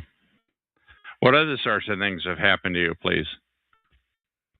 Oh, let's see. They broke into my car and pulled the carpet out of its metal, the little metal runner thing that holds it in place. And I hadn't been in the back of that car in I don't know how long. And I know I didn't do it. It's not something a mouse could do. It's not something that could have happened anyway except for somebody pulling that carpet out of there in order to get to something underneath it. I'm assuming that that's what they were doing. I believe that happened even before I moved to this town. The first time that happened, like a year before I moved to that town. And I thought it was odd, but I had already been used to people breaking into my house, my other house, and going through my things, so I knew unlocking my windows that I never left unlocked because I had somebody I was protecting. Not to mention protecting myself. I never had windows unlocked, never left them that way. And I would come home and find windows unlocked. I found another door jamb broken at that house, the previous house. So they were messing with you. They didn't have to break your door jambs. They didn't have to leave the windows unlocked. They were messing with you. They wanted you to know they've been there. Is that the way you took it? At the time, I took it that they were trying to leave access for themselves to get in. They did actually have to take the door jamb off to get into the house without a key. And at one place, but leaving the windows open, I took to mean that they were trying to leave easy access so that they could just crawl through the window. Now, how many houses are we talking about that you've lived at? And were they all houses? Were some of them apartments? Did you? No, they were all houses. They were all houses. And we're talking about 4 different houses that I'm sure people went in and out of. Okay, now did you rent these houses? Did you buy them, please? No, they were all rented. And I had, for most of it, I was married. The last house and the one before that, I lived in most of the time by myself. Well, not by myself, with my daughter. And so, my ex was always there. And part of the time, my son was in these other houses, too. Okay. And I think they go after people who are by themselves and who don't have many connections. Okay. What other issues do you want to talk about? We're rounding off to closing the interview down, but I want to give you plenty of opportunity to bring up any other issues that you have to say, please. Well, I think that one of the things I think is really important is that the people who do this are lacking in self-esteem. I think that they are angry. I think that, like you say, they're killers, that they've probably caused many people to die by ruining their lives, by breaking their hearts, by physical assaults, by taking everything they value from them. I doubt that many of the perpetrators would be able to survive a lot of these things, as well as a lot of us have. And I think that they purposely are making things worse in this world. I don't think anything they're doing is cleaning up the riffraff. I don't think it's helping in any sense of that word at all. So what about these volunteer fire department guys? Do you think, did they know? Did they know about all this, the far-reaching effects of what you just described? Do you think they knew? Do you I don't think how you would? a rational person could not know that I think the agenda is to push somebody to their death. I believe that that's the agenda for whatever reason, and I don't know who put them up to it, but I really do believe that that's the purpose of it. Now, how many other people? Go ahead. Go ahead. Because, I'm a pretty strong person. I've spent a lot of time by myself before all this stuff started happening, and that's why I think I was able to survive it better. But I think it did make me act out some, and if I hadn't been strong, I think that it could have pushed me over the edge, and I think it pushes a lot of people over the edge. But how could you not know that that's what's happening? You see it happening. You have access to somebody 24/7 through surveillance, so how could you not know that? So these, you think it's volunteer fire departments, and you think there's no way they couldn't know that this is happening? These volunteer firemen. I think it's a lot of civil servants. I think it's police. I think it's fire. I think it's Joe, normal citizen. I think it's people who think they're helping the world, who don't really have the whole story. But I don't see how any rational person could not know how painful it is to put somebody through that. It's beyond me that somebody would not understand how that works.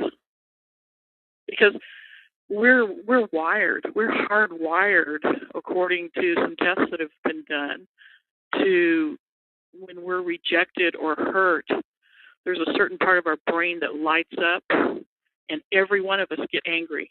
We're hardwired to do that. The people who are healthier are able to recover from it more quickly, but the ones that have lower self-esteem or maybe don't have as much support in their lives or have been abused don't recover the same way most of the time. Okay. What do you want to say to those civil servants, to those to those cops, those firefighters, those people who most people wouldn't know about this about them? Most people wouldn't know what you're talking about, that they're doing that. What do you have to say to everybody involved? What do you want to say? Now's your time, because this interview is going in the public domain for the eternity of mankind. What do you want to say to them? I want to say that it could be your kid that's suffering from this. It could be your best friend or your loved one that gets it the next time just because they piss somebody off and somebody puts them on a list. And there might not be anything you can do to stop it, and it might go further than it's gone with some of us. They might die because of this. Do you think those people know about that there is a list? Do you think they just blindly do what they're told to do? What's your guess? I think some of them do know there's a list. I know that healthcare professionals do because they have threat assessment teams. And I suspect the local police know because they have threat assessment teams also. And the fire and the police departments in almost every town I've been in are brothers. You know what I mean? They're close. And they work brothers as in Masons, you mean, or brothers as in brothers what? Brothers as in there's a brotherhood where they take care of each other, like a professional courtesy kind of thing. Okay. And I do think some of them know, if not all of them. Okay. What else? What else do you want to say? It's totally open-ended, and I just want you to get your thoughts out for the eternity of mankind. What do you want to tell people? What do you want people to know about this protocol of organized stalking? Well, like I said, it's not going to be just limited to the people it's limited to now. This is going to go beyond just going after a few people who you don't want to see in your town. It's going to go to where we're all under control and none of us have any freedom at all. and we're giving people power to do exactly what they want to do to us. And there's a certain percentage of those people that are sadistic, nasty people who are going to take advantage of that power and do things that are unspeakable, just like Hitler did. And if you don't do something about it now, you're going to be sorry that you let it go on. Okay. God, I cannot thank you enough for coming on here and talking. This is one of the best interviews I've ever done, but I want to give you, as I always do at the end of every interview, I want to give you one more chance. Is there anything else you want to say before we come to a close here? Peace. Say what? That's it. Peace. Peace. All right. And that is the end of this recording. Thank you. Talk show. Recorded live. Hello, this is Chuck, nickname Van, or Vancouver, Washington, USA. Welcome to Talk Show, call number 120297. This call is being recorded, and anything said will go into the public domain. Thus, everyone is entitled and encouraged to copy and republish any or all of this MP3 recording file. You do not need permission. No notification or attribution is necessary. To find more of these public domain audios, go to the top right corner of any TalkShoe.com screen and search for Vancouver or show number 120297, or click on the purple top left Live Now button to see if the show is currently underway. The time out here on the west coast of the U.S. is about 3:30 p.m. on Friday, September 14th, 2012. Okay, I'm going to read a script which I wrote. This is a shout out to targeted individuals, TIs, or to perpetrators, perps. Once again, this recording is for TIs or perps who want their voice heard on this talk show, call number 120297. Also, the creator of justifiablydisturbed.wordpress.com, which I recently found and read. Please note that my talk show and recordings are in the public domain for the eternity of mankind. It is my intent to get the word out about gang stalking. So if you appear on my show, if you are participate in a recording, and if I keep that recording, it will go into the public domain for all time. That means everybody is encouraged to copy, and any recording. By the way, I think Justifiably Disturbed is a targeted individual, but just the same, I recommend that TIs don't give out their personal information until you're absolutely sure, because of the high percentage of masqueraders in this arena. My name is Chuck. I'm a targeted individual. My gang stalkers went overt on me in April of 2006. Going overt means they wanted me to know that I was being stalked and harassed, but perps don't want TIs to be able to prove anything. I finally discovered the term gang stalking on the internet, and it was at that point that everything added up. The continual harassment and head screwing, I was being gang stalked. Google that term, by the way, gang stalking. Though you'll find the results are often flooded with disinformation. That's part of the PSYOP, the psychological operation. Anyway, 3 months later, in August of 2010, I discovered a hotbed of talk shows about gang stalking on TalkShoe.com. I saw much potential on TalkShoe to get the word out about gang stalking. However, most of the calls about gang stalking were then and still are today of crazy talkers. It's a disinformation campaign. The plot had thickened. By the way, Justifiably Disturbed.wordpress.com mentions the concept of disinformation in her blog. Incidentally, you can count on this. The perp filth will do anything to flood her blog with crazy talk. Mark my words. So don't be surprised if you go there at some future time and there's a bunch of crazy sounding disinfo there. I'm telling you so now. Anyway, at the end of August 2010, on TalkShoe, I started my own call, number 87161. I conducted many interviews and recordings. A lot of those I later recognized were flooded by crazy talkers. So I erased many of them. So most of them, but some of the nonsense still exists on the old call number 87161. Incidentally, TalkShoe shut that call down in January of this year, 2012. But thankfully, the 87161 recordings remain to this date. Of the remaining calls, I would estimate that 2/3 of them are authentic. The rest are of disinfo flooders. You decide. In retrospect, I now realize I was trying to be polite to the perp filth, but doing so is a mistake because the perps will take advantage of that. The perps will flood their disinfo crazy talk onto any call they can get away with it. Anyway, I cannot log in to 87161 any longer. But 4 months later, in June of 2012, I started a new call, this call, number 120297. Please remember that this call number, 120297, as my talk show has imposters. So it is important to remember my voice and personal interaction. You can listen to my recordings and TalkShoe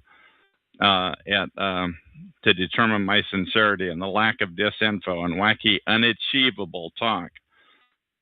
As of this date, September 14th, 2012, this call number 120297 is live every day at 10 p.m. Pacific time, and often I'm not on. I am on much earlier in the day than that. You can go to TalkShoe, and in the top right corner, search for 120297 or click on the purple Live Now button in the top left corner of the screen earlier in the day to see if that call is in progress. Please listen in and consider calling in live to do a recording. Also, TIs, targeted individuals, please do not ever state your intent to call in or do anything else for that matter, as the perps will almost certainly interfere with your intent. Please just do it. Phone in at any time with no notice or mention of it to anybody. And please be on the internet when you call in. Once again, as a TI, do not ever state your intent to do anything. Do you get it? To call this talk show, you can call TalkShoe's number 724-444-7444. Then on your phone, enter my call ID number 120297 #, then enter 1 #. Let me repeat that. You can call into this show by calling TalkShoe at talkshoe.com at 724-444-7444. Then on your phone, enter my call ID number 120297 #, then enter 1 #, and you will appear on my screen, and I will talk to you exclusively. Perhaps to help me authenticate you, you might consider putting a temporary note on your blog or somewhere on the web, such as Chuck or what have you. Lastly, by now you must know how deceptive these scumbags are. Thus, please know they will use their every illicit power to have you believing I said something about you or did something to you. They want to keep legitimate callers from calling into my show.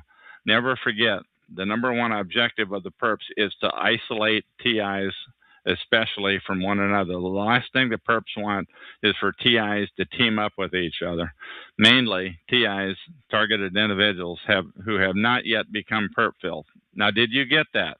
Many TIs become TI perps. Do you get that? There are four types of people around here. Number one, perps. Number two, pure TIs. Number three, TIs who have become TI perps for self or family for survival. And number four, people trying to make sense of it all. Now, I'm going to repeat that. There are four kinds of people around here. Number one, there are perps. Number two, there are pure TIs. Number three, there are TIs who have become perps for self or family survival. And number four, people who are trying to make sense of it all. Many TIs become TI perps, and it happens all the time at the drop of a hat. There's no ceremony, no ceremony, and no notice. And perps will do anything to masquerade as a pure TI. Do you understand? Perps will do anything to masquerade as a pure TI. All the best. I hope you call in and are recorded on a public domain call. This message that I have just Red goes out to any targeted individual or any perp who wants to come clean. And that is the end of this recording.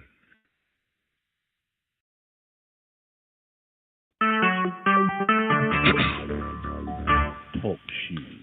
Recorded live. Hello, my name is Chuck, nickname Van of Vancouver, Washington, USA. Welcome to TalkShoe.com. TalkShoe.com. Call number 120-297. This call is being recorded, and anything said will go into the public domain. Thus, everyone is entitled and encouraged to copy and republish any or all of this MP3 recording for the eternity of mankind. You do not need permission. No notification or attribution is necessary to find more of these public domain audios.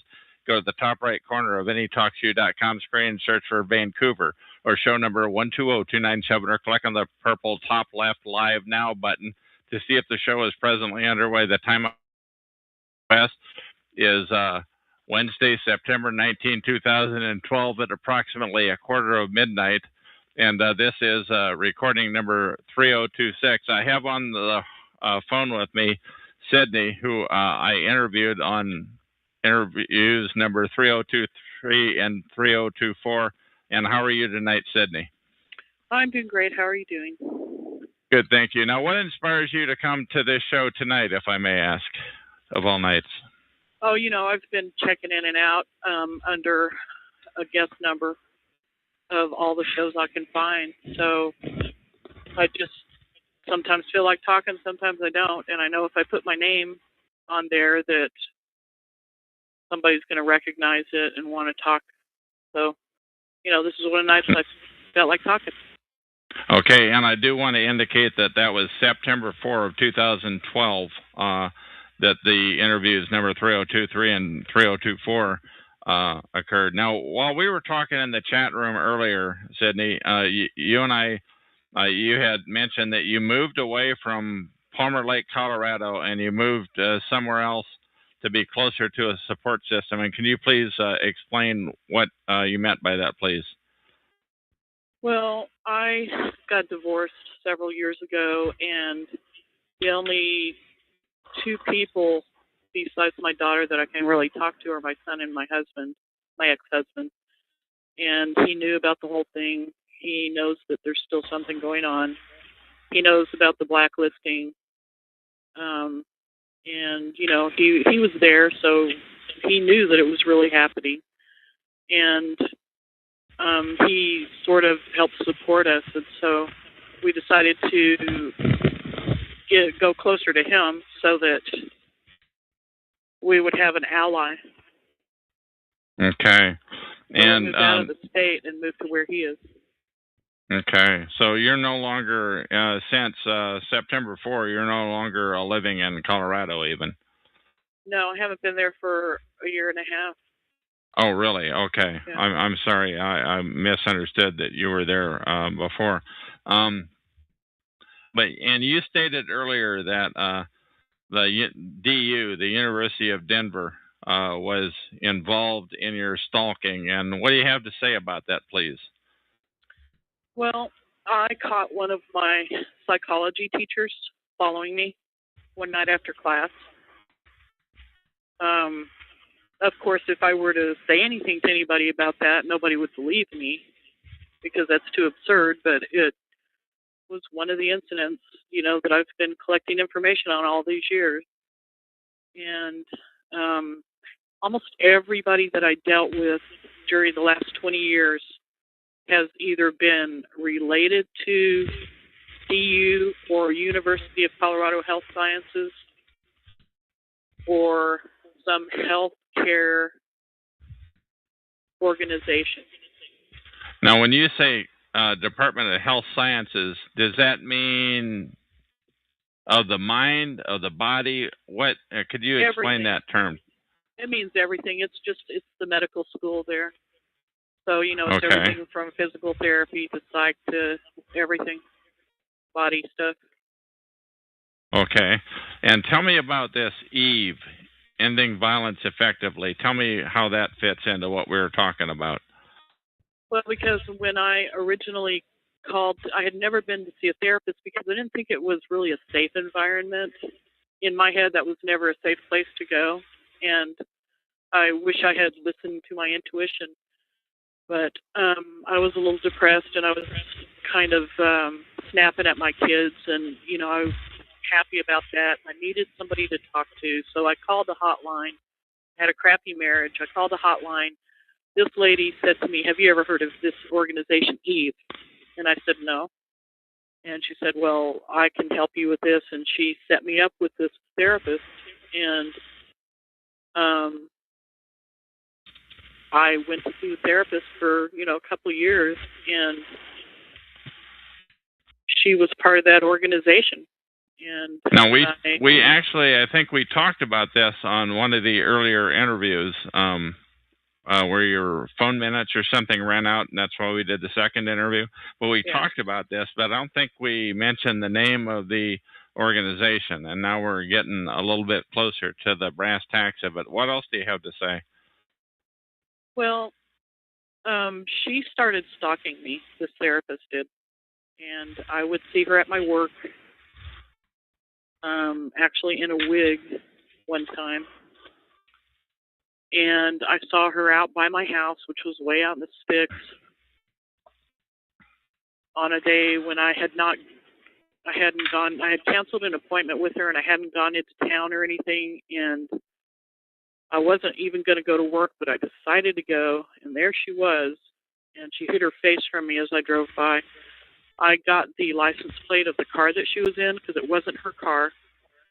The next time I went to my therapy appointment, that car was there, and it matched the license plate number that I had, and I hung around and found out who was driving it, and it was another therapist in her office. So the therapists, this Eve organization that you were referred to by the hotline, a couple of the therapists there were actually stalking you. Is that what you're saying? That's exactly what I'm saying. And there's no question about it.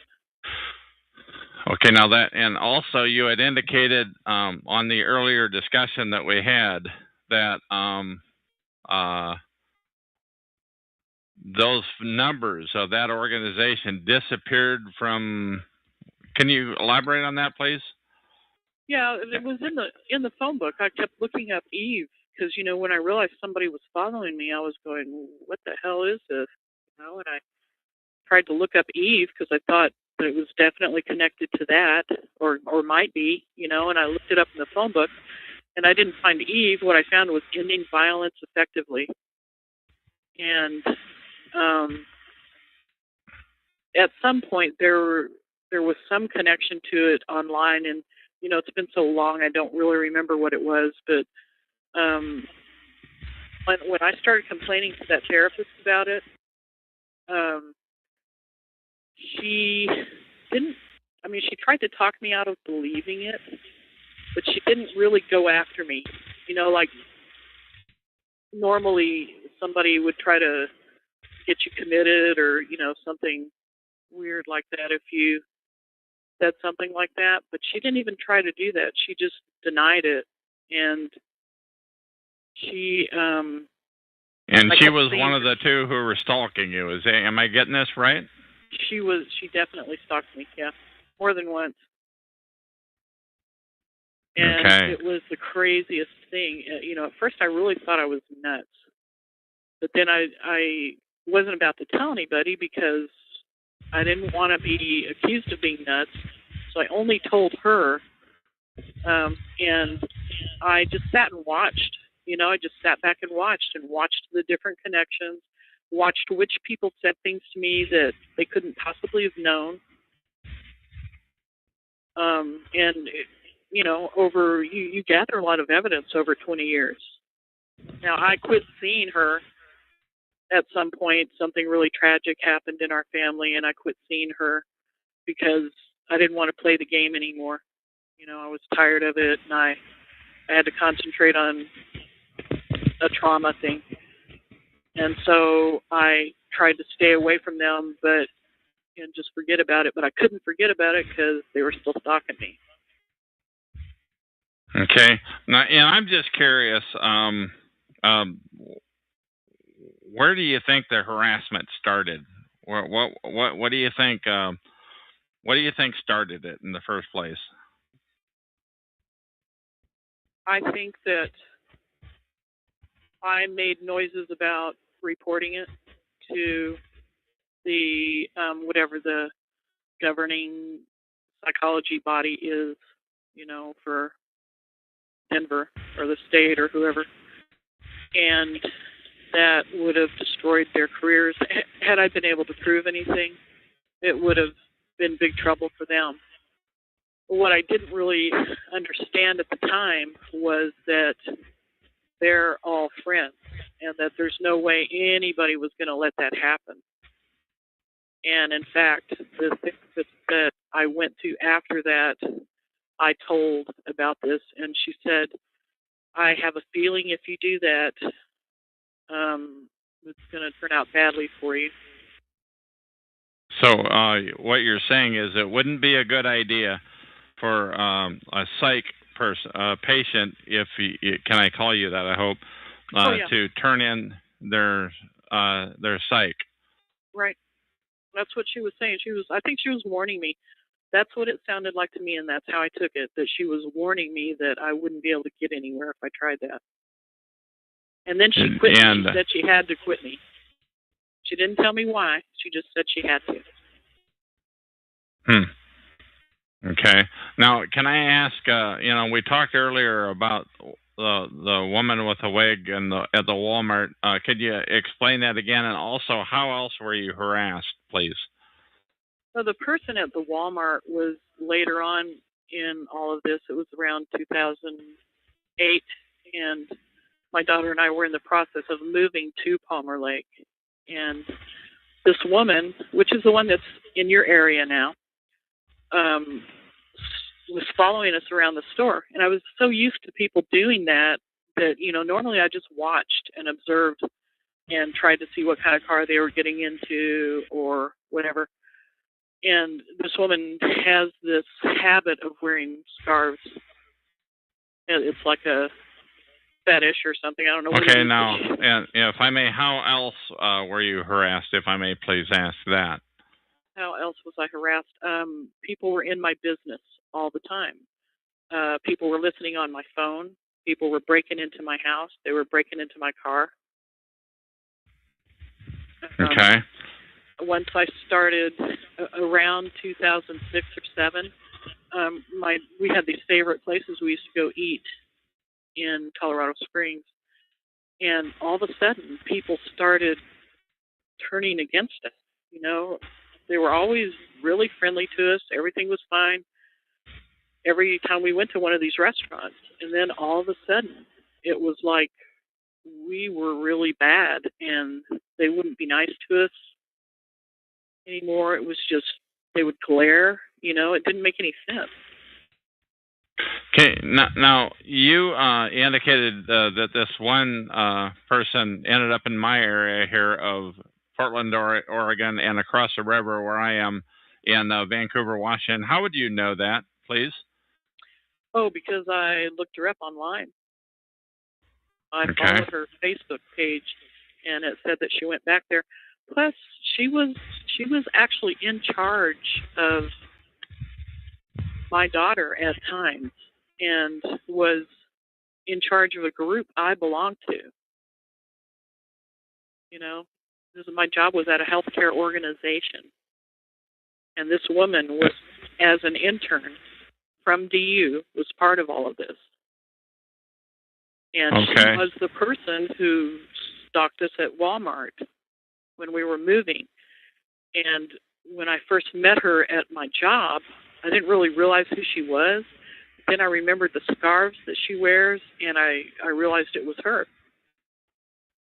Okay, and I really appreciate your not mentioning any names. I think we can get away with the DU, the Denver University part, but we don't want to mention any names, and I really appreciate your not doing that. I'm just curious, have your children been harassed at all in this? I don't think so. I think that my son is, I do think that he's being stalked. I don't think that he knows it. I don't think that he can fathom that the person who's doing it would do that to him. It's somebody he's close to. But now, typically, go ahead. And I don't know what the agenda is, but I do believe he's being watched. Absolutely.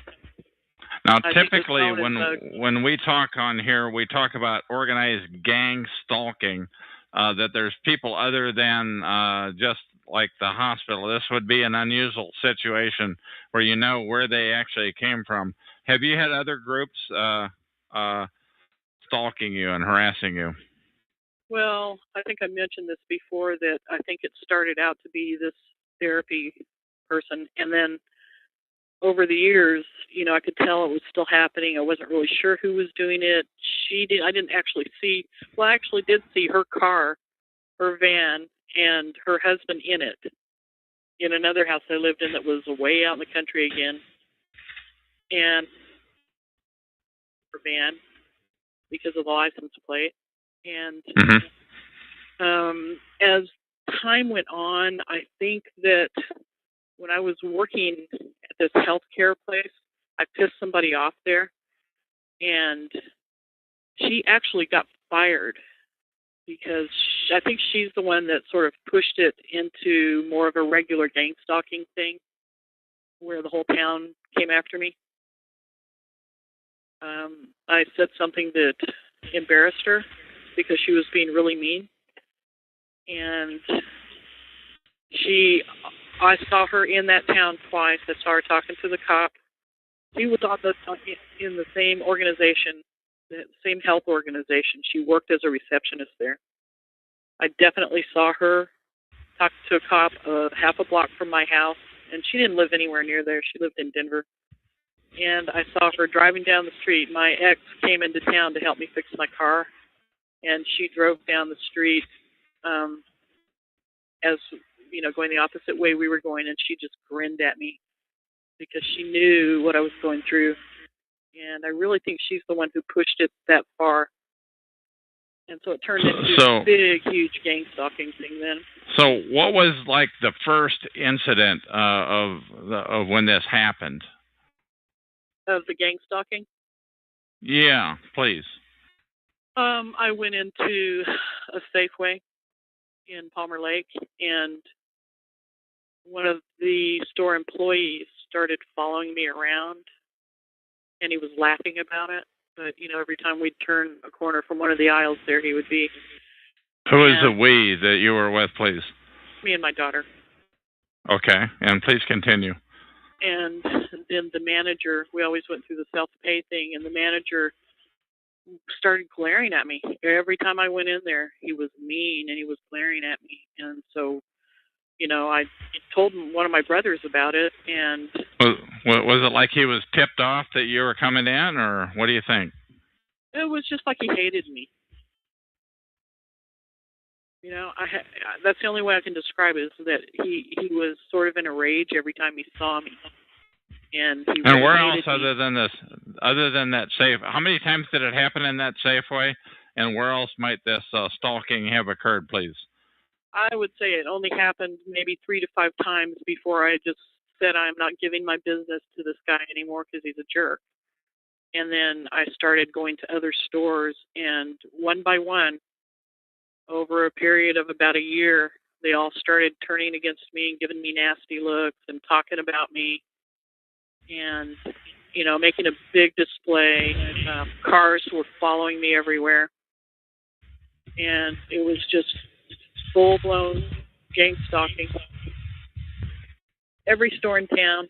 Then it started following me into Denver, you know, to stop it at this little Mexican place on the way into Denver, because we went there 3 days a week. And all those little restaurants that we stopped at by the end of this whole thing in Colorado were turned against us. Okay, and this is 3 days a week over how long of a period of time, please? For about 2 years. And it happened the last year that we were doing it. It was like that. Before Okay. that, it was still just people who knew too much about me that I hadn't told anything to. And, I would test this by saying things in the privacy of my car. And sometimes my daughter didn't even hear me say them. And then these things would be repeated to me. So they I definitely set up wanted 'cause you I to know. knew- Now, how many times did that happen? And can you give me an example, something that you might have said to yourself? You mumbled it to yourself? Is that the deal? Yeah, well, yeah, I made sure I said it loud enough so that it could be understood. Because I was doing it on purpose. But, I said something sort of violent. I said I was going to do something. And that brought him down on me completely. I mean, that was when it came down on me the worst. It was right after I said that. Which So you knew that they were listening in, that they were eavesdropping.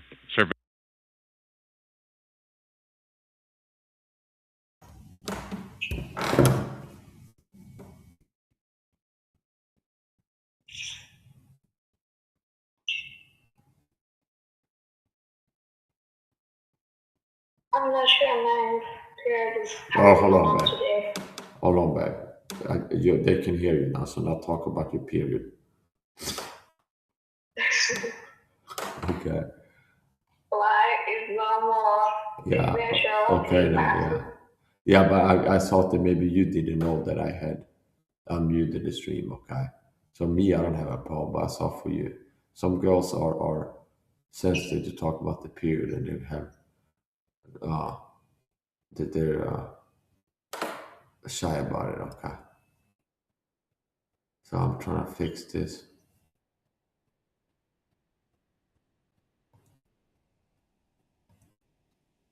Might be time to start ministry pretty soon, we'll see.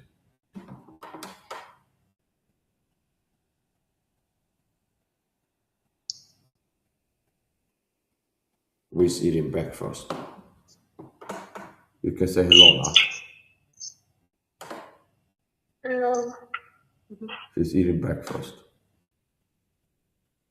And I was doing some coaching. I was talking about her diet. So we're on a fitness journey.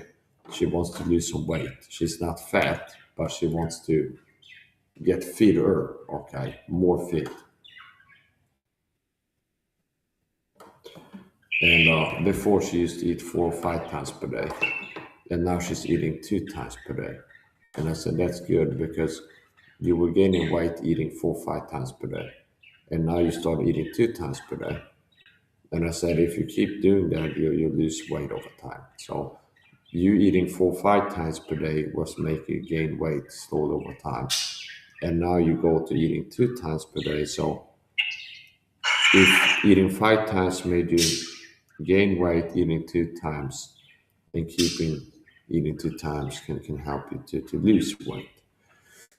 And I said, keep doing the low impact cardio 1 to 3 times per week, 15 minutes to an hour, low impact cardio.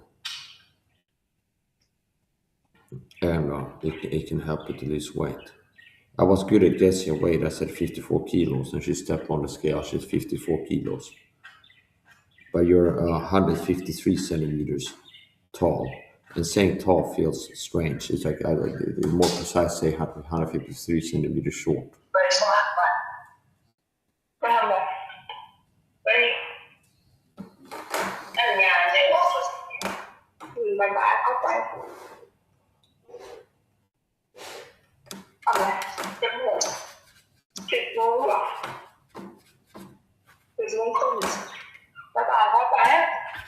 Để điện thoại nó làm lịch cái cảnh như vậy.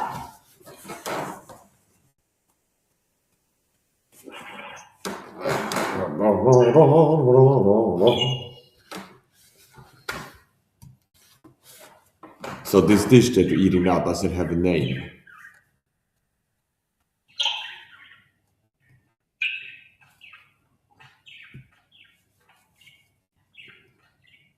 This food that you're eating now, this dish, does it have a name?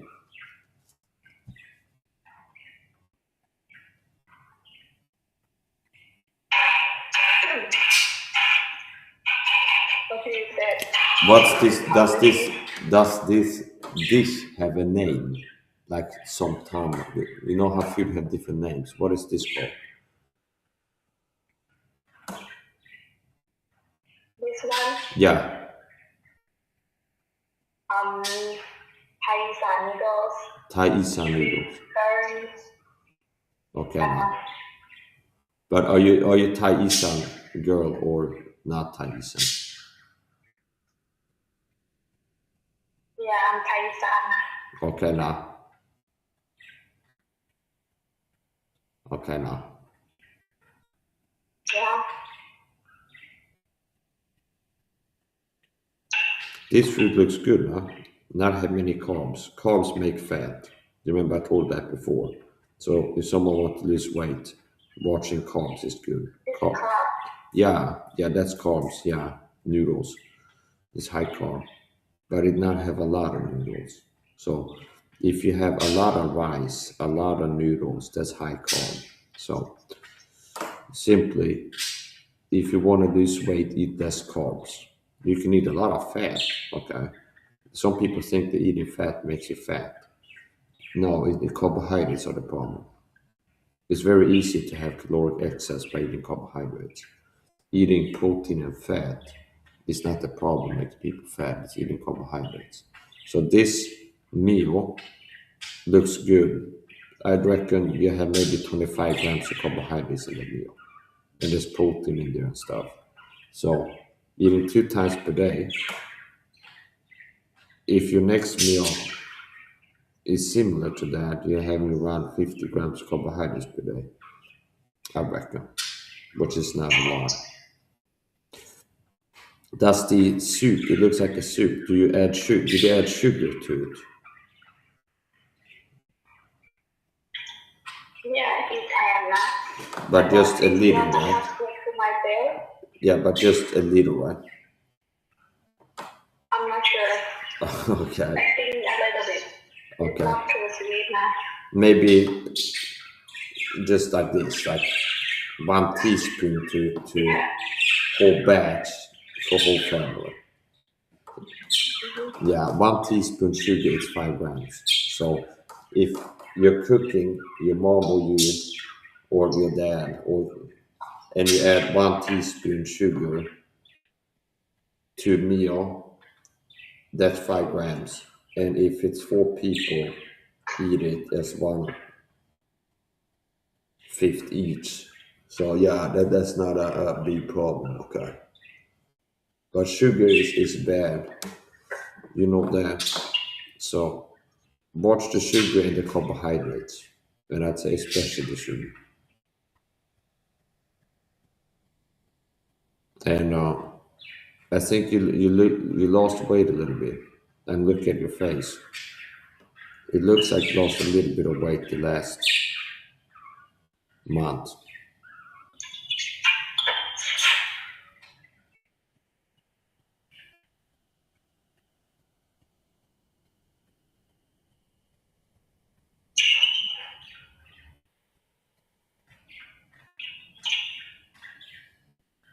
We want to eat. Yeah. Are you She's want to eat? she's still eating.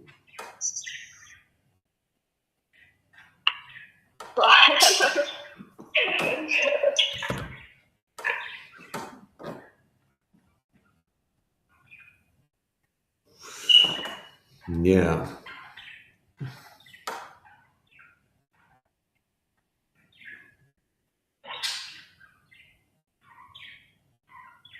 I'm going home today. Okay. And I'm home for training home. Okay. I'm lazy to pay back. My mom, she was being my sister. Mm-hmm.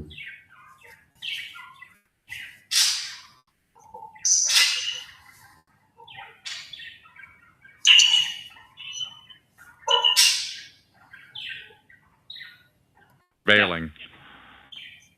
And I had been doing stuff like that for 20 years because I knew that was going on. That's how I found out, is by saying things that I knew people would react to.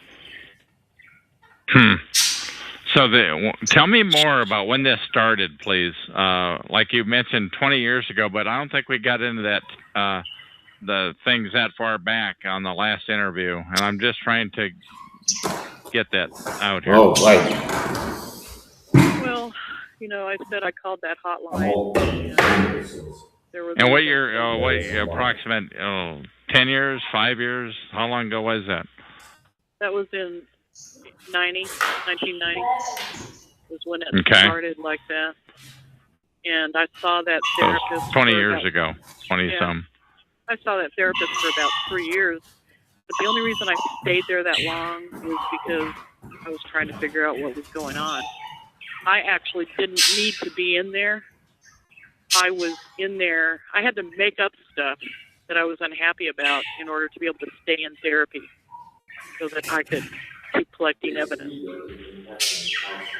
And, and I guess it serves me right for, playing the game for so long. But it was the only way I was ever going to be able to stay connected to it and find out what was going on. If I had just walked away, I was intrigued too, because I didn't know if it was evil or if it was good or, because there were times when it seemed like they were trying to help me in the beginning. And the beginning was how long ago, please? 20 years, over 20 years. Over 20 years. Yeah. Okay. And how long have you lived in Palmer Lake, south of Denver? I only lived there for about 3 years, but I lived in other areas around there. Other two other rural towns that were within 15 to 30 minutes from there. And the same things happened. Things would start out okay, and then eventually things would go sour. And it's not like there was ever a really apparent reason for it. It just would happen. And I didn't socialize that much, so, I mostly just stayed with my family and my ex-husband. And so it was pretty obvious when things would happen that there was something wrong. Because I just didn't hang out with that many people. And I still can't say for sure that it's the group that ended up doing the most damage in the end might have come from the person at work, but I know that therapist was there in the end. I saw her, and I saw another person that had been connected to it early on at the end. Now, you said you moved out of state now, and has it followed you to your new state, your new location? Definitely some things have happened that I believe are related. Right now, I've been blacklisted, and that's been going on for years and years, maybe the whole 20 years. Blacklisted in what way, please? And how would you know that, please? Because you know how people treat you when you go into a doctor's office. And I've had to have my daughter in and out of the doctor's office her whole life. Well, since she was 7, and so I know that, it's the way they treat you. Okay. And other than the doctor's office, how else might you ascertain that you've been blacklisted, please? Well, I think I mentioned this last time going to SSI. They've been given, of course, they give everybody problems, but when I first went in there, the guy said to me, when I was trying to get money from my daughter, he said, "This isn't yours, He was glaring at me, and he said it in a real snotty way. And he had no reason to say anything like that to me. The only time we were ever on it, on any kind of help like that before, I refused it as soon as I could, I didn't cash the checks because I didn't want to get in trouble, and we were making too much money to really need the help. And there was no basis for him to act like that. Right. That just came out of the blue. Has it helped you to move closer to your husband, or has it gone the other way? Oh, it's helped me because when there's two people watching out for it, you have to be more careful. So you don't ever see anything happen when he's visiting. When he's at our house or when we're out with him, you never see anything happen. And really? Yeah, and it hasn't been, because they already know he knows. They've heard me tell him. They were on my phone. They heard me telling him all the time about it, and they knew he believed me. So, and that's...